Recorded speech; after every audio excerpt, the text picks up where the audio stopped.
Volume 9. Chapter 801, Spellbook. Spellbook.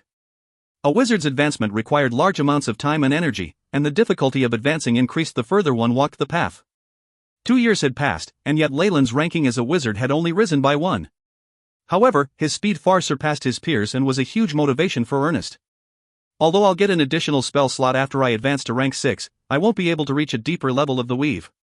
What a pity. If not for that, I could have gotten a rank 3 spell slot and had a greater chance of victory. Leyland looked at his stats, his eyes full of regret. Wizards were ranked based on their achievements with the weave. Only rank 7 wizards could make contact with the 3rd level and gain the authority to cast rank 3 spells. Similar to rank 5 wizards who had just made contact with the 2nd level of the weave, rank 6 wizards could only use rank 2 spells as well. The difference was that they had greater spiritual force, which meant that they had more spell slots. If Leyland could advance once more and have his spiritual force access the 3rd level of the weave, it would be a great advancement for him.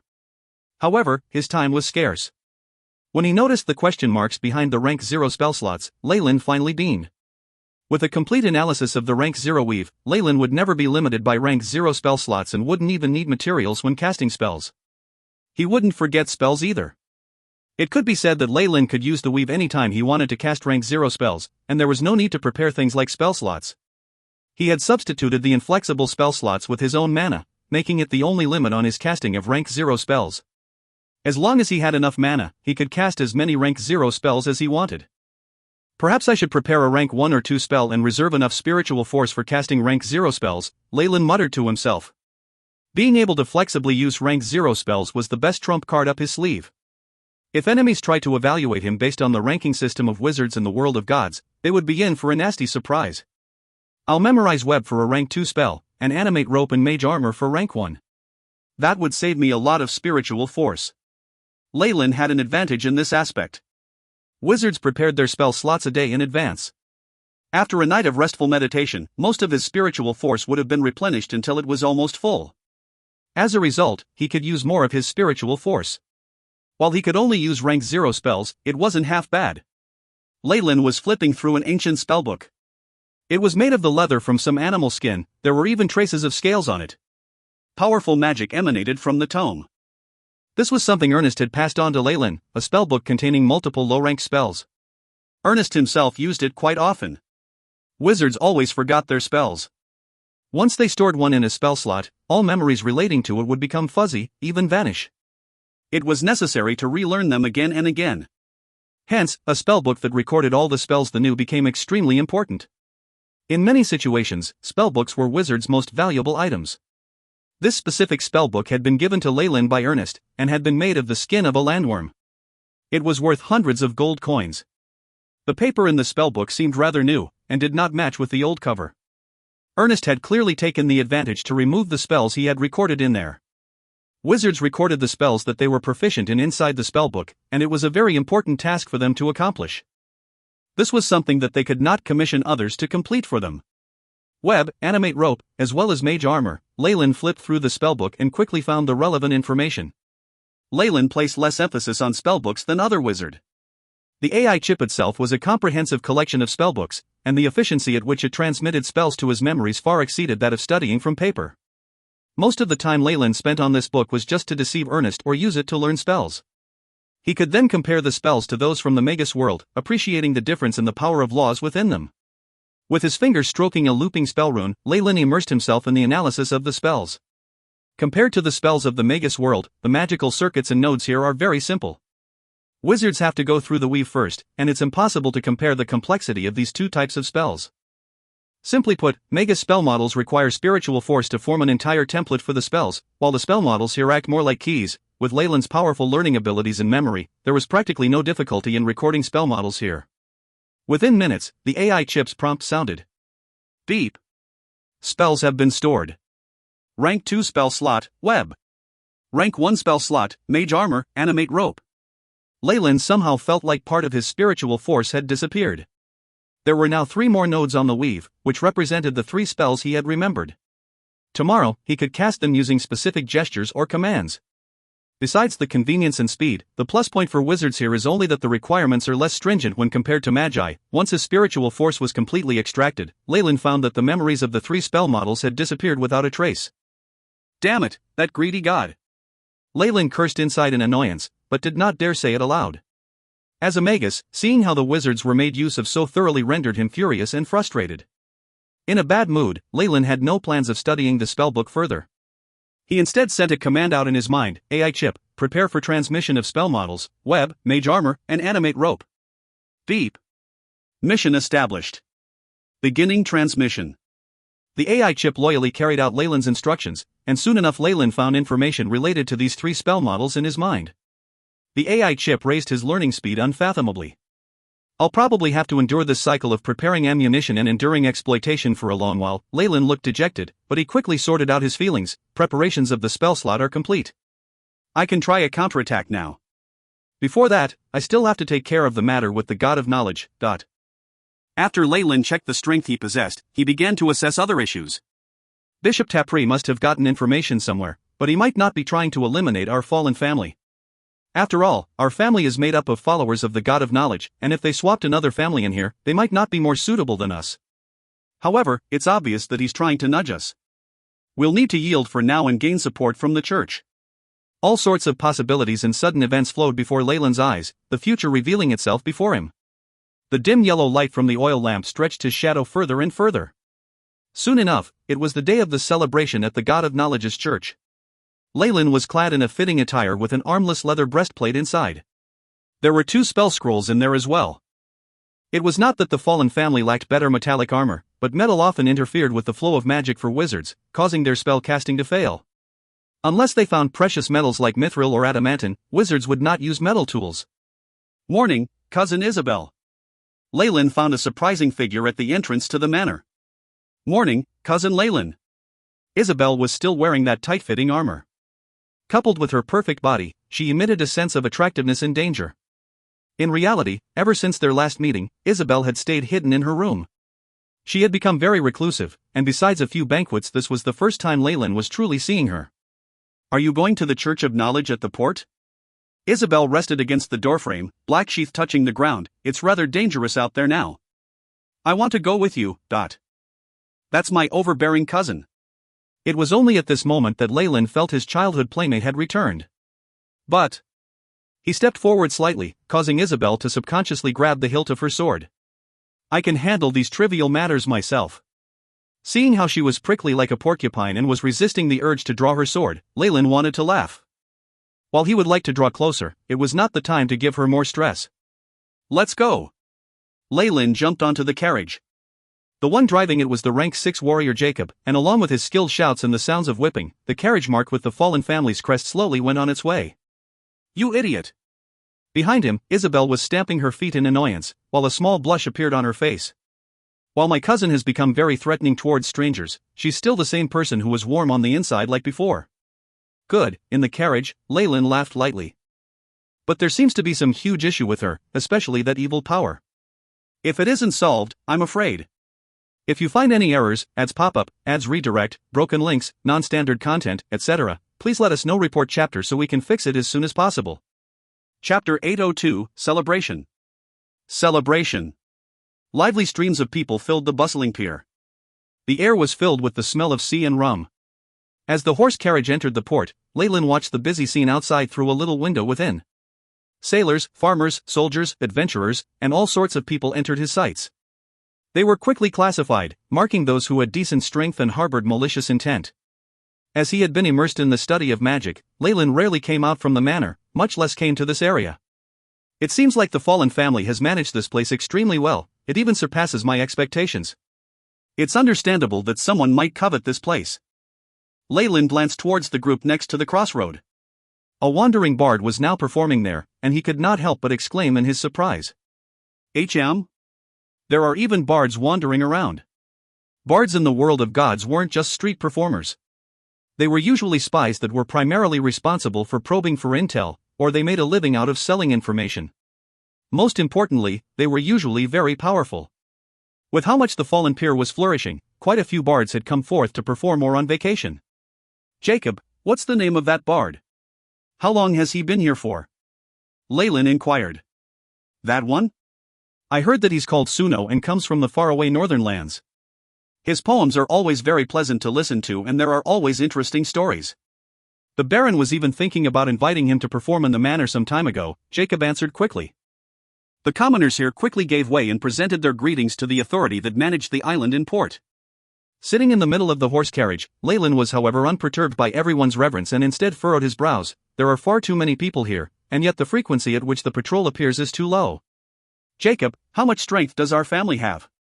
Jacob froze for a moment, surprised by Leyland's question. Are you referring to the patrol, young master? However, for someone like him who had once been the commander of this place, Jacob knew the situation with the patrol very well. We have 2 groups here that come up to 100 people total. They're all great little guys with good strength. Great little guys? Good strength? That means there aren't any with exemplary strength, and they are only able to suppress those sailors and thieves? Leyland grew speechless. Out of this 100, how many have professions? How much armor do we have? And long-range weapons such as crossbows? In the world of gods, where exemplary powers were suppressed to the utmost, armor and weapons were a huge factor when it came to strength. Troops with great equipment and training would find no trouble dealing with those with professions below rank 5. If there were enough of them, even those at rank 10 and below did not dare go head-to-head with soldiers. Of course, after rank 10, numbers would not be enough to make up for the lack of quality. Professions? Armor? Crossbow? Jacob's surprised voice sounded in front of him. What? We don't have them? Leyland sighed. Professions? The leaders of those 2 groups are retired military officials that the Baron recruited. They're low-ranked warriors who haven't even been certified to rank 5. As for armor, those who are vice leaders and above all have 1 set, and there are a total of 12. And crossbows. Our patrol doesn't have equipment like that, though there seem to be a few stored in the manor. Jacob looked a little flustered as he spoke. Too little, it's much too little. This is too weak, Leyland seemed to be complaining. Young master, why do you say so? A look of surprise appeared on Jacob's face. A baron has over 100 elite troops. Even in the kingdom, that power is equivalent to what a viscount can have. In order to bear the costs of this group, the baron throws in a large amount of his earnings. Baron, Leyland had a sudden realization. The fallen island was a newly developed territory with no population. It was difficult to even get farmers to plow the lands here, not even considering recruiting troops. If not for the fallen island being on an isolated piece of land, having to deal with numerous vicious pirates, Baron Jonas would long since have had the number of troops here. In order to recruit enough people, there was no way but to hire them by offering large amounts of money, and he probably had to take care of their food and their families. While the barons in the Dambrath kingdom could have many troops, they never had so many unless it was wartime due to the great costs. If not for the benefits from the trade, the fallen family would long since have gone bankrupt due to the army. The rise of a noble family is truly difficult, Leyland sighed inside. The father of this body had gone through hundreds of battles, and with difficulty obtained this uninhabited island as his territory. With his hard work over half his life, Baron Jonas finally made this area a little popular, yet now his work was immediately coveted. If all of the 100 were to have equipment, Leyland calculated it. Creating armor was extremely expensive in the world of gods, and a complete set could even be a knight's treasure passed on through generations. The value was equal to even a small manor. If modified by magicians or blessed by priests, the armor's price would be even more terrifying and perhaps comparable to a city. It's not practical to change the armor of the patrol, but I can think of something when it comes to their weapons. At the very least, they can't use rusted metal, Leyland sighed and clutched at his forehead. He was no longer in his original body, where he was exceedingly wealthy. In the world of gods, he spent only a few gold coins every month, and most of it was spent on spell materials. There are ways for low-ranked magicians to earn money, but that's mostly labor from copying spells or brewing low-ranked potions. There's not enough time. Sigh, in the world of gods, the small nobles don't do that well. Only the churches are truly wealthy. The paladins of the Church of the Goddess of Singing Waters all had a full set of metal armor, and some even had been blessed with divine spells. Leyland could not help but think back to what he had seen before as a soul seed. The wealth of the churches of the gods were renowned in the continent, especially that of the Goddess of Wealth. It was said that their headquarters had been built with gold and silver, and even the ground was paved with gold bricks. Leyland, who was going insane over his poverty, had even decided to steal everything once he made his mark on this world. Then, can I use them? Suppressing the immoral thoughts he had, Leyland asked Jacob, who was outside. Of course. As the next in line of the fallen family, the young master's wish is our command. Jacob answered resolutely, do you need me to send down the signal? No, there's no need to for now. I want to go to the Church of Knowledge, and it shouldn't be too dangerous. Tell them, Leyland spoke apathetically. He added some more words on the inside, you're useless against priests or holy warriors. On top of that, few would be willing to fight against the church and God they believe in. After Leyland was done with his instructions, the carriage once more sank into silence. He did not continue speaking and only judged the terrain and buildings outside curiously. As the carriage reached a spacious area, Jacob's voice was heard, Young master, we've reached the knowledge shrine. Leyland looked outside the window. The streets were clean and tidy, and the passers-by were very cultured. Whether it was farmers or soldiers walking past, all would control their footsteps such that they were softer, appearing prudent and reverent. Put next to the bustle and chaos at the port, the two were practically worlds apart. A lofty and majestic church emitted dazzling light through the carriage. The churches of the gods were always constructed splendidly, being beautiful and solemn. O God of knowledge, many voices could be heard saying their prayers. As this was a day of celebration, many followers of the God of knowledge had congregated here. The spacious floor was crowded with people. In order to worship the God of knowledge, Jonas had dedicated the best section of land on the port and did not accept even a copper coin. In the eyes of the priests, however, this was a given. Seems like the cultured people of the port are here. Leyland sighed as he rubbed his face, changing his expression to a sunny one. Young Master Leyland. Welcome, welcome. My, look who's here. Many familiar faces crowded around. They included his uncles and aunts, and he had no choice but to smile and greet them one by one. With Anthony as his mentor, Leyland had no faults when it came to his manners. What he showed off was his most perfect image as the next in line of a noble family, and everyone sang his praises. The price, however, was that after the many greetings Leyland found his facial muscles had begun to stiffen, and much time had passed. I know this is troublesome, but it's necessary. Nobles, Leyland sighed as he entered the large shrine and threw a small bag of gold coins into the donation box. The pot-bellied priests beamed in reply. Leyland looked around. The ornamentation of Ogma's church wasn't half bad. There were bookshelves and statues all around, and it was filled with a scholarly atmosphere. If you find any errors, ads pop-up, ads redirect, broken links, non-standard content, etc., please let us know. Report chapter so we can fix it as soon as possible.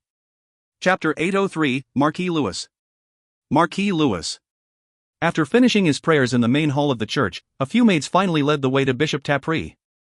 Tapri was very frank the moment he started speaking. My child, you seem to have run into some trouble. Yes, respected bishop. I urgently need teaching and guidance from the God of knowledge. Leyland secretly grew a lot more relaxed just due to Tapri's attitude. He was indeed like what Leyland had suspected, and only intended to take this opportunity to knock his family's confidence.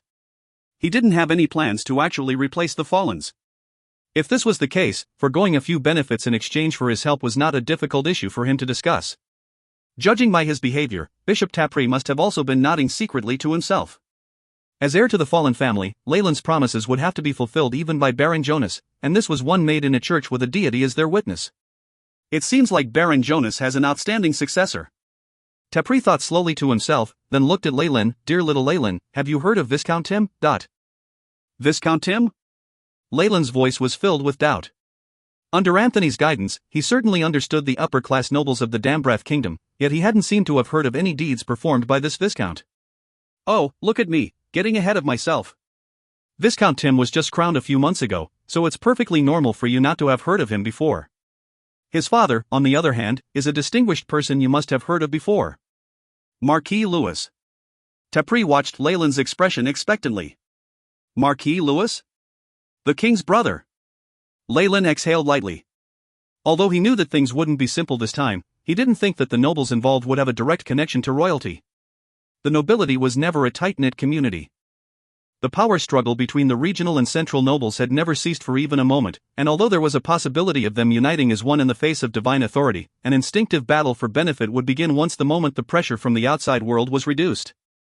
Within the kingdom, the regional nobles and the kingdom's central nobles were the two factions that put up the fiercest fights. That's right.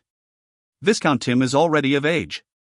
Although he's the second son, Marquis Lewis adores him very much, and even wishes to obtain a piece of feudal property for him. Tapri held his tongue, and left the rest to Leyland's imagination. So that's how it is. Leyland nodded seriously. Although the king and his people ruled over the entire Dambrath kingdom, they couldn't possibly own all the territory. Moreover, after the division of property across the generations and the emergence of other noble families, the amount of territorial land that the king now governed directly was already quite small. To date, all the territories in the kingdom had been divided until there was practically nothing left. Even if one was a prince or princess, if they were not particularly favored by the king, they would not even receive any hereditary titles.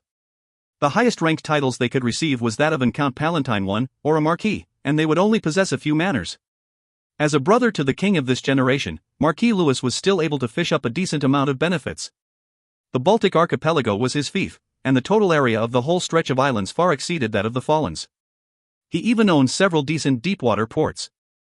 To put it bluntly, even the Fallons had to rely on a tremendous volume of trade in the Baltic archipelago and play second fiddle in order to toil for money. However, Louis still had to consider his first son. It would be very foolish of him to divide his territory, and hence he had set his sights somewhere else. Perhaps he had now turned his gaze towards the Fallons' territory. Stripping another noble family of their inherited territory for no reason would definitely send huge waves rippling through the circle of nobility. But if this family was extinguished with no successor and Marquis Louis had Tim carry on their family name, then things would be a lot easier. His influence as a marquis would also minimize the consequences of this incident. Many thanks for being straightforward, respected bishop. From now on, the Church of Knowledge will be fully accepted by the Fallen territory. Additionally, we will portion out another plot of territorial land in the eastern part of the island to offer as tribute to the church. Lyle rose and gave his thanks. Although this was only an intelligence report, he felt like the possibility of it being true was extremely high. Firstly, the territory under the Fallen family actually did thin out Marquis Louis's profits. Even though it was only by a little, it was enough to upset him.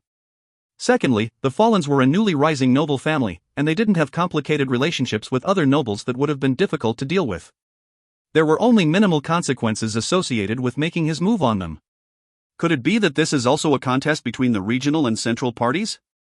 Lyle had experienced much more trickery than this, and had depth in his foresight. The Fallen family started out with military service, and were the king's imperial bodyguards from the beginning. Thus, they could be regarded as part of the central party. But ever since they obtained their feudal property and arrived here, the family was actually already inclined towards the regional party. That was also how my father the Baron handled it. However, what was awkward was that the people of the Fallen Island had very little contact with the people from the mainland, as it was a lonely island situated far away. Hence, they haven't been accepted by the regional nobles yet. Which is the reason why this family is now in an awkward situation in which we cannot rely on either side. After thinking thoroughly about this, Lyle was suddenly struck by a huge realization. No wonder. If I saw this situation, even I wouldn't be able to resist taking action. There are plenty of advantages, yet the risks are very minor. Perhaps Viscount Tim is also pitifully begging for this opportunity, but... In fact, Lyle's second guess was much closer to the truth than his first guess, but there were a few minor differences. Although his opponent was just a viscount and seemed relatively less capable, he was backed by the Marquis and was even the king's nephew. If one took their eyes off him for even a second, he would easily trigger chaos. However, it was fortunate that he was just a favored second son. Even Marquis Louis wouldn't spend much energy on him, much less alert the king. As long as he didn't kill his opponent, there probably wouldn't be much of a counterattack. After all, when it came to issues like schemes to seize the territory of smaller families, because most of the bigger nobles did it on the sly, these rumors were restricted only to their thoughts, and could not be spoken of in polite company. Tapri personally sent Lyle out of the shrine. Just as Lyle was about to board his carriage, Tapri muttered softly in a deep voice next to his ear, "It seems that a surge of pirates have escaped to the vicinity recently. I hope you'll take care. May the god of knowledge bless you." Got it. There was a glint in Lyle's eyes, and he gave Tapri a profound look before boarding the carriage. The body of the carriage kept rising and falling as the wheels rolled on. Lyle sat in the carriage with his eyes shut, yet his thoughts kept moving. That cunning Bishop Tapri. Is he preparing to lay his bet on both parties? As a matter of fact, Lyle really did want to get assistance from the church this time. If he could personally exert pressure on the Marquis with the power of the Church of Knowledge, the Marquis would surely give up on making such moves. But this was evidently impossible. Even Bishop Tapri did not own some labor headquarters for him to exert his authority. If they dispatched warriors and priests from the shrine, they would be deemed to be in favor of the Fallen family. Tapri had also clearly rejected doing so. Now it seemed that although Tapri had only given a bit of the intel, he had managed to immediately gain a heap of profits. Even if Baron Jonas was here, he wouldn't dare to go back on his word. If Viscount Tim succeeded, he wouldn't forget to rope in Tapri as well. If placing his bets on both parties would guarantee him profits, why wouldn't he? Of course, it wasn't that there was no other way to obtain assistance from the church, but that would require dedicating all his territory to them. However, both sides would suffer and be destroyed indiscriminately if he used this method. Additionally, they would be boycotted by all the nobles from the mainland, and be seen as traitors by the nobles. After weighing the matter, Leyland reached the conclusion that things hadn't escalated to such a nasty stage, and he didn't have the courage to abandon his social class. There was no doubt that he would use that method. Pirates? The look in Leyland's pupils seemed distant.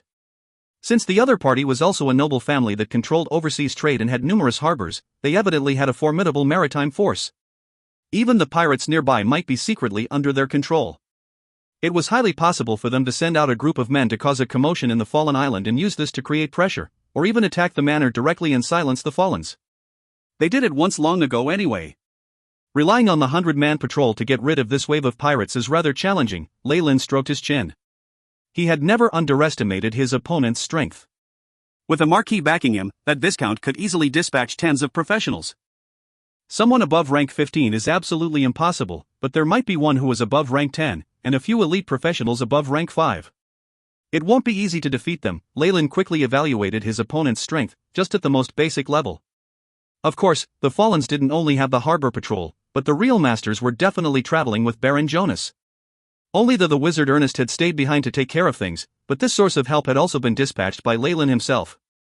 The other party will obviously focus their main strength on the Baron. The force they have sent over here should only be a small portion of their main force. It's not like we can't fight them with everything we have. Leyland had a distant look in his eyes. In fact, he had also considered cowering and hiding in some corner of the mainland, avoiding the situation at hand. He would then slowly accumulate skills and become a great wizard, maybe even a strong legend. But putting aside the affection from the Baron and his wife, even if he could heartlessly abandon everything he had, he was unable to give up on the benefits that the fallen family brought him. A sea of resources was needed for a wizard to advance. Be it expensive materials for him to perform sorcery, or all kinds of magic books and such, a great amount of gold coins was required to purchase them. Without an influential power to gather wealth for him, Leyland would simply be incapable of meeting his needs alone. 1. Non-hereditary title of high rank. If you find any errors, ads pop up, ads redirect, broken links, non-standard content, etc., please let us know. Report chapter so we can fix it as soon as possible. Chapter 804, Assassin. Assassin. A great wizard could not rise without the support of an extremely influential power. It was a pipe dream to achieve such success alone.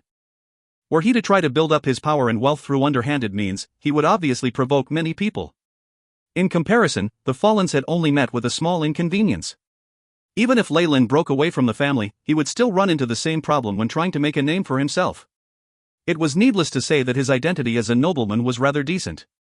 At least it allowed Leyland to travel unimpeded in any place where human civilization gathered. He couldn't bear to give that up. With the speed at which his strength was improving, the Fallens would one day be unable to meet his demands, thus he had to expand the interests of the family. If he ate more, others would have less to eat. Leyland had long predicted that the Baltic archipelago and the numerous natural ports owned by Lewis's family would become stumbling blocks in his family's rise in society. Even without this incident, the Fallens would one day become enemies with Marquis Lewis. After growing aware of this, Leyland's gaze turned as cold as ice. If that's the case, I'll move those blocks away. Compared to the rich and imposing Marquis, the Fallen family is simply not prepared as of now. Even if we emerge victorious in this incident, we are destined to keep a low profile. It would be best. Ha! Leyland's eyes suddenly widened, this energy undulation. AI chip. Beep. Task established, initializing scan. Suspicious person discovered in the vicinity. Gathering of high energy detected. Person is determined to be in possession of powerful explosives. The carriage seemed to have turned translucent in the AI chip's display, revealing the streets and people in the form of numerous lines. A few passers-by were sneakily drawing closer to it, and they were marked out by the AI chip. Are they assassins? Jacob was currently rushing the carriage along, but hearing Leyland's voice stunned him for a moment. Don't stop. Don't show any signs of suspicion or panic. Let's change direction. Leyland's command was transmitted to Jacob, yet it seemed like no one else heard it. Jacob stopped for a moment. He had already viewed voice transmission as an ability unique to a wizard. Being experienced, he immediately knew what the young master had discovered. Crack, the crisp sound of the horsewhip sounded. The carriage, which had been going forth, suddenly made a sharp turn and entered another junction. They're still following us? Ha! Did they vow not to give up until they achieved their goal? Leyland could see the route that the assassins were taking through the AI chip, and he couldn't help but force a smile. Jacob, follow the route I'm about to give you. As the young leader of the fallen peer, Leyland couldn't allow its prosperous image to be damaged, come what may. If word got out about an heir to a noble family getting attacked in a ruckus at the port, it could be a huge blow to the port's prestige. Many of the less influential merchants would be afraid of getting into trouble, and would rather take a detour than come back again to replenish their supplies. Hence, although Leyland had already discovered the assassins, he couldn't take action in the middle of the city center. Jacob clearly knew this as well, and firmly followed the route that Leyland gave. Under Leyland's directions, the carriage swiftly drove out of the market as smoothly as a loach. They arrived at a small road in the countryside, and the assassins hurriedly surrounded them one by one. Are you ready? Jacob, break through their line of defense right away, and send a signal to gather the patrolling team. Leyland appeared very confident. But young master, your safety. Jacob was rather hesitant. That's not an issue. Don't forget that I'm a wizard, and someone stronger than you at that. Leyland said without a trace of politeness. Jacob's face flushed red, as though he had recalled the few experiences when he had suffered defeat under Leyland's hands. Your wish is my command, young master. At this moment, a few shadows that appeared to be highly bewildered pounced on them. They had evidently realized that they had been fooled by Leyland earlier on at the port. Their fury even led to them drawing out their murder weapons immediately. Are these the bombs of a goblin alchemist? Leyland shook his head in disapproval as he saw a few jet-black objects launched towards the carriage.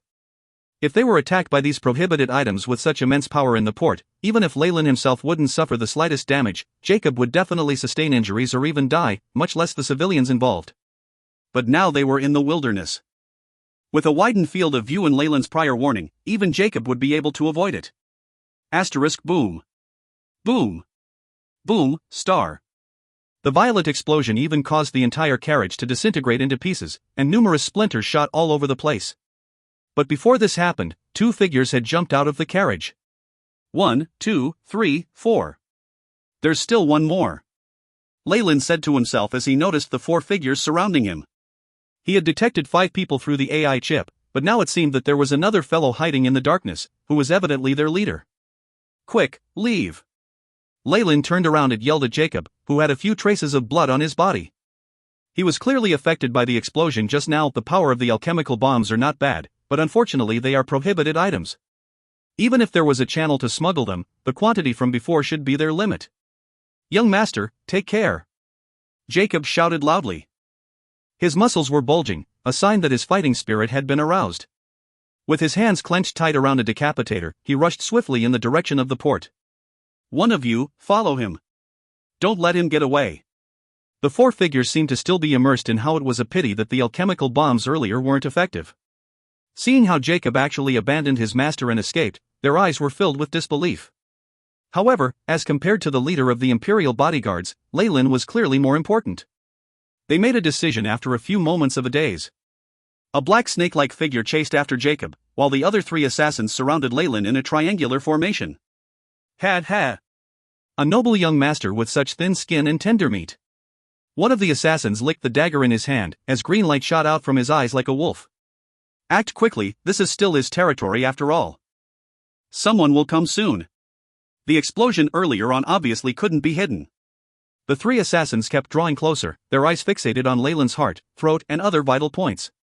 They evidently weren't planning to let him live for long. He's a wizard, be careful of his tricks. The moment the voice stopped, a few figures started to encircle Leyland as fast as the wind, and they didn't even give him the chance to speak. 3 daggers that resembled viper fangs surrounded Leyland. The sharp breeze even sliced at Leyland's skin. They're well trained. Leyland quickly made a gesture at the speed of lightning, and he suddenly spat out a single syllable. Boom, a deafening explosion sounded out, louder than the earlier bombs. It deafened the 3 assassins, and was followed by a ball of fiery white light bursting out from Leyland's finger. It caused them to involuntarily close their eyes. These were the rank 0 spells Flare and Sonic Snap. Given the situations, instantaneous spells like them were the most appropriate to use. Moreover, Leyland could also adjust and select the spell to his liking, basing it on the circumstances he would encounter. This was much better than those inflexible wizards. Although they suffered a double blow which caused them to go blind and become giddy, the daggers of the three assassins still sluggishly headed for Leyland. Yet at this instant, Leyland suddenly made his move. His hand stretched out as quick as lightning, and the dagger of the assassin in the middle came to a stop. An acupoint on his arm seemed to have been hit, and it fell limp and feeble like a dead snake. No, oh no! Before the assassin could even finish this thought, the dagger in his hand had changed ownership and was now in Leyland's possession. Asterisk thump. Thump, asterisk, two figures flew backwards. The assassin in the center, however, was not as fortunate. He knelt on the floor with his hands held behind his back, while the dagger that was previously in his hand was pressed against his neck. The sensation of the sharp blade made every single strand of hair on his neck stand on end. Did you think that I was just a wizard? Leyland laughed coldly.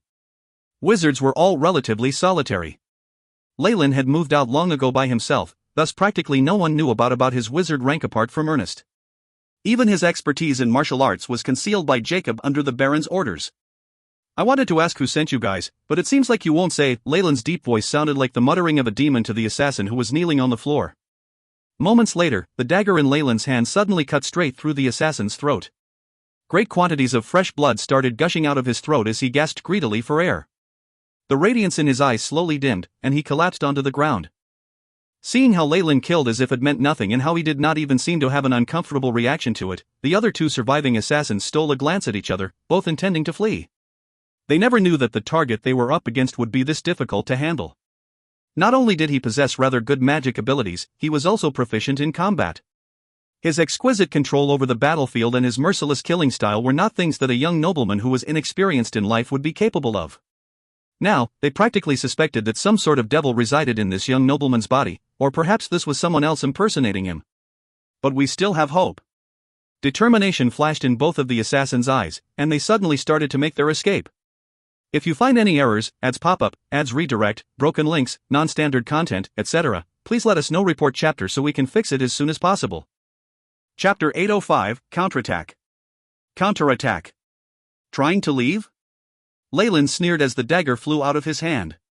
With a violent scream, it dove straight into the assassin's back. This was the rank 0 spell, Launch Bolt. With Leyland's own powers, the dagger he threw was comparable to a crossbow bolt. Miserable gasps sounded out briefly before the assassin fell to the floor. Provoked by the death of his companion, the other one ran even faster. Leyland chased after him as well, not seeming to have noticed the dark figure that was constantly closer.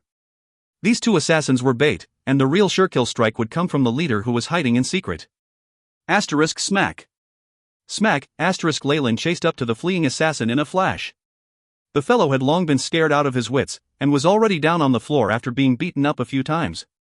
Leyland unhinged his jaw and broke all of his limbs. At this moment, he showed joy on his face. This was the reaction that a powerful juvenile ought to have after obtaining the first victory in his life. The young man stood in front of the assassin who had collapsed. Although he had tried his best to conceal it, he still radiated the aura of someone high and mighty. Speak. Who sent you? I'll speak. The assassin's voice was gentle. He played the role of attracting Leyland's attention very well, and coordinated with his leader's attack. His lips kept opening and closing, yet the sounds he made were exceptionally indistinct, which made Leyland irritable. Speak clearly. I can't hear you.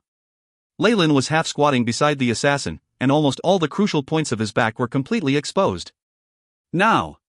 The assassin who was lurking in the dark widened his eyes. An arrow with a blue tip pierced through the air, and came close to Leyland's back in an instant. Ha! Leyland opened his eyes wide, and a trace of panic finally appeared on his face. Mage armor. A transparent protective force field appeared, and the number of rank 1 spells that Leyland had prepared fell by 1. Poof, the arrow collided with the invisible force field, producing a sharp whistle. Yet it eventually deviated from its original course, and brushed past Leyland's face. The tremendous force from the contact made Leyland take a few steps back in succession, and he fell to the floor. Awah! Awah! Numerous green eyes emerged from the darkness. A few strong and healthy figures pounced forth, their canine teeth covered with saliva as they tried to bite Leyland's neck. A rank 1 monster summoning spell? Leyland cried out in alarm, but the expression on his face was quickly replaced with unwavering determination. He swiftly recited a few phrases, and pointed towards the wild wolves. A gigantic white web materialized out of thin air, trapping the 3 wild wolves in it. The white web seemed extremely sticky, rendering the wolves immobile. Who exactly is it? The young man got up, evidently flustered and exasperated, but his expression was even more so, filled with a faint hint of dread. At this very moment, the air behind him distorted and a silhouette emerged. The emerald dagger was heading straight towards Leyland's heart, about to stab in. Shadow step? A rank 7 assassin? The young man made a startled cry and a rope flew out from his embrace. Animate rope. Under the influence of the spell, the rope seemed to have a life of its own, and threw itself towards the silhouette, curling around it tightly like a python. Thump, the silhouette had his hands and legs tied, and collapsed onto the ground. Yet he had turned into a puppet. A substitute. The expression on Leyland's face was now that of horror. Soon after, he saw a blade of icy light appearing out of thin air, thrusting right into his throat. Clear cut. Quick. And a lethal attack in one strike. This was the style of a high-level assassin. Moreover, he had clearly found out about Leyland's wizard rank through certain means, and had been patiently waiting until he thought that Leyland had exhausted all his spells before taking action. This one move didn't leave Leyland any chance at all. Within such a short distance, there wouldn't be enough time even if he used any magical items. After all, those magic scrolls couldn't take effect instantly. From his opponent's graceful glance, Leyland saw a deathly stillness. It was as though he wasn't about to assassinate a human, but a pig or dog, or some other animal. His profound gaze, however, held a trace of agitation. It was obvious that getting rid of this magic genius would bring him a particular sense of accomplishment. However, when the assassin saw the look in Leyland's eyes, his expression changed. At this moment, Leyland's face was not filled with any panic or fear of death whatsoever, but just a smile of a person who had gotten his way. I finally caught you, were the words he could infer from Leyland's smile. What does that mean? Caught me? The assassin felt dizzy, but then saw the glaring radiance of a spell shine in front of him. A blue ray shot straight into the palm with which he was holding the dagger. A layer of ice immediately spread until his entire palm was completely covered, and it even extended along his arm towards his body. Shortly after, there was an excruciating pain from his thigh, along with the ear-piercing sound of bones breaking. He broke my legs. The assassin's heart sunk. He immediately lost his center of gravity and collapsed onto the floor. Leyland didn't let him go. A fist as hard as steel landed heavily on his face, making him spit out a few teeth covered in blood, and a small ball which contained highly poisonous toxins. That wasn't easy. If a rank 7 assassin wishes to escape, I might not be able to catch him, Leyland said, sighing after he finished with the formalities. Everything had gone almost flawlessly in the battle earlier. These few assassins could only act according to the script that Leyland had written, and on the stage he had put in place. They had ultimately ended up being completely wiped out. You? Why do you still have a spell left? You? Aren't you a rank 5 wizard? The chief assassin sputtered a few undecipherable words, along with a large amount of bloody foam. It seems that a spy has appeared in my family? Also, who told you that I'm just a rank 5 wizard? Leyland shot a glance at the assassin, and appeared extremely disdainful. Ha. So you already advanced to rank 6 a long time ago. The chief assassin seemed to be convinced, as expected, you're worthy of being the legendary magic genius. But what a pity. In the face of our power, you will be unable to avoid your ultimate downfall. Stop spouting so much rubbish. With a stroke of Leyland's blade, the assassin fainted. This assassin leader had a very high status and a decent amount of strength. He definitely knew a lot, and this was why Leyland was bent on plotting to capture him alive. He even knew that I've already advanced to a rank 5 wizard. Although this information is from several years ago, I'm afraid that it's necessary to purge the family once through. Leyland looked over at the chief assassin, who had already fainted. The list of traitors would certainly have to be fished out from the assassin's own mouth, but no matter, he could be said to be an expert when it came to interrogation and psychological probing. Perhaps the assassin in his hands would feel better off dying right away. Young master! Young master! At this moment, there was a commotion at the port in the distance. Jacob had finally brought the patrol team over. This is, An anxious Jacob immediately exhaled deeply after scanning the place. The assassins at the scene had all collapsed on the ground, and there was even an additional person. Jacob understood the strength of these assassins very well. Each one of them had strength close to at least a rank 5 elite in their profession, and the one lurking in the dark was stronger. If he was in Leyland's shoes, Jacob would not have been able to avoid such attacks no matter how he tried, and it was very likely that he would have died there and then. However, his young master had rounded all of them up in one clean sweep, and didn't even sustain any injuries. This knowledge immediately gained Leyland Jacob's respect, and this was even more true for the rest of the patrol team members. What happened to the person who was chasing after you? Leyland looked at Jacob. Seeing the new wounds on his body, Leyland had already made a guess.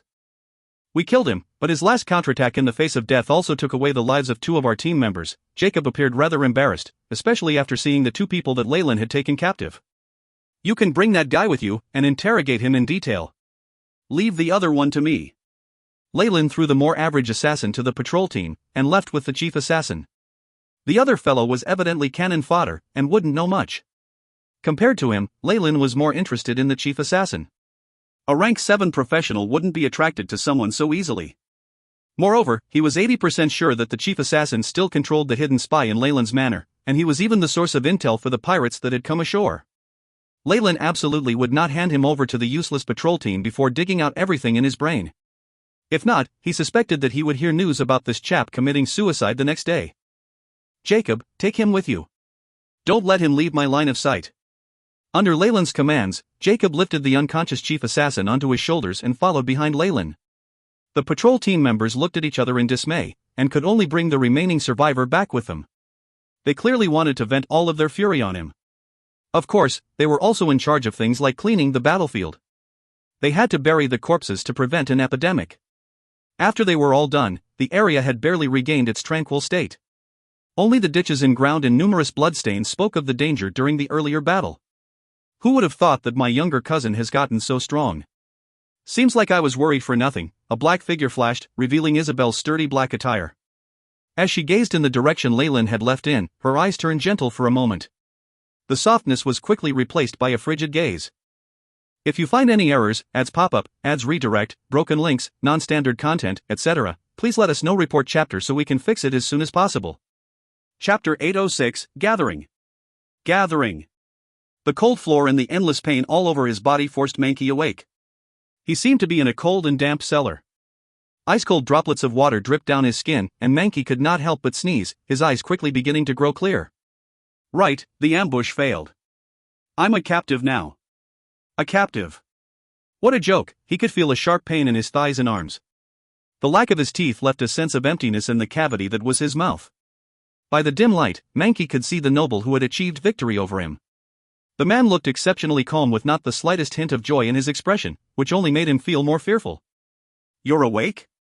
You're dead meat. Dead meat. Mankey shivered as he exclaimed in a strange voice.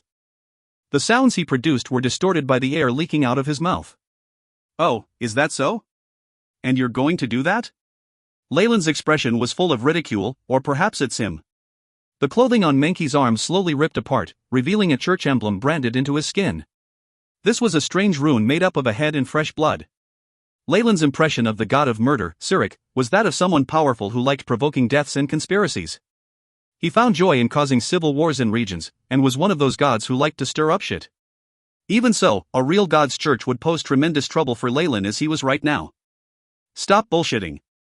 You're just a follower of the god of murder, and the mighty god would not shift his attention to a mere mortal, not to mention a piece of trash who was also a failure. There were always followers of gods dying on the continent, and unless they were saints or high-ranked priests, the gods would not place much focus on them. Regular followers and the like were obviously neglected. Unless Leyland used techniques to profane the soul of a believer, that god would not be angered into giving him divine punishment. This deep understanding caused Mankey to freeze, with a lifeless expression on his face. Tell me. How many mad dogs are there like you under Tim, that useless son of Marquis Lewis? Seeing that he had successfully shattered his defenses, Leyland tossed out a huge bomb. You knew? Mankey exclaimed in surprise, which confirmed Leyland's suspicions. So the information that Tapri had was real. Marquis Lewis has been the one behind all of this. Since you know, you should understand that you can't win, Mankey cackled. Even if your talent as a wizard is startling, you're nothing in the eyes of the real royalty. Even if you're a rank 6 wizard, it was obvious that his loss at Leyland's hands was still fresh in his mind. All that talk about him being rank 6? Leyland happily watched Mankey guess wrong, and did not have any plans to correct him. After all, the fact that he was hiding his wizard rank and wasn't restricted as much by the weave was more believable than him being able to use rank 0 spells without limit, and he was less likely to be exposed because of it. Alright, I don't have much time to chat with you. Now I need to know how many men there are under Tim. Where they are, when the pirates plan to come ashore, as well as the plans of the continent. Whatever it is, you must tell me all you know. Leyland's expression turned cold, his eyes flickering. Kiki. I'll say nothing. Aren't you just going to torture me? Bring it on. Mankey, however, began to sound like a scoundrel. Pirates and assassins naturally went through some training and possessed great endurance against torture. Seems like you're very confident in your endurance? Leyland glanced at Mankey, his eyes holding within them a sense of pity. You'll soon know how much happiness there is in death. All that you've experienced before is nothing. Leyland cracked his knuckles loudly. There were few in the world of gods with as much experience as him in torturing the body and soul. His astonishing surgical skills and knowledge of potions allowed him to claim someone's life with ease, and on top of that, he also had the spells that could affect their minds. Leyland's eyes flickered with an evil glint. Soon enough, the other party would find how blissful it was to be able to choose death. Mankey gave in very quickly. 3 hours later, he was weeping and sniffling as he revealed everything to Leyland, only begging for death. Leyland hadn't used even 1/100th of his abilities. Once he had gained all the information that Mankey knew and confirmed the truth of his words, Leyland did not kill him or torture the poor child any longer. Instead, he threw him in jail. Such a high-ranked guinea pig with a profession was very difficult to obtain. After gaining the intel, Leyland first personally purged the manor. With his experience and the detection abilities of the AI chip, the hidden spies grew completely obvious. Soon enough, numerous little rats were seized, including a kitchen lady, 2 stable lads, and a few servants. At crucial moments, Leyland never cared about not involving others when it came to crimes. He took control over their families, and such ruthless methods caused all those serving in the manor to tremble in fear. Even Claire and Clara grew afraid of him. Of course, with what had happened as a pretext, his absolute domination of them extended further. How many people can I gather? Leyland asked Jacob from behind the Baron's desk. His arms were crossed. Reporting to young master, Jacob was wearing leather armor and was cloaked in a powerful aura. His respectful attitude pleased Leyland greatly. We'll do our best at the port. We can transfer 50 men from the guard, and with the guards of the manor, there will be 80 men. 80 men? Leyland muttered to himself. It was true that there were very few people that he could use, and at the very most those that he could were farmers with a few days of training, comparable just to militia. The real elites were obviously by Baron Jonah's side. Things should be easier on their side with my warning. Leyland had obviously sent Baron Jacob the information he'd obtained, and it was sure to be useful for him. At the very least, they weren't going in completely blind and knew who the enemy was. Gather them and prepare to annihilate the pirates with me. The group or pirates who could come ashore at any moment was the most urgent threat to Leyland, and he wasn't going to watch them wreak havoc on his territory. Taking the initiative to make the first move thus became the most necessary choice. Understood. We shall become the sharpest blades in young master's hands. Jacob guaranteed. I look forward to it. They were Leyland's only hope. Though these militia could do little against those with professions, they would still be of some use to regular pirates. With his current strength, it was impossible for him to eliminate so many pirates. It was important to have help from subordinates. This should be enough power to deal with the regular pirates, but based on the information from Mankey there's a rank 10 leader amongst them, and we don't have enough high-ranked powers. Leyland stroked his chin, muttering to himself irresolutely. If we talk about high-ranked power, Cousin Isabel should be alright, but it's better that she protect Madame Sarah. At the thought of her, Leyland immediately asked, what's that cousin of mine, Isabel, been up to? After hearing this question, Jacob looked hesitant. Tell me. Leyland's expression went cold. Does young master still remember the spies that were captured? Jacob gritted his teeth. Didn't I tell you to take care of them? Leyland's brows furrowed. Out of all of the captives, she picked 2 servants and took them away, and there hasn't been word on her location. Ever since she entered her room, it's like she has completely disappeared from the world. Based on what the patrolling guard said, miserable cries have been heard from her room. Jacob's expression was filled with unspeakable horror. After all, people of this world easily related these happenings to devils, demonic rituals and the like. Isabel's actions were of a similar vein. Alright, Leyland rubbed his forehead, feeling a headache coming on. Anything else? The miss seems to have some interest in the family members of the spies, but I persuaded her, Jacob said. I almost forgot that's a problem. Things would get troublesome if the people from the church were to find out. Leyland sighed. I'll take care of Isabel's matter personally. Don't tell anyone about this. Demote the families of these criminals to slaves and don't lock them up in the manor for some more time. Get them to the pier and put them in hard labor, or just sell them. It was important to set the norms at this point, whether they be positive or negative. Whatever it was, the people had to see the serious consequences of betrayal if he wanted to intimidate them effectively. All right. Jacob did not have any objections and carried out his orders, leaving Leyland alone. Leyland watched the tranquil night sky outside, and suddenly sighed. If you find any errors, ads pop up, ads redirect, broken links, non-standard content, etc., please let us know. Report chapter so we can fix it as soon as possible. Chapter 807, Secret Laboratory. Secret Laboratory. Leyland wandered through the door and over to Isabel's room. Isabel had grown very reclusive since their meeting, and had even chased out the original maids. Knock. Knock, Leyland knocked the door politely. Who is it? Didn't I say I was not to be disturbed? Isabel's voice seemed rather angry. It's me, Leyland said calmly. The door pulled open to reveal Isabel's face. However, there was an unnatural flush on her cheeks, as if she had been going through some rigorous exercise, or perhaps a ceremony. What's the matter? I'm preparing to get some rest. After seeing Leyland, Isabel appeared flustered for an instant.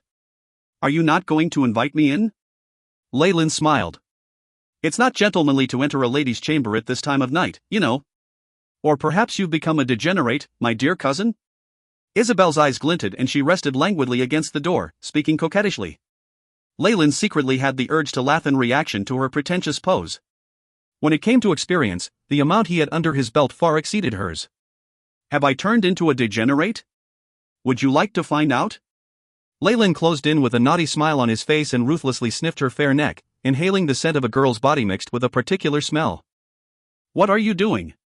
The girl dodged him as she turned red, and Leyland took the chance to enter the room. There wasn't much of a change in the arrangements here, but there seemed to be a vague bloody scent permeating the air. Though she had cleaned up and made an attempt to conceal it, Leyland's brows still furrowed. Is there anything you would like to tell me about? Leyland sat on the sofa and tried to sound as genuine as he could. You're my cousin after all, and I don't want you to bear this burden all alone. It's nothing. That's all over. Isabel froze, and then spoke as if she did not care. Leyland sighed in answer to her attempt to appear strong. Of course, he knew that there was no benefit to revealing the truth. Though there were traces of negative energy polluting the room, her own actions were as pure as those of a little white rabbit when compared to the experiments he conducted. Leyland changed his mind. He had originally believed that letting her stay behind would be a good decision, but by the looks of it, leaving her in the manor would only attract more attention and trouble. Fine. I'm here to ask for help. What is it about? Isabel's eyes flashed with a chilly glint. Well, Leyland scratched his head and then revealed the news about Marquis Lewis and Viscount Tim, and also the imminent attack of the pirates. In that case, they were responsible for the annihilation of my family? Isabel's hand twitched, and a portion of a black ironwood chair was broken off. Wood shavings scattered from between her fingers. Such physical strength? Leyland's pupils shrank. She exceeds a rank 5 professional, and is close to rank 10. Those devils and demons are really quite generous, though the price is the soul of the sacrificer. Leyland had heard about the continuous offers of blood required to gain demonic energy. Followers of demons were rounded up and annihilated on the continent.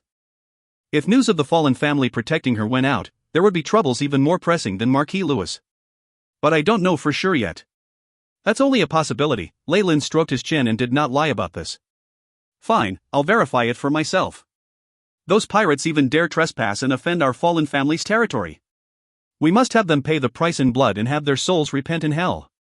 Isabel's pretty eyes narrowed, filling with a murderous thirst. Thank you so much, cousin. Leyland silently cursed to himself inside, but in the meanwhile the smile on his face was dazzling. Don't worry, we're cousins after all. I'll take care of you. Isabel promised, looking steadfast and resolute. After thanking her again, Leyland withdrew, though the smile on his face had dissipated. His eyes flickered, obviously deep in thought.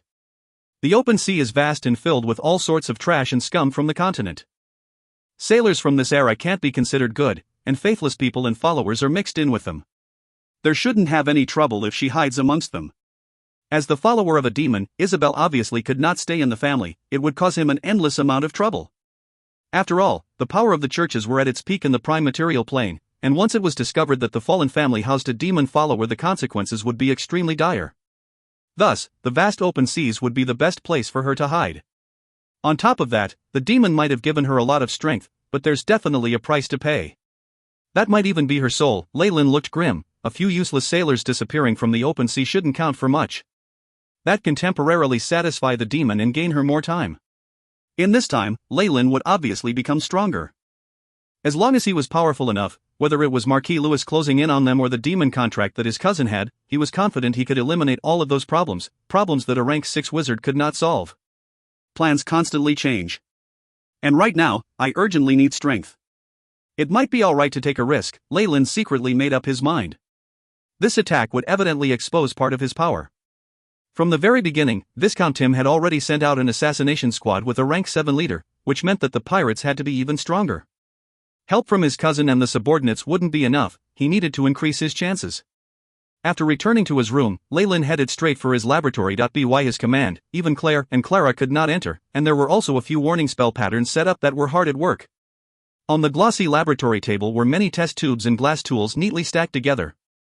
There was also various alchemical equipment that was enough for poorer wizard students to go green with envy. It was a pity that, in Leyland's eyes, it was all a mere cover. Crack, crack, after Leyland pulled at a handle under the laboratory table, the sounds of gears grinding against each other rang out. Along with the gentle sound, the entire table moved to the left, revealing a pathway that led downwards. While wizards have great trust in magic, there are too many items and techniques in the world which can detect spell undulations. On the contrary, simple mechanisms like these can conceal even more secrets. Leyland carried an oil lamp as he went down the staircase. After going about 10 meters in, he arrived in front of a large rock. The large granite gave the feeling that it was indestructible as it stood tall inside, blocking the road completely as if this was a dead end. Arcane Mark, activate. A spell rune flashed in Leyland's hands, and amongst the light the surface of the granite began to soften as it revealed a shining channel. Leyland did not hesitate at all as he walked in, hanging his oil lamp on the wall. What appeared behind the large rock was a small-scale laboratory. He had used mechanisms to prevent magic probes here, and created a trap at the bottom. That was enough to show how highly Leyland valued this laboratory. As this was deep underground, the laboratory had an area of only several square meters. A large, ancient wooden table had already taken up most of the area, and there was little space left for one to stand. The ceiling was also very low and the entire room felt very stifling.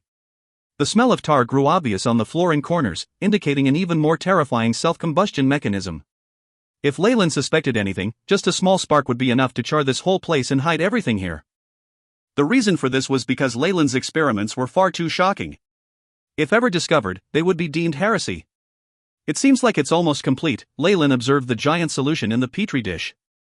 Large amounts of boiling, fresh red liquid gave people an ominous feeling that this was blood. And then, this. At the corner of the table was a wooden statue. It had a pair of demonic wings, multiple compound eyes and 6 fingers that formed a demon, emitting an evil aura.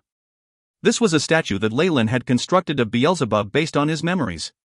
The possession of such a statue would have one burned to death if they were caught by the churches, and even a king wouldn't be spared this treatment. Of course, these taboos meant nothing to Leyland. His courage was enough to stupefy many gods. Looks like Beelzebub has really sunk into a deep sleep. He doesn't react at all to prayers or sacrifices. Leyland's hands caressed the devil's statue with an unspeakable expression in his eyes. Come to think of it, he was the main culprit behind this. If he had not stolen so much of Beelzebub's laws and even destroyed most of his true soul, the sovereign king of gluttony would not be so seriously injured that he had to sleep it off. If you find any errors, ads pop up, ads redirect, broken links, non-standard content, etc., please let us know. Report chapter so we can fix it as soon as possible.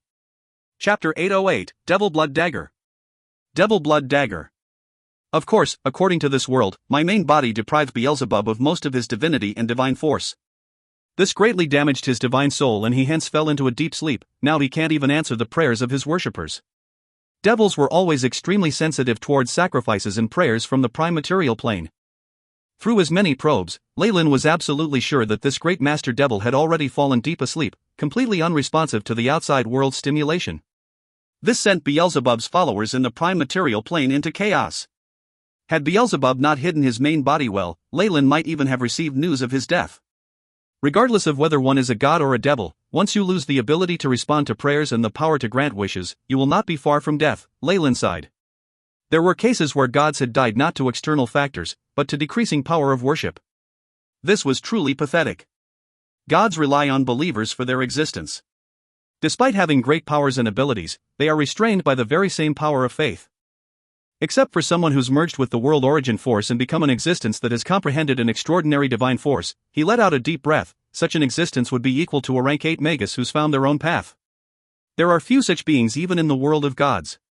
He gathered his thoughts and turned his attention back to the statue. Since Beelzebub is in a deep sleep, then I don't have to be so cautious of using his name anymore. Truth be told, with his possession of a majority of Beelzebub's memories, Leyland was like a real devil king. He could even steal Beelzebub's believers and usurp his position. However, doing so required great power, and Leyland was only a rank 6 magus. Needless to say, he also had to acquire the power to grant his believers' wishes. To usurp a god's position, he first had to acquire divinity. The laws of gluttony and devouring are great, but they're already considered fiendish in the world of gods. If I use such power here, Leyland shook his head regretfully.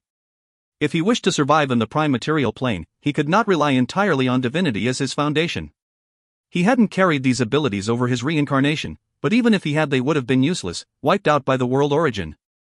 It's best to take it step by step. Thankfully, it takes a while for faith to erode. The worshippers of the sovereign king of gluttony will not vanish so quickly. Moreover, even if they do disappear, it's just one less convenient path and reduced income for me. It's not worth the risk, so it's better for me to stick to the original plan and be steady. Leyland's eyes brightened, and he suddenly tightened his grip. Asterisk crack. Crack, asterisk, tearing the statue of the sovereign king of gluttony into ashes, dropping it to the floor bit by bit. I must admit though, the devil got many useful things. Leyland stuck his hand into the petri dish, and soon fished out a knife covered in blood. The pocket-sized knife had a beautiful curve to it, and it looked like a very fine work of art. A fierce demon skull tipped its handle, numerous eyes on it giving off a savage glare. 2 devilish wings made up the handguard, and complicated patterns that looked like veins covered the entire handle. Its demonic looks were only enhanced by the faint crimson glow and the blood dripping from its tip. So the devil blood dagger's done. Leyland's eyes flashed with joy, and the AI chip followed up with data on the devil blood dagger. Devil blood dagger. Weight, 9182G, length, 9 inches, ingredients, cockatrice bones, fresh blood, weeping spirits. Effects, possesses the power of a devil, able to absorb a target's flesh and blood to increase one's own power. Description, an extremely vicious weapon that even gods fear, the devil blood dagger represents ominous death. Creator, Leyland Fallen. It's rather good. Leyland fiddled with the dagger, causing it to glow with a dark light. There were many items like this in Beelzebub's memory. He'd used their easy power to lure people from the prime material plane to his side. This devil blood dagger was a very good weapon from Beelzebub's memories. If a believer wanted to be bestowed this dagger, they would have to sacrifice a rank 15 or greater priest from a hostile god, or even slaughter a small city to even think of getting it. The devils are the best way to increase my power in a short amount of time currently. They treat both the young and the old honestly, but the price one has to pay in the end is usually even more frightening. Leyland heaved a sigh. His cousin Isabel had clearly been seduced by a demon after giving into despair. She had succumbed to it in the end, and had now gotten herself in tons of trouble. Unlike her, Leyland didn't become a collector for demonic sacrifices. He'd done something much more vicious, nearing becoming a devil king. All the flesh and blood devoured by the devil blood dagger would go to feeding his own power. Even if I've crafted it, I still need to perform some experiments on this dagger, especially the problem with contamination. Lane furrowed his brows. The main reason why he had taken so long to make the dagger was because he was working on changing its properties. He wanted to avoid some of the side effects of its use. After all, Beelzebub was no kind soul. His treasures were used to lure followers into depravity, and the devil blood dagger was no exception. It slowly corrupted one's mind and soul with use, turning them into a devil. Being one himself, Beelzebub had no problems with using the dagger, but Leyland was different. He needed to remain human, as he would come into contact with churches and high-ranked priests in the future. Turning half-devil would impose great restrictions on what he could do. Although the AI chip already solved the corruption problem, there's still the issue of its radiance. It screams depravity and evil. I'm not sure I could get away with it. Leyland walked straight into the manor while he was still thinking. Young master. A trained guard saluted. The man wore leather armor, and the long sword in his hand sparkled. Obviously the manor's security system had greatly been upgraded after the attack on Leyland. It was obvious at a glance that this fellow was merely a trained farmer, just a little stronger than a regular human. Howard, right? Follow me. Leyland said. Roger that. Howard could not disobey the young master. He followed right after Leyland to the dungeon. Once the rest were cleared out, only Leyland and Howard were left there. Of course, there were also the 2 unfortunate assassins who were lying on the ground. Can I trust you, Howard? Leyland's voice was soft, but it had a special tone in it. Such a special tone gave Howard an ominous premonition, but loyalty occupied his mind and soon he replied with a straight back, I would risk my life for you, young master. Great. Now, look into my eyes. Leyland ordered Howard to raise his head. It felt as if there was a mysterious spiral in those pupils of his. Rank 1 spell, Charm Person. Under Leyland's spell, Howard's pupils soon lost their focus, turning him into a zombie. This rank 1 spell, Leyland mumbled, it can only charm the mind. It'll work perfectly on regular people, but it'll be weak against professionals. It would probably render Jacob a little dizzy for a few seconds. Take this, chop off one of his fingers. Leyland ordered, passing the dagger to Howard. Ugh. Ah. The strange situation gave Mankey the feeling that something catastrophic was about to happen. However, his limbs had all been broken earlier, and his body was thoroughly tied up. He could only struggle in vain and had no other method to resist. Howard carried out Leyland's order with the devil blood dagger in hand, a soulless expression on his face. His other hand pinned Mankey's down to the floor, and he chopped off a finger without hesitation. Schlick, the dull sound of blades slamming against flesh could be heard, together with Mankey's sorrowful sounds. A bloody pinky was chopped off, and it twitched on the floor like a worm. Kiki, ugh, at the same time, the dagger emitted a radiant light, and the demonic skull at the hilt let out a sinister laugh. The numerous eyes shot out a demonic luster. Layer upon layer of veins began to squirm on the handle, swallowing the blood on its surface. Many tiny blood-colored strings penetrated into Howard's body, and the pinky on the floor gradually shrunk before their eyes. It soon turned into a dried-out piece of charcoal. Looking like firewood. How do you feel now? Leyland asked. The dagger is very hot, and the heat is spreading to me. Chip, examine his stats. Leyland's eyes began to glow. If you find any errors, ads pop up, ads redirect, broken links, non-standard content, etc., please let us know. Report chapter so we can fix it as soon as possible. Chapter 809, Devour Breakthrough. Devour Breakthrough. Beep. Mission established, beginning scan. The AI chip carried out Leyland's commands loyally. Soon enough, the latest results were transmitted. Compared to previous data, target's vitality has risen by 0.01, strength by 0.02, spiritual force by 0.005. No obvious adverse reaction. The flesh of high-ranked professionals does indeed provide a great boost for regular humans, Leyland nodded. He understood that these numbers were exaggerated, and if it were himself the amplification to his stats wouldn't reach even 0.00001. This was the difference created by the varying base stats. Ah, you devil. You're a devil worshipper. At this moment, Mankey, who was still on the ground, shrieked. Though Cyric the god of murder had always possessed a bad reputation, he was still a good Samaritan when compared to demons and devils. Knowing that the wizard keeping him captive was a follower of a devil, Mankey completely lost all hope. As a member of the Dark Realm, he naturally knew that the followers of devils liked to sacrifice flesh, blood, as well as the souls of the followers of gods in order to obtain rewards from the devils. Kill me. Kill me quickly. Don't profane my soul, else the gods won't let you off. Mankey yelled hysterically, but paired with his dry throat his voice was like a broken bellow and it couldn't travel out of the jail. Shut up. Leyland's brows furrowed as he kicked outwards, causing Mankey to faint. Now, here's the most important part. Detect alignment.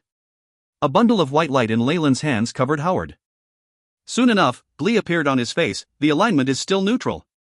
It seems like as long as it doesn't profane the soul, all the terrible consequences will be taken up by Beelzebub. The ability to grow in strength by devouring flesh and blood is rather valuable. Of course, Leyland knew very well that the part with the greatest energy was the soul. The energy he would acquire from a person's flesh and blood alone wouldn't even be half the total that the body had. However, profaning the soul was labeled chaotic and evil. Leyland could only resign himself to part with that desire of his. Leyland nodded and retrieved the devil blood dagger, giving Howard an instruction, all right, you may go. After you leave this jail, you will forget everything you've just done. Understood. Howard staggered out, leaving Leyland alone in the jail, deep in thought. It takes a lot of energy to turn the power of flesh and blood into spiritual force. On top of that, I'll need to ensure that I wipe out the memories of the soul in its final moments. Numerous possibilities streaked through Leyland's mind, allowing him to make more plans regarding the devil blood dagger. He'd originally planned on traveling outside to use the devil blood dagger, hunting to quickly increase his strength. But due to the need to keep a low profile, he had no choice but to exercise patience. But now? The situation was now very different.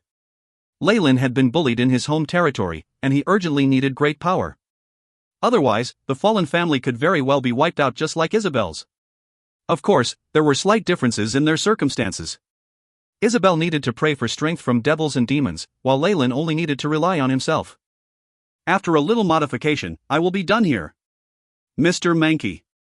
It's now your time to shine. Blood-red radiance flickered on the surface of the devil blood dagger, reflecting Leyland's expressionless face. He glanced at Mankey on the floor the way he would at a dead man, or perhaps a swine before slaughter. The devouring power from the dagger was intoxicating, but with his own grasp of the law of devouring, Leyland could control it skillfully. An unceasing stream of heat gathered in the dagger in his right hand, extending to his entire body. A sense of comfort stimulated a great breakthrough in his spiritual force, sending it spurring towards a deeper level of the weave. At this moment, the AI chip's robotic voice sounded by Leyland's ear. Beep. Detected change in stats to host body. Vitality increased by 0.2, spiritual force increased by 0.05. Countless prompts refreshed, allowing Leyland to see his stats increase. His spiritual force, which had long since reached the peak of rank 6, finally broke through with this burst of strength. Crack, a slight sound could be felt directly from his soul, and Leyland felt his spiritual force making contact with an even more terrifying level of the weave. He understood what had happened, the third level of the weave. I've contacted the third level of the weave and officially become a rank 7 wizard. At this moment, the AI chip's voice was transmitted. Beep. Host spiritual force has contacted level 3 of the weave. Advanced to rank 7 wizard, spiritual force plus 0.5, host has advanced to rank 7 as a wizard. New additions, rank 3 spell slot, 1, rank 2 spell slot, 1, rank 1 spell slot, 1. Detected drastic changes to host stats. Recalculating, the AI chip refreshed the screen with more information. In just a moment, Leyland's stats were renewed. Leyland Farlier. Age, 15. Race, human, rank 7 wizard. Strength, 2.5. Agility, 2, Vitality, 3.7. Spiritual force, 7, status, healthy. Innate talent, sturdy, erudite. Spell slots possessed, rank 3 spell slot, 1, rank 2 spell slot, 3, rank 1 spell slot, 4, rank 0 spell slot? Forget the spiritual force, I'd long since reached its limit. But the increase to my other stats. It's practically the sum of my 15 years of growth. Leyland's eyes flickered. Could it be that now that I've reached 15 and become an adult, my body's stats have all reached the average standard, and more importantly, my growth is now complete? This way, I'll be able to advance and accept more strength? Leyland looked at the spell slots, as expected. I got a rank 3 spell slot after advancing to rank 7, it looks like this goddess of the weave is impartial to all wizards. The increase in spell slot numbers followed unfathomable rules.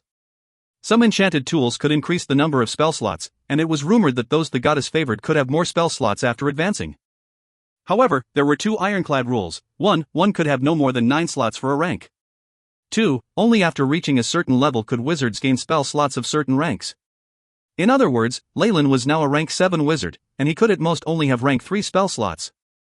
It was impossible for him to have rank 4 spell slots, and even if he were to find a bunch of enchanted rings that could increase the number of spell slots, there would still be a limit of 9. It was impossible to have more than that, even for rank 0. Furthermore, this iron rule was for all wizards. Even legendary wizards and those related to gods were treated the same way, with no change. Seeing the limitations that the gods put on wizards, Leyland's lips curved.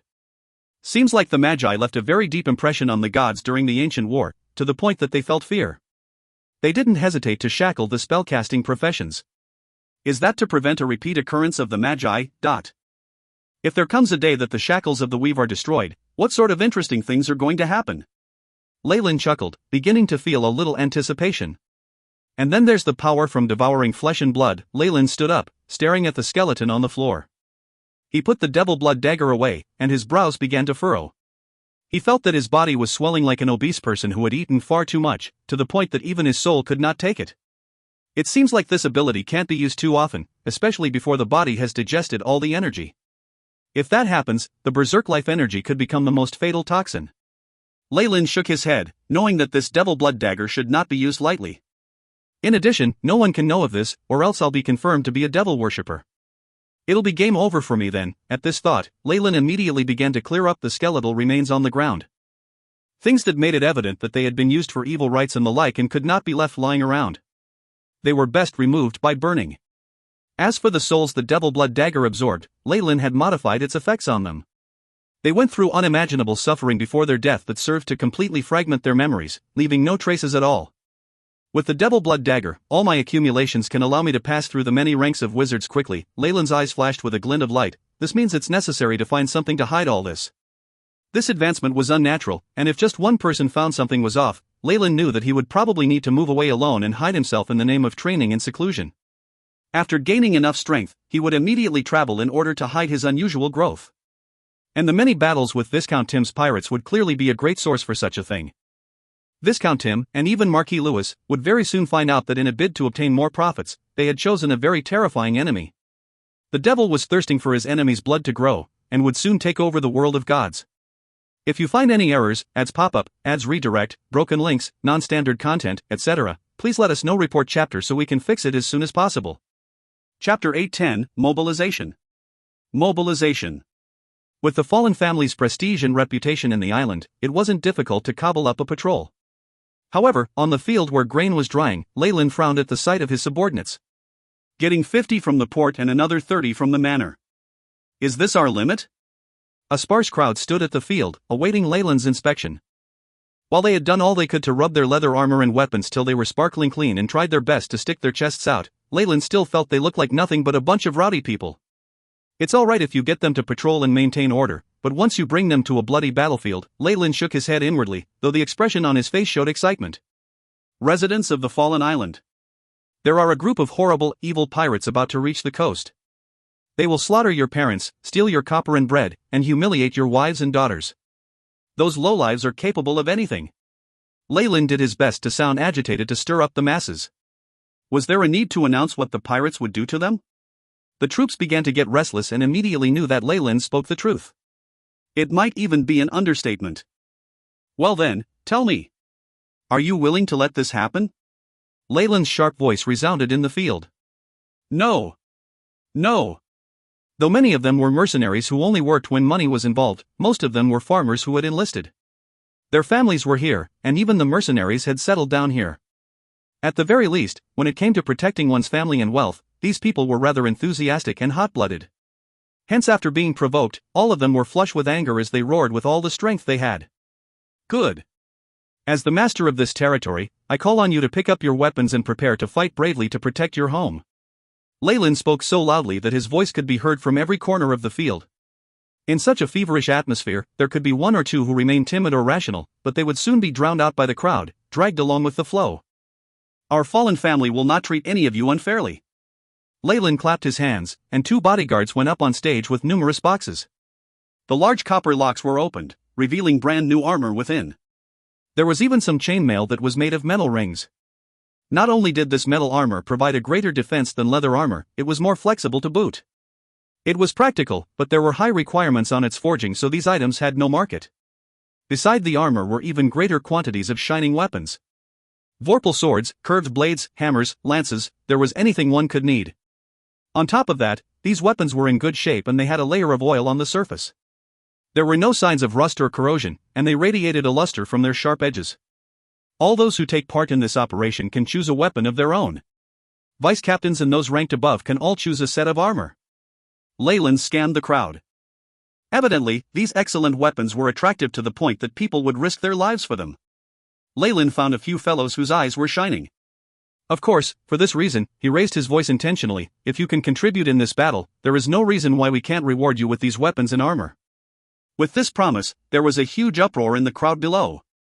In this age, metallic weapons and armor had a very high value and could even be said to be treasures passed down generations of knights. Many of them didn't dare to believe Leyland's promise. There's no need to doubt me, I vow in the name of the fallen family. Leyland looked especially solemn, making this guarantee with his name as a noble. Though this meant nothing to him, with the values of the world of gods the promise of a noble still held quite some value. Hence, many soldiers could not help but begin to cheer. Leyland cleared his throat and urged for the last time, in addition. If there are injuries or even deaths in battle, I will offer compensation. If you die in battle, your rewards will be given to your family. Fallen. Fallen. The soldiers below began to cheer in their excitement.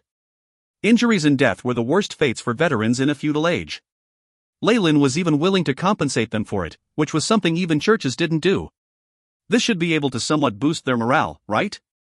Though, it's just this once. Leyland stared at the soldiers whose morale was at the peak while laughing bitterly inside. With his actions, he would suffer losses even if they won the battle. It was the entire reason why Lord seldom did things like this.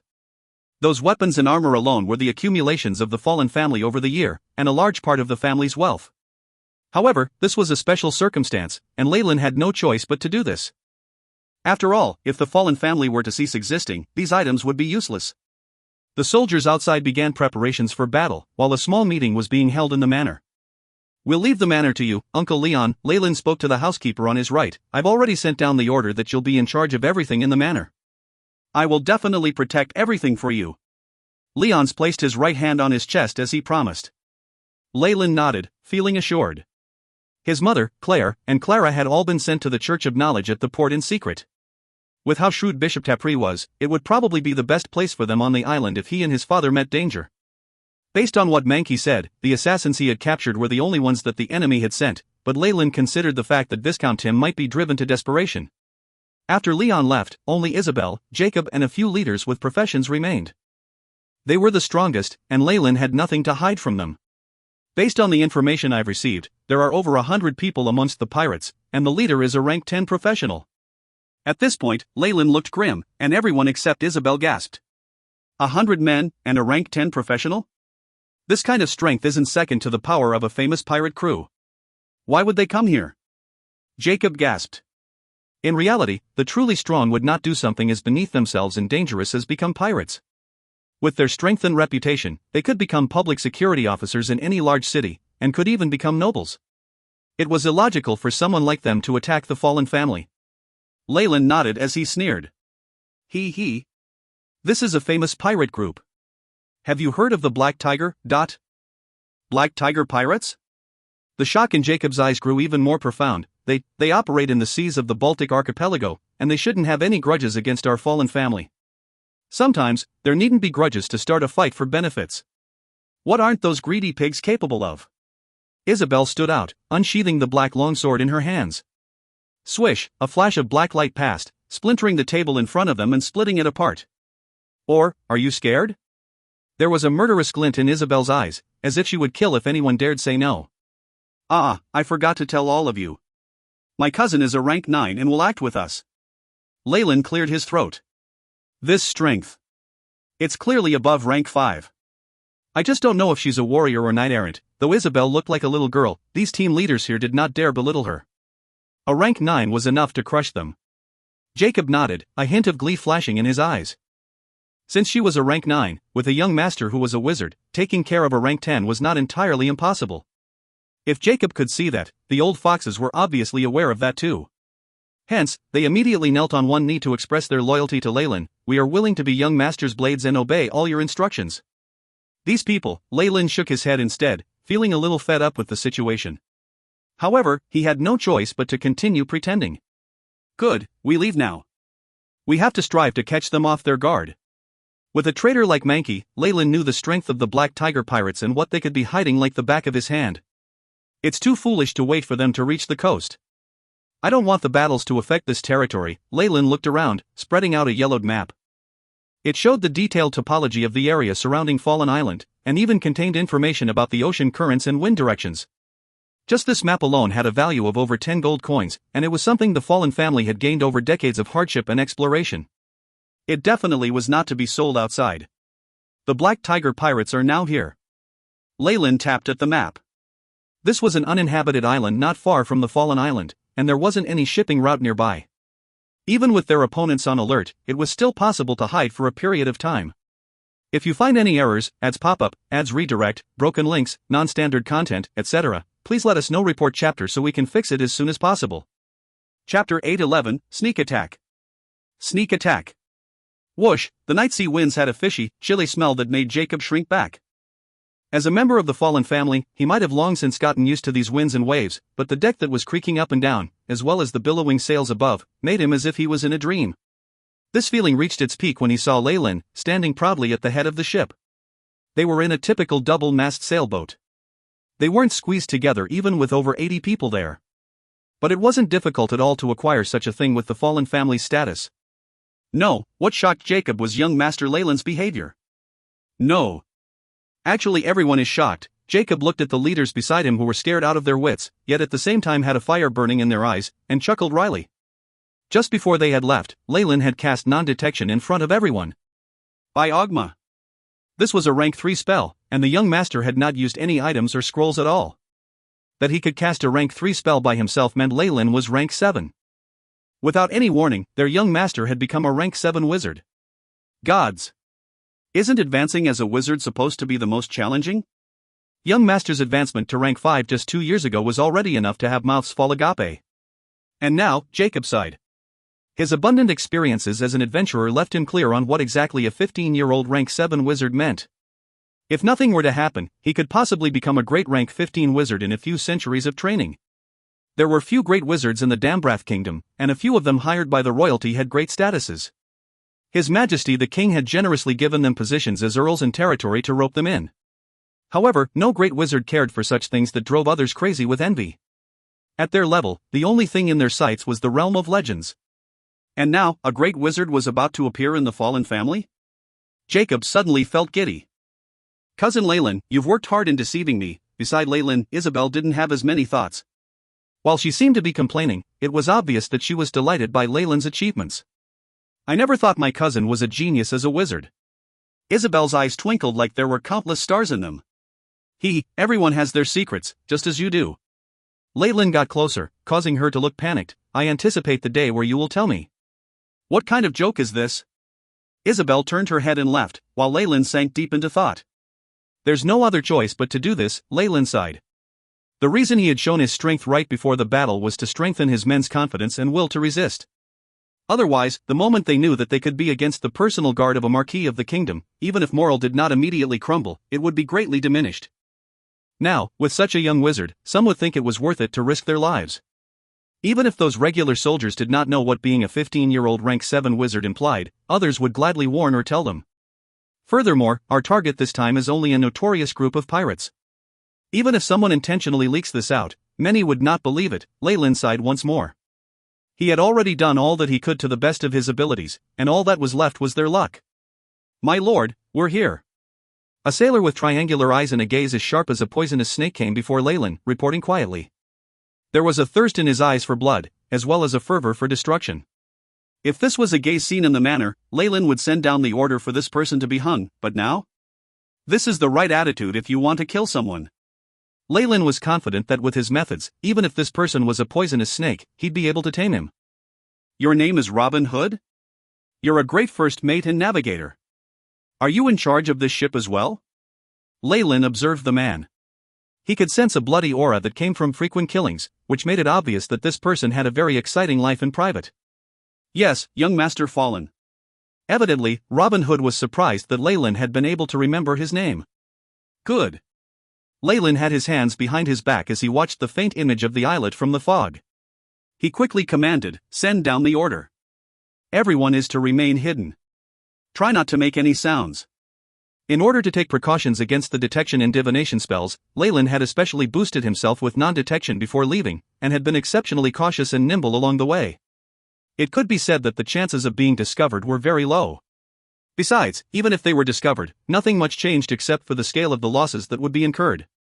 When the first wave sneakily swam up to the shore and began to mount a secret attack on the opponent's anchored ships, Leyland knew that the general conclusion had been decided.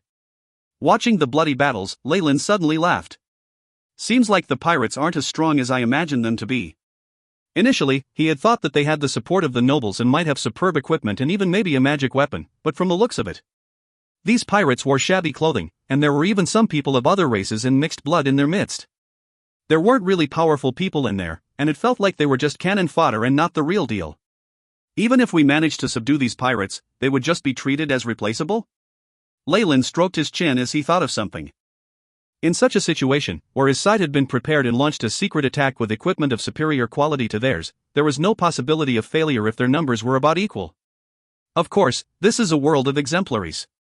The situation might change if a few powerful people show up. Leyland stared at a corner of the camp on the barren island. He could sense powerful energy undulations from there. Is that leader of the Black Tiger Pirates a rank 10 professional? Leyland sneered. Jacob, take over the command. Pay attention to their ships and don't let anyone get away. Understood, young master. Jacob answered loudly. He already wanted to prostrate himself when he looked at Leyland's skills as a commander. Leadership came naturally to the young master, and such a thing was something he had never been able to learn himself. This potential. Does that mean there really is a darling child of the gods in this world? Jacob had no time to be bothered by the shock to his worldview, and did all he could to constrain the formation of the troops and surround the camp. Isabel, come with me. Let us see to that leader, Steve. Leyland rapidly moved towards the front lines of the battle, with Isabel following closely behind. As the infamous leader of the Black Tigers, Steve had the boorish and villainous face unique to pirates. He had long since lost an eye and an ear, the price he paid when his first mate mutinied against him. Of course, this fellow who dared betray him had soon gotten his limbs cut off, and was tossed into the sea. The man could only repent with the sea god. After being recruited by Marquis Lewis, it had been made clear that if he were to be successful in this operation, he would become a knight with land of his own, and he might even become a real lord. But I'll become a lord in the future. Every time he thought of this, Steve could not help but gaze at his right hand. He had lost it, among many other things, in 10 years of bloody fights and struggles. Still, he felt like the sacrifice was worth it. As he was right now, he was a rank 10 fighter, and the Black Tigers that he led had made a name for themselves in these waters. The target this time is only the manor of a baron that has lost most of its elites. How powerful can they be? Steve thought indifferently. If not for him restraining them with all his might, all his underlings would have gone out to have fun long ago. Up to this point, everything was going well without a hitch. But all of a sudden, yells and shouts could be heard that immediately woke Steve up from his reverie. What's going on? Steve tossed the bottle of rum in his hand away, and his right hand opened up a huge tear in the tent. He arrived at the camp. It's an enemy invasion. There are too many of them, and they have excellent equipment. His second mate, a tiger-headed merman, came before him, expression unable to hide his panic. After noticing the situation, Steve's face twitched. This crafty captain immediately felt that this was not going well. Where did they come from? Why did the detection spells and alarm points not react? More importantly, who are they? Even now Steve didn't think these people were sent by his target. With Leyland's non-detection spell, the detection magic artifacts he had bought at exorbitant prices lost their effects. The alarm points had all been discovered and removed by Leyland. Steve grabbed the collar of the second mate and shouted, "Get the men in charge to the ship. If you find any errors, ads pop-up, ads redirect, broken links, non-standard content, etc., please let us know. Report chapter so we can fix it as soon as possible." Chapter 812, Siege. Siege. The ambush was a huge blow to the Black Tiger's morale. Still, Steve retained some confidence in his men. Though they were nothing more than scumbags and trash, they possessed many skills. They would be able to stay alive despite the bad situation they currently found themselves in. For what it was worth, they were pirates after all. Land fights were never their forte. Their true expertise lay in bombing, boarding, and fighting with ships. If he could only retreat to the ship, it would be perfectly easy for him to mount both offense and defense. It could even be possible for him to turn the tables. When the moment comes, I must absolutely wring this daring bastard's head off. Steve thought to himself viciously. With their captain's signal, the crew began to draw closer to the ship. However, a wave of burning heat suddenly approached them, causing the color to drain from Steve's face. Shit. Dodge, quickly, dot. Asterisk boom, asterisk the enemy's fireball landed less than 5 meters away from him, and the resulting sea of flames engulfed almost everything in its vicinity. Steve managed to escape, but the rest weren't half as lucky. Even his trusty second mate, the one with the head of a tiger shark, was burnt to a crisp. Fireball. They have a wizard. This sudden news was like a slap across Steve's face. Not only was his opponent sufficiently equipped, they even had a strategic resource like a wizard. Just then, he caught an eye of the said wizard. It was a young lad, his curly golden hair matching his deep blue eyes. He was barely an adult. A wizard of this age? Steve furrowed his brows as he realized that the young lad looked faintly familiar. Hold up, he was one of the target of this mission. That's the Fallen's young master. Steve was immediately reminded of him, and he had the urge to curse at his informant. Wasn't he supposed to be rank 5 at most? It doesn't seem like it, dot. I want his head. Steve was rid of any other choices at this stage of the game, and he could only roar orders as his muscles constricted. Leyland spotted Steve at the same time. The extraordinary vibes he gave off showed that he was their leader, and he shouted as well, "He's the head of the pirates.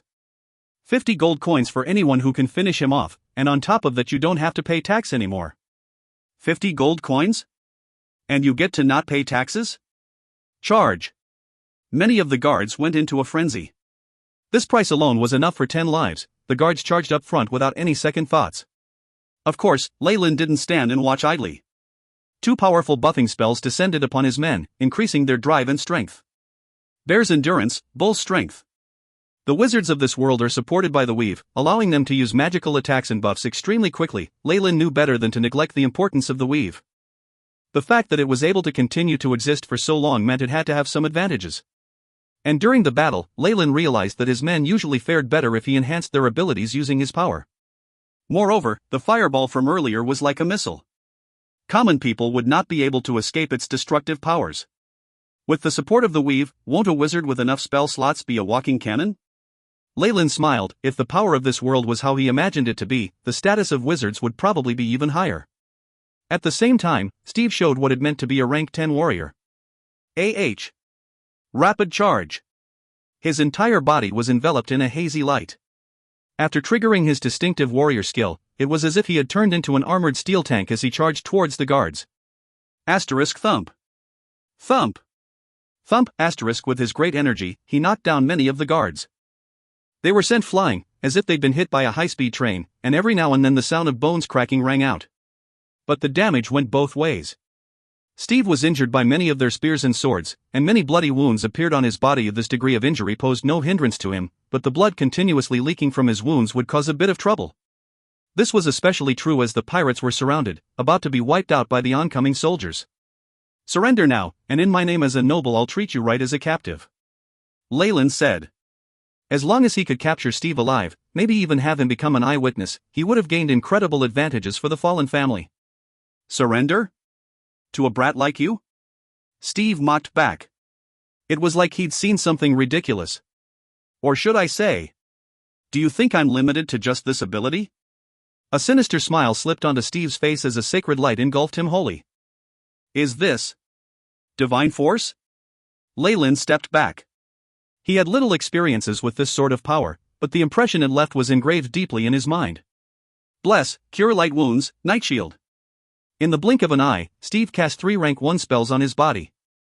Leyland's brows wrinkled as he watched Steve's wounds recover quickly under the brilliant light of divine force. Divine force is indeed troublesome. Instant spells like these can be restored through daily prayers, so even with the usage limitations it's still unfair. Steve was back to his prime condition after the buffs, and his injuries had healed. "Kill." He charged towards Leyland with great power, and a clandestine glow covered the sword in his hand. Eldritch Blast. The chi of a rank 10 fighter concentrated in his hand to become a shining blade which blasted out. Schlick, the soldiers in front of Leyland were hacked into 2 halves, and blood and gore splattered in all directions. "Well, this is troublesome," Leyland sighed, massaging his temples. Data collection completed. Creating target entry. The AI chip reported, quickly projecting Steve's details in front of him. Name, Steve. Gender, male. Estimated stats: strength 10+, agility 7, vitality 6, spirit 4, professions, rank 10 fighter, rank 3 cleric. Evaluation: undecipherable undulations in his right hand, target is extremely dangerous. Right hand? Leyland looked at the iron hook in Steve's right hand. The originally dull blade was now drenched in blood, with strips of flesh hanging off it. It looked exceptionally macabre. "I'll go up to block him. You wait for an opening to try and cast spells." Isabel drew her black sword out as she saw Steve nearing Leyland, becoming a human shield. "Where did this wench come from?" "Piss off." Steve's eyes were bloodshot. The sword in his left hand slashed down mercilessly, violent like a gust of evil wind. It had none of the protective care one normally held for a lady. Clang, the machete was blocked by a black sword, and the collision created a profound noise. "My revenge starts with you." Isabel's expression was ice cold. "There's so many incompetent idiots I've killed, who knows which ones you're from?" Even with such a reply, Steve had already grown wary of Isabel. Considering that she could hold off a rank 10 fighter who was going all out, she was no easy opponent. Thump, the iron hook in Steve's left hand shot out like a venomous snake, but it too was blocked by Isabel's sword. Sparks flew everywhere. The impending battle between the two caused many pirates, and even her own soldiers, back away subconsciously. They didn't dare to get caught in the fight. Looks like I still don't have enough manpower to kill a rank 10 fighter. Leyland thought in worry as he watched the gruesome exchange between the two. According to the data, I'll need at least 200 fully armed elites to kill Steve, and even they will have to be willing to give up their lives and pay a painful cost. Of course, if we have more professionals the injuries would be halved, but all in all I don't have enough manpower right now. And although Isabel had enhanced her own strength through demonic sacrifices, she still isn't enough to be an opponent. Progress in one's profession wasn't as just incremental. And anyway, Leyland didn't believe that those demons wanted nothing from Isabel anyway.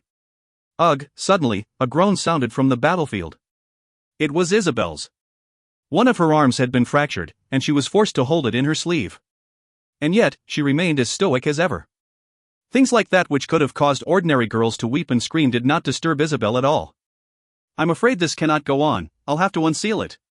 But, Isabel threw a glance at the onlookers and hesitated. Isabel. I think it's time to withdraw. Just as Isabel was about to give it her all in charge at Steve, Leyland's voice came through.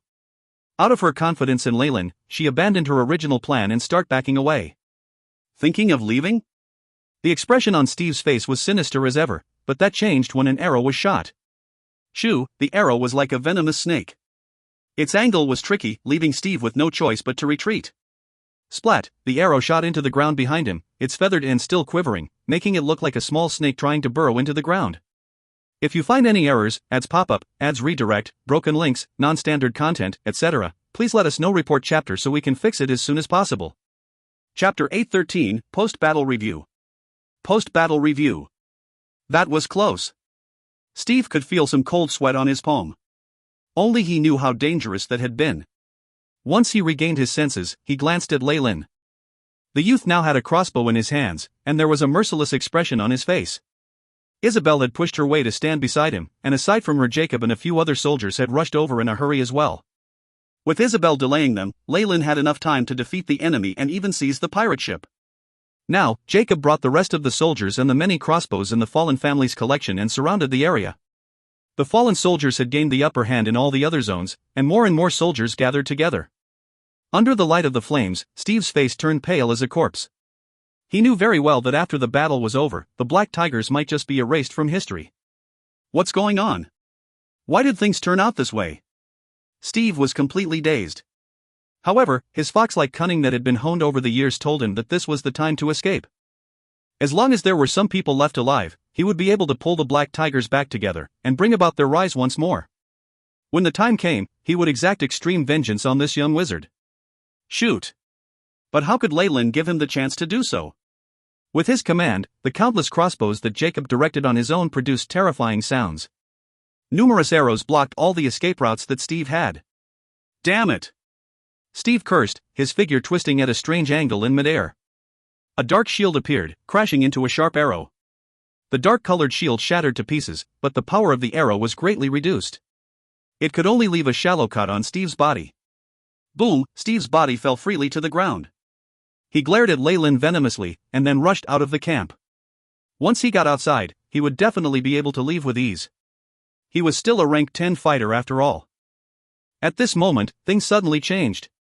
A huge white spiderweb opened up from the ground, shrouding him in darkness. But when did he? Steve's expression filled with fear as he recognized this web, rank 2 spell, web. Once it twines around me, I'll be caught. He looked fierce as he raised the sword in his left hand. However, Leyland had long since set this trap. How could he give Steve the chance to escape? Ray of Enfeeblement. Sleep. Restrict. A few rank 1 spells flashed over Steve's head. With the drain from the huge battle just prior, Steve was unable to dodge them in time. Immediately after, he felt a sense of confusion, as his body suddenly weakened. Clang, his machete fell to the ground, and immediately after Steve was caught up in the web. It was extremely sticky, and even a reckless bull would not be able to escape from it. Take aim. Prepare to shoot. The opponent is a rank 10 warrior, so be careful. At this moment, the soldiers holding crossbows aimed at Steve calmly. Only morons would miss an immobile target like this. You're still thinking of running because you have a trump card up your sleeve, don't you? Leyland approached the spiderweb, watching Steve from above, eyes full of mockery. Don't think you can hide the lifesteal effect on your right hand. I'm a wizard. When Leyland said this, he could see that Steve's eyes were first filled with fear and despair, followed by a desperate struggle. Leyland snickered, quickly retreating and dodging the bloody rays shooting from his hand. Be careful. The hook on his right hand has the lifesteal effect. Don't let it touch you, or your life force will be absorbed. Leyland smirked at Steve, causing him to pale even further. The terror from being completely seen through caused the pirate to feel muddle-headed. You're a devil. A devil, dot. Knock him unconscious, Leyland's eyebrows furrowed, and then get rid of his arms and legs. Without the assistance of a powerful cleric, such terrifying injuries would end up crippling him. As for how to deal with this person, Leyland did not have plans yet. As he had been at the forefront in hindering the fallen family, he should have made contact with Viscount Tim before, which made him a pretty good witness. But who would believe the words of a pirate? At the most, it would cause some slight trouble for the Viscount. His true value is in keeping him from Tim. Leyland watched the amputated Steve, who was now unconscious, his eyes profound. In his view, the pirate only had two functions. One was as bait, attracting more assassins and experts over from the other party so he could ambush them. However, things could easily go wrong that way. If an existence that Leyland could not deal with arrived, that was just shooting himself in the foot. On the other hand, he could use Steve to negotiate with Tim, forcing the Viscount to back off. After all, the fallen family wasn't the only one with land in the seas. Once his side showed their power and sent Steve back, saying that they had no plans to go to war, he could be able to achieve a period of harmony. Of course, Leyland never counted on the benevolence and hesitation of his enemies for his own safety. However, giving himself more time was a good method. After all, his strength was still increasing by the day, and on top of that, with the complete wipeout of the probing on the fallen family, perhaps they would pause for a bit anyway? Leyland stroked his chin. Be quick about it. Bring all the slaves. Kill those who resist. Understood. Numerous soldiers yelled together. After seeing that their leader, Steve, had been taken captive, most of the pirates had lost their morale, and with the suppression by Isabel and the crossbowmen, they were utterly defeated. Even those futilely thinking of swimming across the sea were killed by the sailors on the ship, not letting any leave. Soon, a whole region of the sea was dyed red. In this situation, even the fiercest pirate would involuntarily have thoughts of surrender. Soon enough, the sounds of weaponry being tossed to the ground sounded. The soldiers hurried to tie these people up and sent them to the ship. Set fire to this place before we leave, Leyland commanded. Following that, he returned to the double-mast ship he had arrived in. At the moment, the seized pirate ship had been tied up behind theirs. It was the spoils of their battle. Seeing the sea of red, Leyland listened as Jacob reported, 9 soldiers are dead, 15 critically injured. The rest have some form of light injuries. This was even though this was a surprise attack and they had the advantage in equipment. Jacob could not help but feel embarrassed at the results. He'd gotten a better understanding of the ferociousness of pirates today. If the Black Tigers had managed to set foot on Fallen Island, the consequences would have been dire. What have we captured? Leyland looked calm, not minding such a tiny issue. We have killed 37 pirates and taken 52 prisoner. There are a few with unknown whereabouts. We have taken Steve, and the Black Tigers can be said to be completely wiped out. At this point, Jacob began to look excited. It's a pity that there aren't any spoils. There's only some rum and jerky. We haven't found any letters or anything. Leyland shook his head and laughed involuntarily. Pirates are poor anyway. What more do you want? These low-ranked pirates did not have much money on them anyway, and if they were lucky enough to get a large amount, that would quickly be wasted on the bad alcohol in the harbor, barbecued meat and gambling dens. When, on the next day, they had not a single copper in their pockets, they would follow their captain to sea like wolves, roaring as they attacked other ships. Even if you add up the wealth of all the prisoners, that would still be nothing compared to Steve's own private hoard. Leyland chuckled. I really need to interrogate Steve well. Though it's unlikely that he has a letter from nobility, I need to know about his stash and things like that. If he could find evidence of a connection with Viscount Tim, Leyland would not have to be vexed. However, this was impossible. The other side would not be so foolish as to leave letters and the like behind. Hence, Leyland could only give this a try without placing too much hope in it. As for money, that was just a consolation prize. At the very least, these soldiers would need to be rewarded amply for the deaths, else nobody would be willing to work under him. Having taken care of everything, Leyland walked to the hold of the ship. As there were many more captives to return with, the concealed hold was very squeezy and somewhat chaotic. Leyland naturally would not imprison the group on the pirate ship behind them, that would only be creating trouble for himself. Even in this situation, Isabel had a room of her own. This was a privilege reserved for the nobility and the strong. "Can I come in?" Leyland asked after walking up to her door. "Please." Opening the door, Leyland entered the room and cast a silencing spell. This immediately resulted in a serious look on Isabel's face. Leyland twitched his nose. There was a herbal smell in the air, and Isabel's clothing was slightly in disarray. Evidently, in her hurry, she had not had everything arranged properly. If you find any errors, ads pop up, ads redirect, broken links, non-standard content, etc., please let us know. Report chapter so we can fix it as soon as possible. Chapter 814, Thoughts. Thoughts. You won't be able to do things like that easily on your own, you know. Leyland chuckled as he sat beside Isabel, pulling at her arm. Don't, Isabel began to struggle. Sit properly. Leyland's thunderous expression made Isabel's momentum to flag. Even the strength she possessed seemed to weaken greatly. Leyland rolled Isabel's sleeves up. What he saw was not the pale and exquisite skin belonging to a young girl, but a strange arm filled with scales. On the upper arm, there was a curved injury that had been caused by Steve. Demonification? And it seems to be a rather high-level conversion ritual. Leyland raised his shoulders, and then skillfully used magic energy to heal her wounds. He then bound them. It's ugly, isn't it? At some point, Isabel turned away, her voice choked with sobs. No, in fact it's still all right, Leyland answered seriously.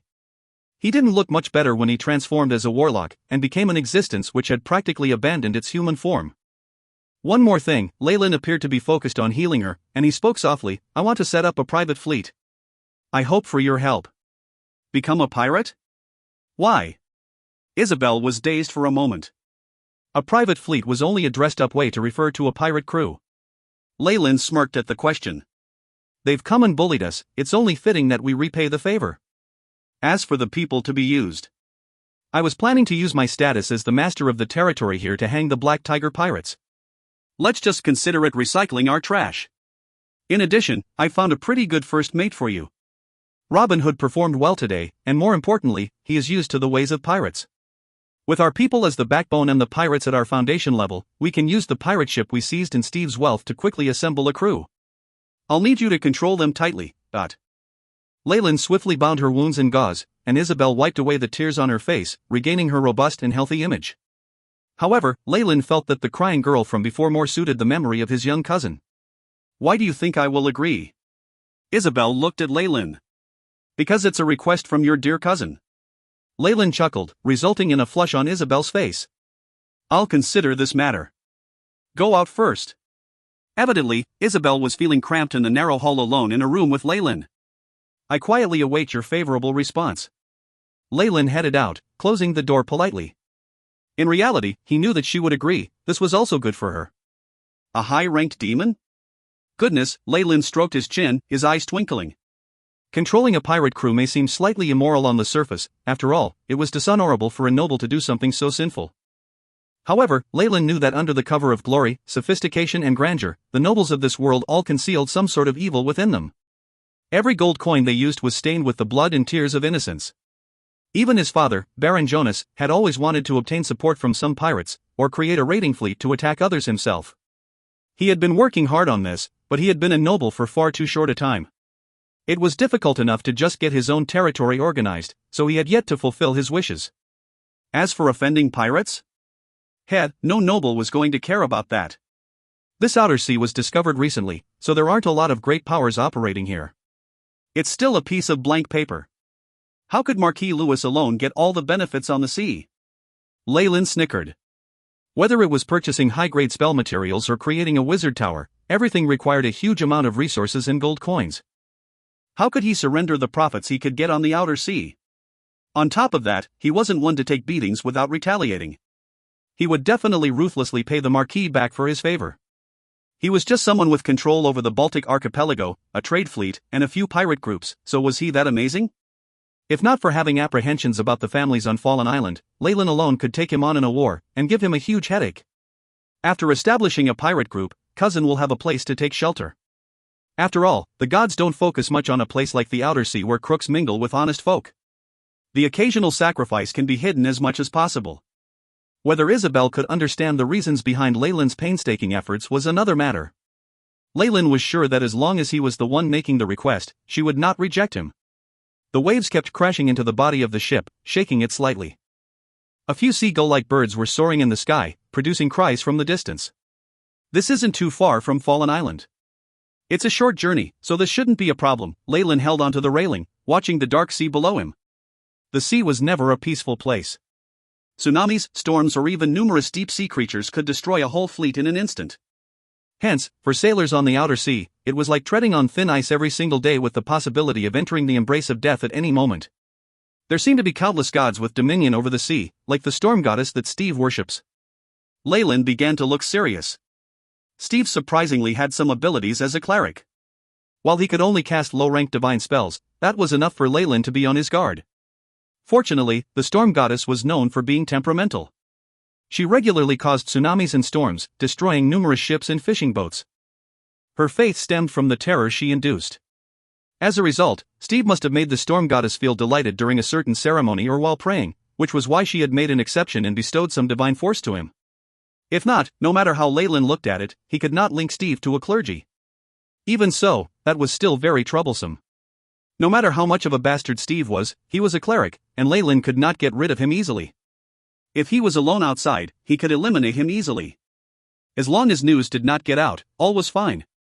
However, there were too many people here and so many prisoners. There were also the escapees. There was no way to dispute the fact that Steve was in his hands. If he were to die, things would be difficult to handle. Leyland did not want to attract even attention of the Church of a real god, much less hostility. What a pity. He's a rank 10 warrior, and a cleric at that. A hint of red light appeared in Leyland's hands. The devil blood dagger flew between his fingers, rippling with a dangerous luster that quickly died down. While he could now transform the flesh devoured into spiritual energy and hasten his advancement as a wizard, it wasn't without any requirements. He needed to completely digest the energy he absorbed between successive devourings. In addition, this sudden increase in power would be a great test in his control as a wizard. If a rank 1 wizard rapidly became a legend, he would first be destroyed by the berserk, uncontrollable magic in his own body. Thankfully, Leyland had a huge advantage in this area.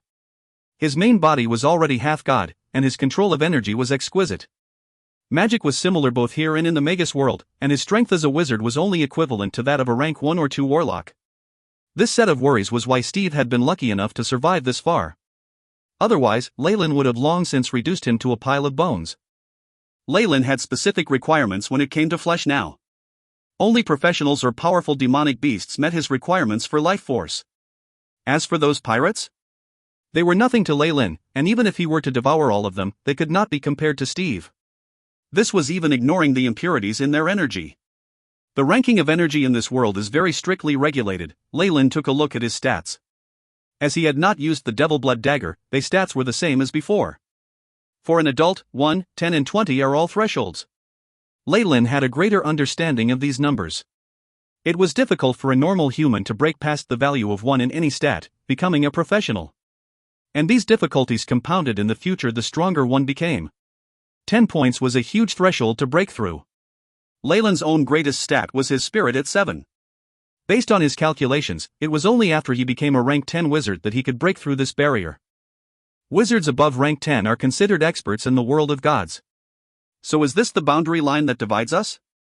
Just one stat breaking past 10 makes one an expert. Leyland had a feeling that increasing his stat points in this world would be very hard, increasing in difficulty the further he got. Once his spirit reached 10, and especially after he became a great wizard, perhaps even the devil blood dagger could only give him light support. A stringent world that suppresses power that is out of the ordinary. Even the gods have to abide by the rules of the world. Leyland's eyes burned with fervor, eager to give this a try. At this moment, he heard cheers elsewhere. We're here. I see the lighthouse at the harbor. Leyland raised his eyes and looked into the distance. As expected, there was a yellow light seen from within the fog. It represented the warmth of the fallen harbor, and Leyland could not help but reveal a smile. If you find any errors, ads pop up, ads redirect, broken links, non-standard content, etc., please let us know. Report chapter so we can fix it as soon as possible. Chapter 8:15, Return and Secret Plans. Return and Secret Plans. The moment he got off the ship, Leyland saw someone unexpected. The housekeeper of the manor, Leon, had come before him. It was evident that he had been waiting for a long time, and there were even water droplets on his clothes formed from the mist. Young master, young master. The master is back, and he said that you are to notify him once you're on shore. Father has returned? Good, I'll see him right away.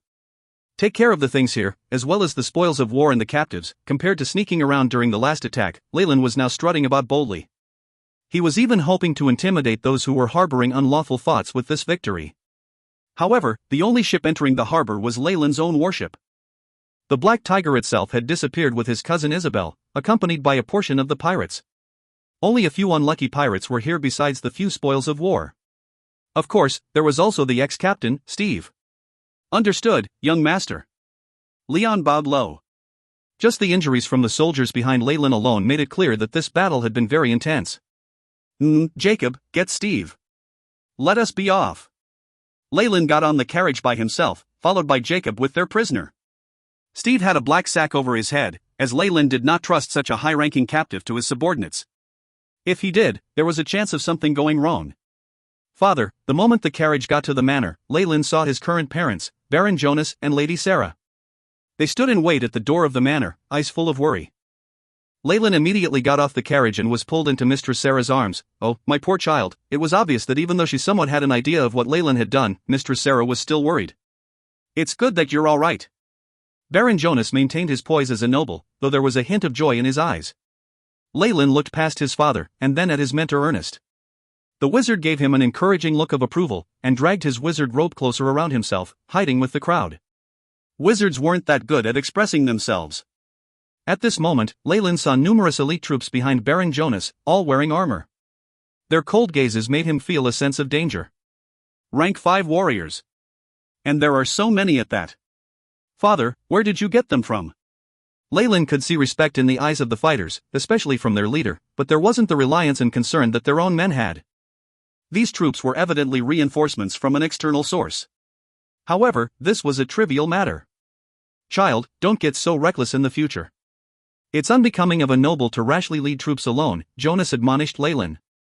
If his only successor were to die in this battle, he would not be able to handle it. By the way, Father, please allow me to show off my spoils as well as the captives. Leyland clapped his hands, and Jacob himself brought Steve up. Though his limbs had already been cut off, and he was basically a cripple without the help of high-level divine spells, he still needed to be watched. Oh? Baron Jonas' eyebrows lifted, not reacting at all to the captives and junk blades that Leyland showed. In his opinion, Leyland had merely eliminated a small wave of pirates, maybe less than 20 in total. They were probably fishermen who had lost to their desire for wealth, which was why he didn't pay much attention to them. But then Leyland lifted the black sack over Steve's head, exposing the malicious face to the daylight. Due to the blood loss, his face had paled, which did nothing to reduce the fear caused from looking at his face. Even Mistress Sarah shrieked, taking a few steps back in her shock and disgust. Leyland, you frightened your mother. You shouldn't dirty the eyes of a noblewoman with such a lowly captive. Baron Jonas had been born as a noble of a military family, and he did not feel uncomfortable when met with this situation. But even his brows furrowed slightly. Jonas could not understand why Leyland had brought a disgusting captive with sweat, blood, and grievous wounds in front of him. What he did not see was that the elite warriors behind him now had a different look in their eyes. Although Steve was crippled, the thick calluses on his body and the firm muscles mixed with the powerful aura of a high-ranked fighter that had yet to dissipate.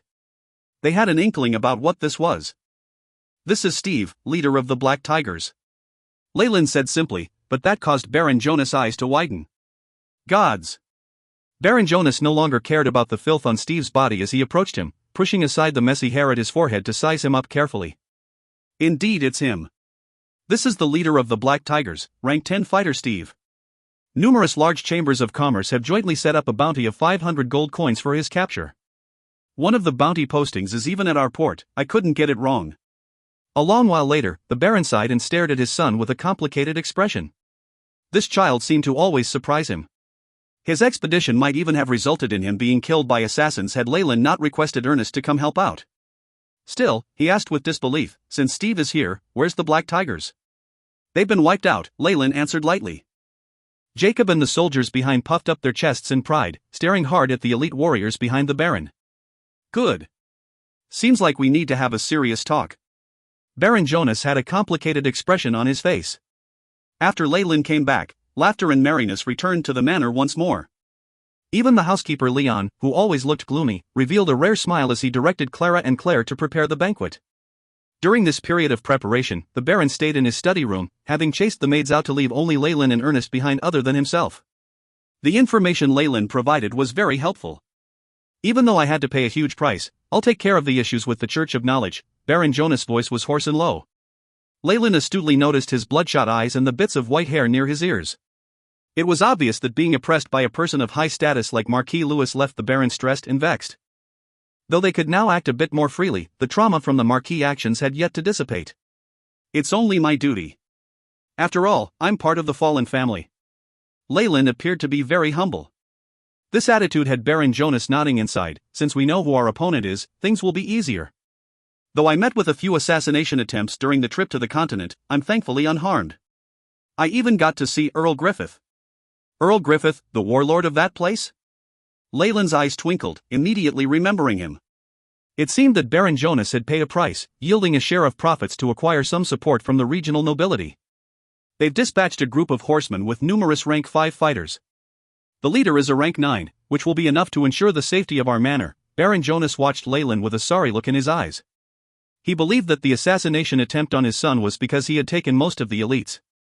If not for that, he wouldn't have been forced to struggle against a terrible group of pirates. He had tried to leave behind Ernest and Jacob, who were both professionals, to protect the port. However, relying on the protection of others was not a long-term solution. Leyland frowned slightly. Baron Jonas saw all this, and it caused him to nod even more. This child already has enough wisdom to lead our family. Well then, how do you think Steve should be dealt with? After all, he is your prisoner. Baron Jonas chuckled, wanting to see how Leyland would act. Dispatch a messenger to make negotiations and then return him to Marquis Lewis. In exchange, we can set up a peace treaty. How about that? Our family is quite weak after all. Leyland did not hold back as he spoke. Good. Baron Jonas was on the verge of applauding his child. He definitely had not been so rational at such an age. He would have complained about his vengeance after the humiliation. Seeing this ability to give up and maintain a low profile, Baron Jonas would hand the family over to Leyland even if he was useless in other areas. Who do you think is the most suitable? Bishop Tapri of the Church of Knowledge. He's a friend to both sides, so he would make a suitable messenger. Leyland emphasized that he was a friend, and Baron Jonas obviously could tell what Leyland was implying. He muttered to himself, he is a good choice. With his status as a bishop of the Church of Knowledge, Tapri was the most suitable mediator. He could even increase the prestige of the God of Knowledge this way, so he probably wouldn't reject them. After everything was settled, Leyland mumbled, Father, I still have some things to tell Master Ernest. If you find any errors, ads pop up, ads redirect, broken links, non-standard content, etc., please let us know. Report chapter so we can fix it as soon as possible. Chapter 816, Trade. Trade. Leyland's solemn tone immediately had Jonas on his guard. He glanced towards Ernest, and the man immediately flicked his fingers. He'd cast non-detection and sound isolation.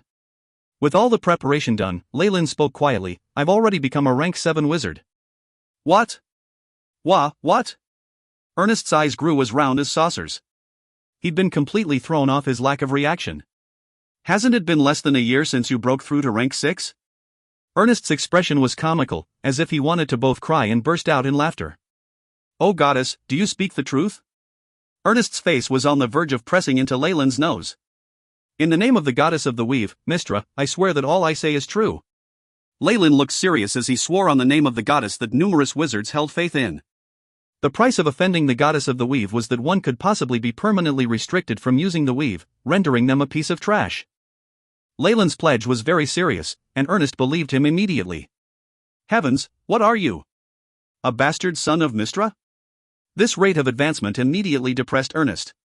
He was still a mid-rank 9 wizard, so by the looks of it Leyland would probably catch up to him in a year or two. It was normal to be overtaken by one student, but to be surpassed by a punk who wasn't even 20 yet? Ernest grew very dispirited, almost on the verge of hiding away into a corner and drawing circles on the ground. Meanwhile, Baron Jonas turned awkward, not getting it at all. He truly knew little about wizards, so he immediately suppressed his awkwardness to ask, Ernest, my friend, what does this mean? Why the reaction? Oh, my apologies, my friend.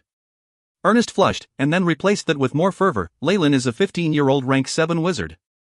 From what I know, this talent puts him among the top 100 talents of the past 300 years. At this point, he turned serious, don't underestimate this ranking.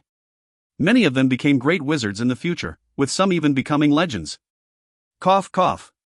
So, this instantly shocked Baron Jonas. He watched his son, eyes full of disbelief. While I don't have any acknowledgement from the Wizard Guild, it's no problem to cast rank 3 spells. Leyland looked towards his mentor. If news of this gets out during negotiations, do you think Marquis Lewis will back off? The great chances of Leyland becoming a great wizard was enough to inspire fear. After all, few high-ranked wizards in the Dambrath Kingdom obeyed the royal family. If they found out that the fallen family had a genius wizard, the possibility of the other side conceding was high. Of course, the other possibility was that they would be driven into a corner, sparing no expense to eliminate Leyland so as to avoid any repercussions. This way, they would not be harmed. Of course, they might be driven to a corner and spared no expense to kill Leyland in order to take care of whatever repercussions there might be. This way, they would not be at harm. Well, that's very possible, but there are also other options. After all, growth and talent don't represent power, Ernest warned. No. This news absolutely cannot get out. I will send down an order for everyone to keep their lips sealed. Baron Jonas immediately understood. Even if there was a mere 0.0001% possibility, he was unwilling to risk Leyland dying. After all, with Leyland's talent, it would only be a matter of time before he became a high-ranked wizard if nurtured well. He even had hoped to become a legend. Compared to that, the losses now meant nothing. Seeing his father and master so resolute, Leyland could only laugh wryly and toss this thought away. All right. However, father, please allow me to train my magic in secret outside the manor in the future. Training in secret, Ernest could not understand it. Wizards weren't the kind to practice hard like that. Was there a need to abandon a life of luxury in order to train one's will? But watching this student of his, a 15-year-old who had become a rank 7, Ernest wisely chose to shut his mouth. Leyland's achievements would represent everything. Who knew, this method could allow him to make rapid progress. Ernest touched his chin, feeling that he should probably start training like this. Since your mentor isn't against it, I have no opinions. Remember that you're the future of our family, always prioritize your safety. Even if I were to lose the fallen island, I can't lose you. Do you understand? Baron Jonas warned. Yes. Leyland nodded, then followed up, there's something else, and it regards the management of the family. Oh. Seems like you're giving me a lot of surprises today. Baron Jonas was actually extremely fatigued now, but he still rubbed at the area between his eyebrows, looking like he was listening closely. I think we should alter our system of giving rewards based on the services rendered at our family port. Leyland's first words were already astonishing. I noticed that this occurred because we're too weak to protect our own territory. It's likely that we'll have a lot of enemies coveting our land. We need to recruit even more soldiers and professionals to expand our power, which means we need more sources of revenue. That's easy to say, but most of the trade on these seas is taken up by Marquis Lewis's Baltic archipelago. What can we offer? Baron Jonas smiled wryly. No noble would reject opportunities to expand their strength and wealth. He'd also explored this before, but had not gotten any gains. Leyland must have mentioned this because he has a proposal. Let's consider it first. Ernest was aware that this student of his always made plans before acting, and would never say anything without thinking it through beforehand. This aroused his interest. I checked, and there are only 3 things that make great profits with a foundation in sea trade: slaves, sea salt, and sugar. Leyland's eyes glinted. The slave trade has a bad reputation and it's been controlled by Marquis Lewis. We can't interfere with that, so I choose sea salt and sugar. Sea salt and sugar? Baron Jonas scratched his hair in confusion, but our island isn't anything like those in the south with spices and cane sugar. Those plants can't survive here. No. I plan to buy coarse sugar, and then refine it into high-grade white sugar for sale. As for the sea salt, I'm planning to use fish floss. Fish floss? Yes. Mash the flesh of the fish and dry it in the sun, and then use techniques to preserve it for a long time. Because there's salt in meat, I'm sure it will be welcomed by the commoners and adventurers on the continent. Leyland was someone who'd traveled over from another world. He'd be foolish if he didn't use the knowledge he gained from his previous world to gain some benefits. Though there were differences in the physical laws of the two worlds, there were still some similarities. Concerned about the family's strength, Leyland was trying to expand their revenue to help himself in the future. He'd long since thought this through. While he only somewhat remembered the methods to refine sugar and create fish floss by drying them in the sun, that was all right. He was a noble. As long as he supplied them with a general idea, his underlings would make it a reality. Though Leyland remembered a lot more as well, he'd run tests through the years and he realized that he could only build an industry around these 2 items. They complemented the laws of the world of gods. As for other techniques, it wasn't that they could not be used, but they would destabilize the situation now. Paper would definitely be valued highly by the Church of Knowledge, so he could easily gain the favor of Ogma. However, he would attract the ire of the other gods, and Leyland was afraid of that. Refined sugar and fish floss were two things that wouldn't have as great an effect. After Leyland explained his thoughts on this industry, Baron Jonas sank into deep thought. While he did not know about this, Leyland's words seemed to be plausible. At the very least, Ernest beside him had eyes that were twinkling as if he had seen sudden huge profits. In that case, you can try that. At the end, Baron Jonas agreed. After all, Leyland had proven with his battle achievements that he was not just a braggart. What was the harm of letting him try? At worst, it could be considered business training. As a successor of a noble family, one might not need to know how to manage businesses, but they couldn't afford to be cheated by businessmen. However, be cautious. Jonas warned after thinking it over once more. He was still worried. I understand. Many thanks, Father. Leyland stood and bowed. In reality, he just needed to have the approval of the Baron in name. As for the people and money? Steve would probably be more than willing to provide that. The banquet's almost prepared, let's go together. By the way, where's your cousin Isabel? Jonas asked suddenly at the end. Oh. I let her leave, Leyland's eyes flashed with his unhesitating answer. He still didn't want to divulge the fact that he was establishing a pirate crew. Is she gone? That's good too. Baron Jonas nodded and did not ask more, leaving with his hands behind his back. It was evident that he'd long since had his own conjectures on Isabel's change. However, the situation had been urgent then, and he'd felt bad about abandoning a diligent branch member of the fallen family. That was why he'd said nothing then, and now that she'd left, there would now be no awkwardness between them. If you find any errors, ads pop-up, ads redirect, broken links, non-standard content, etc., please let us know. Report chapter so we can fix it as soon as possible. Chapter 817, Tim. Tim. Looks like Father already knew about it long ago. Leyland immediately arrived at his own conclusion after listening to the Baron's words. Had he not promptly made the decision to send Isabel away, the Baron would perhaps have dealt with her upon his return. After that, terrible rumors might have spread, and his cousin might even have died of illness. After all, the churches in this world did not even slightly tolerate the followers of devils and demons, and even their friends and family would be implicated. With a tacit mutual understanding, the father and son went to the banquet, as if they had completely forgotten about Isabel. The banquet was bustling with noise and excitement. Suno, that wandering bard who had been seen at the port lately, had come to perform. His voice was as sweet as a skylark's, and the few short poems he recited earned cheers from the whole hall. However, when it was over, Leyland saw that Suno was invited to his father's study room. It seemed like the Baron had not invited him purely for the performance. However, that meant nothing to Leyland. He was planning to move out after the banquet, giving the pirates their orders and settling matters regarding the trade. Of course, he had to ease the tension in his family's relationship with Viscount Tim, handing over the prisoner and signing an agreement. Thump, a crisp slap landed on a young man's face, making his fair skin swell into a bruise. Gods, how could I have gotten such a stupid child like you? A furious middle-aged man dressed in exquisite noble attire stood in front of the youth. Complex designs were sewn in with golden thread on the fringe of his clothing, fully in the elven style. Exotic rings laden with precious gems lined all 10 of his fingers in varying colors, and a few of them emitted powerful magical light. This was the person controlling the Baltic archipelago, the younger blood brother of the Dambrath king. It was Marquis Louis. The king obviously was not stingy when it came to titles, bestowing a dukedom upon him, but Louis evidently thirsted for power. Hereditary land was something even the children of the king might not be able to obtain. Marquis Louis was very satisfied with the kingdom's offshore development and the growing trade profits. The only thing that made him frown was that in this vast open sea, there was some land that belonged to small noble families, as well as a bunch of disobedient and barbaric pirates that were a thorn in his side. Hence, when his useless son begged for some territory, Marquis Louis had agreed. However, looking at Viscount Tim in front of him now, he couldn't help but feel resent for failing to meet his expectations. You're a disgrace. You do things without following any kind of rules.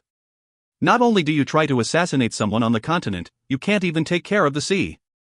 You even lost the black tigers. At this point, Marquis Louis felt a little sorry. While the deaths of those filthy despicable pirates didn't faze him regardless of numbers, a rank 10 fighter like Steve was still a capable underling. On top of that, his own group of bandit assassins had been lost. Also, Marquis Louis's chest kept heaving up and down as he flung the letter at Tim's face. Look. This came specially for us from Griffith. Not only did you gain no advantages at all, you even pushed the fallen family towards those hicks. Tim let the letter smack on his face, feeling the unceasing stinging pain that caused his eyes to be filled with fiery fury. Viscount Tim looked extremely similar to Marquis Lewis, though he was much younger and had a pair of long and narrow eyes. He was now bowing respectfully. "Father, please give me another chance. As long as you assign borage to me, I can definitely." Scram! What answered him was only a hysterical yell from the Marquis. The door slammed shut, and Tim gently caressed his swollen face. The stinging pain doubled the fury in his heart. The surrounding maids and the like naturally did not dare provoke Tim, who was in this state. All of them fervently wanted to be ostriches so they could bury their heads in the carpet. However, another noble youth strolled in with a mocking expression. "Ha, my beloved little brother, you seem to have met with some trouble." "Big brother." Tim clutched his face, feeling dazed and awkward when looking at the new arrival. This was the Marquis' first son, born of his primary wife. He would one day take over the Baltic archipelago. Given that his mother was a noble as well, his status was much higher than that of Tim, who could only rely on the whims of the Marquis. "Oh my, are you injured? Quick, get a priest." The young man shouted at the servant behind him, as if he was an elder brother caring for his younger brother.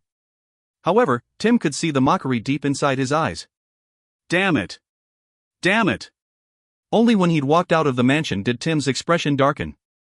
"I'll never let the people who've humiliated me off. I swear on it. And then there's the fallen island, and that little noble called Lyle. I'll definitely force you all to hell and have you repent there."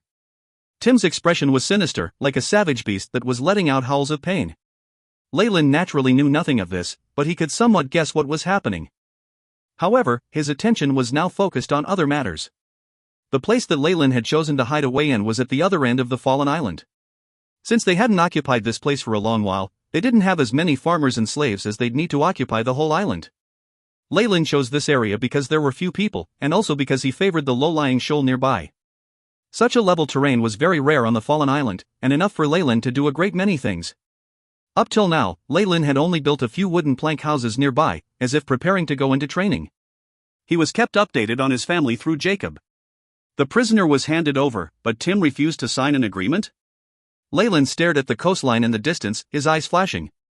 "Yes, young master." Jacob stood behind Lyle, looking humble and respectful. After the few battles before, he was completely subservient to Lyle, and his loyalty could even be comparable to Baron Jonas. Staring at the blue surface of the sea for a long while, Lyle suddenly laughed and spoke slowly. "Seems like he's unreconciled to this. That's for sure. However, he hinted that there would be no attacks against our family for now. The Baron has also agreed. It's just temporary peace. His plans were disrupted, so he needs to reorganize everything. We need to amass some strength here." Lyle could already tell what this was. It was no peace, just a temporary armistice. Once they reorganized, they would definitely attack the family once again. Of course, Lyle did not mind this. What he needed right now was time. "How's the preparations on the slaves we need, the coarse sugar and the fishing boats?" Lyle inquired. This was the preparation for the sugar and fish floss trade that he had brought up with the Baron earlier. "I've already found a merchant in the port, and he's willing to give us a channel for the slaves and sugar. As for the fishermen and fishing boats, an announcement has been pasted on the territory. Commoners who come willingly will get a discount from taxes," Jacob reported deferentially. "Good. Don't worry about the finances. Steve's little treasury should somewhat be enough for the initial investment. Father has already to let me use everything." Before handing the slave over, Lyle had naturally squeezed out all the value that Steve had left and obtained his precious wealth. He'd also learned of the locations that had treasure buried in them. Pirates usually used gold, which was a stable currency, and the habit of hiding it on barren islands. It all added up to around 1,000 gold coins, which was enough early money. There would be more money required near the end, but Lyle had already prepared Isabel and the pirates for that. "Slave trade? I'll need slaves that are proficient at carpentry and masonry. I don't mind if they're pricey." The Dambrath kingdom was expanding into the seas, and numerous barren archipelagos were found. There were many natives, tropical forests, minerals, primordial creatures on the islands. Of course, there were also many diseases and death. As the commoners of the continent rarely agreed to follow their master and find new land, slaves were essential if one wanted to completely develop an island. Marquis Lewis of the Baltic archipelago was the one with the most profits from the trade. He had a tremendous supply chain that had deals with pirates and its own slave hunting outfit. Untrained slaves were naturally the lowest class, and could only be used in wrestling rings or as sacrifices to gods.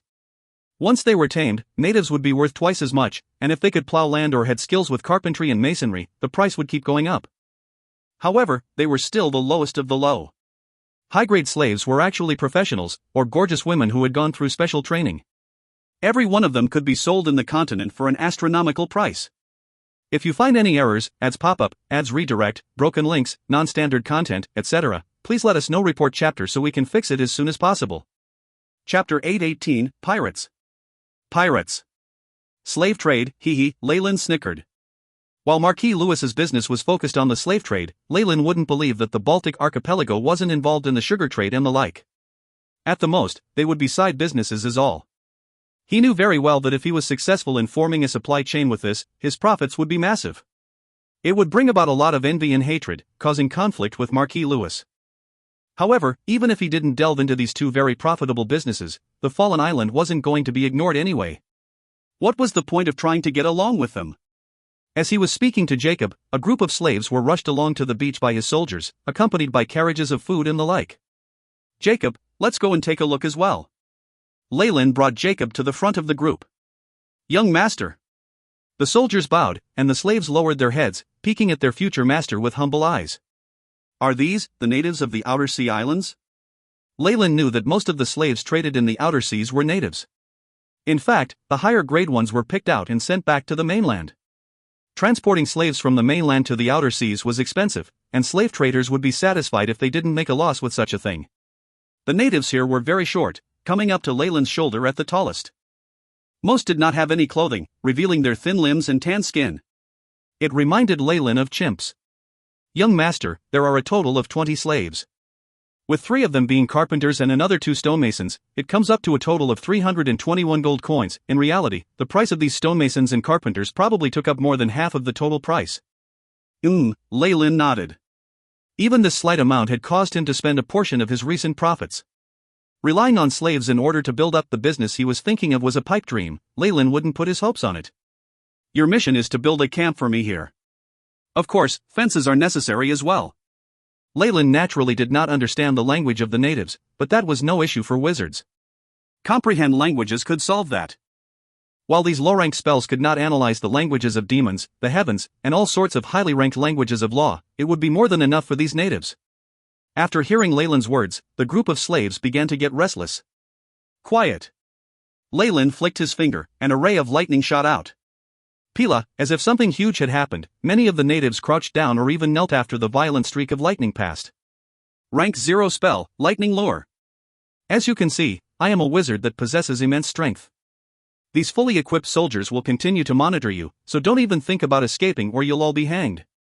On the other hand, if you're hardworking and complete your task in time, I'll give you a reward, and even dismiss you from slavery. Leyland's hands glinted with sparks, making him look like a god in the eyes of the slaves. In reality, wizards had always been rare existences in the world of gods. There likely weren't many even serving under Marquis Lewis. This abnormal strength was the best way to terrorize these natives, having them believe he was a spirit of the elements or worship him like a god.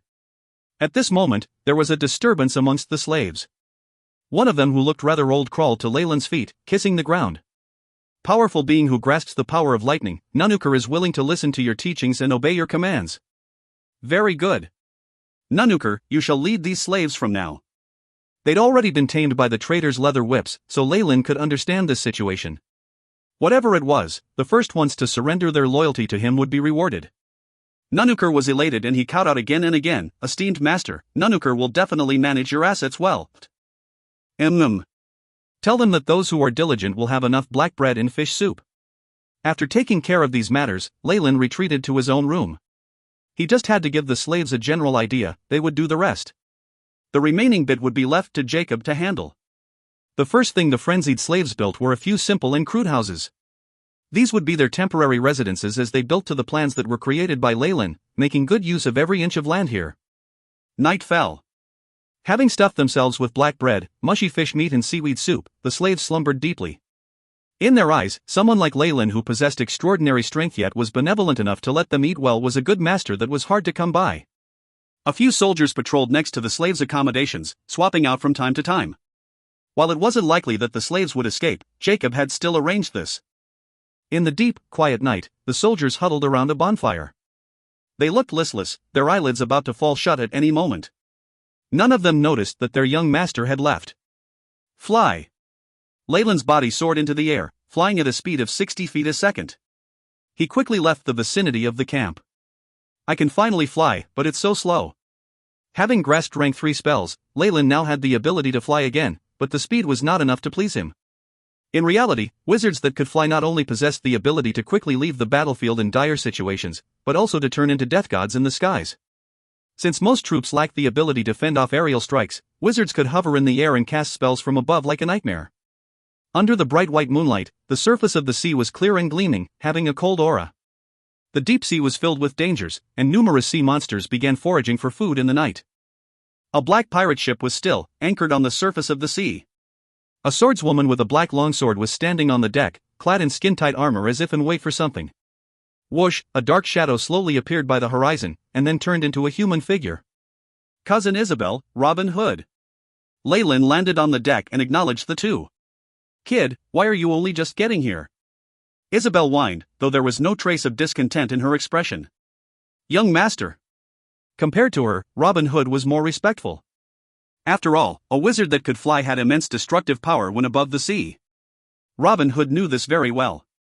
Most of the times, such wizards could send their opponents on their way before the ships could even line up with each other for battle. Call all sailors to deck. Leyland commanded.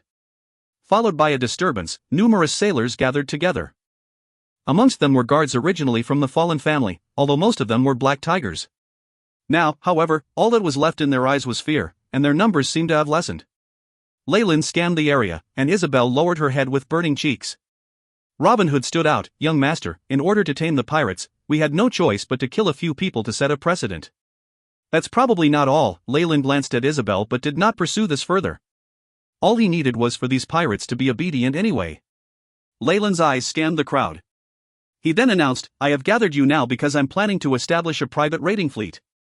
It seemed like these people had already had their suspicions. They accepted the truth calmly, and the eyes of Robin Hood and a few others even flushed red with desire. There were few truly good men who accompanied Baron Jonas to the barren island as he developed the territory. His companions had likely done all sorts of things in their free time, including playing at piracy. They might even have had the Baron's tacit approval and support. Leyland made plans for the family of those who had been guards to move to his camp. This would allow him to care for them, and control the spread of the news. While it was impossible to hide this for long from the Baron, things would have all been done by then and he could do very little to interfere. As for the pirate slaves, loyalty, justice, and things like that didn't compare to money for them. As long as Leyland achieved victory after victory as he led them to gain wealth, they wouldn't mind even if their leader was a demon. Of course, his subordinates now were a standard mob, and Leyland urgently needed a victory to stimulate them. On top of that, I need to maintain my reputation, and I'll need to disguise this black tiger ship. At the very least, I'll need some remodeling. Leyland stamped the deck under his feet. Don't call me young master in the future. Call me captain or sire, is that understood? He commanded. While it sounded dreadful for a noble to partake in piracy himself, it was nothing new. However, he still needed to maintain a reputation. He couldn't do such things openly. If Leyland were to be killed during a raid, the Baron could not take revenge openly, and at most, do something in private. Yes, Captain. Robin Hood quickly reacted. Good. Weigh the anchor. Set the sail. Let us plunder everything. If you find any errors, ads pop-up, ads redirect, broken links, non-standard content, etc., please let us know. Report chapter so we can fix it as soon as possible. Chapter 819, Merfolk Pirates. Merfolk Pirates. A pirate ship drifted quietly in the pitch black of the night. A crimson skeletal flag fluttered in the wind, holding an aura of death. Within the captain's room, the rocking hull did not affect Leyland the least.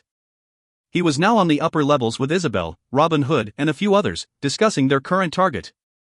We have over 50 sailors, but their quality is, Robin Hood shook his head, evidently not thinking well of the sailors that had recently pledged their allegiance. This was the truth anyway. Without the threat of death, they would not have submitted so quickly. However, having them show their loyalty was practically a joke. If there was a chance, they would definitely betray Leyland and escape without hesitation, even plunge a knife into his and the others' hearts. I know this very well, but loyalty can't be developed in just a day or two. Time will also help us phase out the people who intend to disobey. Leyland's voice was very calm yet held an exceptional callousness. Isabel and Robin Hood felt like they could see the near future of the many pirates, and their executions by Leyland for all sorts of reasons. I'm planning to develop a base to produce fish floss on Fallen Island. We'll need a lot of money and slaves for it, and it's too much to handle if we depend on our territory alone. We need to get this done, by hook or by crook. Leyland stuck a dagger at a point on the map. The primitive method of the accumulation of wealth was a drawn-out process. If one wanted to speed it up, there would definitely be blood and sin involved. Leyland did not have the skills to slowly guide an industry. He would only go on raid after raid to quickly build up a production line. Marquis Lewis hadn't given him much time, and he was running out. Leyland never believed in random outside protection, believing that it would only bring about tragedy to entrust his life to someone else. Hence, he would rather take some risks to increase his strength, and expanding his trade profits was just one part of it. After this was done, he'd launch a series of attacks to set his opponents back in the region. While Isabel and Robin Hood were unaware of Leyland's thoughts, the murderous aura that he emanated caused them to involuntarily shiver. This is the Half-Merfolk Island. Robin Hood was the first to recognize the name of the island that Leyland had his eyes on, and he gasped, "There's a famed group called the Merfolk Pirates occupying the place." "A group that Marquis Lewis controls," Leyland added coldly. How could he not have pried open Steve's lips for such information? The man had been the captain of the Black Tigers, after all.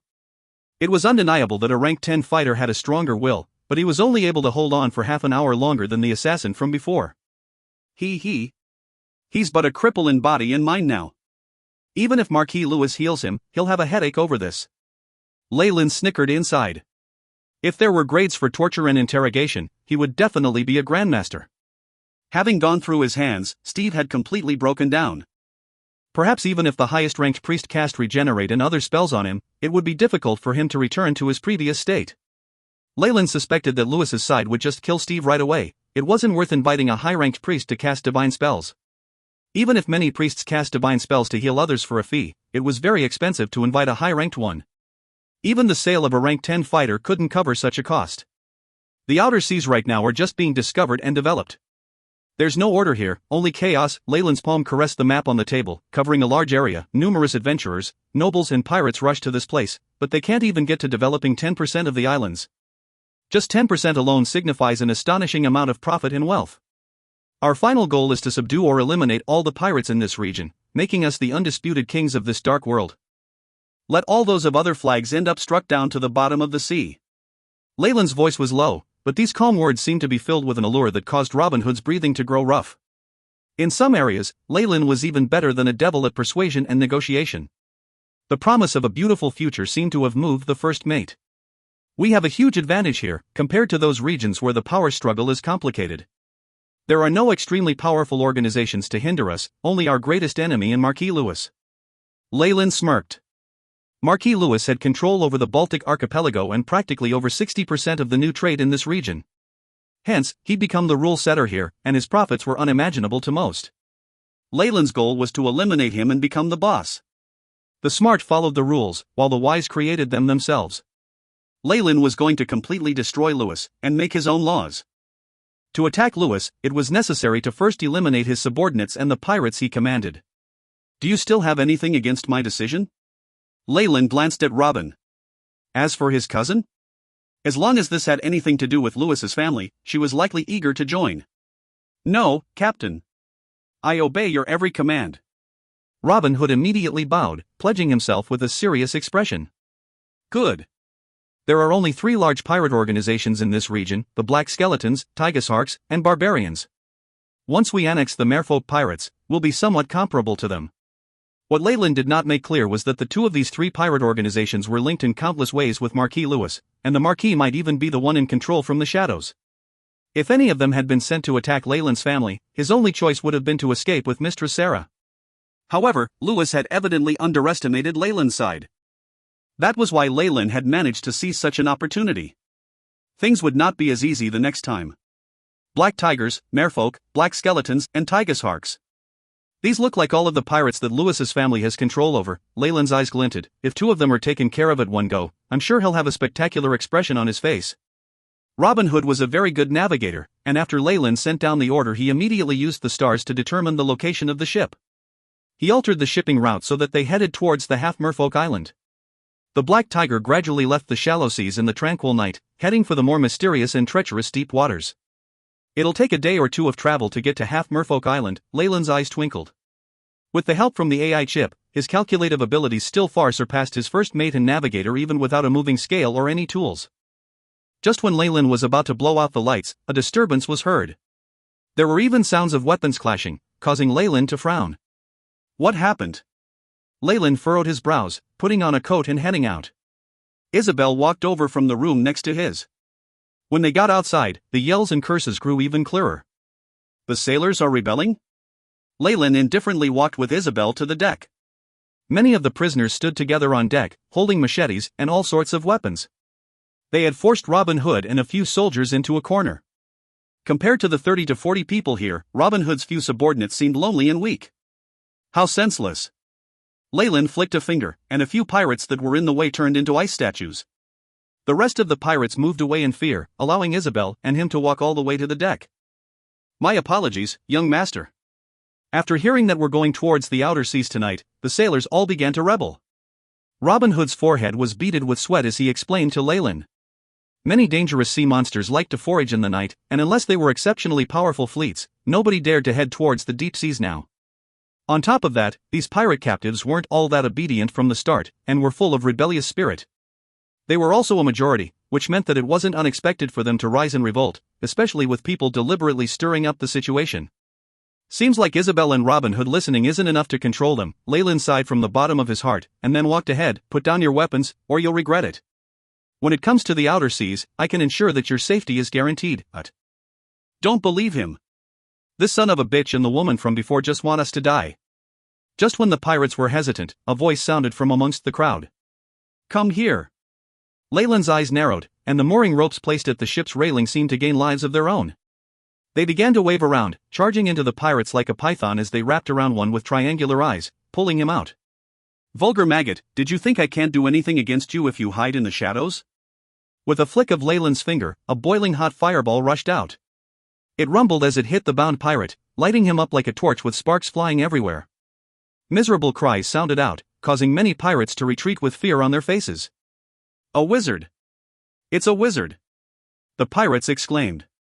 Most of the pirates had melee professions. True tall, rich, and cool wizards were a rare sight even amongst huge pirate groups. If you find any errors, ads pop up, ads redirect, broken links, non-standard content, etc., please let us know. Report chapter so we can fix it as soon as possible. Chapter 820, Smash. Smash. Wizards were often more intimidatingly powerful than high-ranking fighters, knights, and other such professionals. I'll count to 3, and if you don't put down your arms and kneel in surrender, you'll follow his example. With a tug of the rope, the charred remains were immediately scattered into the ocean. This intimidating strength immediately made many pirates think of retreating. It was a pity that this was the ocean, and they were surrounded by water as far as the eye could see. Even if they wanted to run, they had nowhere to go. 1. Leyland's face twitched as he announced without any hesitation. 2. 2 rays of ice flew out, turning the fleeing pirates into ice sculptures. 3. Leyland's eyes were filled with a heavy killing intent. These terrifying eyes finally led to the collapse of the pirates. They abandoned their weapons one by one, and knelt on the floor while weeping bitterly. Robin Hood, tie them all up. Leyland rubbed his hands together. After all, he could not possibly kill all of these captive pirates. If he did, who would sail the ship? In this world, a captain could only fight to the death in the face of mass mutiny. However, powerful people like him could put down their entire crew with a hand tied behind their back. As you command, Captain.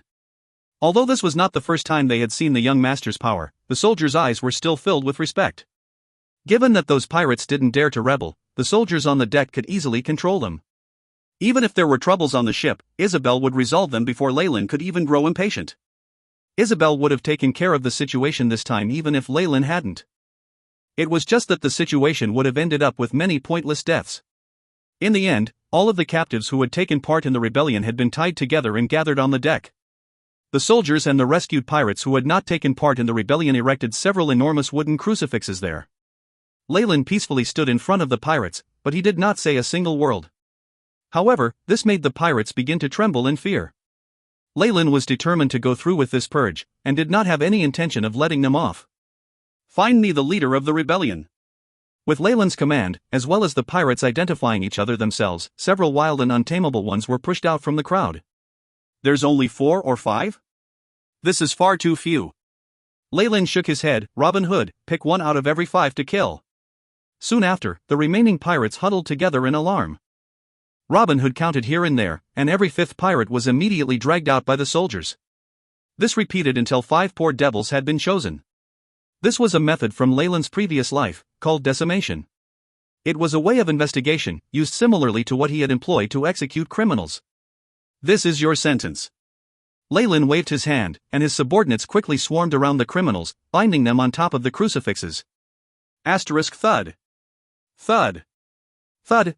The other pirates were alarmed by the sounds as several nails were hammered into the offenders, even if they avoided the vitals. Drops of blood ran down the nails. Bastard! I won't let you off. Even if I die, I'll drag you to hell with me. My lord, please spare us. Please spare us. Blood-curdling screams rang out, intermixed with curses and pleas. Aren't you lively? I hope you can be like that tomorrow too. Leyland smiled faintly. This method of crucifixion was very inhumane. The targets inched closer and closer to death as they gradually bled out. The sort of fear it induced could lead to a nervous breakdown in normal people. These physically strong people could perhaps stay alive until the 2nd day. However, that was of no use. It only meant more insane pain and torment. The violent sunlight of the sea would drain them of every drop of moisture in their body, until they were mummified. And in the end, they could only choose between bleeding to death, dying from sunburn, or dying of thirst. Many of the captives who thought of the scene were so frightened that they couldn't help but wet themselves. They didn't even dare to meet Leyland's eyes. The smell of urine spread. As for the rest of you, I'll be gracious and show you mercy. You will only receive 10 lashes. Now all of you, clean the decks immediately. If I see even a single speck of dust tomorrow, you'll have to lick it clean. Do you all understand? Leyland shouted. When grace was absent, the fear of death was an effective deterrent. Of course, the prerequisite was that one needed enough power. Still, who amongst Leyland's subordinates could surpass him in strength? Thwack. Thwack. Thwack. Leather whips specially soaked in seawater were used to punish these pirates. On one hand, the salt in the water would prevent the wounds festering, but on the other hand, the pain would be even more severe.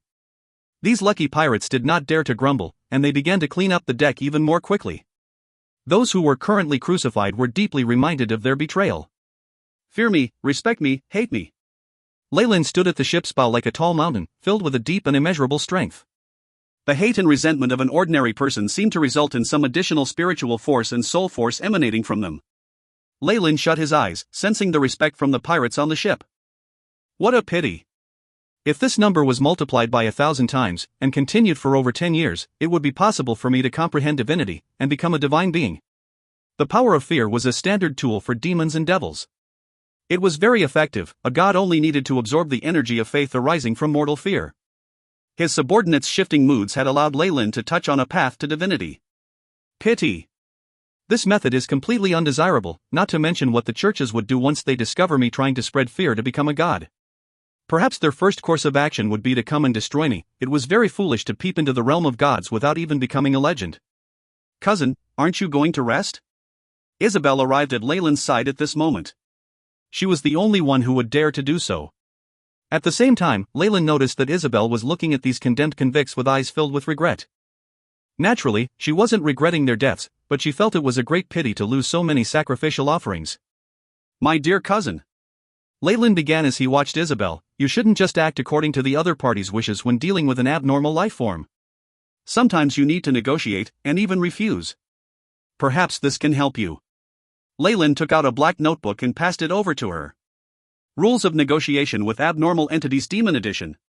Isabel let out a low cry. This book contained knowledge about demons, and to the churches it was a standard demonic item. This is part of my teacher's collection. I copied it out using magic. Perhaps it can help you. Don't let anyone else see it. Leyland smiled faintly. In fact, this was from Beelzebub's memories. After all, he was the commander of the devil's army, and he had a deep understanding of those demons that were his enemies. At the same time, devils were also the greatest experts in deceit, threats, and modifying contracts. With Beelzebub's knowledge, the least it could do was to ensure that she wouldn't suffer too big a loss when making deals in hell or the abyss. Even if you sell your soul, make sure it fetches a good price. Don't be swayed by a few words and offer it up without thinking it through. That would simply be too foolish. Thank you. Isabel hugged the black notebook close, as if it was her entire world. Also, it seems like we won't get any rest tonight. Leyland waved his hand and said to Isabel, be careful. What should I be careful of? Isabel was rather doubtful, but she immediately felt a huge jolt.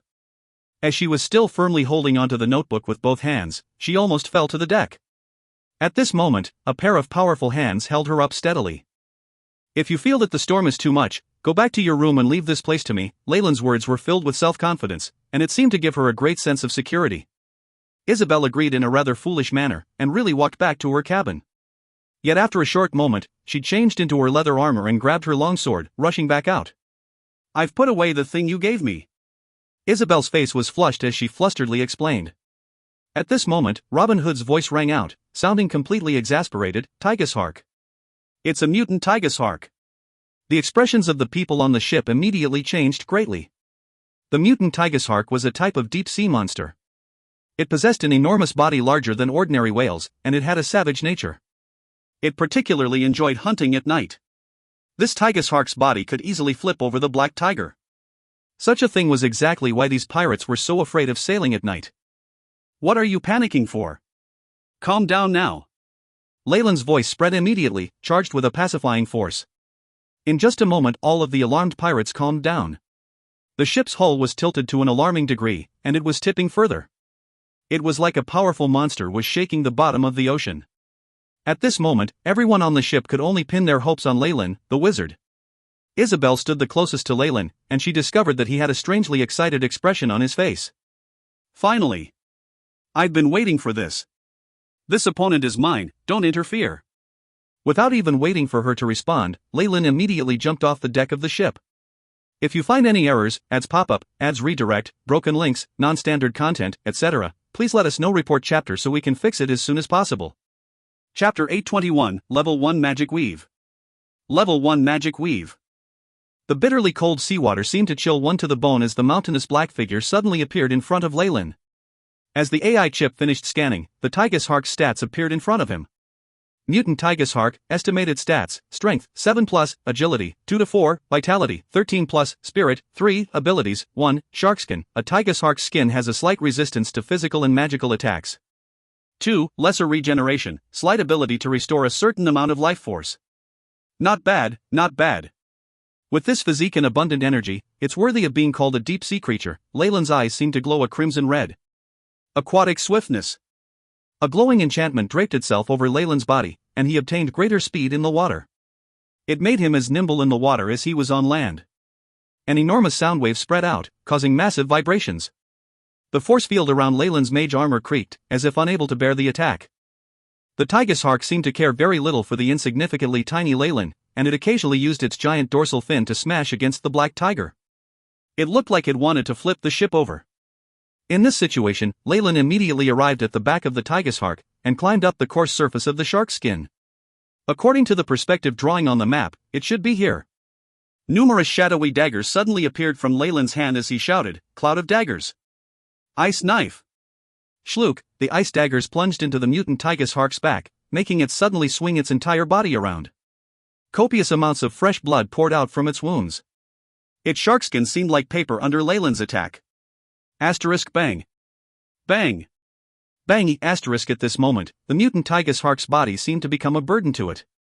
As it was so enormous, it could only violently shake its body and hope that this would throw Leyland far away. It was to the point where the Tigershark once slammed the part of its body where Leyland was against the ship. It seemed to want to crush Leyland to death. However, long before that enormous collision could occur, a glowing dagger that was the color of blood appeared in Leyland's hand, the Devil Blood Dagger. Its artery is here. Leyland's eyes seemed to glow, and he stabbed down. The mutant Tigershark bellowed with rage, and its movements momentarily stilled. Afterwards, it began to sway and twitch even more violently than before, which made Leyland feel like he was riding a roller coaster. Leyland used adhesion, and was finally able to stick firmly to the Tigershark's body like a lizard. He felt a strong heat flowing from his palm, the dagger in it like a greedy devil that was relentlessly absorbing the Tigershark's life force. Accompanying the absorption of life force by the devil blood dagger, the mutant Tigerhark's back began to atrophy first, exposing dried up and eroded flesh. Following this, the corrosion began to spread. The Tigerhark's death throes were extremely violent. It gave up on the black tiger and began to travel at a great speed into the sea, swimming deeper without stopping. However, Leyland remained unmoved by the situation. The Tigerhark had such a powerful body that the boost he gained from it was very considerable. He listened to the AI chip's constant prompts and saw his own slowly increasing stats, clearly feeling the surging life force of the creature constantly being drained. The devil blood dagger converted its life force into another form of energy and transferred it into his body. Finally, the mutant Tigerhark had one last spurt of movement before it stilled. Its malevolent eyes lost their luster, and it slowly fell towards the seabed like a sunken ship, dead. It did not end just like that. The Tigerhark's originally glistening skin had completely dried up, now looking like ancient tree bark even as it had shrunk to half its former size. If it was dissected, then it would be possible to see that the Tigerhark's internal organs had also lost all their life force and had become a pile of waste. Beep. Host has killed the mutant Tigerhark and received a boost from the devil blood dagger. Strength has increased by 0.1, vitality increased by 0.3, spiritual force increased by 0.009. At this moment, the AI chip sent over its final summary, and Leyland noticed his updated stats. Leyland fallen. Race, human, rank 7 wizard. Strength, 2.6, agility, 2, vitality, 4, spirit, 7, status, healthy. Feats, sturdy, erudite. Spell slots, rank 3, 1, rank 2, 3, rank 1, 4, rank 0? This Tigerhark seems to be much stronger than the assassin from before. However, it only raised my stats a little, and the most it did was to raise my vitality by 0.3. My spiritual force doesn't seem to have changed. Leyland's expression was a little gloomy. As his stats increased, and every stat broke through 10, the devil blood dagger would grow less useful. He would eventually grow completely immune to its effects. However, the open sea is full of resources. Many drops of water make up an ocean one, so it should be enough to let me advance to become a rank 9 or even rank 10 wizard. Leyland's expression clouded over. This was one of his plans. The devil blood dagger's flesh-devouring ability meant that outside of high-level professionals, the only place that had enough flesh to feed it was the open sea. The bodies of deep-sea creatures were terrifyingly massive, and organisms full of life force could be found everywhere. Naturally, these monsters all had their own intelligence and faith, so slaughtering them as one pleased would damage one's reputation and could even attract an intervention from the gods of other races. It could even draw the attention of druids, who were all lunatics and naturally hostile towards those who destroyed nature. Now, however, the blood on the black tiger had attracted the spontaneous attack of many monsters, so it wasn't possible to give them preferential treatment. One could imagine that in the near future, more than one sea monster would be attracted by Leyland, and all of them would become an unending stream of life force, pushing forward his advancement. Leyland's body split open the surface of the sea with a loud splash, and he landed on the deck. "Cousin Leyland! Are you all right?" Isabel looked at him, worry in her eyes. "I'm all right, continue sailing." Leyland waved his hand, and all the sailors who heard his command suddenly became sluggish. He was all right, but it was clear that the terrifyingly powerful monster from earlier was still howling unstoppably on the seabed. They could guess at the powerful battle that occurred after Leyland jumped into the sea, while standing on the deck. It appeared like their captain could kill even a mutant Tigerhark. Very quickly, even the most frightening pirates looked at Leyland with eyes filled with respect. They only admired the strong, and now that Leyland had revealed his savage nature, he had also exposed his own powerful abilities. This carrot and stick method was enough to subdue these old pirates. The subconscious actions of theirs made Leyland smile at the scene that would occur many, many more times in the future. After the Battle of Half Merfolk Island, he would possibly possess an army of pirates that only listened to him.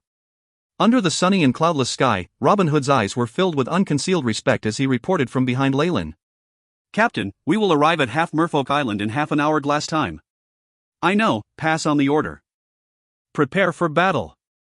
Leyland looked out towards the distance, and seemed to be rather distracted. Yet Robin Hood did not notice that, and immediately began to carry out his order. In reality, Leyland was experiencing an enormous change at this very moment. Ever since he had fought that mutant Tigerhark, he had also attacked various other sea monsters. Under Leyland's devil blood dagger, they all became gifts of experience which helped his stats steadily rise. The most important thing was that after the boost from this power, the AI chip's rate of analyzing the weave had increased greatly. Many rank 0 and 1 symbols glowed in front of Leyland, as if forming the mystery of the universe in their array. Only when he heard a sharp and clear ring did Leyland snap out of his trance-like state. The AI chip displayed its newest progress in front of him. Beep. Rank 1 Weave has been fully analyzed. Progress is 100%. Weave analysis progress. Rank 0 Weave, 100%. Rank 1 Weave, 100%. Rank 2 Weave, 13.61%. Rank 3 Weave, 0.45%. The higher the rank of the weave, the harder it was to analyze it. This was especially true of the rank 3 weave, the analysis of which hadn't even reached 1% yet. However, Leyland was already very satisfied. Beep. Rank 1 Weave has been fully analyzed. The host now has all rank 1 magic models, and spells will not be deleted. Host is exempt from forgetting magic. The AI chip's prompts came incessantly. Leyland now felt that a layer of the weave had been uncovered, and many rank 1 spell models, from the most basic alarm to the endure element spells and even frightening spells like the Necromancer's Ray of Enfeeblement were displayed before him. After the breakthrough of the rank 1 weave, not only was he exempt from all the limitations of rank 1 spell models, he could directly use spiritual force to perform magic. It even gave him a lot of authority within the weave.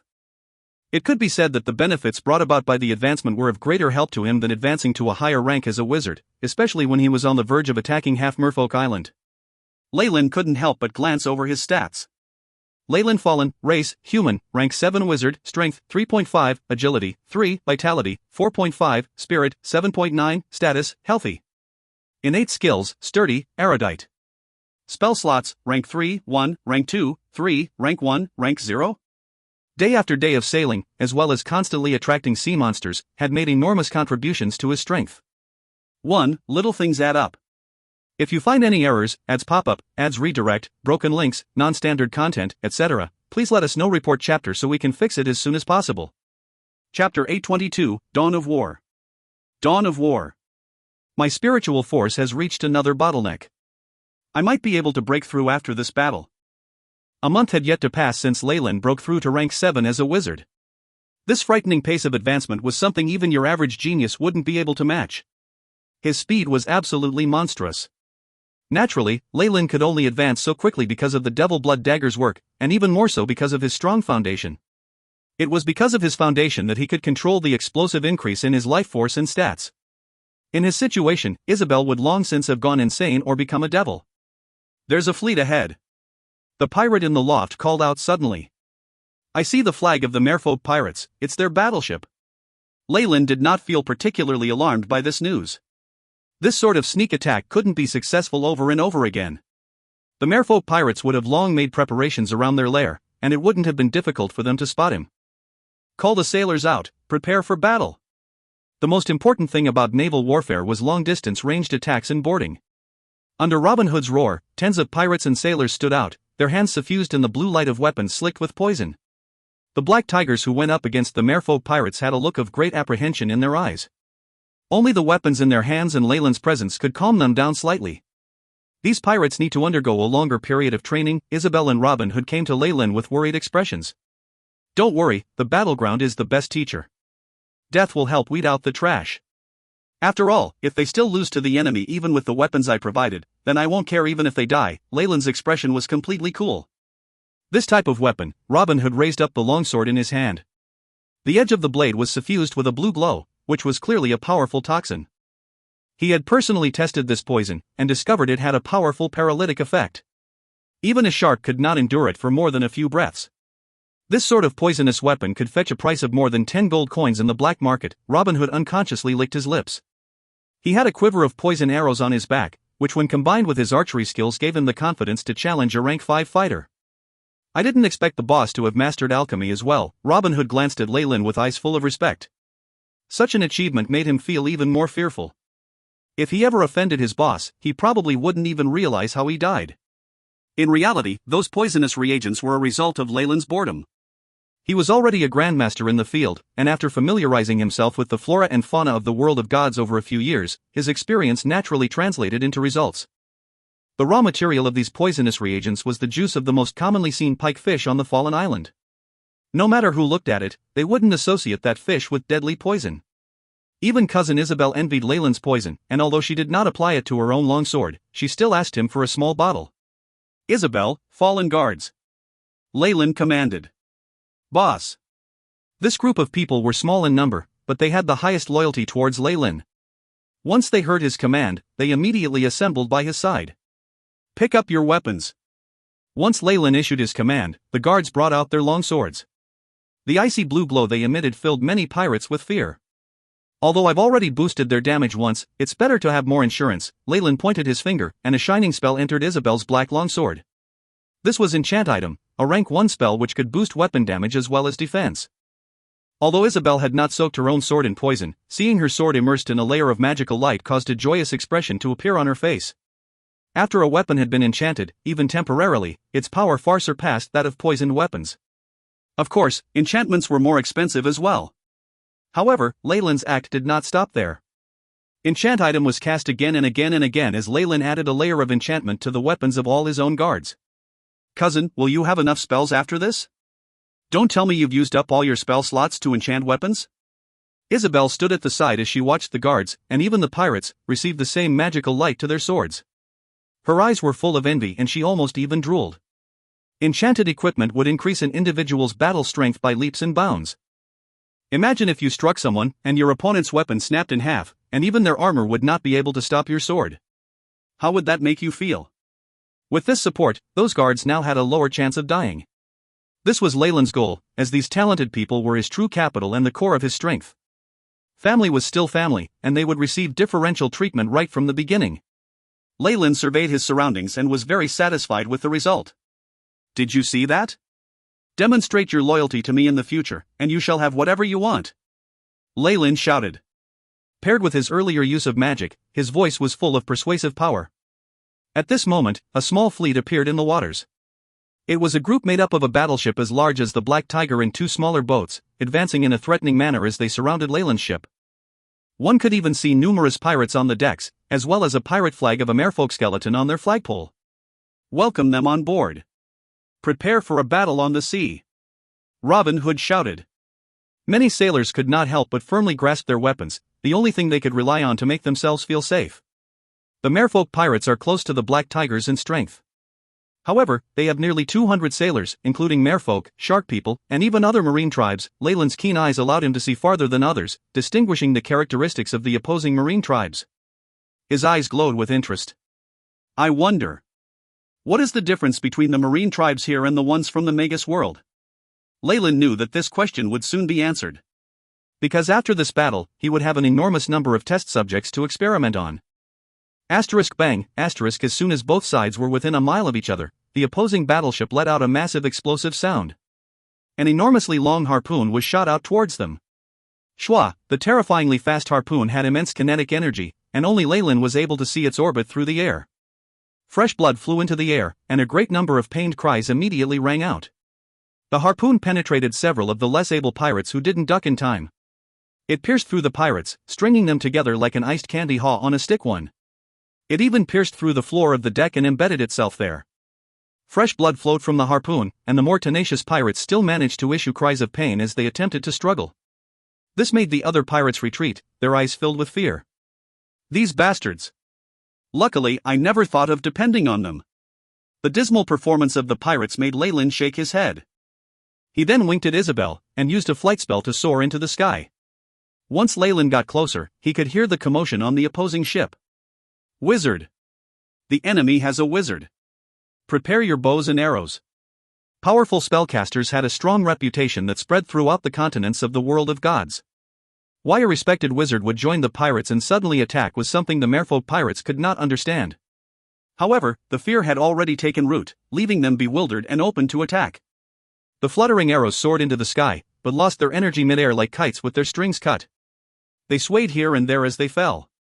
At Leyland's height, if they wanted to really threaten him, they had to have a professional who used bows, such as a ranger or an archer.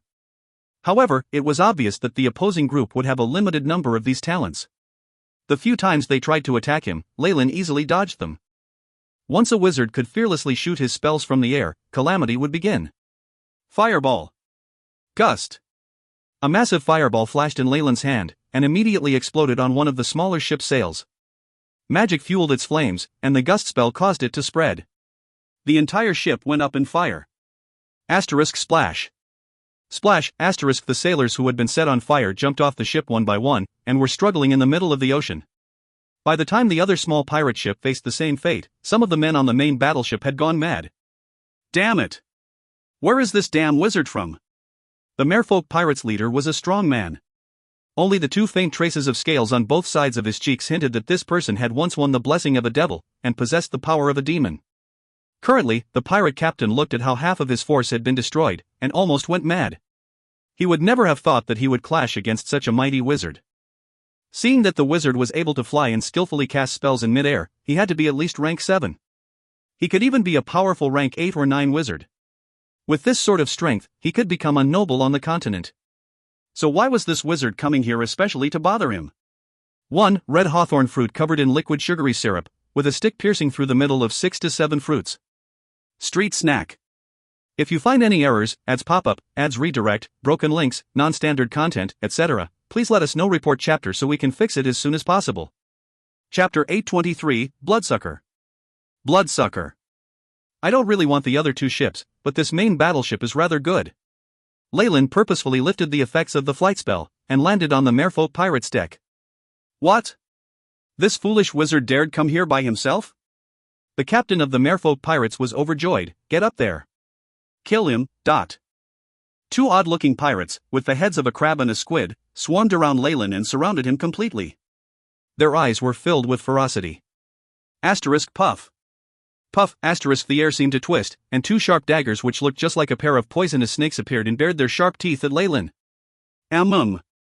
This sneak of shadows is comparable to Manka's. Leyland had a ferocious smile on his face. What a shame that you squids alone aren't enough. In a flash of blood-red light, the devil blood dagger appeared in Leyland's hand. As he held the dagger, he seemed to transform into the image of a night elf, his every act and every move seeming to be filled with a unique beauty. Shadow dance. With the AI chip support, Leyland used a skill that could normally only be used by high-ranking rogues and assassins. The blood-red light turned into a whirlwind, immediately dragging the two assassins into itself. The dagger's lifesteal greatly surpassed that of a vampire. Once stabbed by it, the two assassins were instantly turned into corpses, falling to the floor. Bang. Bang, metal weapons clashed against each other loudly, and the merman closest to Leyland fell to the ground. As traces of their blood-red energy was absorbed by Leyland's dagger, they completely lost all of their life force, to the point where their corpses would scatter into dust at the lightest touch. He's a devil. A demon from the abyss. This horrifying scene scared all of the ferocious pirates so much that they wet themselves. All intelligent creatures feared the unknown. Although they could usually kill without even batting an eye, they had apparently never seen this sort of tragic manner of death before. As expected, personally harvesting lives myself is the most enjoyable experience. Leyland's lips quirked up into a rather evil smile. Bull strength. Cat's grace. 2 rays of magic light flickered, and after receiving the boost of strength and agility, Leyland seemed to become death incarnate, reaping the lives of all the pirates around him. While he was killing, countless rank 0 and rank 1 spells shot out from Leyland's hands without stopping. The devil blood dagger was not some ordinary metal weapon. Of course, it did not have any effect on a wizard's spellcasting, but without the weave impeding him, Leyland's movement was even quicker and smoother. As expected. On of a ship full of pirates, all of them have close-ranged professions, and there's not a single conjurer. Leyland was like a tiger amongst a flock of sheep. His eyes swept across the entire ship, as if he was hunting for prey. If anyone of the conjurer profession came out to fight, even if they only had the web or grease spells, they would become rather troublesome. However, it was a pity. The merfolk pirates were secretly controlled by Marquis Lewis, and he wouldn't put a sorcerer or other high-ranked professional with a bunch of pirates. Perhaps only the 3 largest pirate groups would have a sorcerer in their midst. Did you see that? Our boss has already destroyed 2 of their ships, and there's only 1 left. Get up there and kill them all. Robin Hood lay on top of a railing, and after seeing Leyland's success in battle, he roared loudly from the back. At this moment, the pirate prisoners also let out a wolf-like howl. Kill them. Kill them. The pirates who previously completely lacked morale now exploded forth with 200% of their fighting spirit and hot-bloodedness, loudly roaring at the merfolk pirates as they clashed in battle. The battle between the ships would erupt at any moment when they came side to side. We can't continue like this. Fuck, where are these pirates from? They're so strong and they even have a wizard supporting them, and they're still coming here to cause me trouble? The merfolk pirate captain looked as the sight of his underlings being killed one by one, and the Black Tiger pirate ship advancing quickly ahead. His expression grew even uglier. Yet at this moment, the wizard was clearly advancing with thoughts of destroying the captain, and whatever ideas or hopes he had were all for naught. This captain understood very well that even if he chose to surrender, perhaps the normal pirates would end up alright, but he and his confidants would absolutely be forced to walk the plank. At this thought, his eyes gleamed ruthlessly. He tore off the cloak on his body, revealing stainless steel armor beneath. Make way! Archers, prepare! As he was forced to an impasse, the captain prepared to personally enter the fray. After all, as the captain of the crew he was very strong. Battle skill, charge! The pirate captain was completely wrapped up in a dense layer of chi. He charged forwards like a battle tank. He should be a rank 10 warrior, and his armor and ring. Leyland quickly retreated, his gleaming eyes making the pirate captain shiver. At this moment, the AI chip had already collected the captain's stats and displayed them to Leyland. Name unknown, sex, male, estimated stats, strength, 11+, agility, 5, vitality, 8, spirit, 3, predicted fighter rank, 11. Evaluation, dangerous. Armor and ring are radiating magic, deduced to be magic items. After his charge skill, the pirate captain swung from his waist, and the broadsword in his hand began to rotate like a windmill. Ha! Battle skill, whirling slash. Asterisk bang. Bang. Crack, asterisk the sword flew like the wind everywhere he went, slashing most of the deck open. Wooden splinters flew everywhere. This battle skill was something the captain was very proud of, and something he had learned very recently. He had to work hard under a professional fighter's guidance for 3 years before he had managed to gain their recognition and tutorship. However, this was all worth it. After learning this skill, he had used its terrifying revolving strength to kill several warriors of a higher rank than him, and finally gained the treasured position of the captain of the Merfolk Pirates. Needless to say, his opponent was only a wizard, and even if he had the abilities of a rogue, he could not beat a warrior of similar rank to him. The pirate captain's mouth split open into a wide grin. If the wizard was caught by whirling slash, then he could almost see his body being torn apart. You have a rather good battle skill there, it's a pity that you're too slow. Puff, the sound of a heavy hammer hitting leather rang out, and a layer of protection suddenly burst from the captain's armor, offsetting the dagger's attack trajectory. Even so, the tip of the blood-red dagger left a very deep mark on his chest. Seeing that his armor had almost been cut through, the pirate captain's face was filled with triumph at his luck. What a pity! If I hadn't used a rank 3 spell slot to memorize flight, then one dispel magic could have broken through his defense just now and killed him. Leyland's figure hadn't stopped at all, and he charged once again through the group of pirates. Several severed heads were sent flying into the air, and fountains of blood gushed out. Before it had the chance to touch the ground, the blood was absorbed by the dagger in Leyland's hand. All the small cuts to his body healed immediately, as if they had never been inflicted in the first place. This ability. You're a vampire. The pirate captain seemed to recall a rather unpleasant memory, which made him cry out in alarm. This ability to absorb life force and his quick regenerative ability was very similar to that of the rumored vampires. Bang! A huge impact spread across the deck like a grade 8 earthquake. Just when Leyland had single-handedly contained all the pirates, the black tiger smashed against the side of the ship. Many small boats hooked onto it, and pirates climbed the cables aboard. A great number of them waved their glowing blue weapons as they came on deck. These weapons, which had been soaked in Leyland's poison, did a great deal of damage to the Merfolk pirates. Even the tiniest cut would paralyze them and drop them to the ground, to then be killed by their enemies. The magic weapons that Leyland had enchanted, used by the guards, were even more formidable. Isabel took the lead like a Valkyrie, and many Merfolk pirates were killed so quickly that they died in confusion. What? Thinking of escaping? Leyland's face was wreathed in smiles as he looked at the ugly expression on the pirate captain's face. Ha! Battle skill, blast slash. It was clear that this pirate captain knew that unless he could thoroughly shake Leyland off his trail, he didn't have a single hope of escaping. After his expression changed, he charged forwards immediately, his broadsword shining like a blade of light. Just as the captain was charging towards Leyland, the ring on his right hand suddenly emitted a beautiful burst of magical light. Swift explosion. The sudden blessing from the spell increased the captain's attack speed 5-fold. If his enemy did not notice this, they were sure to regret it. However, Leyland had long anticipated this. He only smiled at the pirate captain, and gave him a signal, grease. Clang, the deck immediately became impossibly slippery, and the expression of the charging captain changed. He completely lost his balance. I already know about all your trump cards. Under these circumstances, you only have one fate, and that is to peacefully walk the path of death. Leyland seemed as graceful as a dancer as he began to step out, his elegant figure flying over to the Merfolk pirate. A severed head flew high up into the air, and soon after blood rushed out from his neck. The devil blood dagger let out an icy cold laughter after it had feasted on the fresh blood, and its wings seemed to become even more true to life, as if the demon sealed within it had recovered. If you find any errors, ads pop up, ads redirect, broken links, non-standard content, etc., please let us know. Report chapter so we can fix it as soon as possible. Chapter 824, Mermaid Island. Chapter 824, Mermaid Island. Leyland put the devil blood dagger away. He sensed that he had absorbed an enormous amount of life force, and it had all been transformed into spiritual force. Having already reached the peak, this additional energy pushed him to a breakthrough. Beep. Host has gone through a battle. Devil blood dagger has completed the energy conversion. Spirit plus 0.1. Host spiritual force has reached 8, rank has increased. Host is now a rank 8 wizard. Host has advanced to rank 8. Number of rank 3 spell slots increased by 1, number of rank 2 spell slots increased by 1. A few prompts jumped out all at once, and Leyland's mouth curved up into a wide smile in response. Converting almost all of this merfolk pirate captain's flesh had given him an increase of only 0.1 in his spirit stat.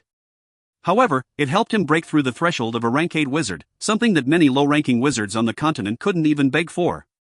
However, it's better not to let others know about this strange way of breaking through. Otherwise I will definitely become a public target. Leyland stood aside and watched the guards clear up the remnants of battle on the pirate ship. In reality, after the merfolk pirates captain had died, the battle could be said to have been decided.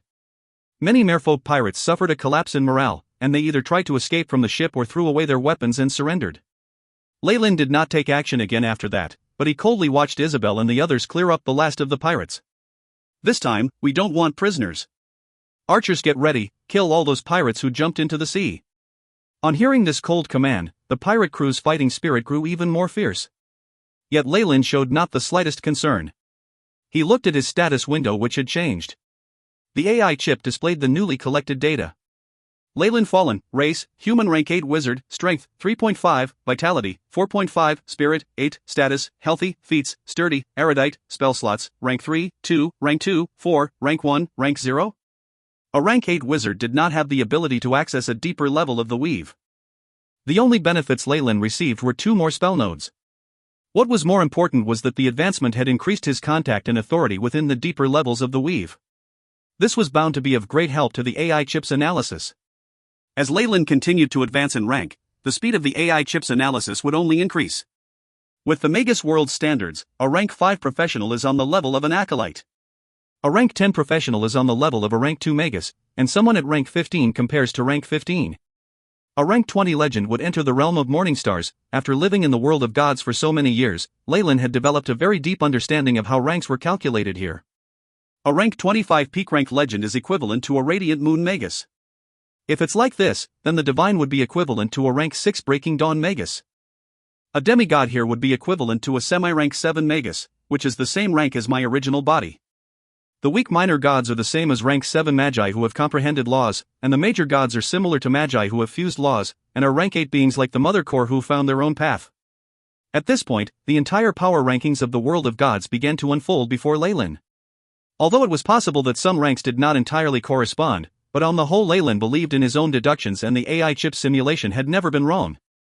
There were also no holes in its logic. Although this native body is making rapid progress, in reality my current strength is only equal to a rank 1 magus of the Magus world. This comparison rendered Leyland completely speechless. It seemed that he still had a long way to go on his path to becoming strong in the world of gods. Boss. We've cleared out this ship completely. Victory is ours. Just at this moment, Robin Hood appeared before Leyland and reported with a face filled with excitement.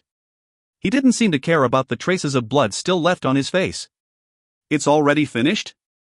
Have the casualties been counted yet? Leyland had a neutral expression on his face. He had personally completely destroyed the most powerful opponents and even half of the normal crew. If his sailors couldn't achieve victory under these circumstances, then he would need to completely re-evaluate his strategy. With the weapons you gave us, many comrades only received slight injuries. 3 have died, and 5 were seriously injured. We've already eased their suffering and sent them on their way. Robin Hood spoke with a trace of helplessness in his voice. Severe injuries on the sea were like a death sentence in this era unless one was lucky enough to have a cleric or other precious healing skills or items on them. Keep track of them.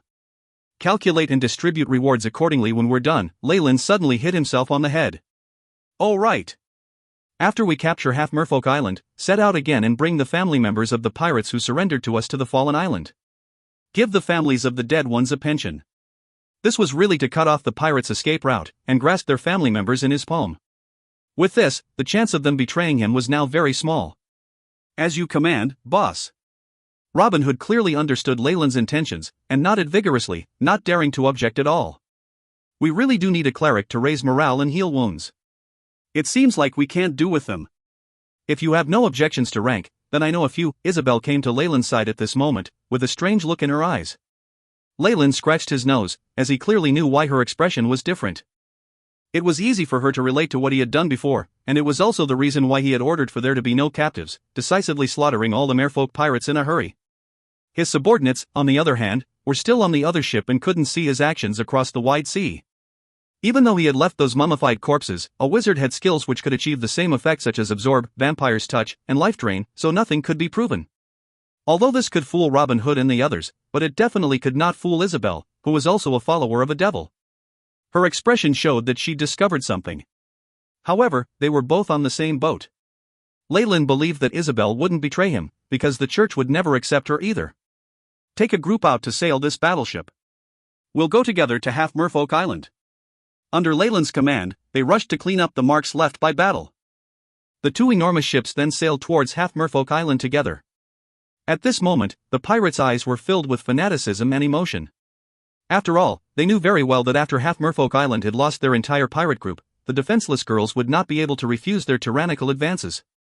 Also, the merfolk pirates had been in business for many years, and the wealth they had accumulated had made their eyes green with envy. Before they reached land, Leyland gathered his troops together. I'll say this once again. Leyland's gaze swept across the group of pirates. Through continuous shows of power, they did not dare to betray Leyland's slightest command, and their loyalty to him had even increased considerably. We currently need their wealth and their slaves to work for us. We even need them to join us and become fresh blood.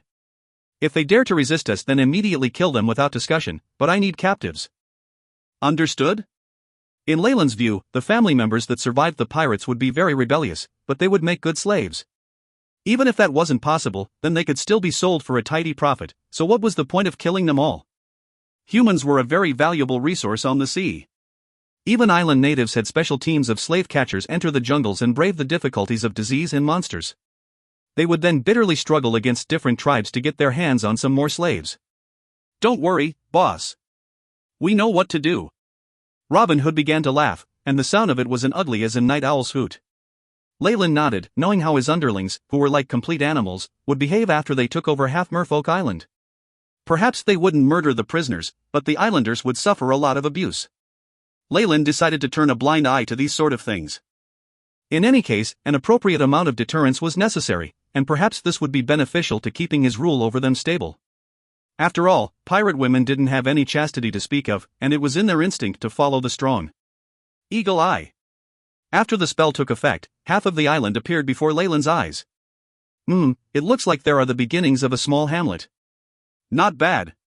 In his field of vision was a tiny port, and next to the port there was a developing wheat field. The pirate captain that had died at his hand had some talent in running the place. Surprisingly, he knew to gather people to reclaim the wasteland, and he'd really produced results. It was a shame that all of this had been so conveniently given to Leyland. Seeing the merfolk battleship return, and even bringing another ship back, the port burst into an uproar. There were even people who thought that it was the merfolk pirates returning victoriously, and began to gather at the port to welcome them back. It was not until the ship drew closer that they realized that the deck had traces of a fierce battle. The flag which represented the mermaid pirates had changed hands. Only then did they cry out in alarm and scatter everywhere, just like wild ducks whose nest had been disturbed. Brothers, get to work. Robin Hood's booming voice rang out, ushering in a burst of excited cries. If you find any errors, ads pop-up, ads redirect, broken links, non-standard content, etc., please let us know. Report chapter so we can fix it as soon as possible. Chapter 825, Plunder. Plunder. The afterglow of the sun slowly dispersed on the surface of the sea, making it look like a rippling golden scale. By sunset, the battle was already winding up. It couldn't really be called a battle. The elites of the merfolk pirates as well as the adult merfolk had all died in the earlier naval battle, and the only ones left were old, young, or female. Even without many pirates under his command, Leyland's raid had been successful. Once the sun had set completely, Leyland stood on the balcony of the two-floored house that had belonged to the pirate captain. He was watching the tiny spots of flames flickering in the port. Large-scale arson would have completely destroyed the place, so Leyland had forbidden it before they completely looted it. Robin Hood's face was flushed with excitement. He stood in the room with Isabel, who did not participate in the plunder, reporting the results of the battle to Leyland.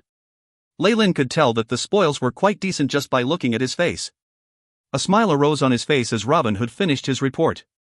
"Boss, we've struck gold." Robin Hood had already grown to resemble a pirate more and more, or perhaps he had just stopped repressing his true nature. Just the loot from the warehouse could fill half the ship. There's massive quantities of sugar, silk, and even pottery and woodwork. "We also found this inside the villa," Isabel added as she kicked open a black trunk next to Leyland's feet. The wooden lid was covered in floral patterns, and a golden radiance poured out of the chest when it was opened. Robin Hood's eyes filled with greed, but he quickly suppressed it. That fellow hid his treasures very well. It took a lot of effort to find this. Isabel's eyes were also sparkling like little stars, as if she had also completely fallen in love with piracy. This was just like what Leyland had read in one of the ancient tomes in this world, gold. What a beautiful and adorable little thing. It can turn a coward into a warrior and evil to good. It can make rivers flow upstream, and such a tiny thing can send a damned soul to heaven. Even the churches needed wealth, and their requirement was massive at that. They needed it to influence their believers and expand the scope of their power. This was especially true of Joaquin's, which hoarded more money than dragons. They stuck their hands in every source they could find to earn more money. Inside the wooden trunk were stacks of gold, alongside a few precious gems which almost blinded Robin Hood. Isabel was more resistant to the allure, perhaps because she was a noblewoman. She still remained rational in the face of the riches. There are a total of 782 kronas, and each one weighs 18 grams. That's at least 1,500 pieces of Dambrath gold. Adding on the precious gems, this entire trunk is worth over 2,000 gold. Leyland picked up a single gold krona, which was heavier than the gold coins he was used to. The decorative designs on them as well as the portrait were completely different to those of the Dambrath kingdom's coinage. There's no need to exchange the kronas, they can still be used on the continent. In the world of gods, any organization that was a duchy or greater in authority could issue its own coins, and this created many different metal currencies. But the Church of the Goddess of Wealth was always dedicated to normalizing their own gold coin, the krona. They wanted it to replace all other coins, becoming an official standard. Still, due to the secret resistance of many gods, they had never been successful. The gods believed such a thing would bring Joaquin many followers, so it would only be odd if they supported it. Even though this was the situation, it was the Goddess of Wealth issuing these coins. All the churches serving her would vouch for them, so it was still the strongest currency circulating in the entire world of gods. It looks like these pirates all hid their wealth in their homes. Leyland thought of the captives he had. If he had directly murdered Steve in his home, and dug out his buried treasures, he would have certainly gained as many benefits as he had now. It was a pity that he didn't have the time back then that he did now. Putting the treasure aside, what about the people and the slaves? With this funding, Leyland had the confidence to build a profitable industry centered at Fallen Island. The most important thing now was to be able to obtain enough human resources. Our force was too small to blockade the port immediately. Many of the islanders managed to escape. Robin Hood's expression grew ugly when he mentioned this point. We've managed to capture 90 people by now, most of them elderly, women, or children. There was also some retired pirate trash. Robin Hood spat out, and it was obvious that he had suffered while capturing these violent old pirates. Becoming either physically handicapped or growing senile with age, these pirates had been forced to retire. However, their ferocious and bloody nature hadn't left them one bit. I hung them to the death. Robin Hood did not dare to conceal anything in front of Leyland. Even if they are captives, there are many ways to distinguish them. How many of the captured ones are merfolk? How many human? How many of them were originally slaves?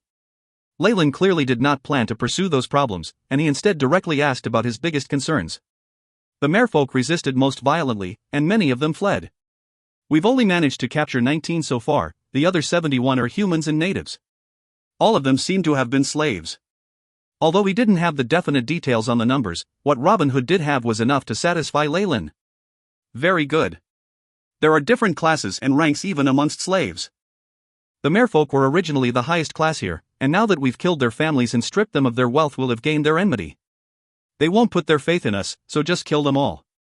As for those other humans and the native slaves, take all of them away and slowly screen them.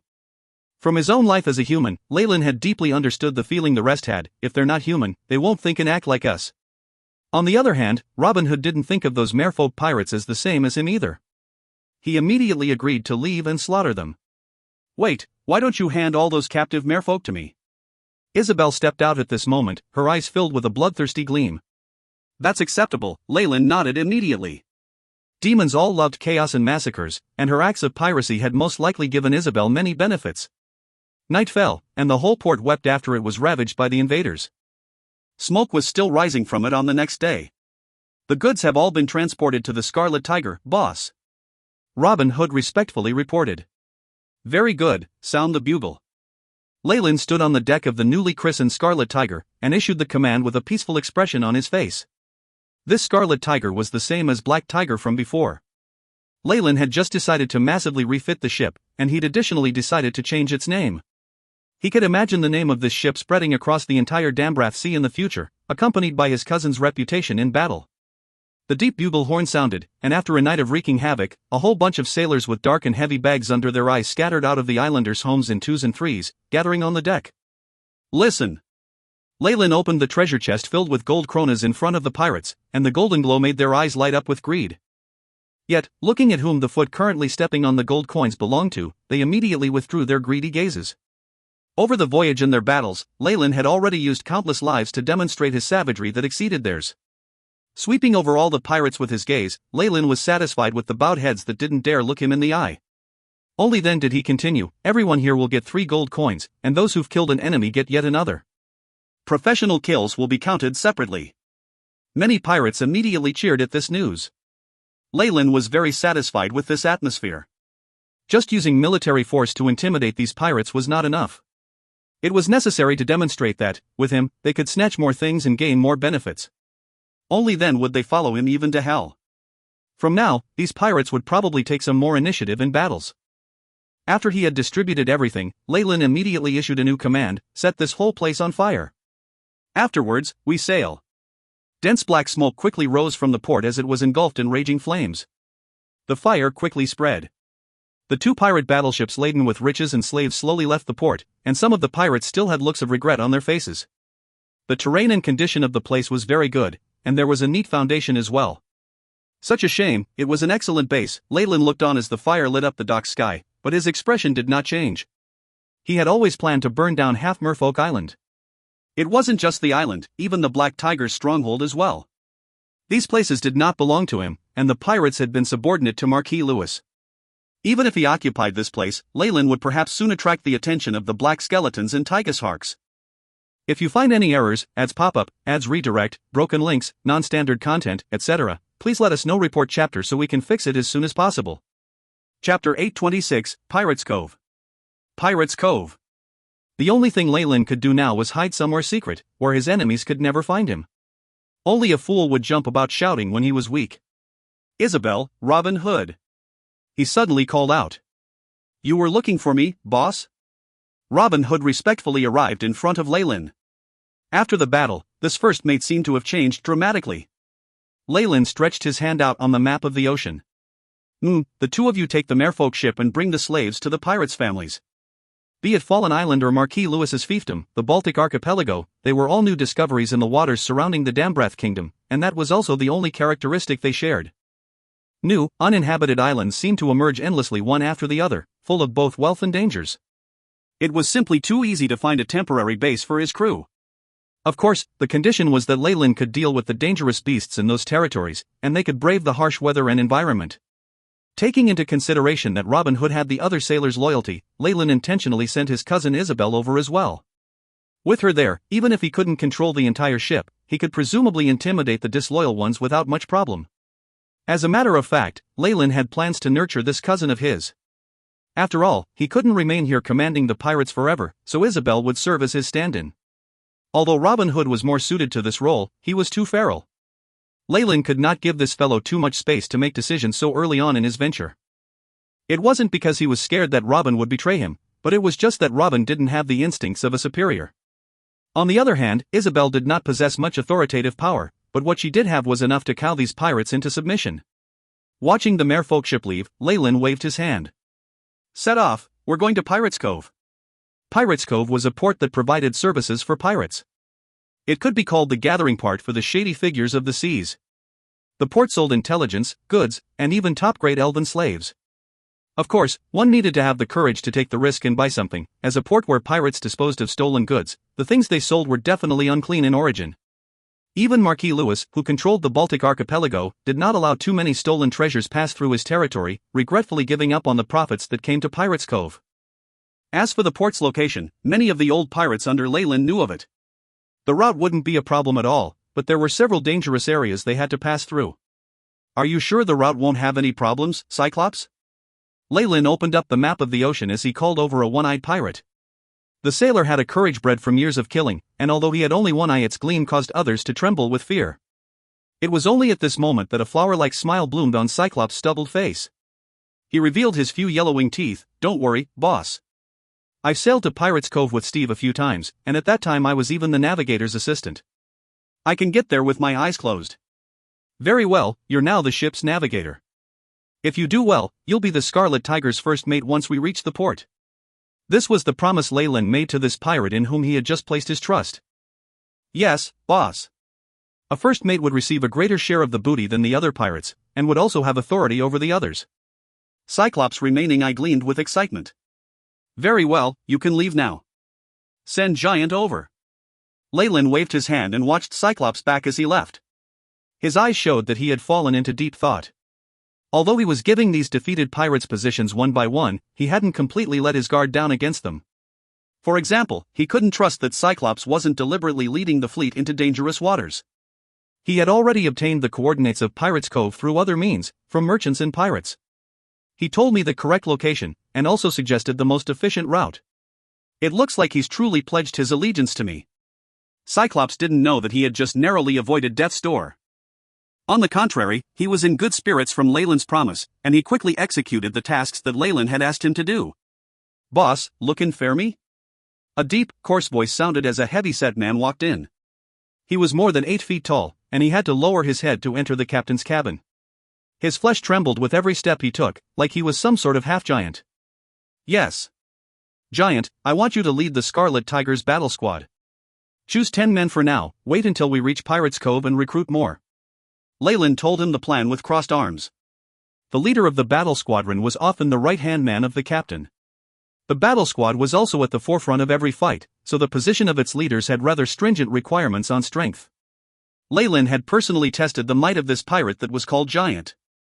Not only did he have boundless strength, but he also had unparalleled talent in cultivation as a fighter. He could already release his chi and use martial techniques. Other than Leyland himself, only Isabi could match him in close-quarters combat. Furthermore, this giant had a straightforward personality. After numerous losses while dueling Leyland, he became more obedient and was easy for Leyland to control. Just pick anyone, huh? Giant asked, clearly thinking of putting his own men into his team. However, this was normal, otherwise even if he was strong as an individual, he would still be crushed by the other pirates. Yes, the sailors on the Scarlet Tiger, be it my sailors or the captured pirates, are all for your choosing. With regards to this point, Leyland turned a blind eye. I'll go and wake them up, and choose them one-on-one. Giant looked extremely excited. As you wish. Leyland didn't have anything to say about Giant's method of recruitment, and just waved him away. As the leader of the battle squadron, if there weren't a few trusted aides on the battlefield to take a knife for him, then perhaps he wouldn't even be able to survive a single battle. It was necessary to allow him to choose his aides. Furthermore, Leyland also believed that Giant wouldn't dare to betray him. He was confident that the cost of rebellion was so incredibly high that it would eliminate all thoughts of betrayal. The endless voyage, the battles and the struggle, challenged them over and over again. Leyland was confident that this journey to Pirates Cove would whip his crew into shape. On the whole, even a well-known pirate crew on the outer seas needs about 100 pirates. Leyland traced his finger on the map carelessly. Take the Black Tigers, or even the Merfolk pirates which we just destroyed. Normal pirate crews all have more than 100 people, and their captains are even ranked 10 professionals with exceedingly good equipment. Truly large-scale pirate crews need at least 300 pirates and above, and also need a number of ships. If I want a main battleship, it will have to be magically refitted or receive a cleric's blessing. Such a crew was configured like the small coastal fleet of a minor coastal duchy. If he had such strength, Leyland would be able to find a rather good position amongst the continent's navy, or even that of other countries. Who, then, would fight him without good reason? As a result, there were only 3 truly large-scaled pirate crews in the Dambrath Seas, the Black Skeletons, Tigesharks, and Barbarians. 2 of those pirate crews were even under the control of Marquis Lewis. In addition, the other fleets owned by the Marquis could not be underestimated. One of them was a professional slavers' fleet. This fleet had always been at the forefront of clashes with the natives, and Marquis Louis had used a lot of gold coins to arm it. It was even more powerful than the kingdom's elite navy. Leyland's elimination of the Black Tigers and Merfolk pirates would at best be him taking out the Marquis Trashy. He couldn't be considered to have encountered the Marquis main force. Only once he was able to destroy the Black Skeletons, Tigris Harks, and the slavers' fleet in one fell swoop would he be able to deal a fatal strike to the Baltic archipelago's trade. However, this was almost impossible. Leyland could only continue to act from the shadows, and first clip the Marquis wings. It was very unrealistic for Leyland to fight against a Marquis of the kingdom now. However, Leyland was not an ordinary person. He would use any means necessary to accomplish his goals, without fear of the consequences. He was the sort of person that could be described as a reasonable lunatic, or perhaps he was the most insanely reasonable man. I'll need many men to accomplish this goal. Or allies. Leyland naturally would not be stupid enough to act against the Marquis alone. Furthermore, fighting Marquis Louis was one thing, but Viscount Tim was another. Although Leyland had targeted Marquis Louis all along, the one who would bear the brunt of it was still the Viscount who coveted the fallen lands. Leyland wasn't sailing to Pirates' Cove for no reason. Besides recruiting the men he needed, he was preparing to look for more supporters. Marquis Louis would have offended quite a few people with his dominant character, even if he had done so unintentionally, and Leyland wanted to round those people up and take advantage of their power. Leyland pressed his fingers heavily on the mark of the Pirates' Cove on the map, his eyes regaining their previous calm. If you find any errors, ads pop up, ads redirect, broken links, non-standard content, etc., please let us know. Report chapter so we can fix it as soon as possible. Chapter 827, Barbarians. Barbarians. This was Pirates' Cove. It was rumored to be the holy land of pirates on the outer seas, where one could dispose of any problematic goods in exchange for attractive gold, or anything else your heart desired. They had the best women and the best rum, but only if one had enough gold. If anyone dared to cause trouble in the port, the enforcers would make them rue the day they were born. As the most diverse place in the sea, where honest men and crooks mixed with each other, it was awash with information. Quite often, a plump and juicy target passed by and one could see the magnificent sight of thousands of sails spreading open.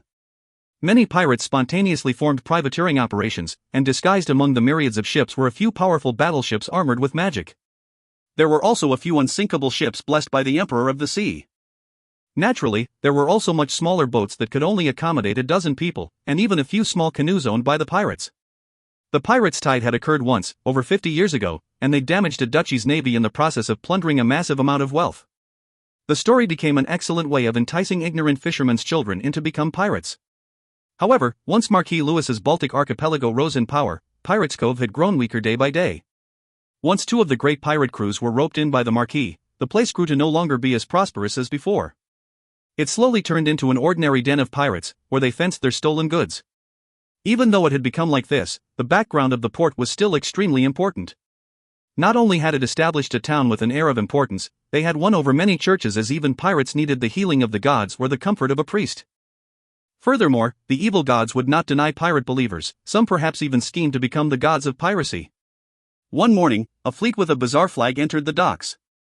The crew could be considered large for its kind, and they seemed to have experienced many intense battles. The hull still had marks of battle, slashed by swords. This looks like the main battleship of a crew. Why don't I recognize the flag? The clerk who was responsible for registering ships on the dock rubbed his eyes in disbelief. He could confirm that he'd never seen that bright scarlet flag in his career, with its sinister lifelike skull and dagger. It was at this moment that a group of pirates came down from the pirate ship, and the clerk welcomed them with a professional smile. "Welcome to Pirates' Cove, here we have." Before the clerk could finish speaking, the young man just waved him away with the toss of a golden coin. The gold coin that the young pirate had used wasn't a Dambrath coin, but it was the even more valuable gold krona. Is this youth the captain of these pirates? What a dangerous man! The pirates standing behind the young man had an aura of death about them, especially the giant who was over 2 meters tall. He could have been mistaken for a small mountain. However, these fearsome fellows all acted like fluffy little white rabbits behind the young man, which made the clerk's heart jump into his mouth. He came to realize that the man he faced was possibly a very extraordinary person. "I know all the rules of this place. Isn't it 5 coins to anchor our fleet here for a day?" The clerk was a former pirate himself, and subconsciously assessed others in strength. The internal injuries which forced him to retire still persisted, forcing him to take up clerical work. In truth, Leyland felt like the clerk was a very interesting person. Very few in the world of gods received an education, and a pirate who could write was as rare as the mythical phoenix. Still, he didn't have the heart to discuss anything with him after the long journey. The violent storms and sneak attacks from the other races had fatigued him a little. Recommend the best inn, and tell me where I can recruit some sailors. You see the ship behind me, no? It needs to be reworked heavily. Leyland immediately tossed out these requests, and before the clerk could show his dissatisfaction, he immediately added, "If your recommendations are good, then this will be yours." Another gold krona glowed brightly in his palm. "I, your lordship. There is no one more familiar with Pirates Cove than me." The clerk unwittingly swallowed, his Adam's apple bobbing in his throat. He simultaneously shot a glance at the signature that Leyland had left, the beautiful cursive making his heart jump, before he noted the information written. Scarlet Tiger Pirate Crew? I've never heard of it before. Has it just sprung up out of nowhere? Small pirate crews were born frequently in these waters, and death was frequent as well. Nobody would raise an eyebrow at a new pirate crew that relied on fishing to make a living in peacetime, only turning to amateur piracy when their options ran out. These weaker pirate crews were like ants and could perish at any time, but more pirates would emerge the next year. The treasures of the outer sea, the frequent wars on the continent and its politics, as well as the persecution from the church. All these caused many adventurers, unbelievers, and even those faithful to demons and devils stream into these seas. The sea was a place where good gods had little influence, and the few strong evil gods did not mind them. It only rendered the place even more complicated. The Dambrath area was only a tiny part of the outer seas, and it was still in the early years of development. As a result, no especially strong organizations had formed, and Marquis Lewis, with the kingdom's support, had become the strongest person here. If you would like me to recommend an inn, then the ones opened by the barbarians are the best choice. The clerk immediately answered without hesitation. Barbarians. Leyland's mouth curved into a smile as he thought of the crew. They were part of the Big Three. The barbarians were different from the other two crews. The organization was made up purely of a single race. Made of barbarian warriors and priests, they were the only ones who had not been reined in by Marquis Lewis. The barbarian crew shared a deeply hostile relationship with the Black Skeletons and the Tigesharks, and seemed to launch a large-scale battle with them every few years. They were the current head of Pirates Cove, and the other free crews had formed the Dark World organization to protect them. There was nothing wrong in saying that this place was the base camp of organizations who opposed Marquis Lewis. The inn opened by the secret master of Pirates Cove was naturally the safest place in the whole area. As for sailors, just shout out in any random tavern and 10 pirates will run up to you. How you choose them is up to you, and of course you need to settle the tabs of those you hire at the bars. As expected, the clerk was extremely familiar with the Pirates Cove, and he even fervently recommended a certain shipyard to Leyland. That shipyard may not have a high degree of credibility, but they were certainly good enough to do some routine maintenance on a pirate ship. Leyland silently remembered the address of the shipyard, but he did not choose to go there directly. Instead, he brought his men to the barbarian inn recommended by the clerk. On the way, Leyland wordlessly assessed those around him. Most of the people who were able to live in Pirates Cove were retired pirates or others of that ilk. Although some were too weak to even stand up to the wind, and some were even disabled, they all had one or two skills that kept them going. Of course, many more were prostitutes in revealing clothing, directly soliciting customers. Although Leyland didn't think much of them, there were a bunch of animals following behind him who were clearly unable to hold back. If it wasn't for Leyland's command, a majority of them would have broken formation. They even have a thieves' guild. Leyland looked at the crossed dagger symbol on a street corner thoughtfully. He did not feel worried as he had plenty of time left, and still needed to arrange a place for a large group of men. The Barbarians' Inn was in a prime portion of Pirates Cove, and there were even 2 armed barbarian warriors standing guard at the door. It made everyone feel exceptionally safe. Leyland did not trust in the law and security of Pirates Cove, and did not want to cause any trouble. Even if it cost a bit more money, staying there was an excellent decision. They're actually using 2 rank 5 professionals to guard the place. Is this pirate crew very strong? It's not surprising that they can contend against the 2 large pirate crews propped up by Marquis Lewis. Leyland assessed the 2 barbarian guards with interest.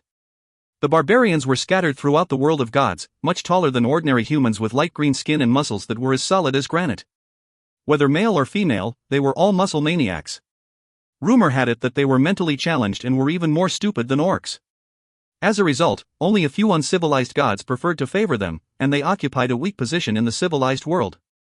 In many places, mercenary associations were periodically tasked with clearing up barbarian bandits and tribes.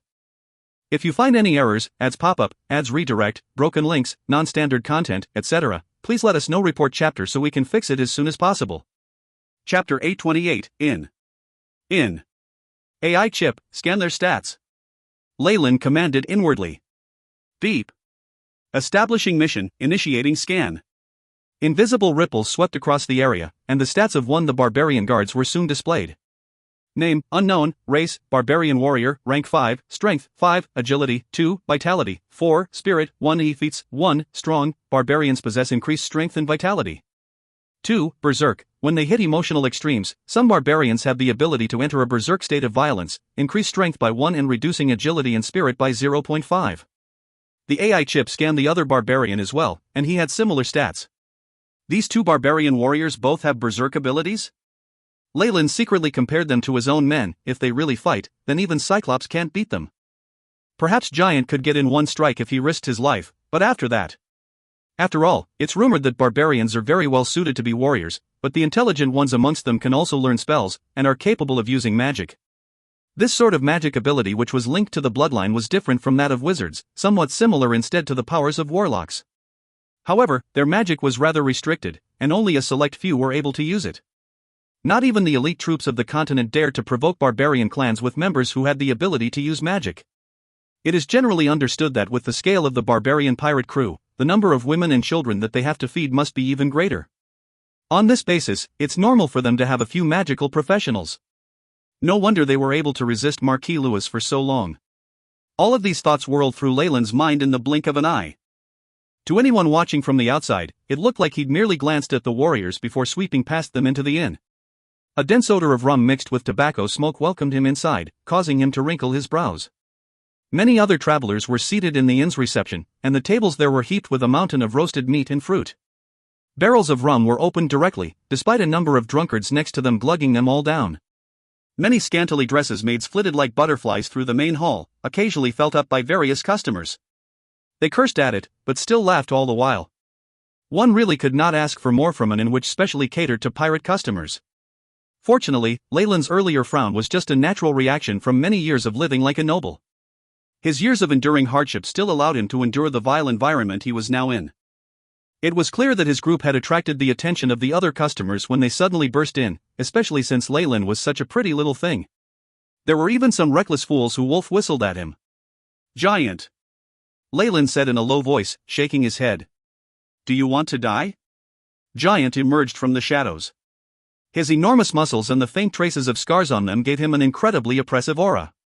The pirates jumped in surprise, and Giant disdainfully spat a mouthful of saliva at them and drew a line across his throat meaningfully. "Well, if you're not happy, then let's take it outside." Giant clearly knew the rules, and Leyland nodded at his words inwardly. The pirates looked at Giant's enormous body as well as the intensely dangerous feeling he gave off, and immediately sat down obediently like a bunch of small chicks, not daring to utter another word. It was absolutely necessary for a pirate to have an instinct for danger. One look at Giant was enough to know that he was not to be trifled with, forget Leyland who was his master. The pirates were beginning to secretly regret their earlier blunder, but there were naturally a few whose eyes gleamed with sinister intentions. One could not dominate Pirates' Cove with strength alone, and every day there were several reckless and arrogant novices whose bodies were chucked into the sea. Leyland was very happy to see the pirates developing plans to provoke him. When the time came, he resolved to teach them the true meaning of fear. The hall remained silent for only a moment before returning to its normal uproarious state. No one wanted to break the rules laid down by the barbarians and offend the crew. "What can I do for you, guest?" As Leyland came to the counter, he found that the boss was a tall and beautiful woman who wore a scarlet low-cut dress and a fur shawl. Her long red tail naughtily swept across her waist. She shot Leyland a sugar-sweet smile, and the mole at the edge of her mouth grew animated. The boss of the inn was a fox girl, and a stunningly top-grade one at that. Leyland could almost hear his men salivating from behind his back. "I have 23 men here, are there enough rooms for them all to stay?" Leyland asked immediately. His eyes swept over the fox girl, but his gaze did not linger for too long. There was a flash of surprise in the fox girl's eyes at his attitude, as it was very rare that a young man like him could resist her allure. "Ha ha. Of course there are enough. I just need to know what kind of rooms you need." The fox girl changed her strategy, slowly shifting her sinuous waist and revealing her beautiful curves. "We have ordinary rooms here that can fit 5 people. They cost 2 silver bars per night. The medium-ranking rooms are for 3 people, and costs 5 silver bars. What do you need, little brother?" Her eyes sparkled brightly as she looked at Leyland appraisingly. "Of course, a young nobleman like you would want our best rooms." Not only will it be for you alone, but you will also have an enthusiastic maid serving you. It's not too expensive, and it'll only cost you 2 dambrath gold coins per night. Leyland clearly felt the power of an enchantment coming from her eyes, but it was completely useless. His spiritual force had already reached 8, and this was nothing. I need a single room. Giant, Cyclops, and Hulk will have a medium rank room. The rest will all stay in ordinary rooms. Leyland confidently gave himself the best room, and placed his 2 officers as well as a soldier from his family into the medium ranked room. The rest were given ordinary treatment. This was only right, it wasn't like gold fell from the sky. The bunch of common pirates were already grateful to have the chance to stay in such a luxurious inn. If Leyland wasn't afraid that he would find all his men's corpses in a dreadful ditch on the second day, he would have planned for them all to stay in the Scarlet Tiger itself. You can all leave after you receive your room number and key. I have one requirement, you must all return at night. Leyland's announcement immediately attracted a burst of cheers from the pirates behind him. After the period of killing, and the battles with the wind and waves, these pirates had long been physically and mentally exhausted. They wished to let off some steam. If you have any requests, remember to call for me.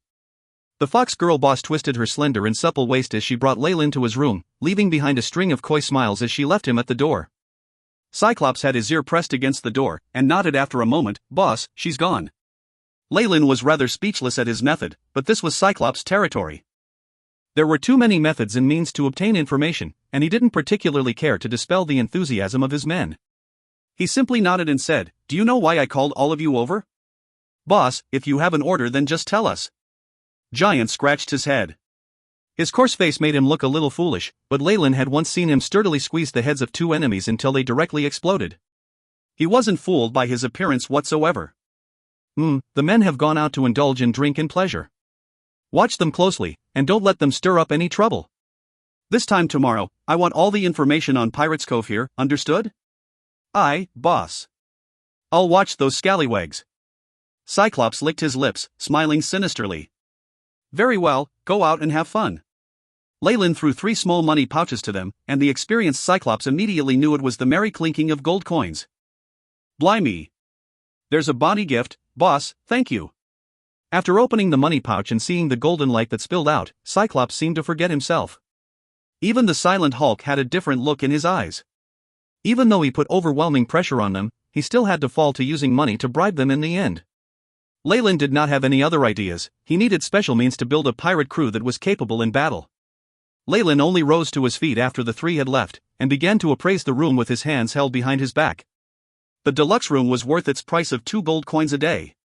Not only was it very spacious, with rather opulent decor, it even had its own washroom with a gleaming white porcelain bath crafted by elves, a precious luxury even on the mainland. May I ask if the guest is here? Just when Leyland was preparing the bath, the tender voice of a girl came from outside the door, making Leyland furrow his brows. What's the matter, Dot? I've come to pour hot water for you. The girl outside the door seemed to be rather uneasy and disturbed, which made Leyland feel rather curious. There seemed to be many maids who engaged in part-time work at the inn, but this maid's performance was particularly interesting. Come in, the door is unlocked. As the door opened, a half-elf girl in a maid outfit walked in, with wheat-colored skin and a tall and slender body. She wore a pair of black silk tights, and looked extremely suggestive.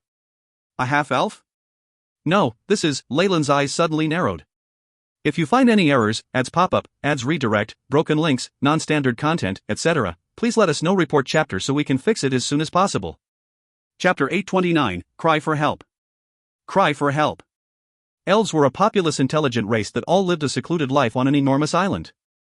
There were however remnants of some branch families on the mainland.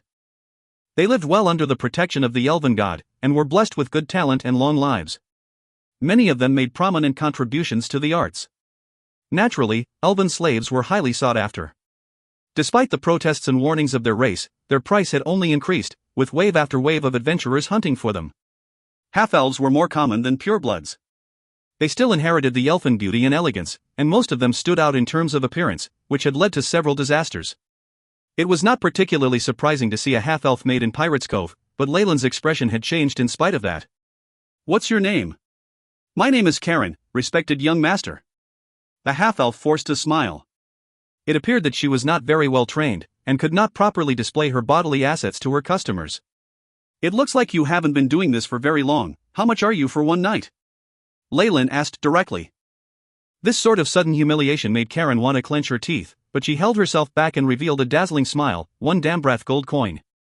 The price was a little high, but Leyland still nodded. It's a reasonable price, especially for a half-drow like you. The moment he called her half-drow, Karen rose up angrily. She was like a kitten whose tail had been stepped on. How do you know that? She blurted out. She immediately covered her mouth, but clearly realized that she'd already all but confirmed it. Your eye color. The coloring agent you used to stain it can't fool me. Your ears are also pointier than normal mixed bloods by 12.4%, and they are slightly concave. Leyland lightly pointed out the gaps in her disguise. His sharp observations made Karen subconsciously take a few steps back. The corner of Leyland's mouth tilted up in a smile as he saw Karen's stats. Name, Karen, rank 5 assassin, race, half-drow. Stats, strength, 1, 3, agility, 2, 5, vitality, 0. 5, 2, spirit, 3, feats, 1, night vision. Dark elves have the ability to see even at night. 2, shadow perception. Dark elves are sensitive to shadow particles, and are innately gifted assassins and pirates.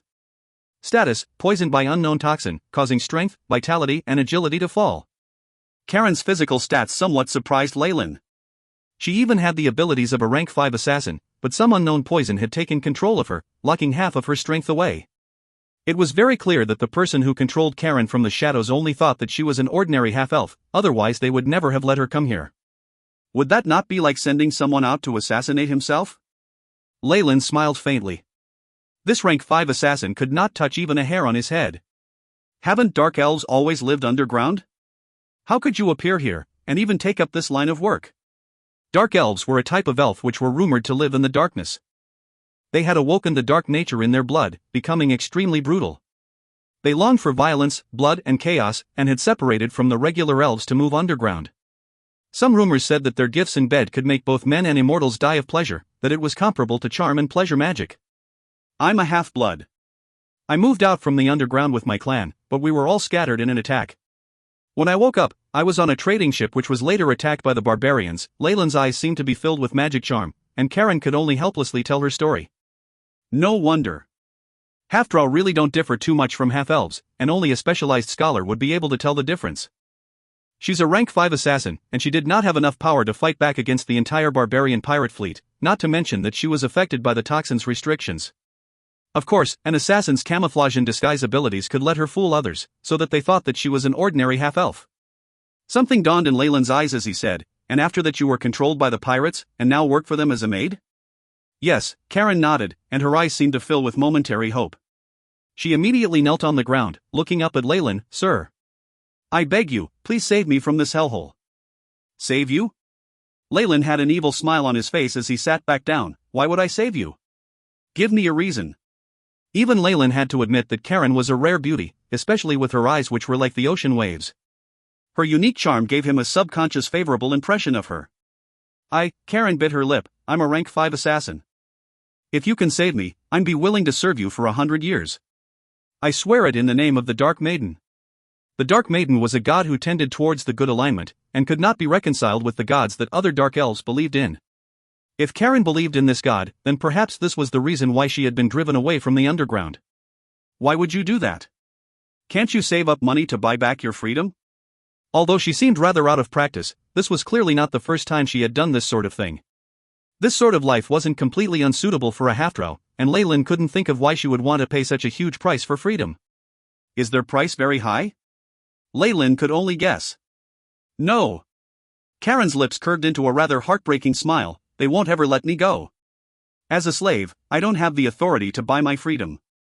After I can't be a maid anymore, those barbarians will sacrifice me to their gods. Leyland realized that the barbarians had saved her for some bloody and violent sacrificial rituals. Seeing Karen in that state, perhaps she had recently seen this happen several times, and so she began to plan her escape, begging Leyland for his help. Even though she was pleading for help, she would meet an even worse fate if she asked the wrong person. Leyland seemed to have an air of nobility about him, and Karen was sure that he was not a pirate. As a result, after realizing that her cover had been broken, Karen immediately asked him for help. She almost did not mind promising to become his slave instead. He's a young man after all, if I could charm him. Her eyes were filled with anticipation. As a half-drow, she was born with the knowledge of how to handle males, and did not require further education on that matter. Although Leyland did not look too easily charmed, she was quite willing to at least try. When she thought of this, Karen's heart seemed to be fired up, leaving 2 faint traces of a blush on her face. She appeared even more charming and lovely. A rank 5 assassin? Leyland looked as if he was thinking over the matter with some difficulty, making Karen reluctant to mention her thoughts. Do you know anything about sailing? After a long moment, Leyland stopped pondering and asked this question. Sailing? Karen was shocked dumb. She originally thought that Leyland would come out with an outrageous request, but she had long made her mind up to use all her techniques to mesmerize him. She never thought that he would ask such a completely irrelevant question. Yes, I am a pirate captain, and I'm in need of sailors to be my underlings. Leyland waved his hand and seemed to admit it very reluctantly. There was a trace of humor in his eyes, as if he was playing a joke on her, and Karen immediately knew that he had seen through all her plots. Honestly, I don't, but I will work hard to learn. I beg you, sir. Karen wanted to come up to Leyland and hug him, but Leyland nimbly dodged her. Then it looks like you aren't much use to me, Leyland said, making Karen's heart completely sink. However, since you're a dark elf, and you lived in the Underdark before, then you're slightly worth something, Leyland continued, his voice drifting into Karen's ears and raising a thread of hope once again. Tell me, Karen, are you willing to become my dagger in the shadows, to help me dispatch my rivals, and drink the blood of my enemies? An invisible hand tilted Karen's chin upwards, making her eyes widen considerably. Mage hand. You're a wizard. This nobleman had come to a port where pirates fenced their goods, and although she did not know why, all Karen could see was opportunity. I'm willing. In the name of the Dark Maiden I swear this, I will become your sharpest dagger. Karen respectfully knelt down on her knees, making a strange gesture with her hand. Very well, Leyland nodded. He really had recruited her on the basis of her being a half-drow assassin. After all, he currently lacked a spy network and assassin group. Since Karen had recently lived in the Underdark, she would have good experience and knowledge in torture and interrogation as well as assassination. As a rank 5 professional assassin, she was just barely good enough to be of use. If you find any errors, ads pop-up, ads redirect, broken links, non-standard content, etc., please let us know. Report chapter so we can fix it as soon as possible. Chapter 830, Tillin. Very well, I'll speak with the boss later about the issue of your ransom, Leyland promised, rubbing his hands together. Many thanks, master. Karen immediately began to address him differently. Although she currently looked like a weak little elfling, Leyland knew that once he cured her of her poison and armed her with a sharp dagger, this half-drow would immediately become a powerful god of death in the shadows. After she had thanked him, the room's atmosphere immediately grew awkward. Master. Would you like me to call my sister maids over? Karen twisted the corner of her skirt, and looked extremely embarrassed. There's no need. Didn't you come to help me pour the hot water? Leyland smiled faintly. The bloody battles and the accumulation of a great deal of life energy had left a fire in him that needed quenching. Yes, master. Karen's lips curved into a charming smile, and the entire room was soon enveloped in a layer of youthful lust. Breakfast in the Barbarian Inn was a rich affair. The staples of fluffy and soft wheat bread and milk were present, and the intoxicating aroma of cheese and fried eggs was in the air. There were even several strings of juicy berries in a rattan basket nearby, to tempt one's appetite. There was a white napkin around Leyland's neck as he enjoyed his meal with fluid movements. Karen sat on his side and occasionally stole a few glances at him with a blush on her face. These gestures made Leyland smile inwardly. She was a very lovely creature indeed, and he had exceedingly enjoyed his stay last night. The half-drow seemed to have special talent in that area, but Leyland was not some incapable youth himself. His strength was too much even for a dark elf. At this moment, Cyclops' voice came from just outside the door. Boss, can we come in? Enter. With Leyland's command, Cyclops, Giant and Hulk entered the place all at once. Looking at the massive dark circles and bags under their eyes, it was easy to tell that what kind of merriment they had gotten up to last night. Even after they had diligently cleaned themselves, Leyland could still smell a strong stench of alcohol and perfume on them. Cyclops and the others noticed Karen by Leyland's side, but the three pretended as if they hadn't seen her, their eyes filled with a rather questionable smile. I'll leave for now, master, Karen said after seeing the others enter. She knew that Leyland had things to discuss with his subordinates, and smartly prepared to leave despite not finishing her breakfast. No need. You're one of us now, so you should stay and listen, Leyland said, motioning for Karen to stay. Cyclops was shocked at this action, and he looked over the girl in appraisal. She was certainly just an elfling girl, and also a part-time prostitute, so why would she be recruited by the captain of their crew? However, since this was Leyland's decision, they could not object to it. Leyland picked up the white silk napkin and wiped the corners of his mouth before turning to Cyclops and the others. So, how was last night? Cyclops knew that Leyland was naturally not inquiring about what mischief they had gotten up to. He cleared his throat and began revealing the information they'd found. Boss, I've already fully found out. In Pirates Cove, there are several merchant families that are interested in our goods. However, our biggest patron is the boss of this inn. Ha ha. That fox girl? Leyland nodded. What offer has she made us? 860 Dambrath gold coins for the whole lot. This price is rather average amongst the offers we have received, but it would be the safest option. Cyclops spat fiercely before continuing. Other families may have offered us a higher price, but I can tell with just one eye what they are planning. Those fuckers. Cyclops was a pirate after all, and he subconsciously exploded into foul curses. However, Leyland did not mind the merchants. Pirates Cove had a mixed bag of characters, and it was not surprising that a pirate would have their own ideas and want to devour their fleet and their goods all in one go. Compared to this, as the barbarians were the biggest players in Pirates Cove, it was entirely normal for them to take in these stolen goods to sell them for a profit. This price isn't bad.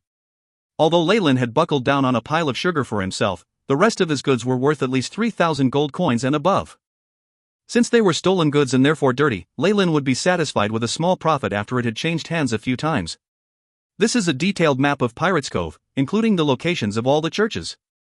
Hulk respectfully handed a sheepskin scroll to Leyland, and also brought a reply from the shipyard. The shipyard's owner has already had a look at the Scarlet Tiger, and has said that there shouldn't be any problems repairing it. However, the owner said that it would be impossible to magically refit the ship. As for the cost, he will need at least 300 gold coins more.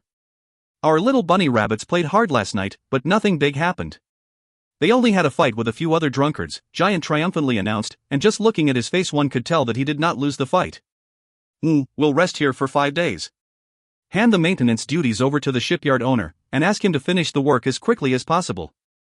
We can make some concessions on the price.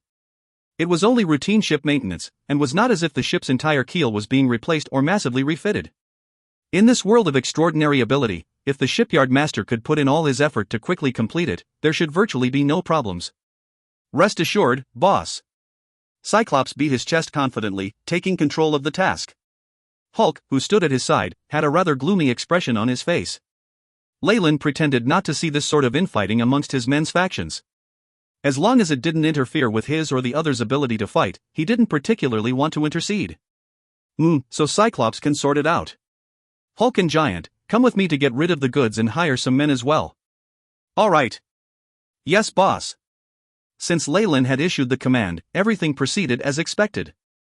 The main hall of the inn was not as noisy as it had been last night, but there were bits of debris on the ground, and even drunkards on the floor. All of you, take this drunkard who can't pay my money back to the docks. Put him in hard labor, and give him a harsh whipping every day until he pays back his debts. Don't let him leave until then. The fox girl boss from yesterday ordered the 2 barbarians from behind the counter, her hands on her hips. Oh, young master. Why have you gotten up so early? After seeing Leyland, her expression quickly changed. She had Karen who was standing to one side, and under her piercing gaze, the elfling couldn't help but unconsciously shrink back. Unless you're dissatisfied with Karen's service, in which case I'll swap her for someone else for you. No need. She's very good. Leyland scratched his nose. I still don't know my lady's name? My name is Tillin. You can call me Madame Tillin. Madame Tillin smiled amorously at Leyland, a smile filled with the charm of a mature woman. Dear Madame Tillin, I want to talk about our transaction, and about this maid's ransom as well, Leyland said directly. Ransom?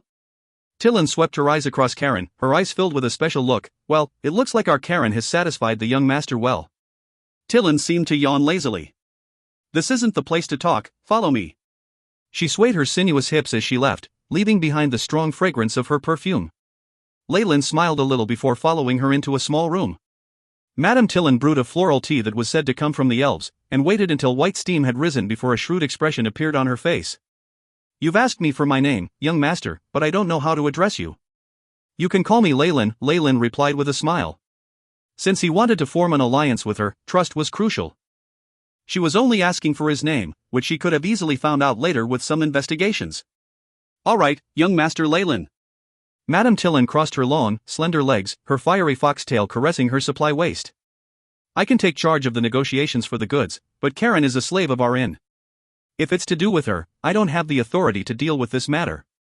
I know everything here is the personal property of the barbarians. Leyland smiled as he rubbed his hands. Crackle, a powerful electric current flashed, filling the room with a piercingly bright light. Since it's like this, call the person who can make a decision here. He followed up in a deep voice, his powerful magic force lingering near his body. Wizard. You're a wizard. Madame Tillin's voice grew somewhat shrill, and it was clear that she had not discovered Leyland's identity. A noble wizard was very rare in the outer seas. On top of that, Tillin realized that the energy undulations rolling off of Leyland put his strength higher than rank 5. A wizard of that level was a decent adventurer, and could even have a stronger master backing them. A wizard named Leyland. That's enough for me to find out who he is. Unless he used a fake identity, Tillin was certain that Leyland would not be able to escape her information network. I never thought that my guest would be such a powerful wizard. Tillin clasped her hands to her bosom, inadvertently revealing a wide and creamy expanse of her delicate skin. However, Leyland made very clear the division between business and pleasure. When is your boss coming over? Don't be in such a hurry. The latest you'll meet him will be tonight. Tillin threw a flirtatious glance. Before that, our store has many things to pass time with. Does my guest care to have a look?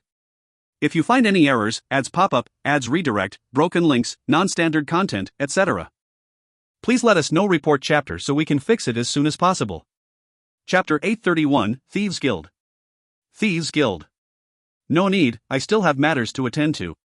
I'll return at night. Leyland got up to reject her, ignoring Madame Tillin's resentful expression behind his back. Master, where are we going? Karen stood next to Leyland, as well behaved as a maid. Although the talks had not even begun, she acted as if she already belonged to him.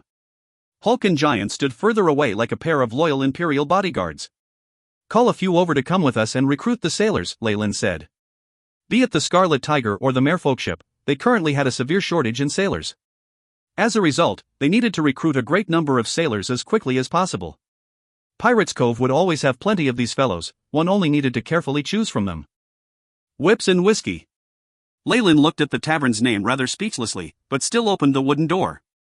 Although it was still morning, the tavern was filled with people doing business, as well as many hungover drunkards. Boss. We found some people last night, and they're all waiting here for you.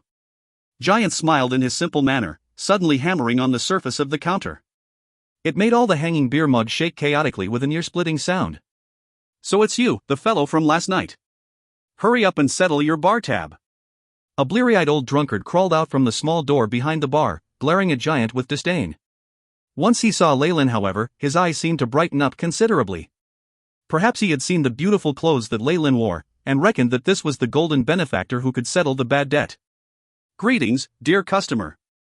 The old man bowed deeply, smiling until his eyes almost seemed to disappear into his wrinkles. There was a huge gap in his treatment of Leyland and how he had treated Giant before, but Giant only muttered a few words under his breath, and did not dare to say anything else. After all, he had tasted Leyland's methods before. What would you like? A glass of rum. The rest of you are free to choose your own. Leyland waved his hand and sat next to the counter. Where are the people you found? Call them out and let me have a look at them. His standards were not too high at the moment, and ordinary pirates would suffice. Death would help him select the cream of the crop. Wait, boss. Giant scratched his head, and rushed a gap between a few sofas like a hurricane, and began to beat the sofas up with kicks and punches. Loud curses could be heard from inside the sofas. After a few seconds, over 10 badly battered pirates with swollen faces and bleeding noses were driven out by Giant. Although they were wounded, these pirates had a rather lively temperament, which was beyond Leyland's expectations. Giant, are these the people you fought with last night? Leyland suddenly had a premonition. That's right, boss. Giant laughed in his simple manner. These fellows are pretty tough, and they can hold their own against my beatings. I think they would do well in the battle squadron. Giant's gifted strength was already on the level of a rank 5 warrior, and he would not do badly against rank 6 or rank 7 warriors either. For him to give this evaluation, the men must be rather powerful themselves. At that point, they also knew that Leyland might become their employer, and they looked uneasily at the big fellow standing in the middle amongst them. M.M.? What's your name? Leyland looked at the fellow that was obviously their leader. He had a bearded face, and a pair of eyes that looked half asleep, which glimmered with intelligence from time to time. This is a fellow with a lot of stories to tell. Leyland judged him on his very first glance. Ronald. My name is Ronald, my lord. His tone of voice was very respectful and decorous, and he even seemed to have learnt a little noble etiquette. Can you read? This sort of subtle distinction aroused Leyland's interest. I previously spent some time in the Tillin scholar's family learning how to write. Ronald was very humble, and although they had only just met, he had immediately realized that Leyland was not an ordinary youth. Not only could he subdue a subordinate like Giant, his temperament was different. Only a life of abundance, and a long period of etiquette and culture lessons could nurture such an awe-inspiring presence, and an air of nobility. In these times, a man like him represented hope. Very good. Ronald, are you willing to swear loyalty to me? Leyland smiled, requesting loyalty rather than employment. This was clearly the invitation of a noble, and Ronald was stunned by it. He was only startled for a short moment, however. Ronald clenched his teeth and asked, I want to ask my lord if you're part of the Lewis family? If so, then please forgive me, as it would be difficult for me to agree. Why is that? Are they your enemies? Leyland asked with great interest. He immediately saw a trace of hatred within Ronald's eyes. This complex change in emotion surfaced only for a moment, but it could not be concealed from Leyland's gaze. Yes, Ronald clenched his teeth and took a gamble. After all, if Leyland was a young master from the Lewis family, then this situation would not end well for him. At this moment, the atmosphere became rather delicate. The 10 pirates next to Ronald glared at Leyland and his men, as if they were ready to leap into action if the response was unfavorable. The boss of this place had long hid under the counter, and was obviously experienced with these abnormal situations. Ha ha. Ha, just when the atmosphere grew so tense that time almost came to standstill, Leyland suddenly laughed. His rippling laughter disrupted the heavy atmosphere, just like a rock being thrown into still water. I'm not one of Marquis Lewis's cronies. On the contrary, my family has a grudge against him. Leyland spoke slowly. After all, even if the Marquis needed men, it would be impossible for him to come and recruit here in the Pirates' Cove, wouldn't it? Then, this Ronald is willing to accept your employment, my lord. He skillfully answered Leyland's previous question, and clearly did not put any heart into his reply. However, that was normal. Leyland was not brain-dead enough to think that once he exuded his oppressing aura as a hero, subordinates would come running over to worship him. Perhaps only after he had led Ronald to begin taking action against Marquis Lewis, would he be able to obtain true loyalty from him. Only once he had destroyed Marquis Lewis would Ronald be willing to die for him. However, having this sort of effect at the beginning is already good. Very well, from now on you will be a sailor on the Scarlet Tiger ship. Ronald, you are my second officer. Since there were many available positions now, he needed to fill the gaps quickly. Ha ha. This fellow, welcome to the family. Boss, bring the rum. Giant firmly slapped Ronald's back, making him stumble. No problem. The boss, who had previously hid under the counter, immediately stretched out his hand, a cunning expression on his face. Only. Shouldn't you clear your bar tab before you continue drinking? Since you've already been hired by someone, doesn't that mean you'll have money very soon? Poor old Fade can't stay afloat any longer, After he finished, he even winked at Leyland several times and squeezed out a few drops of crocodile tears. After he heard this, Ronald and the others bowed their heads, and their faces flushed in shame. It looks like these people all didn't have enough to pay their bill, and were locked up here last night. Leyland grudgingly sighed. Tell me. How much money do they owe you? After walking out of the bar, the group of men behind Leyland's back still looked rather ashamed. I've given you the criteria of the men I'd like to recruit, so now it's up to you to recruit people. I need 100 men. Leyland said to Hulk, after they had walked for a while. Don't worry, my lord. As a guard of the fallen family, Hulk's loyalty towards Leyland was very strong. Go and attend to your business. There's no need to follow me. Leyland waved his hand to dismiss the others behind him. Master. Karen followed behind Leyland with a worried expression on her face. Don't worry, once I make a promise, there is no way that it won't be fulfilled, Leyland said in a gentle voice, but Karen involuntarily trembled. All right. Please be careful, Pirates Cove is extremely chaotic. I know, Leyland nodded, disappeared into an alley on the side of the street. Pirates Cove had a complex labyrinth of back alleys, and each one could allow only one person to pass. It was obviously crowded and chaotic, and the floor was filled with slop and filthy things, making it smell absolutely awful. However, Leyland's gaze was fixed on a unique symbol in a corner of the alleyway. It was a symbol of 2 crossed daggers, which faintly pointed towards a certain direction. The Thieves' Guild. Leyland smiled, and immediately walked in the direction that the daggers were pointing to. In the world of gods, more and more people were able to advance into a profession. However, the ones that attracted the most attention and had endured the longest were the 3 guilds: the Thieves' Guild, the Warriors' Guild, and Wizards' Guild. These 3 guilds would frequently issue missions, which would bring great benefits to adventurer groups. In the world of gods, the number of shrines and whether the three major guilds were hosted there was a major indicator of the prosperity of a city. Pirates Cove naturally did not host the Wizards Guild, but Leyland had seen the Warriors Guild as their symbol had been very striking. The Thieves Guild was an enormous organization which had been secretly hidden in the dark, and their missions tended towards secrecy. Most of them were requests for assassinations or theft. However, it was this dark network that seemed to permeate the entire continent, and rumor had it that they had the blessings of many gods. Yes, the three great guilds each had the backing of more than one god, but if you find any errors, ads pop-up, ads redirect, broken links, non-standard content, etc., please let us know. Report chapter so we can fix it as soon as possible. Chapter 832, Underground. Underground. As he walked in the direction that the daggers pointed, his surroundings became increasingly remote. The liveliness of Pirates Cove was gradually left behind, and Leyland began to feel a pervasive sense of eeriness and desolation. This feeling grew even more obvious after he walked down a flight of stone stairs. The terrifying senses of wizards allowed him to notice that there were three pairs of eyes spying on him in the shadows. It really feels like I'm walking down to hell. Leyland chuckled. The sun was covered by vast dark clouds, projecting tremendous shadows. He pressed his palm onto a gray rock covered in moss, and a gap immediately appeared in a wall nearby. He did not hesitate as he quickly ducked into the gap, simultaneously feeling many astonished gazes directed at him. There was a very short path behind the wall, and at its end was a wooden door with an iron ring. Asterisk thump. Thump, asterisk Leyland used the ring to knock loudly on the door, and it let out a distant sound. The door creaked open slightly, revealing the face of an old man holding an oil lamp. He had practically no facial muscles anymore, looking like a withered corpse under the flickering light of the lamp. His two eyes looked dazed, the eyeballs completely motionless. "The night is always lonely," the old man said in a hoarse voice, as if he had not spoken for a long time. "For those who are seeking brightness and hope." Leyland smiled slightly, a dagger flying into his hand and beginning to dance through the air as elaborately as a butterfly. The old man gave Leyland a probing look and opened the wooden door. "Come in, brother from the Underdark." With the light from his oil lamp, Leyland could see a deep and pitch-black passageway that seemed to go all the way to the core of the earth. A distant sound increased in volume as he made his way across it, until it turned into what seemed like a market bustling with life. Two enormous gates opened, revealing an even more expansive underground world. What entered his sights was a hall formed from a deep cave, with sinkholes in the floor and underground streams trailing off to numerous others.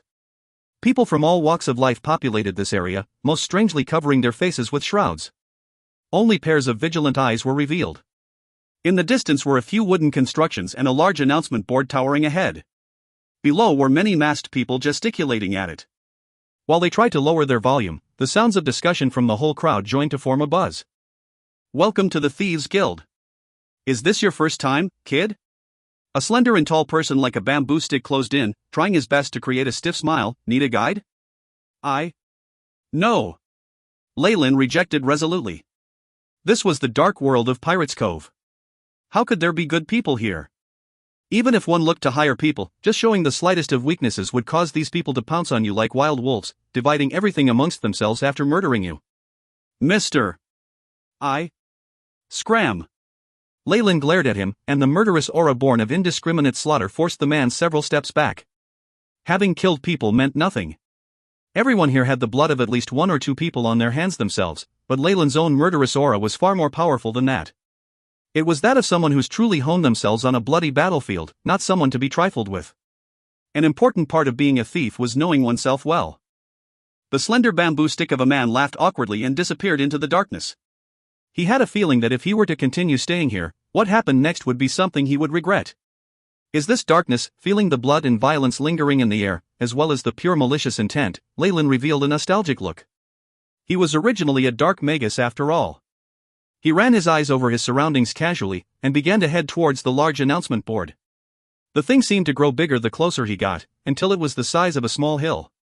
Numerous enchanted words flickered on it. Just maintaining this effect would require at least tens of gold coins every day. The extravagance caused Leyland to nod to himself. Mission: track down whereabouts of a batch of silk cloth. Mission: investigate reason and happenings for the fall of the half-merfolk island. Mission: assassinate Viscount Lorraine's wife. Selling information: the recent shipping route of the cargo ships of the Hagel Chamber of Commerce. Selling recipe for poison: Tears of Molin. Interested parties must come for a face-to-face meeting. All sorts of information and news flickered on the announcement board. The missions for investigation and assassination caused Leyland to let out an involuntary sound of surprise. I didn't expect news of half Merfolk Island to travel here so quickly, and missions for the assassination of nobility put out here in public. The only impression that Leyland got was that as long as money was involved, these assassins could do anything. He gazed steadily at the board as the AI chip rapidly scanned everything, collating the information on all these missions into one system. While it was only the names of the mission, Leyland grew to understand the outer seas better from it. Crimes and chaos. I like it. Though he only saw a corner of this dark world, Leyland knew that things were definitely not all quiet and tranquil in the region. Many rebellious powers lay low in the shadows, preparing to deal Marquis Louis a fatal blow at any time. This would completely destroy the market dominance that the Baltic archipelago enjoyed, allowing them to plunder the riches and resources there. Once the AI chip showed a prompt that it had recorded all the information, Leyland walked straight to the wooden house at the back. Many roads immediately showed up like a dense cobweb. Some fellows with dangerous auras occasionally appeared in Leyland's senses, but there was only a very fuzzy image of them there. This feeling. Is it a protective layer due to some divine force? In addition, this seems to be from a god I know well. Leyland snickered and strode inside. Pila, the void was torn open at this moment, and an icy glint of steel was aimed straight at Leyland's neck like a poisonous snake's tongue. The rank of this assassin seemed to be rather high, and he had almost escaped Leyland's senses. It was only at the moment of the other party's attack, that instant when their murderous intent surged out, that Leyland located them.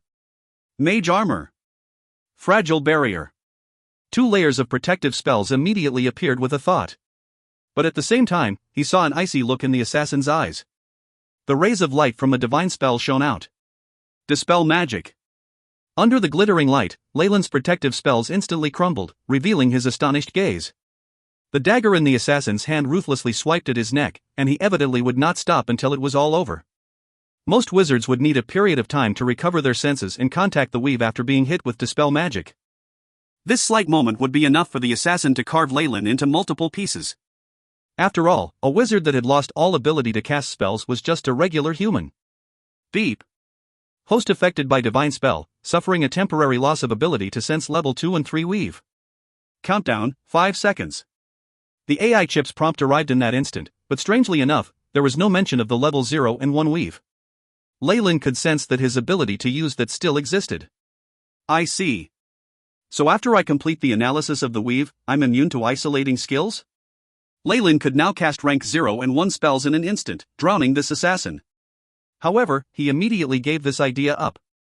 An ability that was too unexpected would give rise to suspicions, which was not beneficial to him at the moment. Since it concealed the magic abilities I have, then, a magic scroll instantly appeared in his hands, emitting terrifying light. A rank 4 spell. The assassin produced a sharp cry. Meanwhile, he could feel his dagger piercing into what seemed to be the most solid granite, unable to penetrate through it even by an inch. Rank 4 magic, stone skin. You despicable maggot, you even made me use such a precious scroll. Leyland feigned fury as he was completely covered by a layer of stone skin, as if he now wore armor of stone. This was stone skin, a rank 4 spell. Its defensive power was outstanding even among other spells of its kind. This scroll was something that Ernest had given Leyland while he had still been in the manor just in case. He hadn't used it during the previous times of danger, but he'd done so now. This was a rank 4 magic scroll. Even if its value wasn't enough to equal that of a city, it was very precious, and the fury on Leyland's face was understandable. You should not have come here. The assassin's voice was hoarse as he hurriedly retreated. Trying to leave now? Leyland's expression was filled with fury as he swung his fist. Thud, the tip of the dagger was broken off by the stone fist, but it did not stop there. It crashed into the assassin's body with great power. Crack, a layer of his defense was destroyed, and the assassin's body was sent flying backwards, the imprint of a fist clear on his chest. Never has someone been able to treat me this way. I will kill you. The assassin pulled his mask down, revealing a sullen face, with blood trickling from the corner of his mouth. Let's see who dies first. Leyland strode closer, a murderous aura apparent on his face. Esteemed guest, please forgive him. At some point, a figure dressed entirely in a black robe came to the center, a streak of divine force flying to the assassin's body. Under the light, the assassin's wounds healed at a startling rate. Cure serious wounds. A rank 3 divine spell. Leyland's eyes narrowed as he saw the emblem on the other party's chest. If you find any errors, ads pop-up, ads redirect, broken links, non-standard content, etc., please let us know report chapter so we can fix it as soon as possible. Chapter 833, Conference. Conference. A priest of Sirik? Leyland stepped backwards. Since this is what the god of murder's prize wants, then I'll forget it. He had no plans of killing people here, he was in their territory after all. Lord Priest, please let me. At this moment, the assassin on the ground began to crawl, eyes full of hatred for Leyland. Enough, fall back. The voice yelled at the assassin without favoritism, causing him to freeze. You just wait. The assassin glared at Leyland, drawing a finger across his neck before disappearing into thin air. He. Little Cly was far too reckless and impulsive. Esteemed guest, please come with me. The priest politely gestured at Leyland to move on. Leyland rubbed his nose and walked with him. Leyland left a long while later, having acquired what he needed. This priest then turned here and there in the underground world, and finally left the Thieves' Guild and arrived in a secret room. The flames around them flickered sinisterly. At the very center of the place was a shrine to the god of murder. In front of the figure was an old man with wrinkles all over his face, praying as powerful divine force rippled forth from his body. Lord Bishop. The priest from before bowed respectfully. Is that person gone already? The old bishop opened his hazy eyes. They somehow held a luster that could see through one's intentions. Yes, he has already left. He bought a lot information regarding Marquis Lewis. The priest did not dare conceal anything, and stated all of Leyland's activities. I saw it. He will be the source of chaos in the future. His many murders and the chaos he brings will definitely bring joy to our master. The bishop muttered. Then what should we do? Help him? The priest asked, confused. There's no need for that. Kiki. Just be neutral. If required, he will definitely seek our help, Lord Bishop snickered. In addition, gift the news of him coming here to the barbarians. Also, warn Cly not to interfere with the master's great work just because of a brother's death, or I will put him on trial. The god of murder's punishment was notoriously brutal, and even this priest began to tremble in fear once it was mentioned. I understand. Our master's glory will definitely spread across the lands. The priest said a prayer, and then left respectfully. The god of murder? How interesting. Leyland evidently realized that today's incident had to do with the wave of assassins he'd faced before. However, assassins were people who worked for money. Menke might have sided with Marquis Lewis at the beginning or had been hired by him, but he had already been turned into a pile of bones. Leyland could not be bothered with him. Rather, a high-ranked assassin like Cly was a threat he could not ignore. Seems like this Thieves' Guild is neutral. It's under the rule of the barbarians, but also has connections with Marquis Lewis. Leyland smiled grimly. Churches always saw things from their own point of view, the conflicts of mortals transient like fleeting clouds. As long as their own rule wasn't affected, they didn't care about the king. It was so with the Church of Knowledge, as well with the Church of Murder. The exploration of the sea started recently, but the place has already entered the sights of the gods. I need to step up my plans. Leyland's expression could not help but darken, but after he returned to the inn he had calmed down, not revealing any hint of what he'd felt before. Boss. Giant and Hulk stood up in the inn's main hall, accompanied by the tens of pirates they'd brought. Ronald was also there amongst them. Leyland's eyes swept through this group of pirates. All who met his gaze felt a piercing feeling in their eye, and had no choice but to lower their heads. Tell them that I'll get the bill for the roasted meat and rum over these few days. It had to be said that Leyland had a pretty good impression of these people. At the very least, these pirates were more ferocious than the rest. Of course, that was the extent of it. It wasn't easy to recruit professionals at or above the middle grades. Master, Madame Tillin has invited you to the back. Karen noiselessly appeared behind Leyland, her footsteps incredibly light like those of a seasoned thief. She no longer showed any signs of her previous weakness. Has the poison from your body been removed? Blue light flashed as Leyland asked in surprise. He only needed a bit of effort to obtain a cure for Karen's poison, but Madame Tillin had already taken care of it. It showed her favorable attitude. After all, she had the barbarians backing her. It was currently the only organization that could contend against Marquis Lewis in the outer seas. Yes. She's already removed my slave contract. Henceforth, I serve under you, master. Karen had already removed that maid uniform that gave rise to wild thoughts. She was now clad in black leather attire, a black leather holster for her dagger on her thighs that were as thick as ivory. It made her seem even more gallant. Good. Led me there. Leyland knew that Madame Tillin had already reported everything about him to the barbarians. She was a part of them after all. They were now looking for him to lay all their cards on the table. It was the same room as it had been in the morning, though there was now another giant in there. This was a barbarian with green skin, sitting on the large sofa nonchalantly and with a great aura to him. The floorboards beneath him had slightly sunken under his heavy weight. He wore a cowhorn helmet made of wrought iron, and revealed a fine and solid upper body. His fierce looks were coupled with a pair of shrewd eyes. At his right hand was an exotic saber, one at a position from which it could be brandished most easily. Its sharp edge held a magic glow to it, evidently a result of it being enchanted by an alchemist. He, the young master of the fallen family. Madame Tillin now sat on the thigh of the barbarian, beaming up at Leyland. Her fiery red tail brushed against the barbarian from time to time, giving off an untamable feeling that was very tempting. The two sat together, and Leyland suddenly had a bizarre feeling that this was rather similar to Beauty and the Beast, but Madame Tillin did not seem to think so. Her eyes were full of love as she stared into his eyes. I never thought that young Master Leyland, the heir of a baron, would become a pirate. Madame Tillin now sized Leyland up and down, eyes emanating a beautiful luster. That's not all. I've heard about young Master's talent in magic that even makes your mentor feel ashamed of himself. How extraordinary. In just a few sentences, she'd revealed that she now had all the information regarding the current Leyland. And so? Nobles will never admit it, and I obviously won't. Leyland chuckled and sat on the sofa on the opposite side. Karen stood behind him, her body involuntarily trembling as if it had evoked some past trauma. The barbarians would have been too stupid to hold influence over the outer seas if they couldn't find information on him given his name and the fact that he was a wizard. The sincerity was a requirement of an alliance. Nice. Young Master Leyland's words are completely different from those dignified nobles. Madame Tillin's tone seemed to conceal some hatred. They appear to be open-hearted and benevolent, but in reality they're worse than beasts. The barbarian warrior did not utter a single word all this time, but the pressure he gave off made him seem like a mountain, constantly attacking Leyland. This is? Leyland asked Madame Tillin bluntly. Oh, look at me.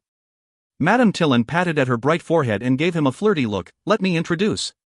This is Ogdi Battlehammer, my lover. He's also the captain of the barbarians. As she introduced him, Leyland's eyes flickered. The AI chip's robotic voice sounded, and part of the information was projected before him. Name, Ogdi Battlehammer. Race, barbarian. Strength, 15+. Agility, 10. Vitality, 10. Spirit, 9, a warrior above rank 15, extremely dangerous. Beside the numbers was a 3D image of him, including the magic saber. Just from the image, Leyland could tell that he had numerous magic items on him. A high-ranked warrior above rank 15, with a bonus in strength as a barbarian. Even on the continent, this strength would bring him fame. Even if it's the Marquis, with help from the barbarian race, Ogdi should not be on the losing end in a battle against the Marquis. Leyland found that he had to recalculate the strength Marquis Lewis had. In the world of gods, professionals between ranks 5 and 10 were elites. Those above rank 10 were great in their own right, and as for rank 15s and above, they were respected throughout the kingdoms and treated very well. However, even a high-ranked warrior like that, with the power of his whole race on his side, was on the losing end against Marquis Lewis. How powerful was the noble? At this moment, Leyland felt lucky that he'd left immediately after taking care of half Merfolk Island. As these thoughts flashed past, Leyland nodded at this high-ranked barbarian captain. Nice to meet you, revered exemplary. Comprehend languages flashed, allowing Leyland to understand what the barbarian meant. 1. A single long broad blade, and a long handle suitable for two-handed use. Dating from Emperor Chang of Han, made to slice through horses' legs, hence the literal translation of the term, horse beheading sword. If you find any errors, ads pop up, ads redirect, broken links, non-standard content, etc., please let us know. Report chapter so we can fix it as soon as possible. Chapter 834, Alliance. Alliance. Foreign wizard. I can sense an aura emitting from you, that only clan priests possess. The high-level barbarian warrior, Oj, had his eyes fixated on Leyland's hands. In addition, you're also a soldier worth respecting. His astonishing sharpness allowed him to sense Leyland's accomplishments as a warrior. Then, speak your purpose in coming here. After Oj spoke, the fox lady Madame Tillin immediately stood obediently as the side, as though she was a maid showing respect. Leyland took a deep breath, then said his request. I would like to join forces with the barbarians to attack the Baltic archipelago. Are you crazy, young lad? Even the fox woman couldn't listen to such a fantastical plan. She stood up as her chest heaved violently. Do you know how many professionals Marquis Lewis has under him? You actually want to rope us in as his enemy? Don't think we'll think highly of you because you exterminated the black tigers in half Merfolk Island. Wait till you've gotten rid of the black skeletons or Tigus Heart pirates, before saying that again. But, you're already enemies with the Marquis. I'm just offering a helping hand, am I not? Leyland shrugged his shoulders and said with a smile. Good lord. To think that I actually know a chap like you who doesn't understand the complexity of the situation. Madame Tillin was so furious that her entire body started to tremble, and she was close to chasing him away immediately.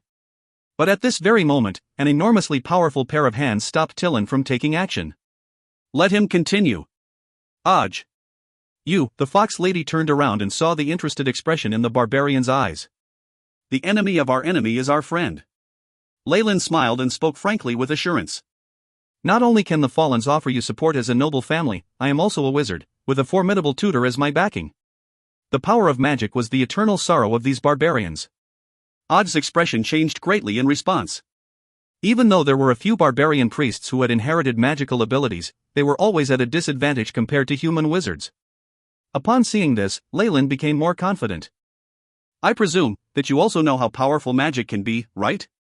Yes, we will require the assistance of formidable magical power to aid us in defeating Borage. The barbarian warlock nodded. Borage. Is that the chief wizard of Lewis's family?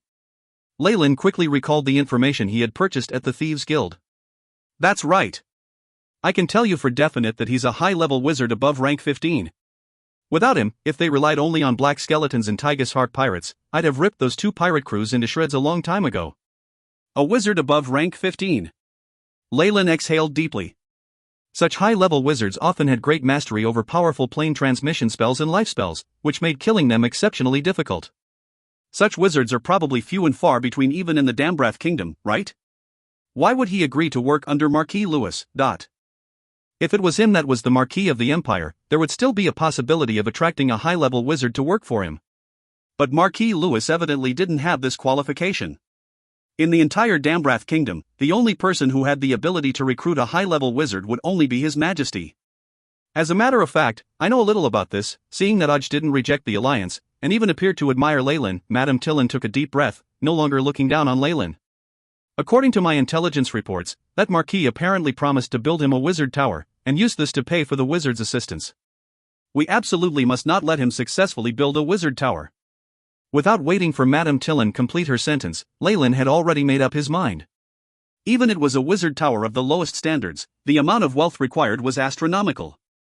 2 million gold coins was the most basic requirement, and they had to be kronas. With such a huge temptation, it was no wonder that Borage would cast himself as one of Marquis Lewis's subordinates. It was also not surprising that his table manners were exceptionally unsightly one, as he was a person who wanted any kind of benefits. But the more it was so, the more Leyland wanted to destroy their alliance. No one else understood the terror of a wizard tower more clearly than a wizard himself. A low-ranking wizard tower was equivalent to a rank 15 wizard, the sort that did not need to rest day or night, with boundless energy. Once he successfully constructed his wizard tower, the entire Baltic archipelago would be so sturdy that it would be impenetrable under Borage's supervision. With the wizard tower, not only would Borage take a step forwards to advancement, it also meant that he could groom a steady flow of wizard apprentices. It only took a few reminders from Leyland before Aj's eyes shone with resolution. But, according to our intelligence reports, Marquis Lewis is already secretly buying mithril and refined gold in bulk, and they even increased the intensity of their slavers' fleet. He even sent people to the mainland to acquire high-grade construction blueprints. The more he moves forward, the more we cannot let them succeed, or else his will be the only voice in the outer sea in the future. Leyland's expression was serious. I'll incessantly raid his shipping routes from now. I'll need your cooperation for intelligence reports and to fence stolen goods. Hearing Leyland's simple yet crude plan, Madame Tillin had a rather thoughtful expression on her face. What he offered was something the barbarians themselves could not do. Were they to do such a thing, it would mean the start of a war. The Marquis' powerful fleet of ships would arrive at Pirates' Cove in the blink of an eye, but it was different for Leyland. He was executing this in private, but still had the identity of a noble on the surface. Even Marquis Lewis would not dare to commit the heinous crime of attacking another noble family's territory without any evidence. Besides, only a wizard like himself would be able to avoid the detection and predictive spells of the wizard working under Lewis. As for dispatching pirates and the like, did he think the other nobles were fools? There was a church on Fallen Island as well. As long as the high-level wizard Borage was not around, Leyland dared to join up with the barbarians, and make sure that Borage would walk the path of no return. Many thoughts passed through the barbarian's mind. One should not be baffled by his appearance. Although he was a barbarian, his ability to hold the throne of leadership showed that he was no simple character. Moreover, no matter how he looked at it, the one taking the risk would be Leyland and his family. There wouldn't be any gains or losses on his part. This was what Leyland had planned long ago, and it would soon bring sorrow to his weaker opponents. "Madam!" At this instant, there was a light knock on the door. "What's the matter?" "Didn't I say before that you can't approach the Lord if there isn't anything important?" Madame Tillon scowled, but continued to swing her hips as she opened the door by a small crack. "Madam!" A maid with extremely clever eyes lowered her head and secretly scanned her surroundings, before whispering something in Madame Tillon's ear. After closing the door, Madame Tillon returned to her seat. She looked at Leyland oddly. Her facial expression changed a few times, before she leaned forward on Aud's shoulder and said a few words to him. "You're good." Aud gave Leyland a profound look. He then whispered urgently and hastily in Madame Tillon's ear. A high-ranking warrior of Aud's level could already manifest their chi into the external environment. Isolating an area from detection was simply a piece of cake for him, and even Leyland couldn't hear anything they were discussing. "All right. Our chief has agreed to form an alliance with you, and even share our intelligence reports in the channel where we dispose our stolen goods with you." Madame Tillon grudgingly shot a bitter glance at Leyland, as though he had gotten some huge advantage. "However, we want half of the benefits of your profits every round. 10% at most, or else I will not be able to pay my subordinates." Once they were back to this matter, Madame Tillon seemed to have returned to being that shrewd wife. Leyland couldn't give them his benefits just based on a few sentences she uttered, and they settled on the criterion of 30% in the end. Since the leaders of both parties had already confirmed their inclination towards a collaboration, the rest of the matters could be settled by their subordinates. Aud stood up, causing a slight tremor in the process. "Nobleman from the outer seas, Wizard Leyland. Are you my friend?" "Of course. May our friendship last for a long time, and even carry over to our descendants." Leyland solemnly made a promise. Thump, two fists, one large and one small, collided, producing a light crack. This was a contract of their alliance and a pledge between men. Of course, how long this would be maintained was a question that Leyland found hard to confront. However, before the fall of Marquis Lewis's influence, their relationship as allies would be relatively solid. After Aud left, the fox lady moved next to Leyland. Her petite frame, which could light up a fire in most men, was almost completely leaning against his body as she said in a feminine voice in his ear, "Hee. Aud seems to like you very much?" "My apologies, madam. It's about time for me to leave." Leyland pushed her away courteously and got up to take his leave. Hearing his words, a trace of disappointment flashed across her eyes, although it wasn't clear if it was genuine or false. "Your behavior really does deeply wound me. However, elder sister still has two gifts for you. Karen. You belong to Mr. Leyland from now on. You need to satisfy all of his demands, understand?" "Understood, madam." Karen agreed like it was a conditioned reflex, before a hint of shame and fury flashed across her face, as though she had come to a realization. Although he was fully aware that Madame Tillon was being generous, at least she had gotten the approval of the barbarian, or else she definitely wouldn't have dared to free Karen of her imprisonment. Leyland thanked her anyway. 1. Acting tastelessly and greedily.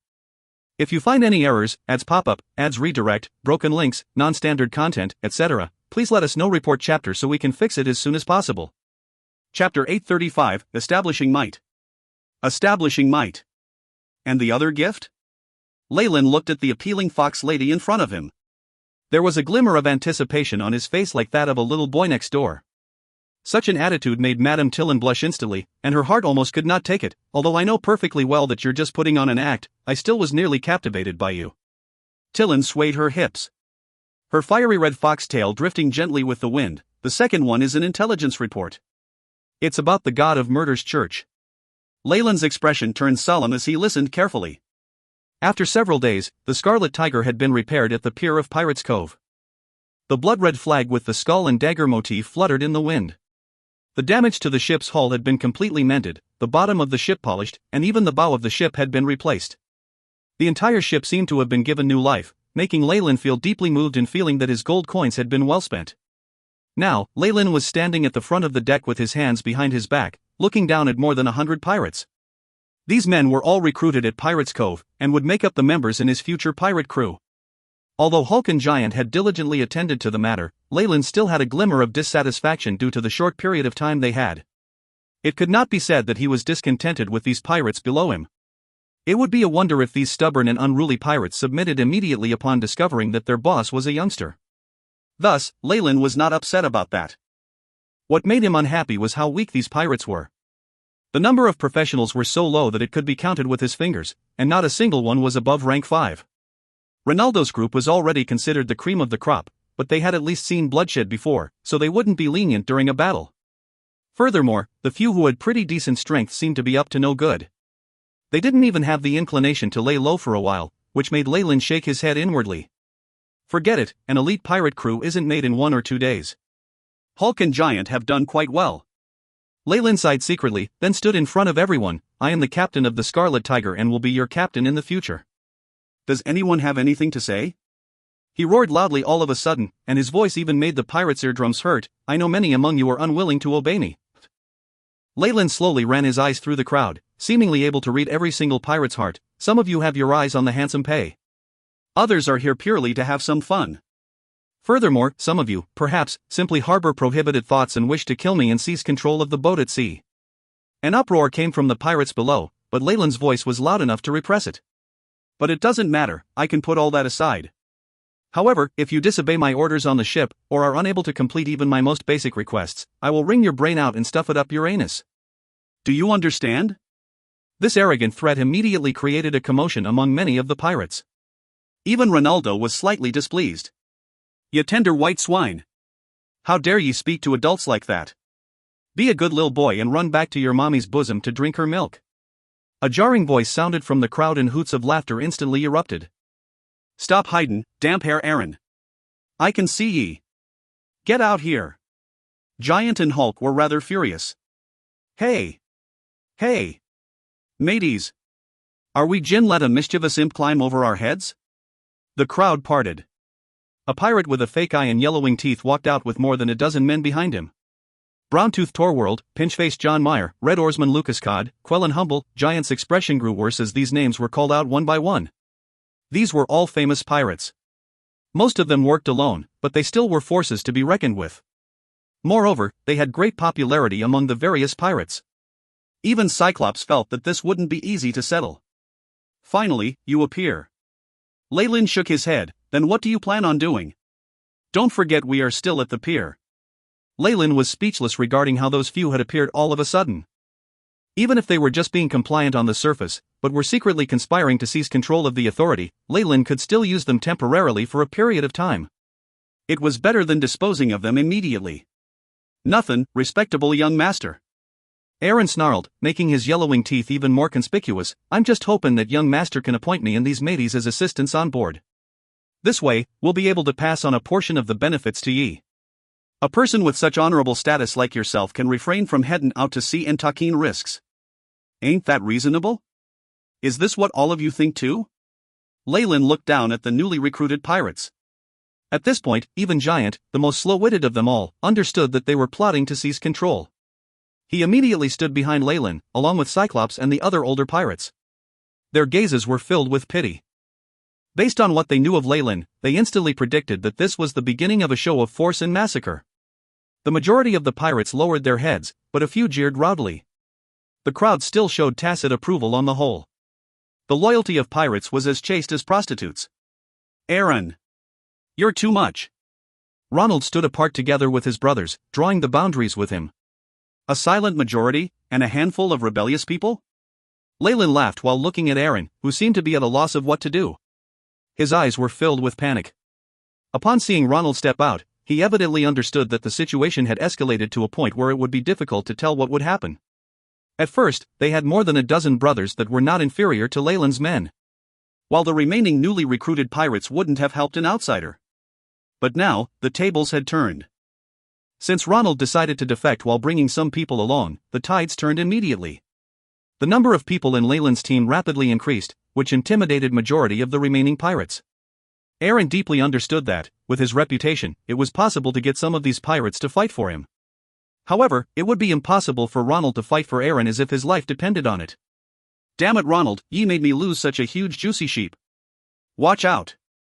Aaron cursed and moved to leave with his subordinates. Death, however, was already knocking on his door. A nimble black silhouette suddenly appeared out of thin air. Shadow stealth. The figure that had appeared was an assassin. Her dagger slashed an elegant arc across his neck. Assassin skill, cutthroat. A great amount of fresh blood splurted out. Aaron covered his throat with both hands, and struggled as he collapsed on the floor. His death was quick. Anyone with the audacity to offend my master will die. Karen stood behind Lyle, wielding the dagger. After the poison was expelled from her body, Karen finally returned to her original strength as a rank 5 assassin, which immediately intimidated a few people. Now, she faced these pirates with the blade of vengeance. A rank 5 assassin. Mateys, charge. Avenge Aaron. A red-haired pirate, who had been standing behind Aaron, immediately yelled out as a layer of chi burst forth from his body. Don't move, all of you.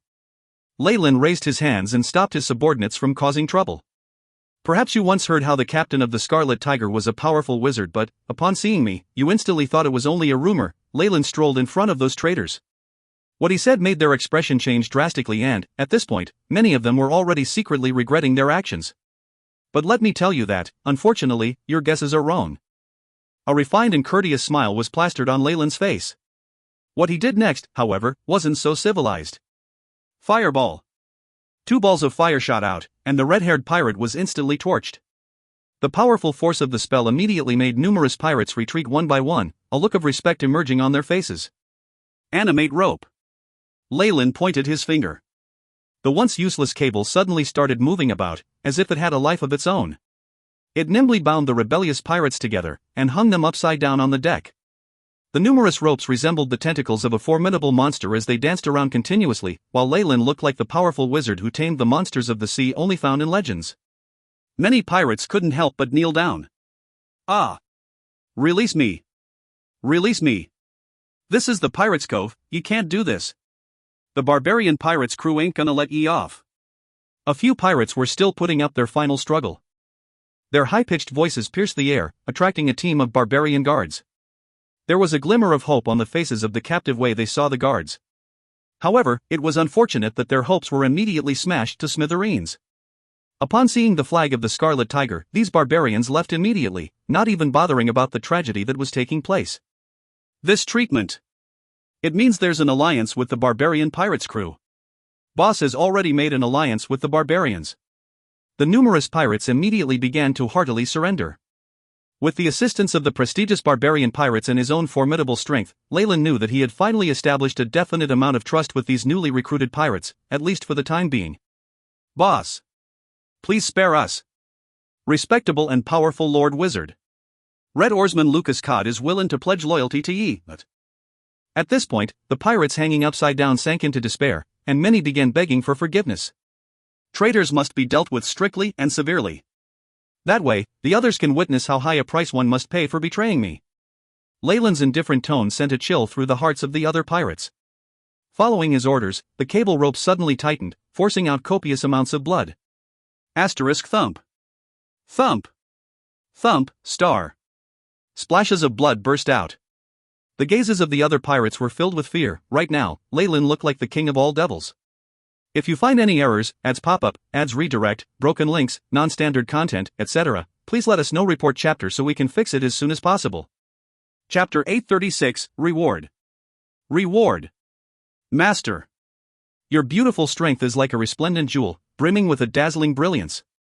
Karen, who was standing beside Lyle, immediately complimented him. As a half-drow, she seemed to have regained her natural instincts after being liberated. She was gradually recovering her darkness and thirst for blood, which was characteristic of the drow. All right, get up.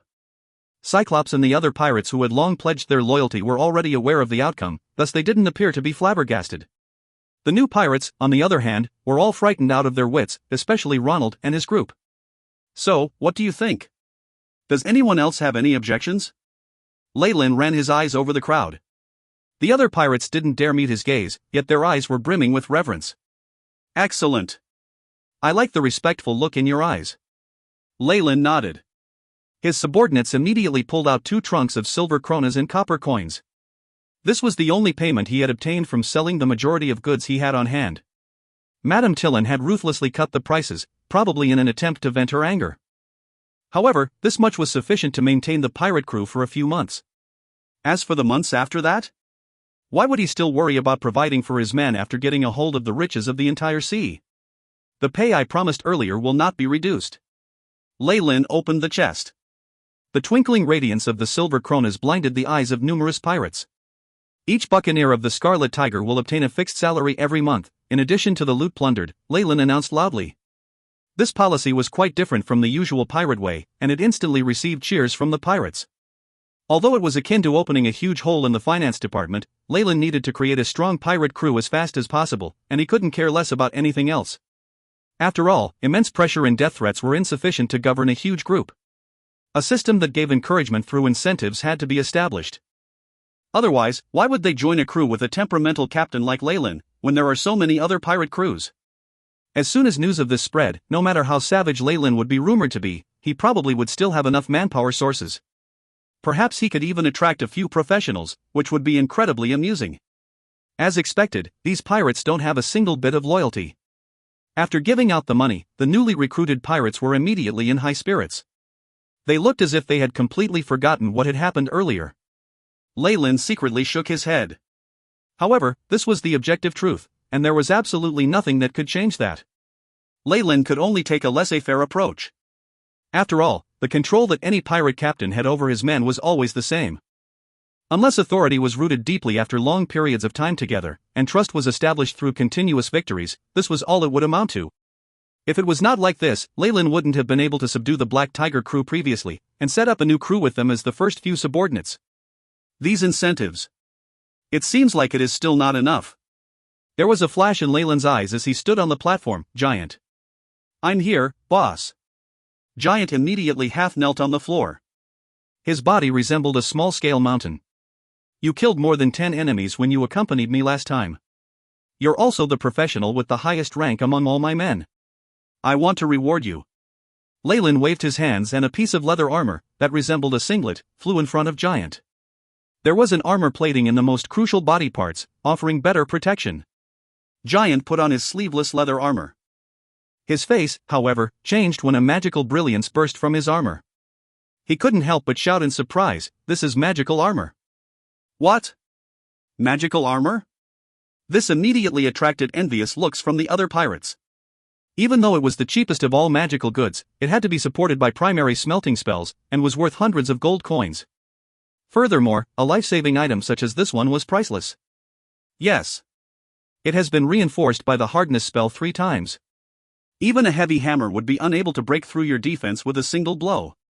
Actually, the raw material of this leather armor had been looted from the captain of the Merfolk pirates after the battle. Leyland had found it to be beneath him, thus he decided to modify it for his men to equip. Giant didn't know what else to say and could only scratch his head as he smiled foolishly, while attracting a few jealous looks. Also, Ronald. Leyland turned his gaze to Ronald. Young master. You called for me? Ronald knelt on the floor with one knee, with a strange feeling in his heart. Yes. Your earlier actions attest to your loyalty. This rapid explosion ring is yours. This had also been a contribution made by those unlucky Merfolk pirates. Leyland did not feel a tad bit embarrassed. Many thanks. Ronald felt as though he had been struck in the chest by a heavy hammer slash. While knowing that he had only coincidentally been there when Leyland needed to point out role models amongst the new pirates, he was still elated. This was indeed a magical item. It was so valuable that it could be a family heirloom for commoners, knights and lords. I will always be loyal to you. Ronald kissed the ring on his finger, and solemnly accepted this precious treasure into his embrace, also attracting many envious stares. Mainly, many of the new pirates had flushed faces. They gazed at Leyland as though they were looking at a god. As long as they worked hard, there would be hope. As long as they put in the effort, there would be reward. More often than not, the people of the lower classes only hoped for so much, yet the upper classes cruelly deprived them of even this slight hope. But now, Leyland showed them hope of being able to completely change their fates. This alone was sufficient to arouse their enthusiasm and will to fight. Raise the flag. Set sail. Seeing their boosted morales, Leyland loudly announced his command. Aye. Aye. The multitude of pirates immediately started to get busy. Under the directions of Cyclops, Hulk and the others, the Scarlet Tiger was quickly driven out of the dock. At this moment, the bishop and priest from the god of murder were silently observing the situation from the shadows, until the ship departed. The bishop spoke after a long silence. What do you think? He's firm when dealing with issues, determined and unscrupulous. It's hard to believe that he is only 15. The priest seemed unwilling to admit it, but eventually admitted. But even so, we don't have to tell him about that, right? The bishop replied with a cold snort. Cly has already violated the teachings of our master, and is bent on avenging his brother who betrayed the church long ago. He must be punished for such conduct. However, these were just excuses. The pivotal point was that Cly was a hindrance to his own plan. For a person with great influence, disposing of a small pawn was nothing in the face of the bigger picture. As long as the glory of the god of murder continued shining across the seas for eternity, what was the worth of a few highly ranked assassins? I'm looking forward to what will happen to him. The bishop smiled as his silhouette slowly faded into the darkness. The priest's eyes were filled with shock. As the bishop left, he started understanding that the bishop actually placed great importance on that young nobleman. The scarlet tiger sailed on under the azure skies. Although it appeared to be moving slowly, it was traveling at high speeds. 500 meters ahead. I spotted an unknown ship without a pirate flag. The mariner on the observation deck called out. Boss. Giant immediately appeared behind Leyland, donned in his newly attained leather armor. Cyclops also appeared next to Leyland and reported softly. I asked around beforehand. A bunch of scurvy dogs are coveting our booty and ship.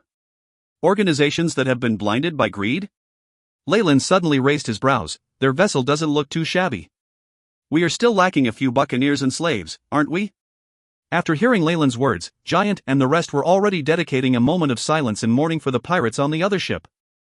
They would never know what a terrifying chap they had provoked. Prepare for battle. I want to check out the strength of these men, Leyland instructed Ronald, who was standing behind him. On it, young master. You will see it. Ronald retreated respectfully. With such a formidable wizard on board, he couldn't see the slightest possibility of them being defeated. The two ships came into contact. Without the slightest bit of hesitation or shouting, they both launched their attacks.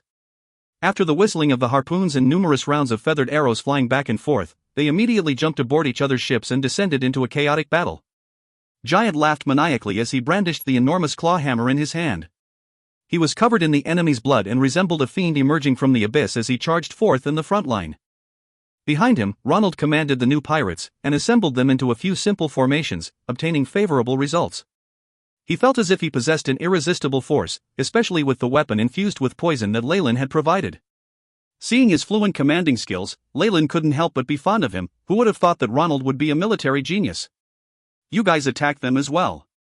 I'm going to meet with an old friend. Leyland waved his hands and flew out of his ship, landing onto the opponent's deck. Ray of Frost. Fireball.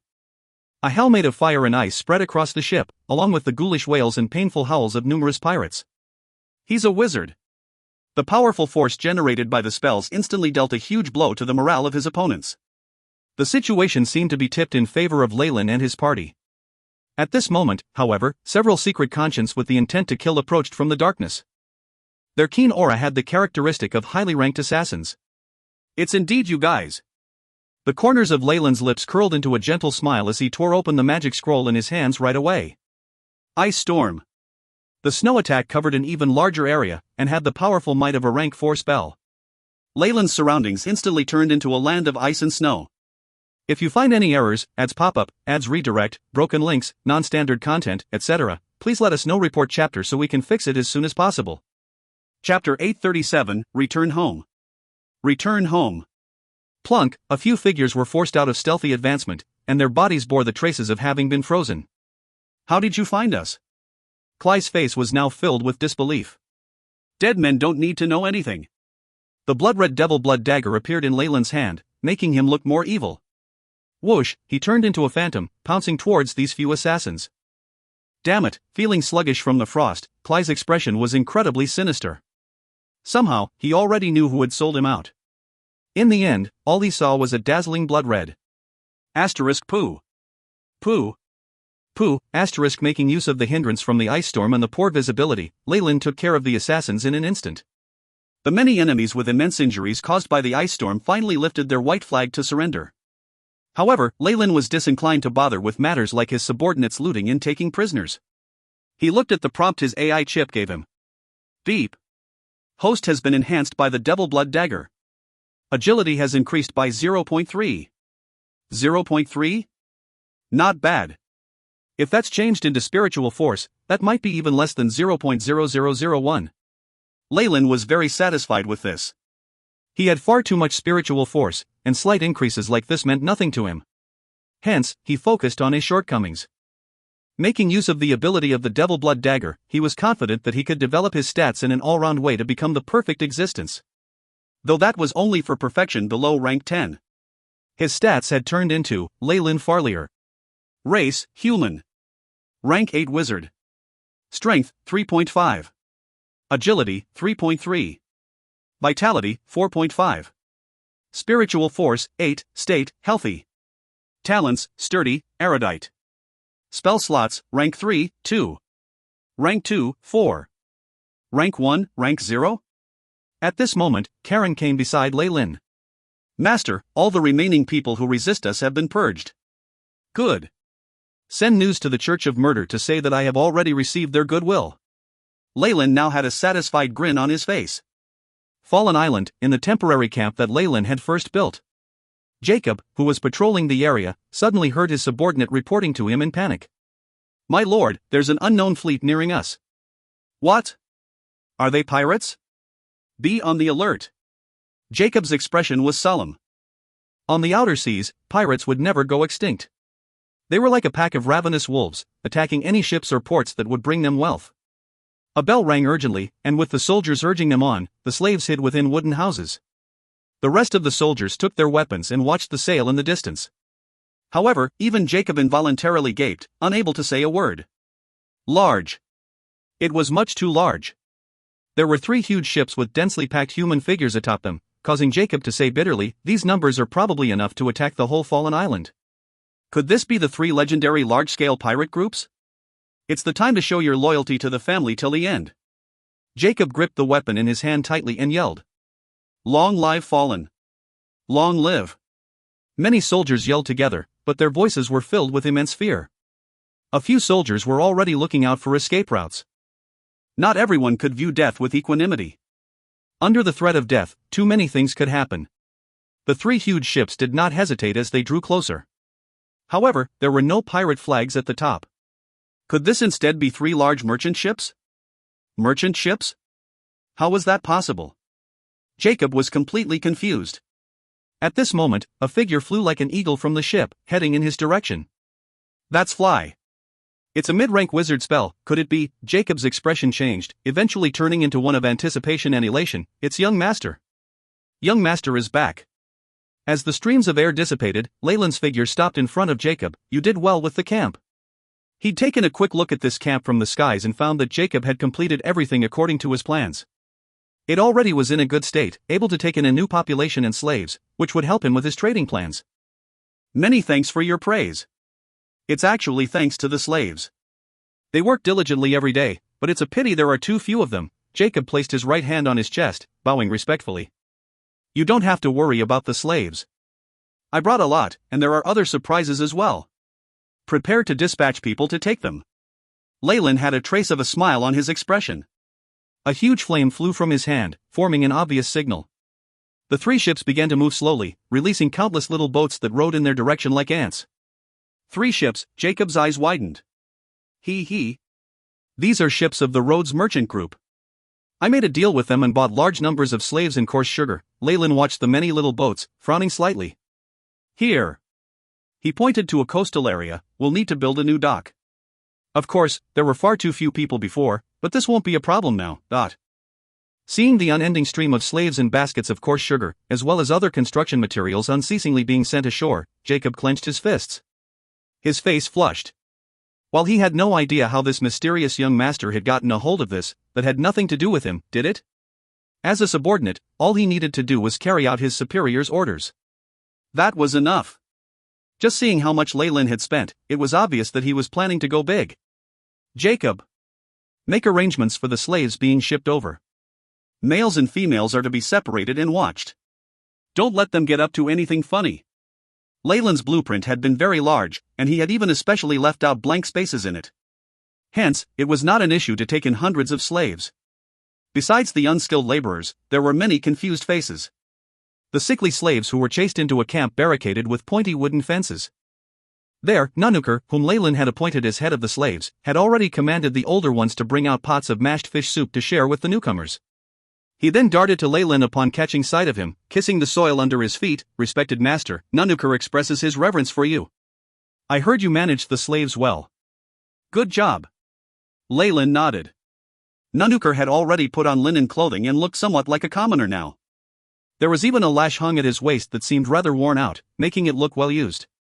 His clothes and whip all showed the rise in his authority and status. "Do it well. After this, I'll remove your contract as a slave and free you. I'll even give you some land." Leyland was never stingy with those who sided with him, and this would also set an example for others. "Oh, great master, I praise you. Your benevolence is as vast as the ocean." Nanuker knelt down once more. A manager clad in silk clothing with gold threads on his cuffs came beside Leyland. "My lord, the goods have all been received. There are a total of 275 slaves and 5,000 kilograms of coarse sugar. There are also other goods as well. This is the bill for your account." The numbers are right." Leyland took a glance at him, knowing that he had not done anything fishy with them. The manager wouldn't dare to anyway, since Leyland was a channel to dispose of stolen groups belonging to the barbarians. It was understandable why he feared Leyland. In addition, even if they were to practice fraud, this would not be able to trick Leyland. Hence, Leyland quickly signed his name after looking at the bill, then stamped it with a special ring of his. This was a dagger and skull, the mark of the Scarlet Tigers. This ruby ring could be opened at the top, and it held Leyland's pirate imprint inside. This was also proof that he had dealings with the barbarians. "All right, you have already paid for the goods before. The deal has been completed successfully. Thank you for your cooperation." After seeing Leyland sign his name, the manager sighed in relief and then revealed a genuine smile. "Thank you for your cooperation." Leyland's eyes moved swiftly away, thoughts already on other matters. Once he had left from Pirates Cove, Leyland had wiped out a few pirate groups who had wanted to take advantage of them. Once he had established his reputation and secured his status, he met up with Isabel and the rest at a place they had previously arranged. Due to the many battles and prisoners, Leyland's pirate group had already changed greatly by the time he met up with his cousin and the others. He now had a tremendous organization, with 3 battleships and over 200 pirates under him. Though they seemed like nothing more than a mob, it wasn't as if there weren't any talents amongst them. If Leyland was counted as well, this new crew was the strongest one out of the big 3. He even had the capital to challenge the larger pirate groups. What happened next was obvious. With information from the Thieves' Guild and barbarians, Leyland brought his subordinates and plundered countless merchant ships that belonged to the Lewis family, killing all of the passengers. The goods were naturally mostly sold to the Rhodes merchant group using the barbarian pirates' connections, and in return he earned many slaves and resources. Following that, the pirates that had endured countless battles needed to rest and reorganize. Leyland seized this opportunity to let his cousin Isabel take over, announcing her the acting captain with Hulk, Cyclops, Giant, Karen and Ronald assisting her. Meanwhile, he returned to his own family's territory. If you find any errors, ads pop up, ads redirect, broken links, non-standard content, etc., please let us know. Report chapter so we can fix it as soon as possible. Chapter 838, Sugar Cubes. Sugar Cubes. There were a few special little families in this batch of slaves, those of the Black Tiger pirates who were no more. Leyland planned to integrate them into his people to fill up the population here. At the same time, they could be treated like hostages. Any pirate that pledged his life to him at the start would no longer need to be doubted. Without any major changes, the possibility of their betrayal was at their lowest. When it comes to the accumulation of resources, plundering is truly the fastest method. Of all the resources this time, there was a special batch that was the spoils of war that Leyland would keep for himself. This included the crude sugar obtained on Half Merfolk Island, as well as items that were difficult to dispose of. After all this privateering, it could be said that the basic conditions to build the production lines were already in place. The next step was to attempt to produce the items themselves. Had he used the normal method of having his family invest capital into the project, he would have to slowly buy slaves and make attempts to produce the product. He would have suffered difficulties even in the beginning. No matter what kind of production it is, privateering is the key part. Leyland sighed. It's a pity that after Marquis Lewis's organization dispersed, I can't go on being a pirate. After all, then I would be viewed as an enemy by many, and there would even be people who have formed grudges against me. Destruction and plunder easily gave rise to hatred. At the same time, it had the quickest results, which was why people could not give it up so easily. Leyland being able to make this decision showed his foresight and wisdom. The pirates would not give up, and that led to the entire region of the sea being abandoned by merchants. Only massive growth of trade would serve as a source of wealth, which was why Leyland wanted to create a sugar and fish floss trade. Of course, this did not mean that Leyland would disband the pirate group. In reality, he had already thought of the alternate route for the Scarlet Tigers in the future. They would no longer engage in piracy, instead they would share their ill-gotten gains from collecting protection fees and naval escort services, for instance. In essence, they would be taken from exploiting others openly, to exploiting them from the shadows. Leyland was very ambitious. To do this, he had to first become the king of the outer seas, or at the very least, the king of the dark world, and possess the power to draw up rules and regulations. That would also be the rise of his power over the seas. If all went well, he might even be able to create a powerful country based on this sea. Leyland would not reject the chance to gain power in the secular world. Rather, that was what he was working hard and making preparations for. As the gods of this world needed the faith of mortals, especially for the newly advanced gods, having a stable foundation for faith as well as their own territory was far too important. This was what could be relied on to protect and prevent the fall of their divine nation.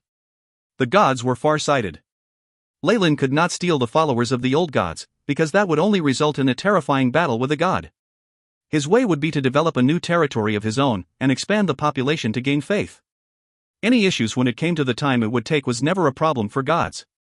3 ships steered away from the port under Jacob and the others' watchful eyes. Leyland clapped his eyes, smiling at Jacob. All right. What happens next is our responsibility.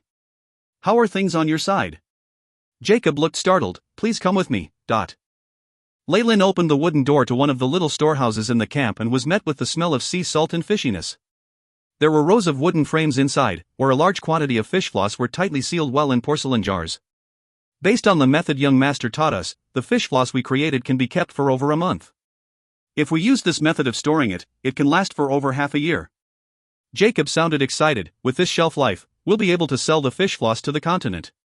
The key now is to have a small profit but rapid turnover. Leyland nodded. Techniques to create fish floss were not all that meticulous. What was important now was upscaling and industrializing it, which would reduce costs. Even so, there were a limited number of consumers. At the very least, Leyland could not place his hopes on the farmers and tenants in villages. All they could squeeze out of them was meager, and they'd be happy if they just got to eat black bread. Leyland's target market lay in the larger cities. There were handicraft workers, free citizens, many adventurers and mercenaries who Leyland were counting on. The villages in the world of gods were never places where wealth gathered. The cities were the only places with the greatest profits. He didn't need much. As long as he could break into a few cities near the shore, the profits alone would make Leyland smile brilliantly even in his dreams. As for the sugar refinery, due to the lack of acid and activated carbon that young master spoke of, we have only stockpiled a batch of raw materials in storage. Jacob brought Leyland to another warehouse. Sealed under dry conditions, the sugar was piled together, with some yellow and even black inside. This was coarse sugar that was even slightly bitter. However, the bit of sweetness within was already a pretty good luxury for the nobles. However, as this was the outer seas, the moisture in the air caused the white sugar to show signs of coagulating into clumps despite methods that attempted to rectify it. It doesn't matter for now, since there will still be another process. The fine white sugar created after that will need even more attention though. This was the greatest wealth that Leyland had gotten for himself. Fish floss would garner small profits but a rapid turnover and thus expand production.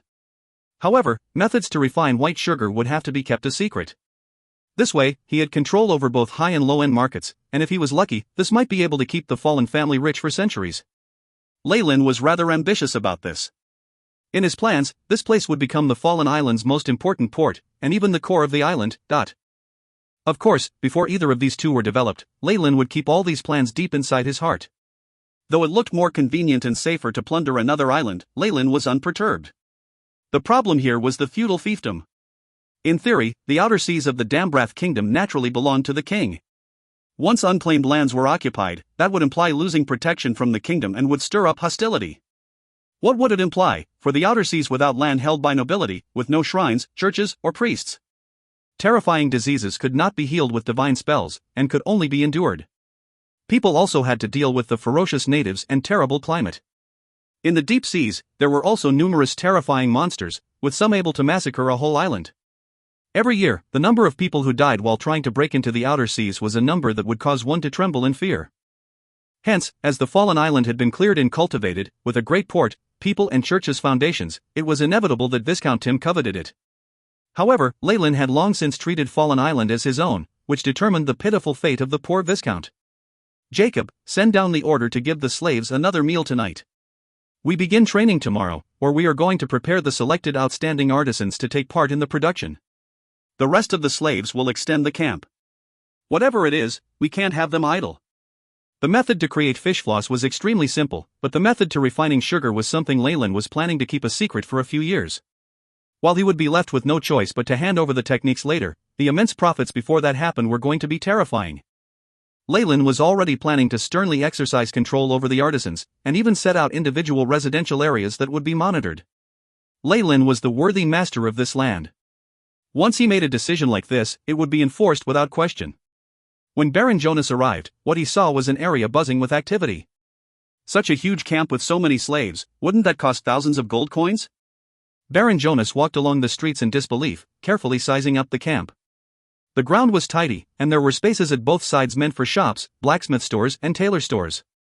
It was clear that Leyland had planned this out very carefully, and had built this place up like a little town. Yes, master. To create this camp and purchase the slaves, it would be possibly only if we invest months of profit from our entire port. Leon's eyes betrayed his shock, especially after he saw the many slaves being managed by Leyland in such a clear and orderly fashion. His eyes flashed and he looked on speechlessly. Only he, as the main housekeeper, knew how difficult it was to tame so many natives. The young master, who was able to do this, was truly the treasured child of the gods. At this thought, Leon could not help but to say a prayer. But this was just the start. After seeing the completed product that Leyland spoke of, Baron Jonas and Leon were even more shocked. Is this, truly cane sugar? Eyeing the snow-white sparkling cubes that were reflective like mirrors, Baron Jonas picked up a cube in disbelief. Such a translucent luster was mind-blowing to him. It's too beautiful. It's like a crystal. This is a work of art. Baron Jonas mumbled as he tossed it into his mouth, and a sweetness then exploded in his mouth. Such a sweet taste caused Baron Jonas to be so moved that he could not even speak. I can tell you for sure, after a long while, Baron Jonas huffed out, the sugar cubes will definitely be a luxury that the nobility long for. Without it, those extravagant banquets will lose much splendor. You are right, father. Standing at the side, Leyland revealed a smile. If you find any errors, ads pop up, ads redirect, broken links, non-standard content, etc., please let us know. Report chapter so we can fix it as soon as possible. Chapter 839, Venus. Venus. Leyland put down the plate that contained the sugar in his hand and looked at Baron Jonas. Father, how much do you think I can sell these refined sugar cubes for? Baron Jonas closed his eyes for a moment and answered with certainty, it should be at least 10 times the price of coarse sugar. If we weren't afraid of someone backstabbing us or coveting this, we could perhaps sell it at even 20 times. Leyland smiled and nodded. Then I'll leave the avenues of selling it to father. The moment the method to create such refined sugar cubes entered the market, it would have a huge effect. How could Leyland match up to Baron Jonas in behaving appropriately, finding backers, transferring profits, and building profitable partnerships and the like? His father was a very experienced trader. I've just seen the fish floss jars, and they're not bad. Baron Jonas looked at his son, his eyes full of indescribable emotion. Sigh. You've really created a difficult problem for your father. Such immense profits. While he was sighing, the Baron still could not conceal his smile. Leyland always seemed to be able to surpass his expectations in unimaginable ways. With enough manpower and physical resources, the fish floss and sugar trade that Leyland was anticipating finally began to take shape.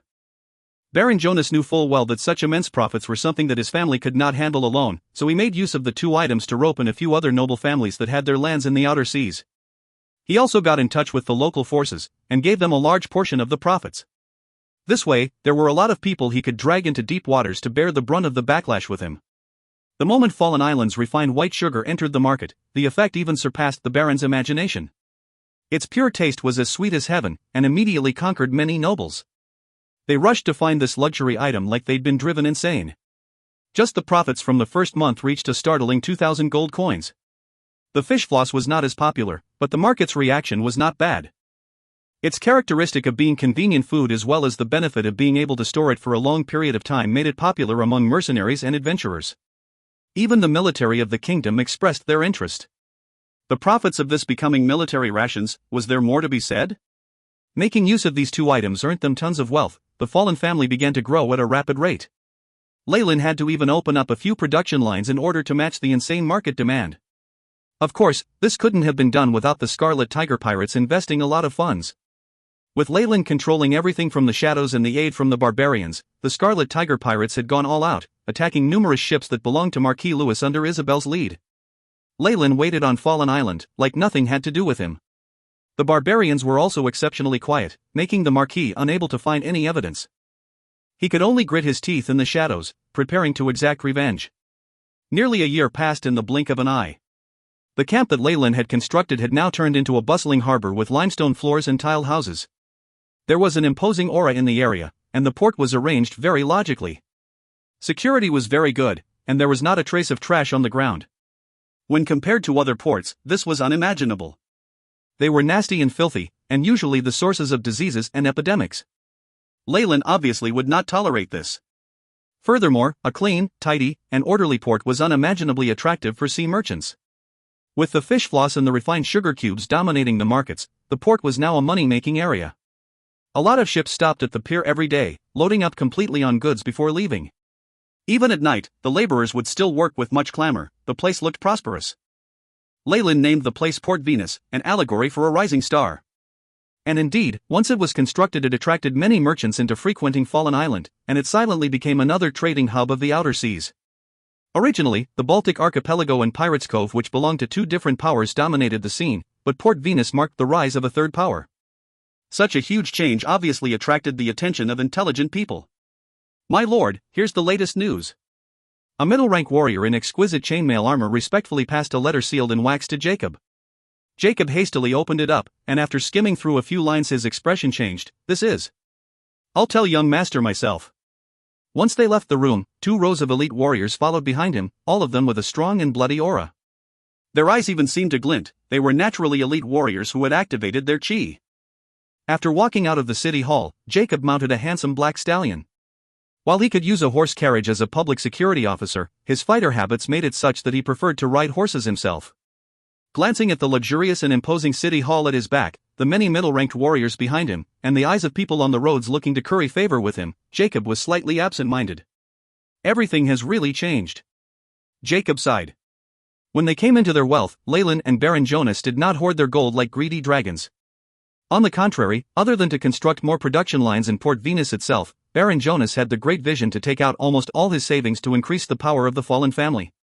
Exquisite chainmail and stainless steel longswords replaced the leather armor, metal forks, and wooden pikes from before on a large scale. He even recruited huge batches of professionals. While it wasn't quite possible to get high-ranked ones at rank 15 and above, the middle-ranked ones and especially close combat warriors just could not reject the conditions the Baron had offered. After serving here for a long time, many of these with professions fell in love with the atmosphere and brought their families here, becoming free citizens of Port Venus. Leyland was extremely welcome to the idea, and was generous in his treatment and the promotions. This formed a virtuous cycle, which helped his subordinates get even stronger. Jacob knew that there were already professionals over rank 10 siding with Leyland. If not for him following the Baron around since childhood and working hard for the family, his own position would long since have been filled with someone else. Even so, the sense of danger kept lingering in his mind. "I need to train even more. I have a feeling that the bottleneck that's been bothering me for years should be able to be broken this time." With the rise of the Fallen family's income, Jacob and those of his batch naturally benefited. Their salaries rose sky high, and Jacob felt that he was not deserving of this. Not only did he use this money for lessons from scholars, but he also sought powerful warriors for their advice. He had now reached the peak of rank 7, and was a step away from rank 8. The new wheat farms met him outside the port, the green wheat filled with vitality freshening up the air. Jacob couldn't help but take in several deep breaths. Those farming here were the farmers who had migrated over from Fallen Island, and there were also slaves that had been released and the families of pirates. Leyland especially made it a law that as long as slaves worked hard, they would regain their status as free people after a certain number of years, and would acquire 0.6 hectares of land. After paying 3 years of taxes, they could go to the city hall and apply to redeem it at a low price and become farmers of their own plots of land. The promise of becoming free men motivated the slaves to work with all their might. Leyland knew that no matter how human society changed, a hierarchy would always remain. Allowing mobility between the levels would give those at the bottom hope, and was the only method that would ensure the vitality of both the organization and government. Past the wheat fields were even more guards. Jacob could sense night errants, thieves, and even assassins spying from the shadows as the farms gave way to an industrial zone. This was where the fish, floss, and sugar were produced. Ever since his first trade profits made their way into his hands, Leyland had shifted his production line to the area to give the port more space. It was also convenient to supervise it and ensure the secrecy of the place. With the expansion of the profits from trade, the issue of security became increasingly serious. It was at the point that Leyland and his master Ernest came here personally to take charge of it. Most of the fallen family's elite forces were here, which frightened off numerous spies. However, as long as there were huge profits, the spying would never end. Leyland's villa was next to the factories. He was never one to mistreat himself, and the villa took up a lot of space. He had even brought over his servants from the manor, including the housekeepers. Of course, Clara and Claire came as well. Jacob only saw Leyland after 2 rank 10 warrior patrols. His 16th birthday had passed, and Leyland now seemed more mature. His curly blonde hair was like the sunlight, and his blue eyes like the sea. Every inch of his musculature was perfect, which made one feel that his proportions were in perfect harmony. Rather, with his current appearance he seemed like the ideal lover for a noble princess. The sisters' eyes showed how intoxicated they were by him. They hadn't even noticed Jacob's entrance. If you find any errors, ads pop up, ads redirect, broken links, non-standard content, etc., please let us know. Report chapter so we can fix it as soon as possible. Chapter 840, Closer. Closer. Young master, we've received news that a gold priest of the Church of Wealth would like to meet you. He'll reach Venusport in the next few days. Claire and Clara, blushing, brought Jacob a goblet of mixed fruit juice after waking up from their reverie. This was a drink of the elves that Leyland found delightful. Gold priest? Just having a silver priest coming over would already be enough. Leyland half reclined on the elven rattan chair, looking languid, comfortable, and not ruffled at all. Joaquin's priests were divided into a few ranks, the highest of which was the current patriarch. The rest of them were arranged according to currency, copper being the lowest and gold the highest. A gold priest was equivalent to an archbishop, a status that greatly exceeded that of Bishop Tapri from the Church of Knowledge. Even if Tapri was converted by Joaquin, he would only be a silver priest. The Church of Wealth sending out a gold priest showed that Fallen Island's trade volumes had reached a terrifying level. It was to the point that it even attracted some attention from the goddess of wealth. Understood. Tell them to give him VIP treatment. While this was important, Jacob felt relaxed after hearing Leyland's instructions. It was like he believed that as long as he did as Leyland said, things would go well. This was the prestige that Leyland amassed over time, and at times, had the ability to reverse the trend of events. After watching Jacob leave, Leyland pursed his lips and took a drink of fruit juice, a strange grin emerging on his face. The goddess of wealth? Not bad. Port Venus was like Leyland's personal fiefdom. While it belonged to Baron Jonas in name, Leyland held the real power here, and had tight control of the management of the port. He had not constructed any churches here, much to Bishop Tapri's chagrin. But neither Leyland nor Baron Jonas wanted the Church of Knowledge to solely occupy Fallen Island. And besides the god of suffering, the goddess of wealth was the god that was most worshipped by nobility. The nobles held the most faith in their own benefits and power. Of course, this led to them believing in the goddess of wealth. After all, who could resist those adorable and dazzling bundles of gold? Baron Jonas had long hoped to be able to attract the Church of Wealth into building a shrine to their goddess here. However, the fallen family had been too poor before, and the Church of Knowledge had obstructed it. However, this was now a request from the Church of Wealth themselves, and with a gold priest being sent over, it was obvious how serious they were. Leyland welcomed the Church of Wealth's presence here. The benefits it would bring to the region's development were obvious. The priests of wealth were amazing at making profit. They didn't limit themselves to business. Even with their gamut of profitable ventures, there was nothing they did not do. From storing precious items, to remitting gold, to converting money between the different metals, they even provided high-interest loans. As long as it was profitable, there was nothing they wouldn't dare do. However, it could not be denied that with the Church of Wealth would partially take over the role of a bank, and there would only be advantages in trade and economic development. Since this was a request from the other side, how could Leyland let go of such a great chance to rip somebody off? He could also take this opportunity to take revenge on what they had done in the past. At this thought, Leyland's smile widened. He took a look at his stats. Leyland Fallen. Age, 16. Race, human, rank 9 wizard. Strength, 4.5. Agility, 5, vitality, 6, spirit, 9, status, healthy. Feats, sturdy, erudite. Spell slots, rank 4, 1, rank 3, 3, rank 2, 5, rank 1, rank 0. Progress of analysis of the weave, rank 0, 100%. Rank 1, 100%. Rank 2, 25.17%. Rank 3, 8.89%. Rank 4, 0.001%. This past year, Leyland had secretly worked to help the Scarlet Tigers eliminate their enemies. Isabel now had the nickname of the Scarlet Witch and was notorious in the outer seas. Half of that was thanks to Leyland. The Devil Blood Dagger also took this opportunity to drink the fresh blood of enemies, pushing Leyland to rank 9. A rank 9 wizard was in existence that could make contact with 4th level of the weave. At this point, Leyland had basically graduated from his study under Ernest. If not for Leyland's continuous motivation, Ernst would have been embarrassed to see his disciple. He had spent a lot of effort and broken through all the way to rank 10. Now that I can cast rank 4 spells, Master Ernest has nothing to teach me anymore, Leyland sighed. He could now cast rank 4 spells, and due to his specialization, Ernest rarely learned spells out of abjuration and evocation. Leyland felt like it was a great pity. He now spent most of his time in self-study. Of course, with the Fallen family's current wealth, buying some foundational spell models and scholarly volumes was no problem. However, what vexed Leyland was that the kingdom's wizard guilds were useful for low-ranked wizards, but spell models at rank 4 and above, including research, were kept a tight secret and not sold publicly. As for information for high-ranking wizards, or even about legends, it was the most taboo of all and was protected quite well. There was no way for Leyland to see it. Master Ernest has already given me a letter of recommendation. With this, I might be able to get the qualifications to get into a wizarding guild in the Dambrath capital. Leyland's eyes were half closed, and his brain continued to ponder different ideas. It's a pity that the outer seas cannot operate without me. Marquis Lewis's patience must be at its limit, and his attacks of vengeance can come at any moment. And then there's also the partnership with the barbarian pirates. After a long while, Leyland sighed deeply. He obviously could not leave now. At the very least, he had to give Lewis's family a firm push, but the day was near for that. Leyland's eyes blazed. Trash. You're trash. The ink, quill pen, parchment and all the miscellaneous items on the table were flung onto Viscount Tim's body. A year has passed. A whole year has passed, but what have you done? Not only have the few ships you have been sunk by him, he's taken most of our trade. How did I get a son like you? Marquis Lewis exclaimed, the veins bursting out on his forehead in his fury. Father! My investigations show that there's a large possibility that Leyland, the son of Baron Fallen, is the person behind the Scarlet Tigers. We can ask for a trial from the kingdom and catch him on charge of being a pirate.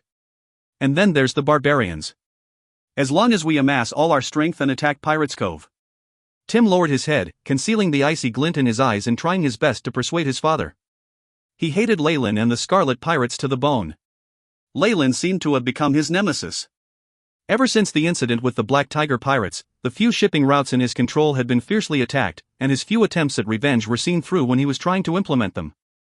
He had metaphorically been slapped in the face, and the organizations under his control had all been mostly or completely lost.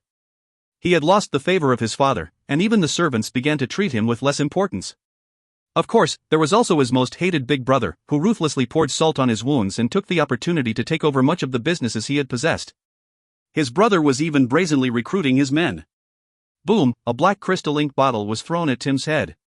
Ink flowed down Tim's forehead, mixing with blood and leaving him frozen. Are you stupid? Guilty of being a pirate? Do you have any evidence, or do you want to implicate us too? Marquis Lewis's yells were even louder, and attacking Pirates' Cove? That's the biggest joke I've heard all year. That's the place where all the dark organizations in the outer seas gather. Even if we attack, what good is it for us? We'll even have to take on their counterattack. Father. At this moment, a gentle voice could be heard from behind the door. Marquis Lewis immediately regained his calm, and the light in Tim's eyes dimmed. The door pulled open. His brother, who seemed to have been blessed by the gods from birth and possessed all the fortunes of the world, walked in. William. Seeing the son of his first wife walk in, Marquis revealed a rare smile. My men have already found traces of the Scarlet Tigers, but they seem to be very alert and don't stay on an island for long. William smiled while he announced this, and Tim, who was nearby, felt like his face was burning. That's normal. They have a powerful wizard who even escaped Borage scrying and probes. Marquis Lewis muttered to himself. It's rumored that Baron Jonah's son, Leyland Fallen, has a wizard behind him. I suspect that the wizard could be part of the pirates. Father, please give me control over the black skeletons. I am confident I'll be able to destroy the Scarlet Tigers in 3 months. William bowed, dealing Tim the final blow. Don't underestimate them. Marquis Lewis regained his previous expression of a scheming man with deep foresight after his moment of rage had calmed. If you find any errors, ads pop up, ads redirect, broken links, non-standard content, etc., please let us know. Report chapter so we can fix it as soon as possible. Chapter 841, Goddess of Wealth. Goddess of Wealth. We are all nobility, and can only follow the rules of the game between nobles. Marquis Lewis spoke slowly. The fallen family was very weak before and had no real backing, which was originally a very good opportunity for us, but... Having said this, he glared at Tim, resulting in Tim lowering his head further. The fallen family used to be like duckweed floating through the air but even then Marquis Lewis did not dare to deal with them out in the open. He'd only sent out pirates in secret. Furthermore, if those pirates had succeeded, the family would be annihilated. But things could no longer be played that way. The fallen family now had more connections in the region, as well as backers. The strength they possessed was rapidly increasing. If he did not use all the strength he had at his disposal, Marquis Lewis was not confident that he could wipe them out. But was this possible? Even as a marquis of the kingdom, he could not attack the territory of another noble for no reason. When it came to pirates, even with both the Black Skeletons and Tygus Harks working together, Marquis Lewis was still not confident, especially since the opponent had a church on their island. With such a large-scale pirate invasion, it would be hard to avoid confronting the church. Furthermore, for those on the outer seas, who did not know that these were the two most powerful pirate groups under Marquis Lewis? His goal was far too obvious. The timing's gone. We've already lost the best time to attack, Marquis Lewis sighed. The profits from these two goods, sugar and fish floss, really do measure up to the slave market. Don't worry, father. I'll definitely get those two techniques. William spoke with confidence. The current situation is that we have many ships and shipping routes out in the open, but the Scarlet Tigers hide in the darkness where they have freedom. They can be the eyes and ears of the fallen family. On the surface neither side can make a move, and only rely on battling it out in the shadows. I'll definitely annihilate the Scarlet Tigers and break off the opponent's eyes and claws that exist in the darkness. Such profound insight immediately had Marquis Lewis nodding. Very good. I'm relieved that you thought of that. Besides the Black Skeletons, I will order the Tygus Harks to listen to you as well. The military fleet will await your orders at any time. You must destroy our enemies. At this moment, Marquis Lewis's ruthlessness in staking everything on this was shown. Understood, father. William's voice trembled slightly. To be able to have so much support made it clear that his status as the successor was unshakable, and this was already the beginning of the shift of power. Also, the opponent has a powerful wizard. We can't ignore that. Wizard Borage. Lord Marquis. An old man wearing grey wizard robes walked out from the shadows, eyes glinting with wisdom. The magic rays around him made those around him feel suffocated. William and Tim hastily bowed towards the chief wizard of their family. Even Marquis Lewis did not dare treat him with disrespect. We will have to trouble you for this matter. No problem. Borage's voice was hoarse, with the trace of a foreign and exotic accent. I've long since wished to have a duel with that old rival whom I have yet to meet, but... Henceforth, Wizard Borage will accompany you until the Scarlet Tigers have been annihilated. Marquis Lewis stated. You understood. This abrupt but pleasant surprise made William feel dizzy, and even his voice slightly trembled. Good. The future of our family will lie with you. Don't disappoint me. Tim was standing at the side. Seeing the pretty picture of the father and son together made him feel like an outsider. He was roaring inside crazily, but could only put on a calm expression, not daring to show any of his resentment on his face. A giant golden ship slowly sailed to the dock of Port Venus. This large ship had extremely extravagant decorations, and there was even a layer of metal that emitted golden luster. From afar, it looked like a ship made entirely of pure gold. At the ship's bow was a large emblem made of pure gold that shone with dazzling light. This was a symbol of the goddess of wealth, taking the form of a huge gold coin. They're truly nouveau riche. It would be a disservice for them if they didn't ruthlessly spend this money. Although he thought this, Leyland didn't dare show anything on his face.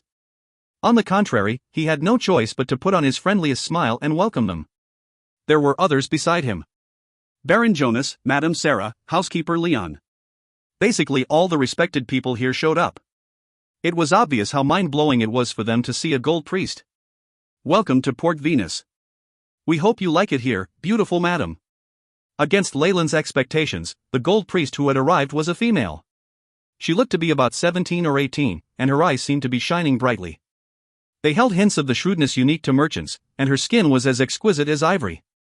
She had a tender and splendid smile about her lips that made her look like the little girl next door. Her appearance made it difficult to associate her with the profession of a priest. However, her brilliant high-ranking priest robe with vibrant colors as well as her powerful divine light made her status clear. Hello, Sire Leyland. My name is Xena. This is a port brimming with hope. I sensed the flow of a great origin of wealth. As was expected of the priest of the goddess of wealth, this was the first thing she mentioned. Ha ha. It's great that Mistress Priest likes this place.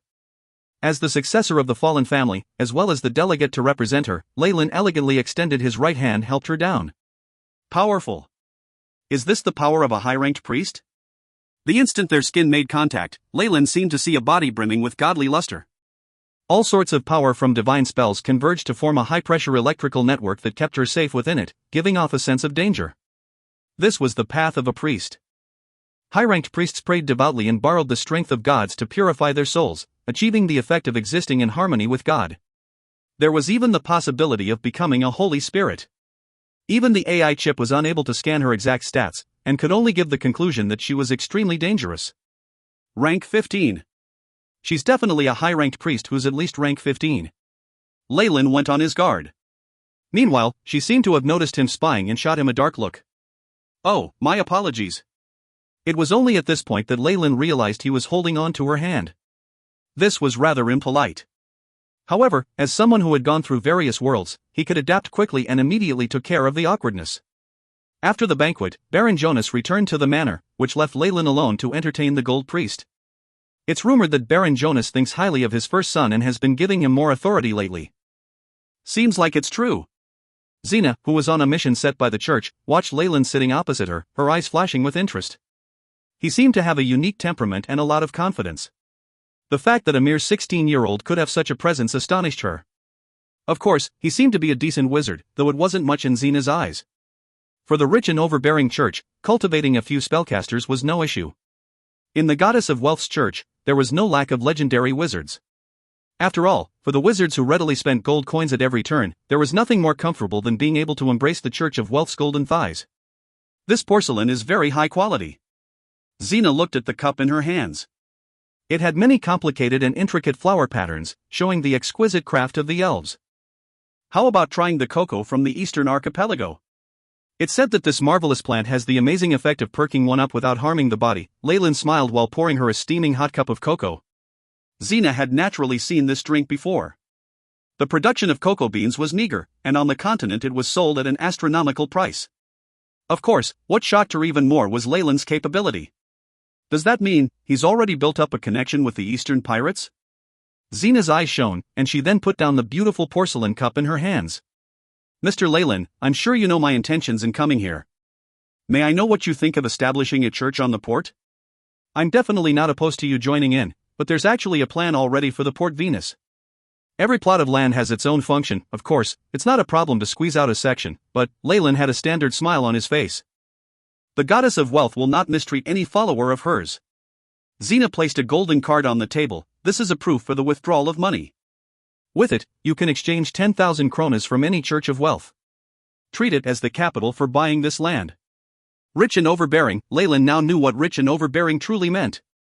The Church of the Goddess of Wealth was truly rich, unlike the stingy Tepri who probably wasn't even willing to pay rent. Of course, this was a problem left behind from Baron Jonas' time. This would not happen again with Leyland in charge. Then there aren't any other problems. The city hall will mark out the land tomorrow.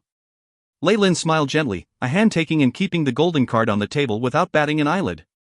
The Goddess of Wealth generously contributed her own divine realm, providing currency storage services. With her divine force as a mark against fraud, trying to trick anyone in this was just shooting oneself in the foot. However, with this, there were fees to pay if people wanted to store their money with her. Then again, this was to be expected from a goddess even greedier than a dragon. 1. Uncertain, no good foundation. If you find any errors, ads pop up, ads redirect, broken links, non-standard content, etc., please let us know. Report chapter so we can fix it as soon as possible. Chapter 842, Agreement. Agreement. Apart from the issue with the church, there is also another matter which is related to why I came. Xena's gaze pierced straight into Leyland. Finally, here it comes, he thought inwardly. He had long felt that as his profits from his two avenues of trade grew greater and greater, he would eventually attract the attention of larger organizations. As this moment had come, his earlier alliances to protect his profits were no longer of any use. In reality, Leyland had already planned in his heart to exchange his techniques with them. He'd long since understood the rules of the game in this world, and that he could no longer maintain a monopoly by virtue of his own strength. He was already surprised that he was able to gobble up a year's worth of profiteering. Now, he would need to find a sufficiently powerful backer to sell his techniques to. From this point of view, the Church of Wealth was evidently a rather good option. Is it the fish floss and white sugar? Leyland directly pointed it out. Yes, as well as you. Zena's eyes were filled with humor. Compared to those two techniques, the person who invented them is much more worthy of our consideration. You have Midas touch. Me. Leyland pointed at himself, feeling a little ridiculous. Secretly, however, he was constantly on guard and a little apprehensive. It looked like he had been acting too conspicuously recently. For now, Zena was only interested in his mind, but what if she discovered more things about him? As he thought about it, Leyland suddenly made up his mind. After he resolved the issue with Marquis Lewis, he had to disappear for a while. Otherwise, once he received the attention of even more deities, his troubles would certainly grow. These two techniques came about due to luck. I have always loved reading books, and discovered the invention from the writings of the ancients by chance. I'm also very thankful to my father as well, as he allowed my nonsense and even specially bought some craftsman slaves for me.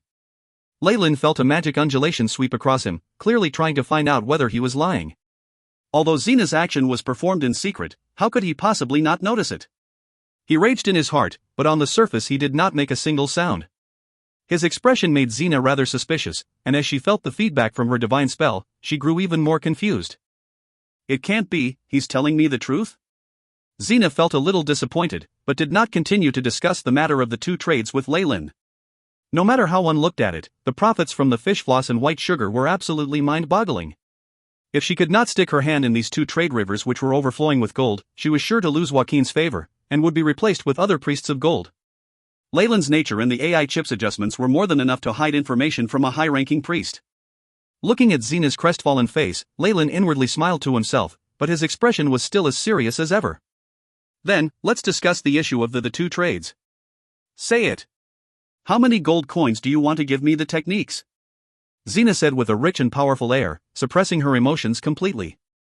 The entire curing process of fish floss, as well as the concealing method and even the skilled craftsman can all be given to you for 100,000 gold pieces. For Leyland, it was necessary to mass-produce things like fish floss. The greater the volume he was able to sell, the more lucrative it would be. The capital and investment necessary was enormous, and the technique was not particularly sophisticated. After a few years it was sure to be imitated, so it was better to sell it off in one go. 100,000 gold pieces? Zena bit her lip. From her view, this price was on the high side. However, if skilled craftsmen and the sealing technique were included, then it was much more worth it. The crucial point was the sealing technique that Leyland used. Zena could immediately see the advantage in using the sealing jar to preserve food for a long time. Even if it wasn't used for fish floss, it was enough for her to make a profit. So what if this industry needed a lot of initial investment? For the Church of Wealth, who threw money at all their problems, that would never become an issue. This price is really far too high, unless you include the technique used to refine white sugar as well. Although she had already inwardly agreed to the deal, she had a forced smile on her face, and on the surface she looked like she was moments away from throwing a tantrum. The white sugar purification technique? Leyland muttered to himself. This was a different technique to the fish floss, and he was secretive about it as there were several key steps to making it.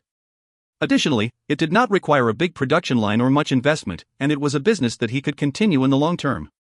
The white sugar trade brought in over half of the fallen family's income, and was like an inexhaustible gold mine. As their profits grew, naturally the number of sharks that were attracted by it also grew. This was something that Leyland understood very well. Well, Zena clearly seemed to understand the difference between the two techniques, and her eyes flashed in anticipation. Leyland's expression looked as if he was mired in difficulty, and his fingers began to involuntarily drum on the table. Zena's heart seemed to also throb along to the rhythmic tapping sounds. Why? Why did I do that? Zena's face seemed to flush red as she inwardly chastised herself. However, Leyland looked at her softly. The purification technique for white sugar cannot be sold to you. However, can we discuss the matters of the Church of Wealth? The Church of Wealth? Yes. For example, how many priests you will dispatch here, how many paladins, and other matters like that. Leyland smiled like a crafty fox, leaving Xena feeling as if she had met the most unreasonable devil in her career. After a while, Xena bid farewell and left, looking as if she had been driven to distraction. "I'll need to carefully consider your proposal," were the words she left behind. As he watched many priests and paladins escorting the figure below him, Leyland's lips slowly curved into a smile. As a matter of fact, his proposal was not complicated. It was only to allow the Church of Wealth to become a partner in the business, and gradually pass on the technique over 3 years, enough time for the Fallens to fill their own coffers. Leyland had additionally emphasized a clause in their agreement: if Fallen Island came under attack, the Church of Wealth would have to send out priests and paladins to fight alongside his guards. This was practically a request for the Church's protection. Even if they only sent out a low-ranking priest, it would be enough. After all, even Marquis Lewis would not dare to declare war on the Church of Wealth unless he was tired of living. Leyland had also heard several rumors which made it necessary for him to protect his own lair. Binding the Church of Wealth to his chariot of war was undoubtedly the safest thing for him to do. Naturally, he would not have unrealistic expectations of the Church protecting the Scarlet Tigers as well. Even if Marquis Lewis wanted a truce, Leyland was not willing to agree. Without enough enemies in flesh, how could he fulfill the Devil Blood Dagger's needs and quickly advance? The clause is not too harsh, and I believe that in the end, this gold priest won't be able to withstand the temptation. Leyland's eyes continued to flash. Once the Church of Wealth puts down their roots here, perhaps my plans can begin. After returning to his villa, Leyland waved his hand at Claire and her sister, who had faces full of anticipation. "I won't need you here for now, leave first." "Why, yes, young master." The sisters had a secretly bitter expression on their faces but did not dare to say much as they meekly left the room. "Come out." Leyland looked towards the window sill. For a moment, it seemed as if no one was there and the window was tightly shut, without even a small crack. However, a shadow slowly emerged from the darkness, and the outline of a curvy body could be seen. The owner of this body was a half-drow, who wore the tight-fitting clothes of an assassin and a thief. "Master." She immediately knelt down. "I'm afraid that your stealth is no worse off than some middle-ranking assassins." In the world of gods, a middle-ranked class was a formidable professional of over rank 10. Such an assessment coming from Leyland was indeed high praise. Perhaps this half-drow had practiced like she was mad after shedding her past humiliating identity, and made great progress.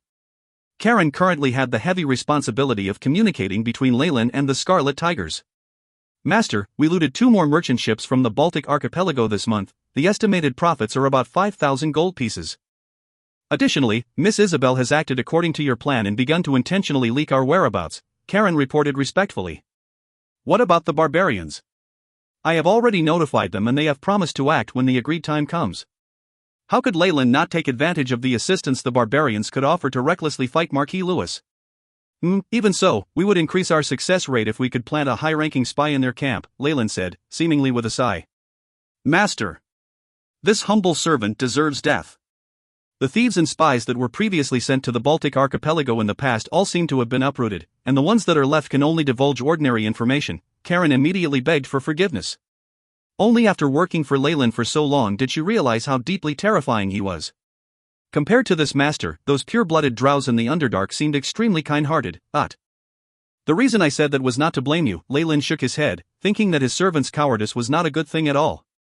"If you find any errors, ads pop-up, ads redirect, broken links, non-standard content, etc., please let us know. Report chapter so we can fix it as soon as possible." Chapter 843, Mouthpiece. Mouthpiece.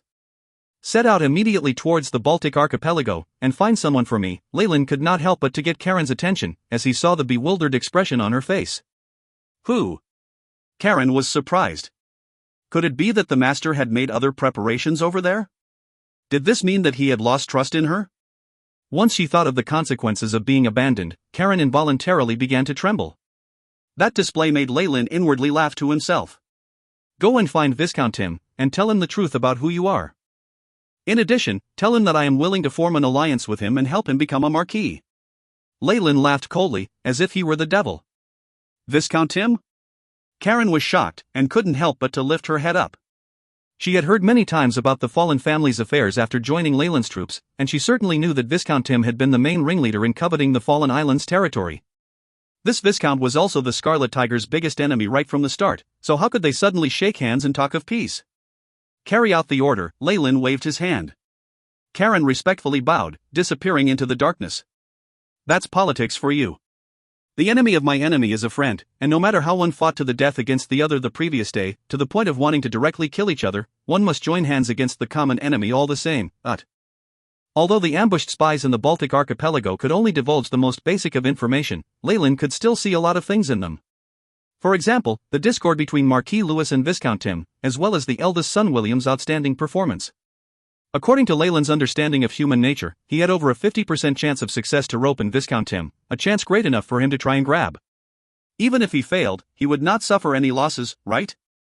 A few days later, the gold priest Zena eventually accepted Leyland's conditions and signed the agreement.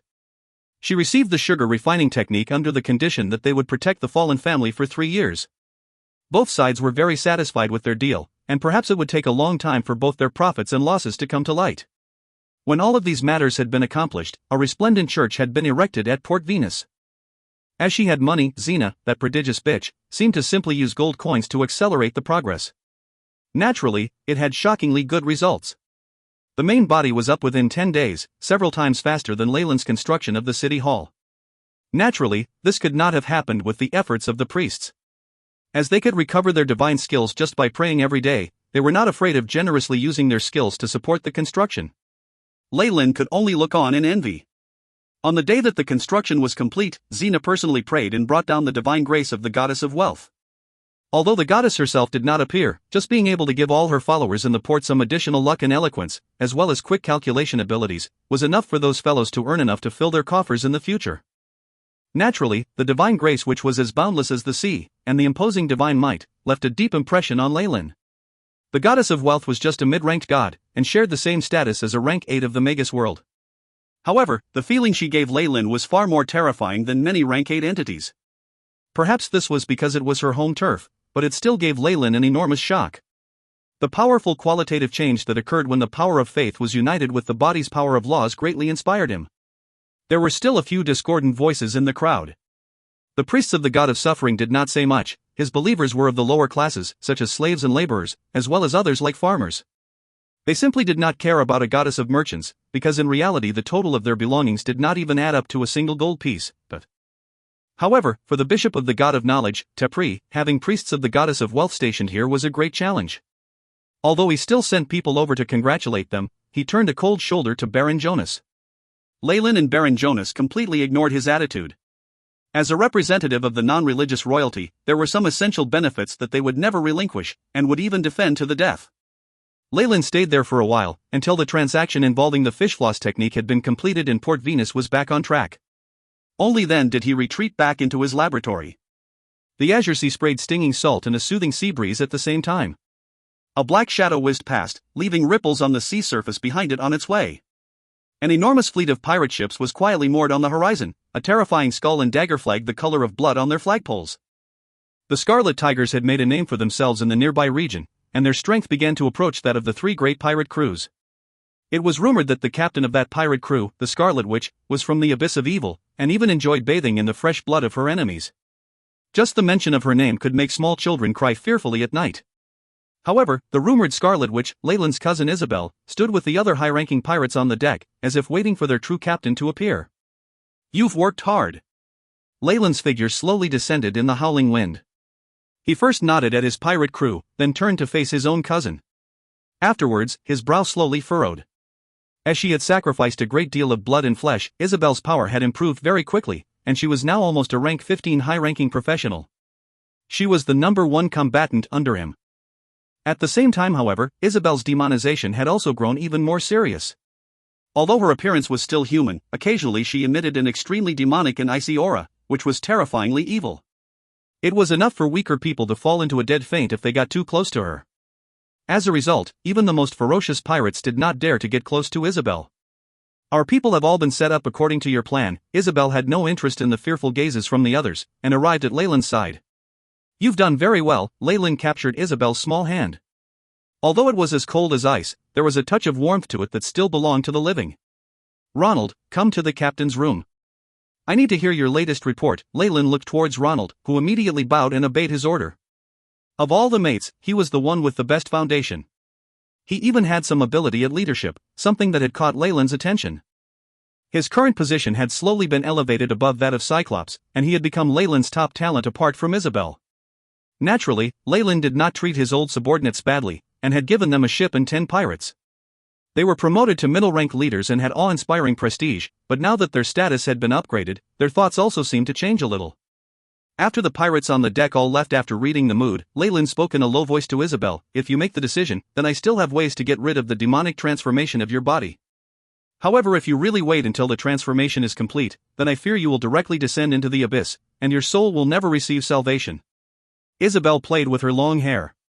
Only in front of Leyland would she do these little feminine actions. "After I give up my power, how do I get revenge on my enemies? I made a vow that every day I live I will seek the deaths of my enemy to comfort the souls of my family." Listening to what Isabel said, Leyland could only fall into a gloomy mood. His cousin's character was so strong that it could give him a headache. "Alright, since we have nothing left to do after this battle, we can take our time to consider how to resolve it. I only hope that we aren't too late." Leyland looked towards the sky where clouds were slowly gathering, heralding the arrival of a storm. "My sword has long been thirsting for blood." His cousin stood next to him just like a Valkyrie. "Damn! Damn! Damn!" Viscount Tim cursed as he slammed the bedroom door handle, holding an empty bottle of rum. "Those serving maids?" He had long roared at them to leave. One day, I'll make all of you who despise and insult me pay the price." Thinking back to those looks of contempt he had received recently, Viscount Tim's mood became even worse. Who is it? Didn't I say before, to all get out of my sight?" Viscount Tim's voice stopped, because the person he had discovered standing in his bedroom was not a maid, but a thief. "The Scarlet Tiger pirate crew gives you our greetings."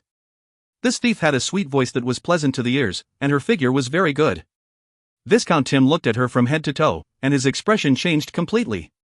He even looked like he had woken up from his drunken stupor. "Scarlet Tiger? Were they not his enemies? Ha ha! Are you here to take my life?" Tim took a few steps back, and his dark heart was filled with hate. If it was his father in William's place, that thief would have been chopped to pieces before she could get this close to them. Only here in this neglected second son's house could an assassin easily step through. However, if he could fight for a little more time, the guards would notice something was amiss and immediately rush through. "No, we're here to help you. Do you wish to become a marquis?" The temptation of a devil poured out from Karen's lips. "Marquis?" Tim's expression changed greatly, and he immediately shut his bedroom door with a dark expression.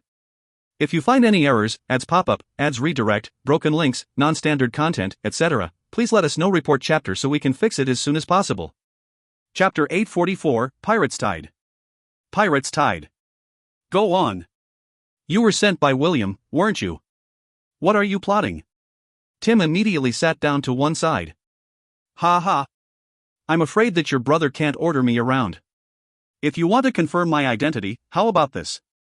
Karen lifted her hand, and a scroll covered in the Scarlet Tiger's skull and dagger seal flew directly to Tim. It really is you people. Tim touched the unique imprint on the parchment in disbelief, his eyes slowly growing as round as saucers. What do you want? Without quite knowing why, Tim's heart began to beat wildly. Didn't I say before? We're going to help you become the Marquis, my lord, Karen smiled. What sort of joke is this? William is still here, and apart from him there's still, Tim mumbled. Then just let them all die. Karen's words were filled with venom. Let them all die. Tim bonelessly flopped onto his chair as he heard her speak his mind, but his eyes actually shone brightly. You want me to work undercover and sell out my own family? He asked slowly. That depends on your decision. What do you want, a broken family? Or the glory and power that your brother William currently holds? Karen could tell that Tim never really had a choice. The night wind blew through the window, and the curtains continued to wave in the breeze. However, there was someone missing from their earlier position in front of the window. After a long time sitting uneasily in his chair, Tim felt dizzy and confused. However, an idea had seated itself deep within his mind. That's right. If I can't have it, you can't either. I'll destroy everything. This entire Baltic archipelago should belong to me. Under the moonlight, Tim's back seemed to have twisted demonically. Master, everything went smoothly. Tim also gave us the route maps of the Black Skeletons and Tygus Hark pirates. Tim had completely revealed Marquis Lewis's plan to them, the forces he was mobilizing, William's route, even the news of the wizard Borridge's return. Is this Tim crazy? Isabel stood next to Leyland, looking at the final part of the parchment which held the map of the entire Baltic archipelago. He had completely betrayed his family and even given them the defenses of the Marquis house. Desperate and crazy people can be unreasonable like this. He clearly knows that his family is the only thing left that he can rely on, but he willingly wants to destroy it. It's really too funny. Karen knelt down even lower, and did not dare to look Leyland in the eye. Although she had a rather intimate relationship with this master of hers, she realized that she couldn't even begin to understand Leyland yet. For the sake of benefits, even his enemies became his allies, and the ability to accurately grasp someone's heart made him seem like a demon wearing human skin. Indeed, a demon. In Karen's heart, perhaps only the archdevil of the 9th level of hell would have such a cold and cruel mentality. What, are you afraid of me? Even this light thought was discovered by Leyland, and his casual way of asking made Karen tremble all over. No. No, your servant was just concerned that Viscount Tim would go back on his word. After all, nobles are not to be trusted. Even if we succeed, I fear that he will act as a witness against us, Karen immediately replied. Before William dies, the likelihood of Tim going back to their side is very small. Leyland did not get angry after discovering his servant's fearful state of mind, it was a very normal reaction. Only in front of the Scarlet Tigers did Leyland abandon his aristocratic airs, showing his true self to the crowd. Because of it, he had earned the other pirates' genuine awe and fear. Were Isabel not slowly transforming into a demon in body and mind, perhaps even she would feel fearful and alienated by him. After we succeed, whether Tim will ask for help from the Dambrath Kingdom or testify against us, Leyland laughed gently. Did I let you leave behind any evidence or information that points towards me? No, Karen dimly began to realize. So from beginning to the end, this entire matter is only related to the Scarlet Tigers and Tim. Is Tim willing to gamble away his future and be hanged for the crime, just to testify against a bunch of pirates? Master is wise. Karen only understood at this moment how deeply Leyland had thought about everything. Not only that. Louis and William are the Marquis and the Marquis heir, even containing royal blood. The Baltic archipelago is the Marquis fiefdom. Do you really think we can go swaggering in after disposing of them both and take it over? If that happened, the king would lose his mind and attack us. That's right, so we should at least support a puppet agent on the surface, and Tim is rather suitable, is he not? Leyland folded his hands, with him there, then we can cover up the whole matter as a fight between a noble family's sons, and isn't this sort of thing common in the kingdom? This would let His Majesty and the royal family save face, and although they will continue to resent us, the possibility of them wasting manpower and resources to exterminate us will be very low. Your servant understands. Karen's face was still rather shocked as she respectfully withdrew. It was clear that Leyland's view extended further into the future than she had realized. Don't tell me that all humans are as full of convoluted schemes and foresight as him? The extent of this plot, perhaps even those matriarchs of the Underdark, Karen left with a heavy heart. Leyland was comforting his cousin. I know your family's debt of blood includes Tim's. Don't worry, when the time is ripe he will pay the price. There isn't a trace of doubt in my mind. Isabel looked deeply into Leyland's eyes. Additionally, I would like to finish him off myself. No problem, I can leave William to you. Leyland's eyes flashed coldly. Notify the barbarians as well. This time we will eliminate their naval force in one fell swoop. A gray falcon with a scroll tied to its leg disappeared into the sky, as quickly as a flash of gray lightning. With this sort of raptor-like speed in flight, it would only take half a night to reach Pirates Cove.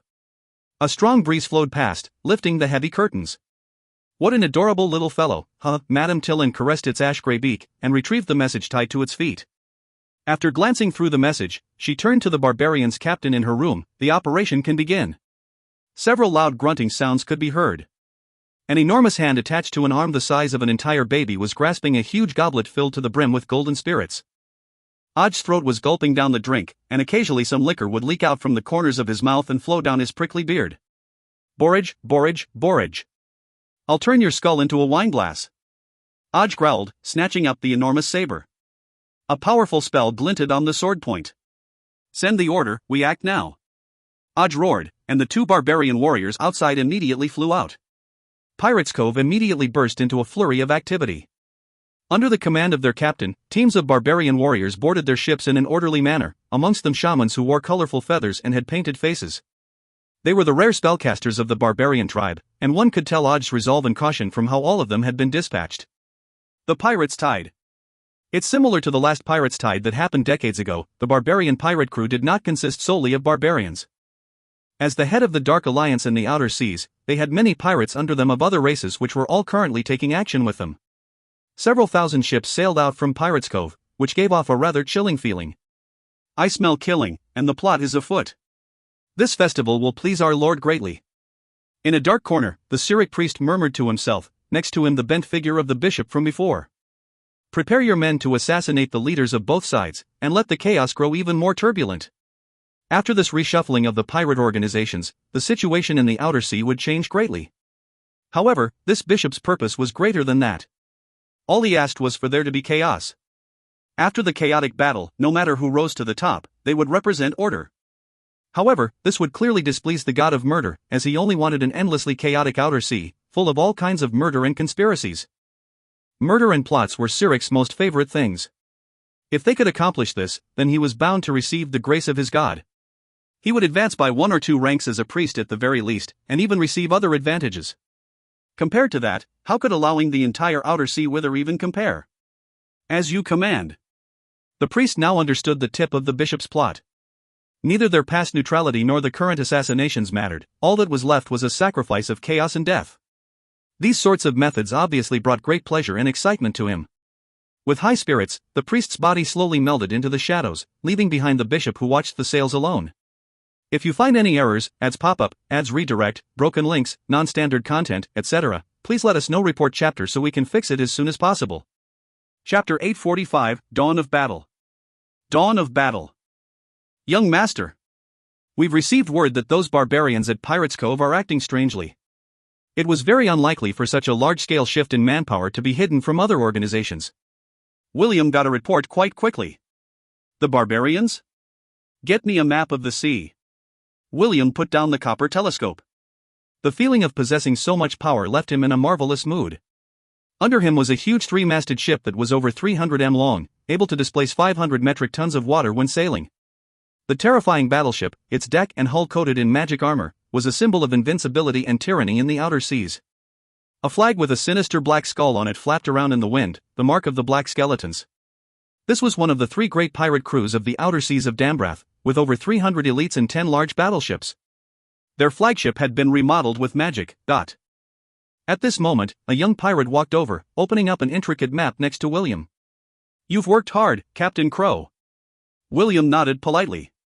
Captain Crow had translucent fair skin and a tall forehead, the bridge of his nose long and straight as a snowy mountain. His eyes were long and narrow, as were his proportionate eyebrows, and he had a delicate yet seductive aura.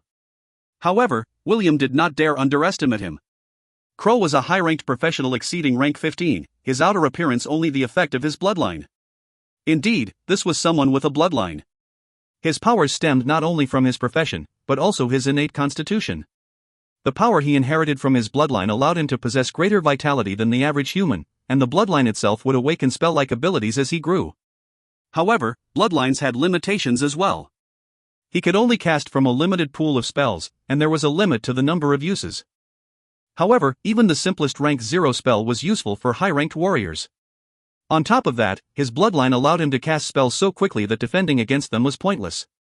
It caused many to describe bloodline holders as lucky people who possessed gifts from their ancestors. Crow himself had a high grade of bloodline, but he was also a knight that was over rank 15. Still, the influence of his ancestors' bloodline naturally lent to a savagery and violence that was in his very genes. He was like a devil king in the outer seas.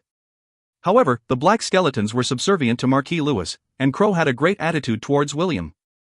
It could have to do with the high-ranking wizard by his side. While similarly ranked as professionals, a wizard far exceeded knights and bloodline holders in power. Perhaps, given time to prepare, a high-ranked wizard could contend against several enemies of their rank. As a nobility of the seas, William knew these basic things well. After using a vernier caliper and making marks, he stowed the map away. They set off from Pirates Cove just yesterday. Based on the distance, it'll take them at least 2 days to reach the battlefield. We should be able to exterminate the Scarlet Tigers in that time. When the time comes, please leave the Scarlet Witch to me. Crow bowed elegantly, seeming like a refined noble. It was impossible to connect him to piracy on the seas. No problem. William frowned, but quickly smoothed out his expression. He stood on deck, watching the over 30 battleships behind him. Send down the command that we are to increase our speed. We should strive to annihilate the Scarlet Tigers within a day. The flag bearer immediately got up to the observation deck and sent down the order. The vessel sped up, creating a spectacular sight. Most of the ships belonged to the Black Skeletons, and only a few were marked with the symbol of the Tigris Hark pirates. However, William would not underestimate them because of that. There were many white lines next to the fleet, the dorsal fins of many Tigris Harks. They looked like innumerable fish scales that emitted a dark luster in the sunlight. This was a group of tamed Tigersharks, the main force of the Tigershark pirates.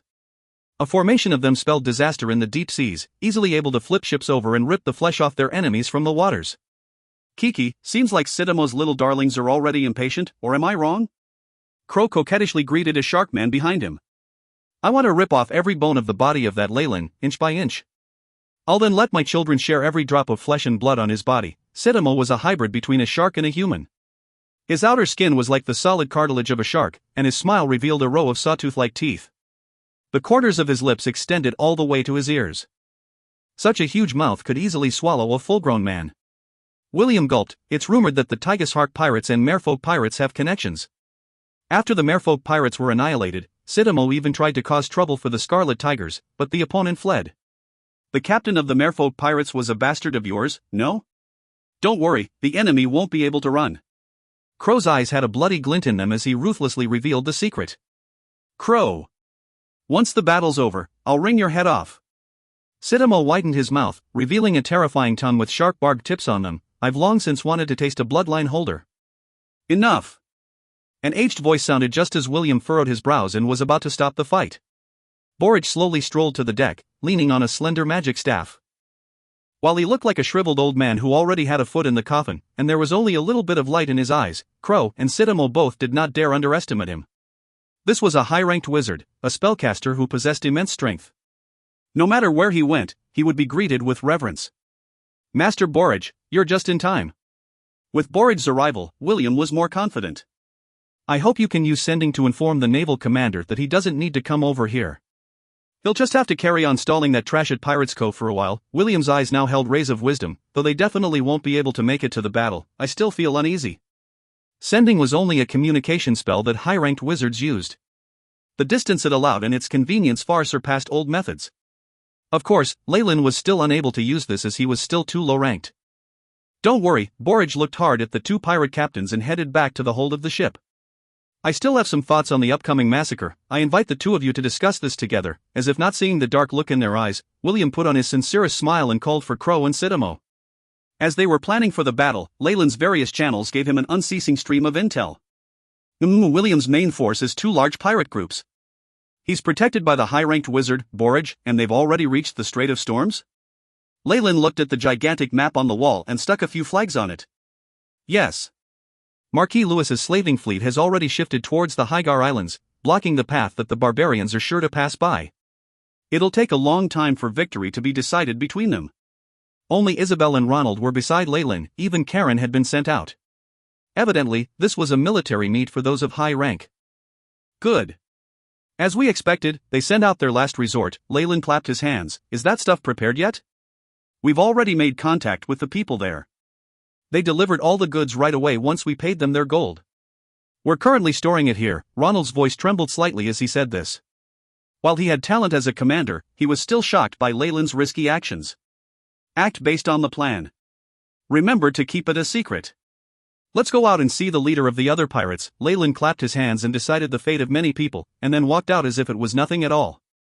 With a wave of his hand, he can take the lives of tens of thousands at one go and even show no remorse.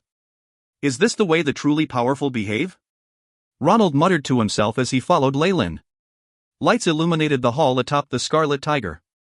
Numerous pirate leaders stood at the two sides of the long table, with the elites and trusted aides behind them. Boss! Boss!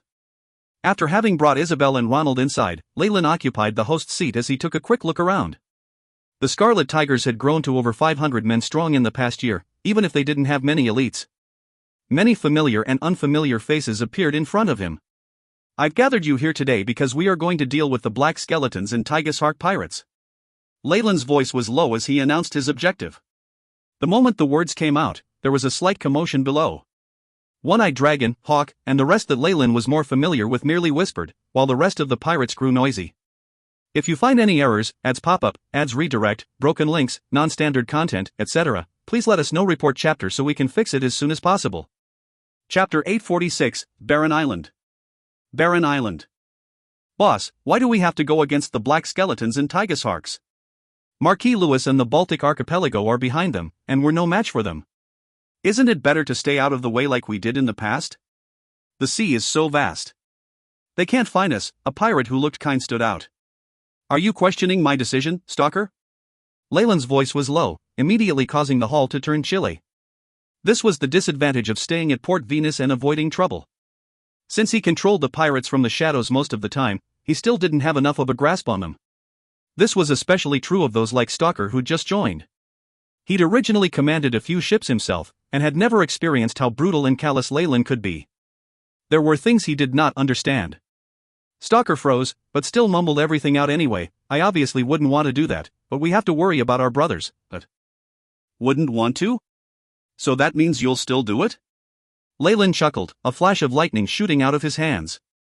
With his strength as a rank 9 wizard, plentiful battle experiences, and excellent techniques, taking care of a professional merely about rank 10 could be done in an instant. Crackle, amidst the fierce electric currents, Stalker turned into a few portions of charred ash. Ah! Had! What are you doing? The trusted aide standing behind Stalker brought out his curved knife in his grief, but was immediately drowned out by Ronald's underlings. Leyland played with the electric currents that struck fear into the hearts of the pirates, leaving them trembling in their fright. He then ordered in leisure from his seat, Ronald, go and take over their ship. Understood, Captain. Ronald immediately brought his men and left, leaving behind a group of pirate leaders quivering at their seats. It was only at this point that they remembered the Scarlet Tigers had been established with the captain's ruthlessness and cruelty. They had to carry out his orders with determination. The only other option was being purged callously. Shouts could be heard, and there was some chaos in the distance, but Leyland didn't care. Sensing the wordless communication amongst his subordinates, he snickered inside. As expected, the truly troublesome ones aren't hot-blooded. There are more of those who only pay lip service. After a year of work, the batch of people under Leyland had all grown rich, gaining control over certain sections. They were now small-time leaders themselves. Due to a shortage of manpower, Isabel and Ronald had no choice but to hand over some power to others, which then led to a few other hidden leaders amongst the pirates. Leyland kept them under control by pressuring them with his power. While this made sure that they wouldn't dare rebel, the hatred in their hearts increased by the day. After the fools who had the guts to speak out all died, the only resistance was left hidden in the shadows. It was all right if they only paid lip service, but how many out of these people had contact with Marquis Lewis and betrayed him, turning into spies? Leyland sneered on the inside. On the surface, the opponent's strength far exceeded his, even in terms of his noble status. This was the loneliness at the top of the pyramid. Worldly matters were like water that would wash away the people beside him, the mere thought of like-minded companions from the past difficult to remember. But even if you work from the shadows, you can't stop me. Leyland was unfeeling and merciless. Captain! Stalker's ship has been cleaned out. At this moment, Ronald pushed the door open and walked in hurriedly, bloodstains still on his body. We found some assassins from the Church of Murder on it, and this too. A few noble emblems with blood on them were flung to the long table. It's the family emblem of Marquis Lewis. Someone who recognized it yelled. Hang all the assassins. Kill all of Stalker's assistants. Let them know what the punishment for treachery is. Leyland instructed calmly, deciding the life and death of tens of people in an instant. Now, do you have any other opinions? Being glanced at by Leyland's lightning-like eyes, the many leaders immediately lowered their heads, having no courage to meet his gaze. After the meeting was adjourned, Leyland might have used his might to forcefully allocate tasks, but the undercurrent still flowed. A few suspicious figures sneakily met up at the bottom of a ship's hold in the deep night. Non-detection and expensive scroll was torn, and once the rays of light from the spell filled the area, the people finally heaved a sigh of relief. Is this place safe? One of them asked with a rough voice. I spend a lot of money to get this magic scroll. Even a high-ranked wizard might not be able to find us. Another voice sounded exasperated. Fine, stop quarreling. An old and hoarse voice sounded, immediately suppressing the dispute. I believe liberty. Didn't I tell you not to call me by my name? Not even my nickname. The voice from before sounded again immediately. Fine, sorry. The elderly voice halted, and then continued, there are now tens of ships. We have people keeping watch over the Scarlet Tiger, and there's the power of magic involved. He definitely won't discover us, so we can discuss at ease.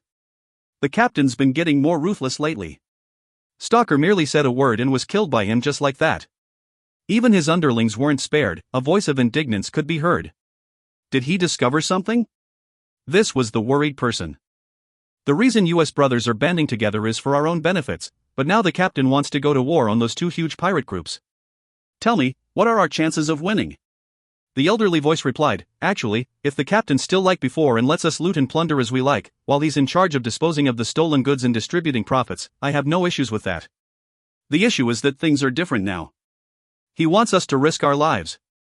Even if we get rid of the Black Skeletons and Tygus Heart Pirates, they still have the Marquis and Baltic Archipelago as their backing and can quickly regain their strength. What about us? On top of that, they have a tremendous slaving fleet." At the end of that, the elderly voice suddenly grew louder. "Then what do we do?" The reason they had gathered was not because they truly had plans to start a rebellion, but were merely agreeing on an alliance in order to protect their own interests. "We're pirates. How valuable could trust be? If put in a spot, we can just rebel against him and side with the other pirate groups.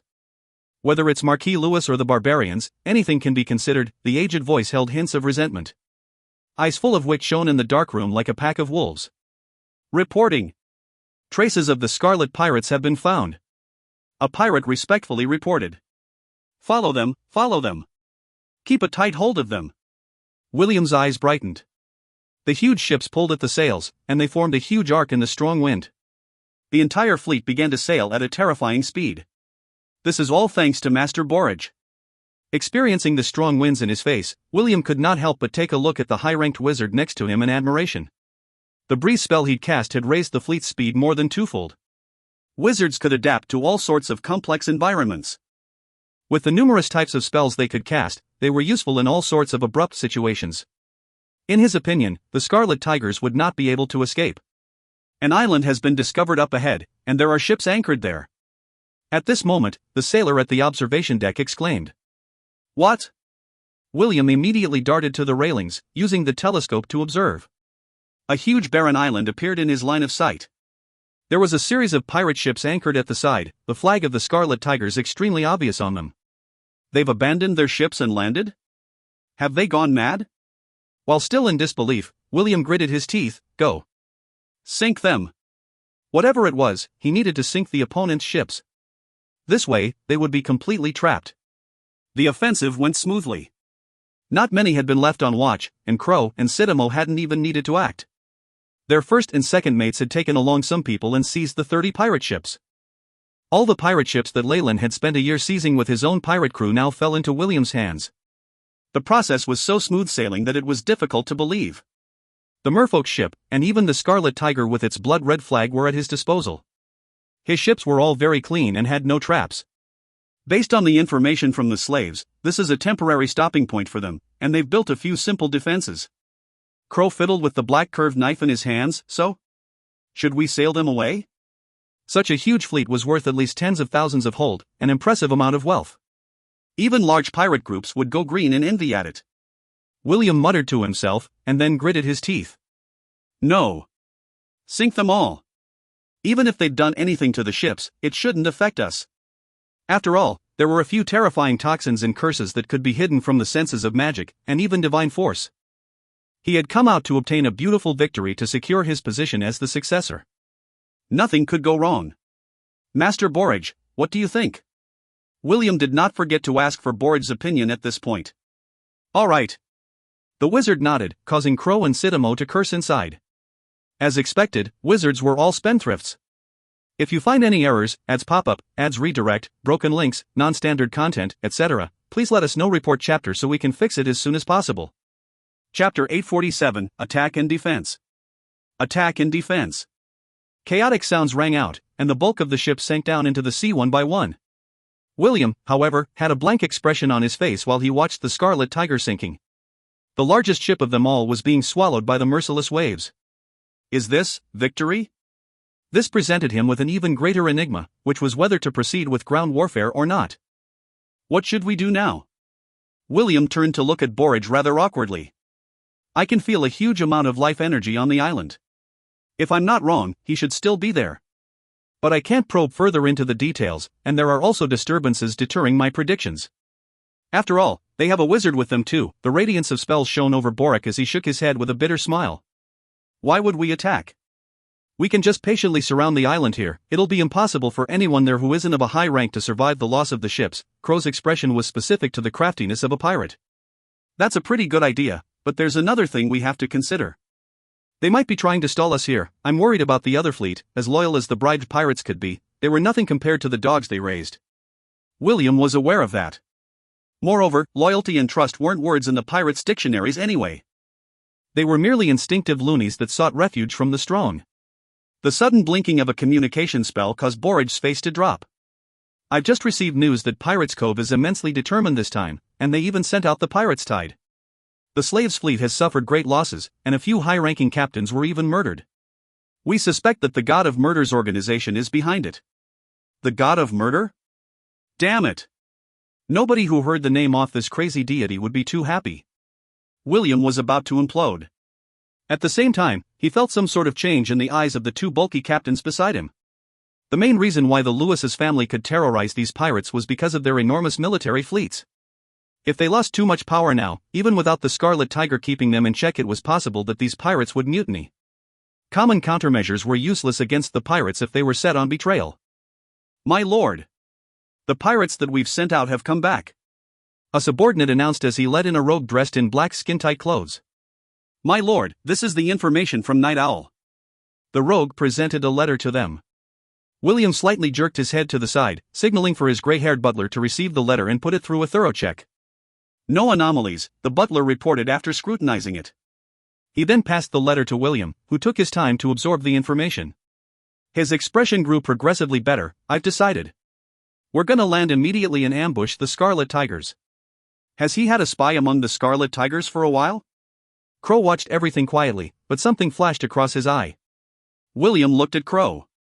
They have around 500 pirates. If we were to face them head-on, do you have the confidence to defeat them all, Captain Crow? What? Without any confirmed numbers of professionals over there, they are merely 500 midgets to me. My subordinates can finish all of them by themselves. A sinister smile flashed past Crow's face.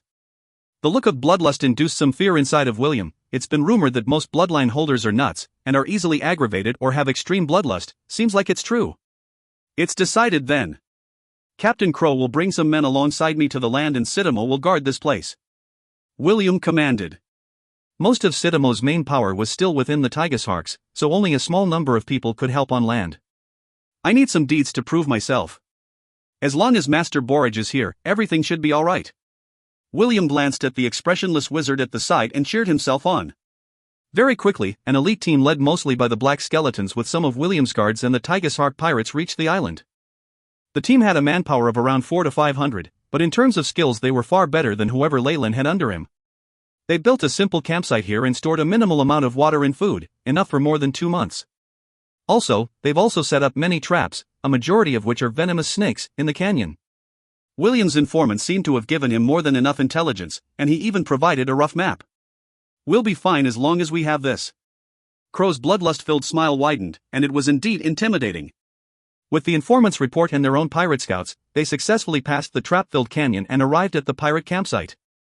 The wooden fence was sharp, and in front of it were some ugly pagodas. Many were looking at these, secretly letting out fearful gasps every now and then. Isabel walked into the center of the campsite. The enemies have made it past the venomous snake canyon. I was right about them having a mole in us. And the spy is at least a middle-ranked one, god damn it. This is nothing out of the ordinary. You can leave for now. Leyland waved his arm, and a dispirited pirate leader walked out. You used dominate person? Isabel asked. Although the pirate leader didn't look like he was in his best condition, it didn't look like he was controlled either. Nope, just a simple psychological hint. And with those kinds of spells, even if spell slots weren't taken into account, I don't have enough power and spirit to control so many intelligent creatures right now. Leyland shook his head. Survival is the first instinct of all creatures, and to be able to leave a spiritual imprint on this base nature is very difficult. On the other hand, it's easy to give them a lasting hint. Furthermore, My lord. Ronald came in on time, and knelt down respectfully. All the preparations are done. Great. Let us go welcome them, or else they wouldn't launch the attack at all. Leyland stood on top of the fort with Isabel and Ronald by his side, directly looking into the eye of a young aristocrat in the opposite force. Is that Leyland Fallen? The son of the Baron? William was looking at them too. Yes, I checked. It isn't any illusionary spell or camouflage. The Scarlet Witch is there as well. Borage confirmed. The rest is up to you, Captain Crow.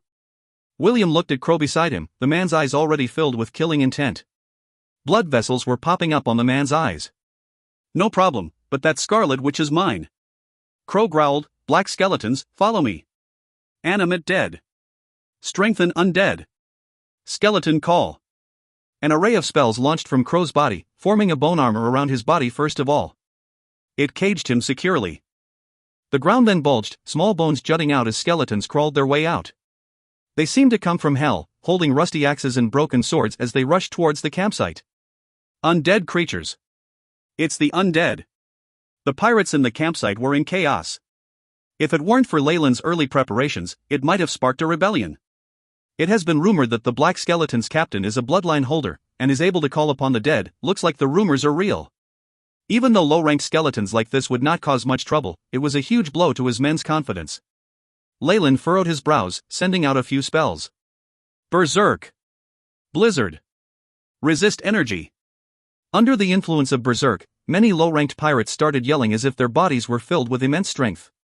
Bows were continuously in action, the arrows they shot out turning the skeletons to dust. These spells, we can already confirm it's him. William nodded his head as he watched, feeling a little upset. Even though his opponent had a good affinity for spells, to waste his slots from the start made him no different from those stupid and rash bloodline holders. All right. We can end the war if we capture him, but on top of that we can even blackmail Baron Jonas for the refined sugar and fish floss techniques. William was extremely jealous of these two moneymakers and started growling, I will bestow 1,000 coins upon anyone who's able to capture that wizard. You can also do whatever you wish to the captured women. All the pirates got excited at the great rewards, and started charging madly towards the fences. Our low-ranked pirates are of such inferior quality, they couldn't improve much even with the enhancement of the spells. And my spells are limited in time and scope. Leyland laughed bitterly to Isabel as he looked at the pirates who were starting to give way. Both of them retreated from the front line and came to the hall. Prepare to leave. Leyland signaled with his hand, and Ronald started moving away the obstacles to reveal a passageway in the corner of the hall. This was a passageway that Leyland had made when he built the campsite back then. Its existence was known to only about 3 people. Ronald had only found out about it today. If you find any errors, ads pop up, ads redirect, broken links, non-standard content, etc., please let us know. Report chapter so we can fix it as soon as possible. Chapter 848, Explosion. Explosion. Brothers, we can't risk our lives for that wizard who fled and left us all behind. An unexpected figure stood out in the front line. Cyclops growled, if we surrender, they'll overlook all the sins we committed against them. He's a Viscount, mateys. What are you sprogs still waiting for? This pirate, one of Leyland's first subordinates, betrayed him in the blink of an eye. Cyclops had even established contact with William some time before. As they realized that Leyland was indeed absent, the morale of the other pirates was greatly affected. They were shaken by the suggestions of their leader, and many decided to throw down their weapons and surrender. The door of the campsite was thrown open, and Cyclops stood aside respectfully to let Crow and his gang in. Even if they still had any last remnants of resistance, it was of no use in this current situation. You've done well, I will put in a good word for you to my father. William patted Cyclops' shoulder contentedly, which made the pirate look very touched. Where are Leyland and the rest? Don't worry, we've already sent our men to block off their paths, they won't be able to escape. Cyclops proceeded to welcome William into the meeting chamber, while the summoned skeletons were disposing of a handful of pirates that were still putting up a fight. What's going on? What happened to all of you? I thought we had come to an agreement. Cyclops raised his attention as he saw a few of the pirate leaders who had conspired with him grouping together. Be careful. I felt uneasy the moment I stepped in here. Borage whispered to William as he cast some spells. Mage armor too. Detect danger. Eagle eye. Soon after, his expression grew dark. Shit. Run. A teleportation gate appeared and Borage pulled William with him as he threw himself into its depths. Come and see the fireworks. Outside the campsite, Leyland and Isabel stood next to each other and watched the camp near them. Boom. Dazzling sparks of flame emerged from all around the campsite, and immediately encircled the pirates within. Cyclops was at a loss. Before he could even figure out the situation, an immense force ripped his body apart. Terrifying explosions sounded, and a mushroom cloud soared into the sky. The resulting shockwaves were so strong that even the trees near Leyland were uprooted. Earthquakes ensued, the ground seeming to let out a deafening lament as it split wide open. With the money from the fish floss as well as some money borrowed from the Church of Wealth, I bought goblin explosives. What a scene! Leyland commented as he observed the scene unfolding itself from afar. Ronald stood behind Leyland, shock was written all over his face. Only his psychotic leader could think of a plan as crazy as filling the campsite with dynamite to send both his enemies and his own men to hell, hand in hand. But, even though we used a big amount of dynamite, this impact is just too big. This is as powerful as a rank 9 area of effect spell. Actually, it might even be equivalent to a legendary spell. Ronald muttered, without noticing he had just voiced his opinion out loud. Leyland smirked. In reality, the credits weren't solely to the dynamite. He had added his own techniques and the AI chips processing, enhancing the explosives and increasing their damage. Furthermore, Leyland made meticulous preparations, using many concealing spells to avoid the enemy's suspicion. Well, at the very least, the black skeletons became history. This plan ended up creating a huge hole in his wallet and exhausting him to the bones, but the results were satisfying. As for Borage, Leyland did not plan on keeping the wizard around. A bad thing about high-ranked wizards was that it got increasingly difficult to eliminate them once they grew familiar with teleportation. But the rest of the people on the campsite were not so lucky. Be prepared, outmen will soon catch up to us. There were still around 100 elite pirates under Leyland's control. These were Leyland's true subordinates, the loyal ones that he chose through many bloody battles. Even their families had been sent to the fallen island to be supervised. Kill everyone in the campsite. No exceptions, Leyland commanded icily at the crucial moment. He could not spare any time to care about collateral damage. He knew that, even if it was stunning, this enhanced explosion's damage was still limited. After all, at least the rank 15 professional crow would be able to run a few hundred meters away before the explosion, leaving the area with highest damage. However, he would still be severely injured. In addition, professionals at or above rank 10 would still have a high survival rate. The deciding factor would be their injuries. Others, however, would have no chance to live. Leyland had added some special elements to increase the damage, contaminating the campsite with large amounts of neurotoxins. With the explosion, the toxic gas would finish off any remaining people. This was Leyland's niche, so he was obviously confident about it. As for his current subordinates, they had already received their doses of antidote, so there was no need to worry. These trained pirates charged into the hellish campsite and started attacking every person and creature in sight. Every black skeleton survivor was severely injured, and was no match for these guys. Thus, there was no way of resisting their fate. On the other hand, Leyland and Isabel were able to locate Crow through their spiritual force and stop him from going any further. Captain Crow, please be on your way soon. I'm extremely busy today. Leyland spoke politely while he scanned the severely injured Crow. He meant what he said. After all, once Crow was dead, Leyland would have access to a huge number of ships. The deaths of those stupid pirates meant nothing. As long as his 100 elites remained, he could have as many men as he needed. Of course, if the Black Skeleton's magic battleship was included, then that would be a perfect ending. However, Crow suddenly did something out of the blue. My young Lord Leyland. Please let me off. I promise you my loyalty and all of the Black Skeleton's fortunes. He got onto his knees with a thump and buried his head in the mud. This arrogant pirate had actually surrendered. Really? Leyland looked at him with an undecipherable expression. Crow's condition was obviously not at its peak, but Leyland could feel that he still had the power of chi. This comes from the bottom of my heart. Furthermore, the ships are still being watched by the Sharkman Sidamo. I can kill all of them for you, my precious lord. It's unbelievable that our cruel and merciless black skeleton pirate captain still had this side to him. Leyland smiled, but I won't be fazed by this little bloodline trick. You can stop your performance right there. He noticed. Crow raised his head, while spell power glowing on his body. But Leyland was faster. A crimson shadow flashed, and the devil blood dagger was pinned onto Crow's head in no time. Crow's expression was weird as his body slowly fell. All the spell rays on his body broke into pieces. This brutal bloodline pirate, and high-ranked knight, ended up dead. Loud gurgling noises could be heard. The devil blood dagger was glistening with blood, numerous blood vessels emerging and coiling around Crow. Everything was sucked from him, causing the demonic skull to emit an excited growl. After all, it had never encountered a creature of this strength. An immense power spread from the dagger, and Leyland felt a little uneasy. Beep. Host body enhanced by devil blood dagger. Strength plus 0.7, agility plus 1.5, vitality plus 0.3. The AI chip's alerts made Leyland realize his stats had updated once more. Leyland fallen. Age, 16. Race, rank 9 human wizard. Strength, 5.2. Agility, 6.5. Vitality, 6.3. Spirit, 9. Condition, healthy. Feats, sturdy, erudite. Spell slots, rank 4, 1, rank 3, 3, rank 2, 5, rank 1, rank 0? You really live up to the fame of a high-ranked professional. Look at the extent of this enhancement. Leyland smiled with satisfaction as he felt his limbs become more nimble and light. Crow's high rank was no joke. The enhancement he brought upon Leyland was great. He wasn't interested in spirit enhancement from the man, given that everything he had would only raise it by 0.2, but there were better candidates to harvest spiritual force from anyway. The AI chip flashed another prompt. Beep. Target HUD's the wolf skeleton bloodline, 12.19% compatible with host's body. Begin absorption?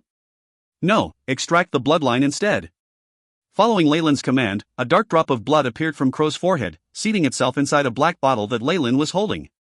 Leyland had no interest in this sort of bloodline power, but it would be useful to give to his subordinates so he could create a few bloodline holders.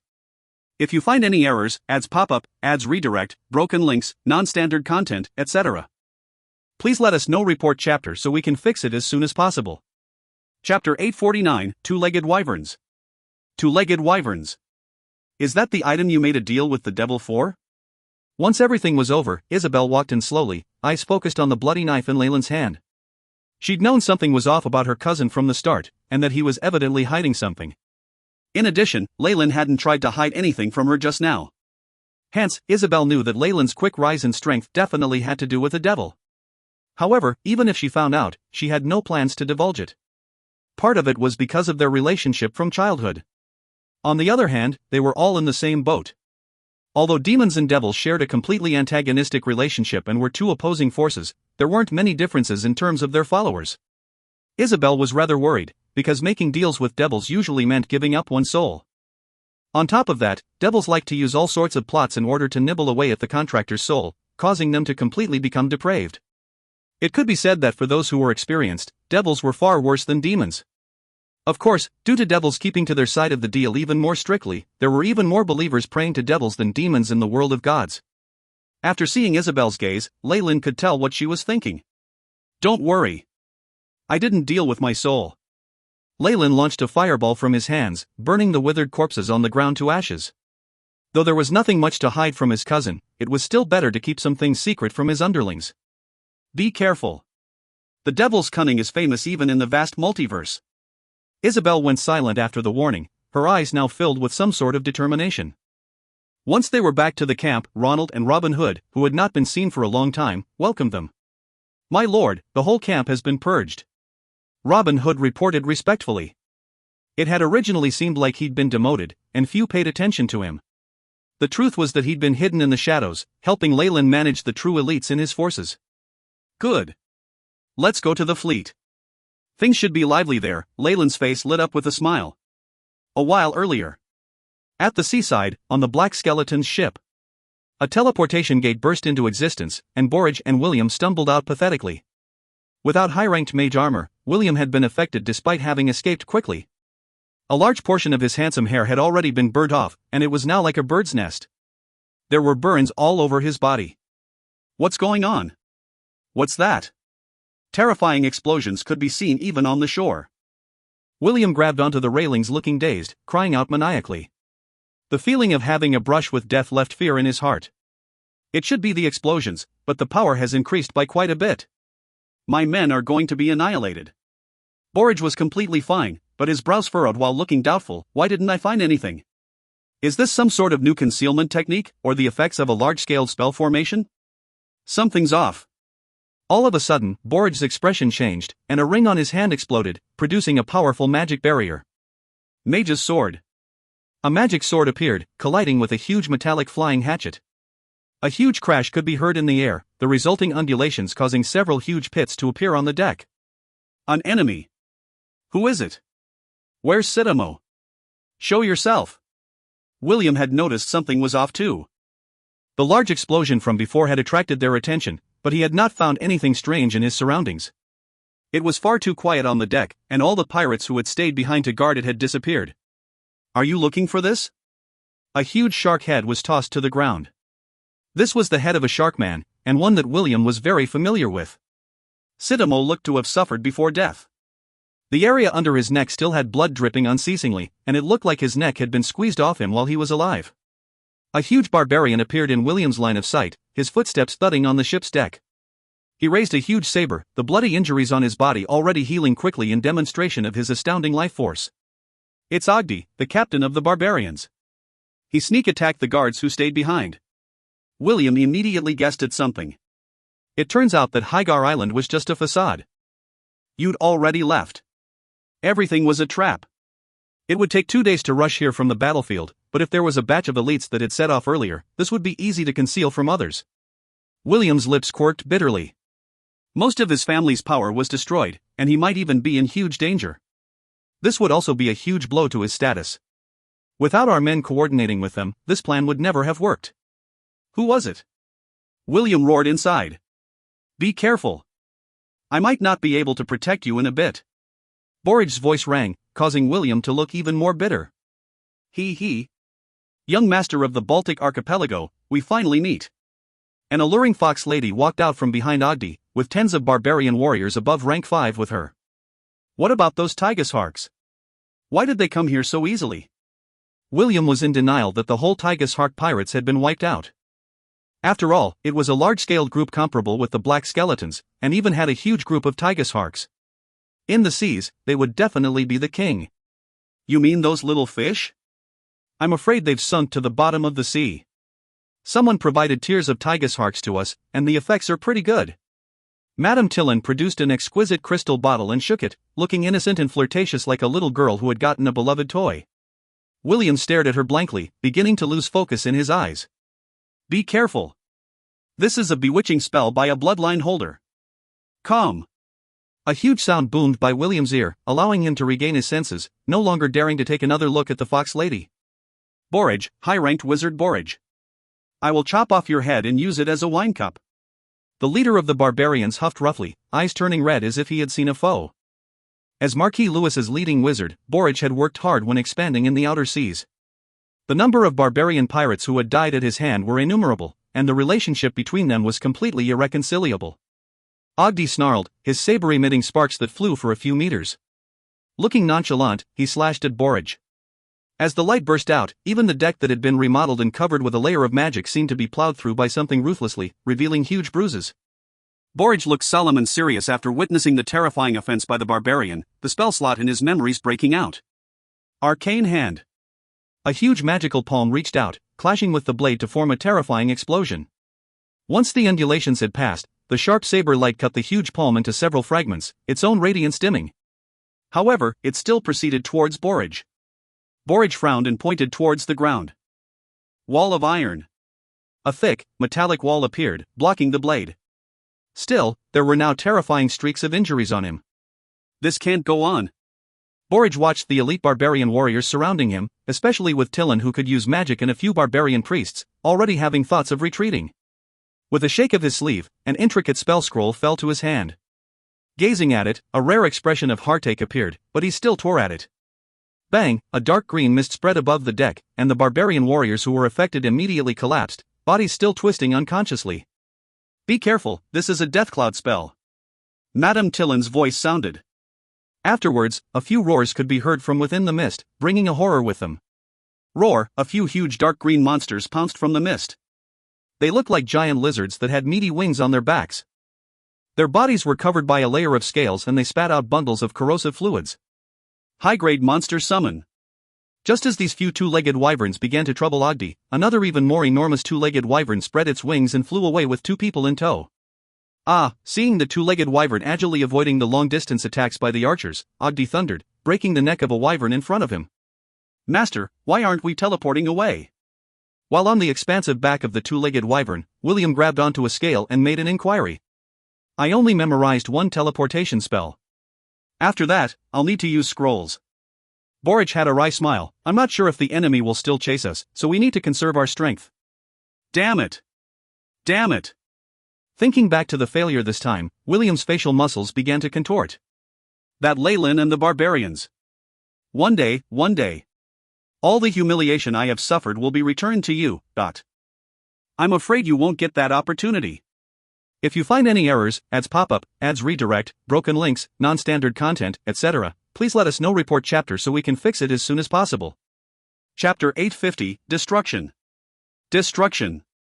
Purplish black light glinted off a blade that brought demonic strength with it as it descended from the sky in an instant.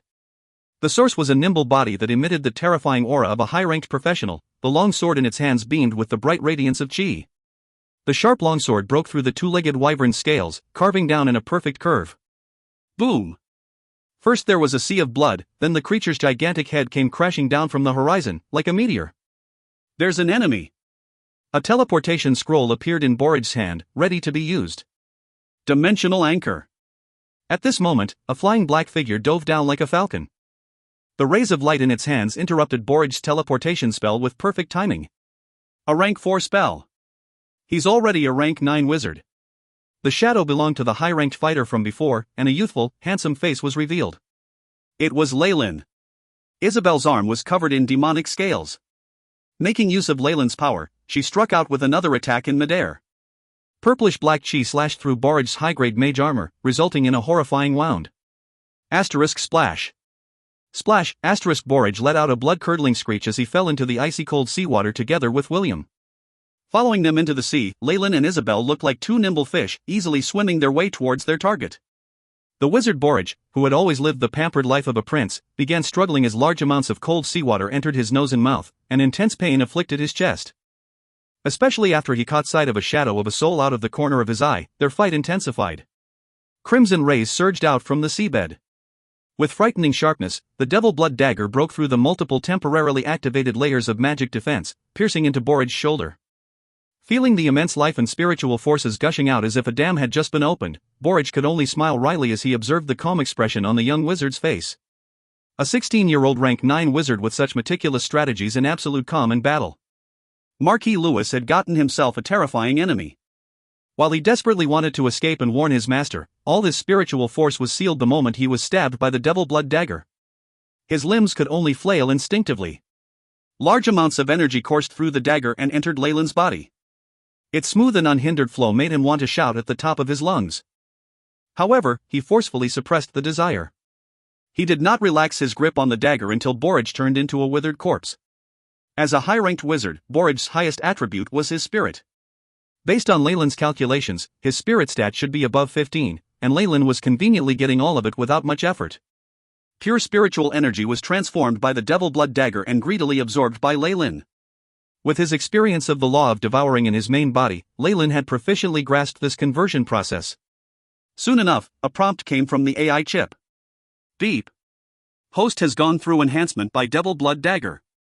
Spirit +1. In Leyland's stats, it could be seen that his spiritual force attribute had finally reached 10. As soon as that threshold was broken through, Leyland experienced a strange transformation. His soul ascended without limits, and it was as if he could see an even more terrifying layer of the weave.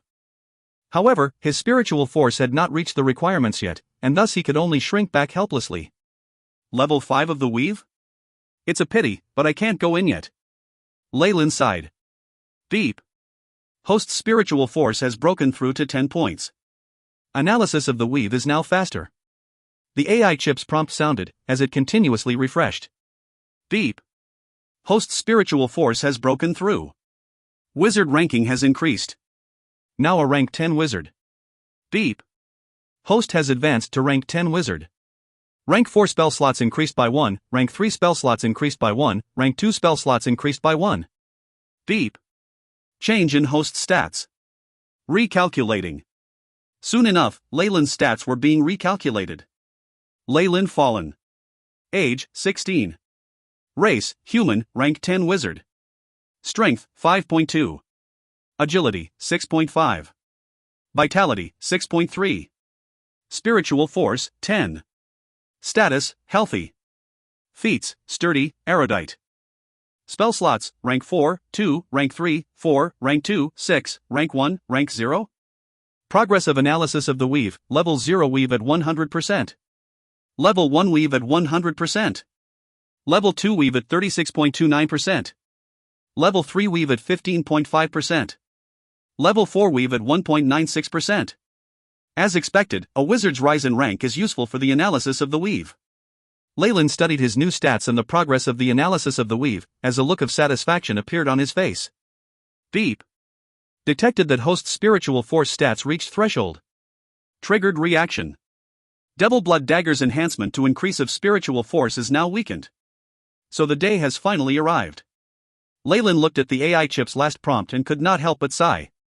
10 points of spiritual force was really the threshold. From here on, the dagger would be less effective. Killing a high-ranked wizard had allowed him to raise his spiritual force by 1 point. Next time, however, it might not even be enough to raise it by 0.1. This is just a passing phase, so I cannot rely on the dagger too much. However, I can still use it to raise all other stats to 10.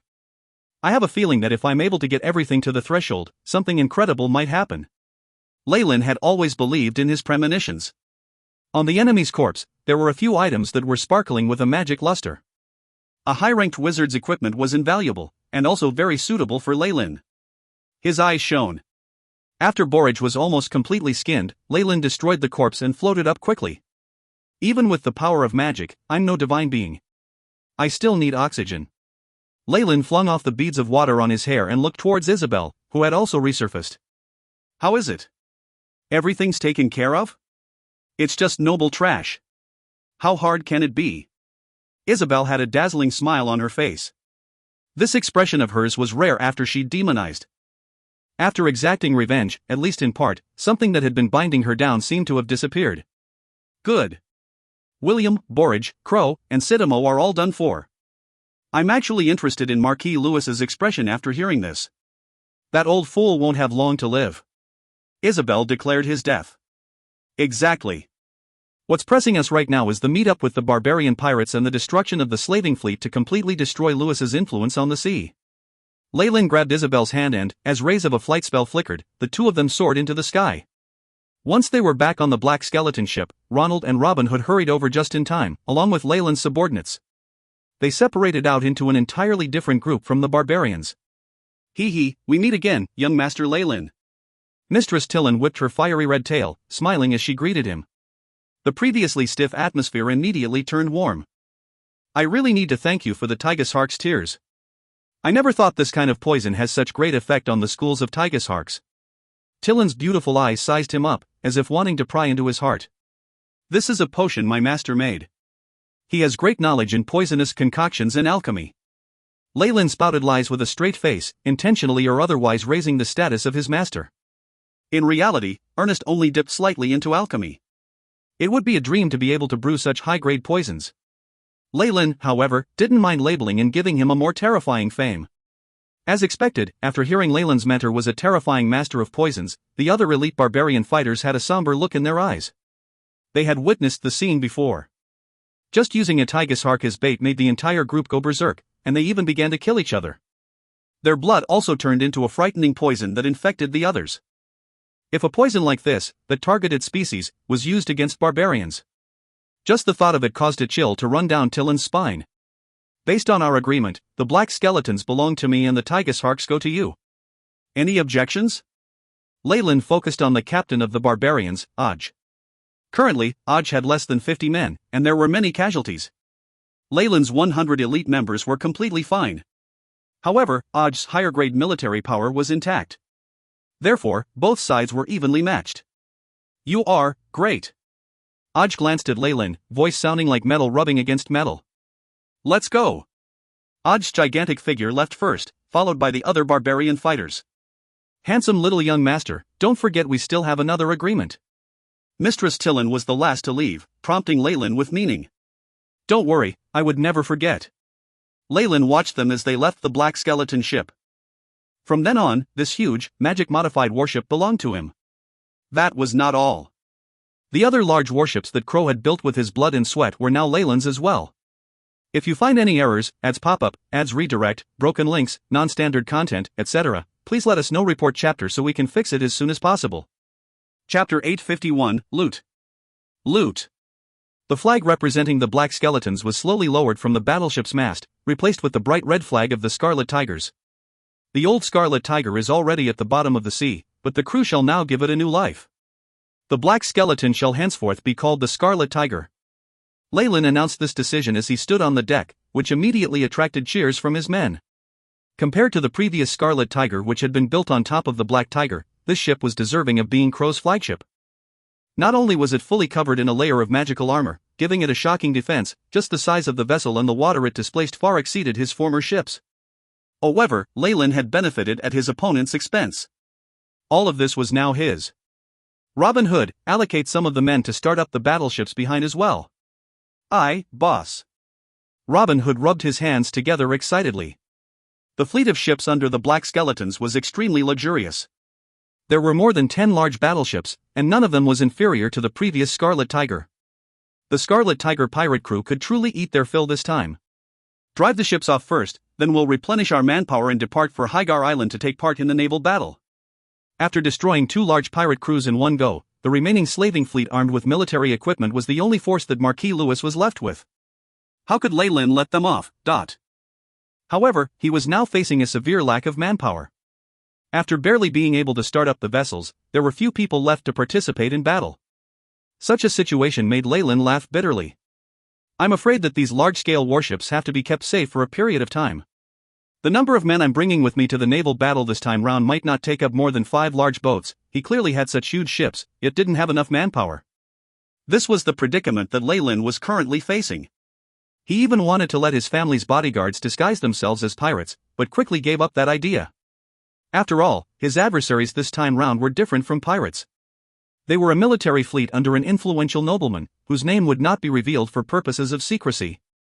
The bodyguards of his own family perhaps might not dare to take action. It was needless to mention the effects of bringing them here. Leyland didn't want to lose them. Hence, he could only bring his own men to engage in war, but unfortunately, the majority of his subordinates had sacrificed their lives during the previous explosion. But these were all trivial matters. When news of the Scarlet Tiger destroying the Black Skeletons and Tygus Hark pirates spread, there would be plenty of pirates pleading to join him. The 2 fleets started to part ways, while Leyland hid in the captain's room and looked through his gains.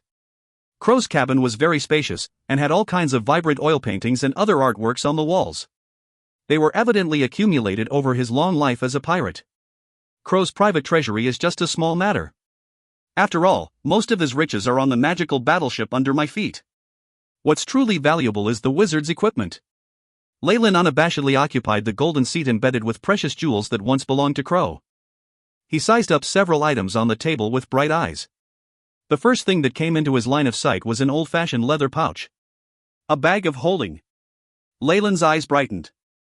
He had been envious of this legendary piece of equipment that was standard for high-level wizards.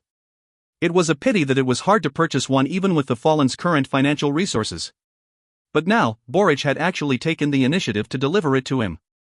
A personal bag of holding would definitely have curses and other mechanisms on it, but they could not hide from the AI chip scans. Leyland easily broke them. The bag of holding was close to 10 cubic meters in size, which pleasantly surprised Leyland. In a corner of the space was a messy heap of gold coins and gems that he estimated to be worth tens of thousands of gold kronas, but it was actually the pile with the lowest value.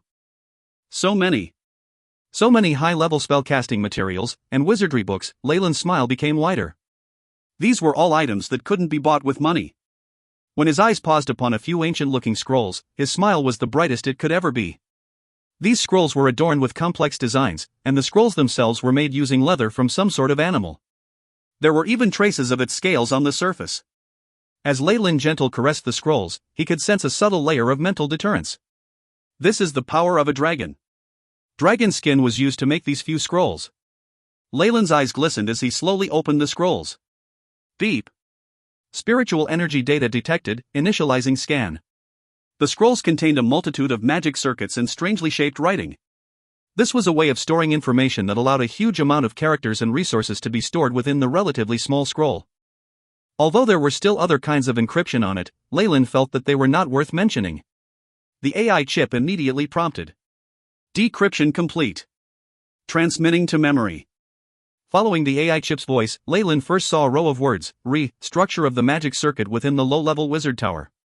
As expected, are these the materials that Borage prepared for his own wizard tower? Leyland scanned through the next few scrolls. Apart from techniques to construct a wizard tower, there was also information about defensive golems and methods of manufacturing their bodies. Who would have thought that Borage was also a master of golems? But what a pity! Everything he had prepared now belongs to me. Leyland was full of ambition. As a wizard, the benefits he could reap from the assistance of a wizard tower on his path of advancement would be unimaginable. Speaking of which, there still seemed to be large quantities of raw materials on the Baltic archipelago that Marquis Lewis had prepared for the wizard tower, especially mithril and pure gold. It's practically priceless. Leyland secretly made a decision. He quickly stowed the bag of holding away, and looked over a few other items. The radiance of the Identify spell kept flickering on Leyland's palm. A magical staff that stores enchanted missiles, and an anti-detection cloak? Not bad. Leyland evaluated the items one by one, and his gaze finally fell on a black ring. After the Identify spell flashed, the relevant information was revealed and digitalized by the AI chip before being presented in front of Leyland's eyes. Name of item, Wizard Ring. Weight, 11 grams. Materials, obsidian, wizard alloy, dragon blood. Effects, addition of one spell slot allocated to all spell slots below rank 5, exclusive to wizards. Description, this is a ring that possesses formidable magic powers, and will likely be coveted by other beings. A brilliant smelter could possibly strengthen the material. This ring might just be Borg's best piece of equipment. Leyland sighed. It's definitely a far cry from the legendary Lich Ring, which allows a single addition to all of the wizard's spell slots, but it's still a godly tool for a lower-ranked wizard. Leyland estimated a high price of 500,000 gold coins for just Borg's equipment. It showed how affluent wizards were, especially the high-ranked ones. Any of their equipment chosen at random could be sold at a sky-high price. This ring. Leyland gently stroked the surface of the black ring. He could feel faint traces of spiritual energy from it. Dragon blood was added to this ring when it was forged, but it seems to be mixed with something else as well, Leyland muttered to himself. If matched with other precious materials, it does indeed have room for improvement. However, my current wizard rank is inadequate. After a few rounds of scanning and verification, Leyland wore the wizard ring on his left hand. At that instant, his statistics changed. Leyland Fallen. Age, 16. Race, rank 10 human wizard. Strength, 5.2. Agility, 6.5. Vitality, 6.3. Spirit, 10. State, healthy. Innate skills possessed, robust, erudite and multi-talented. Spell slots owned, rank 4 spell slots, 3, rank 3 spell slots, 5, rank 2 spell slots, 7, rank 1 spell slots, rank 0 spell slots? To a wizard, every increase in spell slots meant a significant upgrade in terms of strength. Leyland could imagine the trouble he would face if the existence of this ring was discovered by other wizards. Perhaps I should add a form of concealment to it. It can emit such a strong halo of magic light, at least, it's practically asking to be a target. The setting sun was painted blood red. Numerous tattered and fragmented remains of a ship were drifting across the surface of the sea in the vicinity of Hygar Island. Dozens of floating corpses belonging to the mariners of Baltic archipelago were strewn everywhere. Some of the dead bodies had been immersed in the seawater for so long that they had inflated, and appeared extremely terrifying. A flag that represented Marquis Lewis's influence was slowly bobbing up and down in the water, and a big part of it seemed to have been burnt off at the edges. After taking a while to rest and reorganize themselves, Leyland and Aj had brought their men, taking their main battleships to fight the military fleet. Dealing with the pirates' tide had already been a problem, but with the addition of Leyland and Aj the situation on the battlefield changed drastically. Under attack from both sides, the military fleet was instantly defeated. Even the commander-in-chief was hit by an artillery shell, and he died on the spot. Numerous ships were attacked and they sank one by one. Countless mariners of the Baltic archipelago were either dead or injured. The two pirate crews raised their flags bit by bit in the afterglow of the setting sun, and left the battlefield one after the other. Next, they would pillage the territories and harbors belonging to Marquis Lewis separately. They could make up for their losses this round, and conveniently strike it rich. Our honeymoon period with the barbarians has already passed, Leyland exhaled deeply as he stood on the deck, watching them leave. If you find any errors, ads pop up, ads redirect, broken links, non-standard content, etc., please let us know. Report chapter so we can fix it as soon as possible.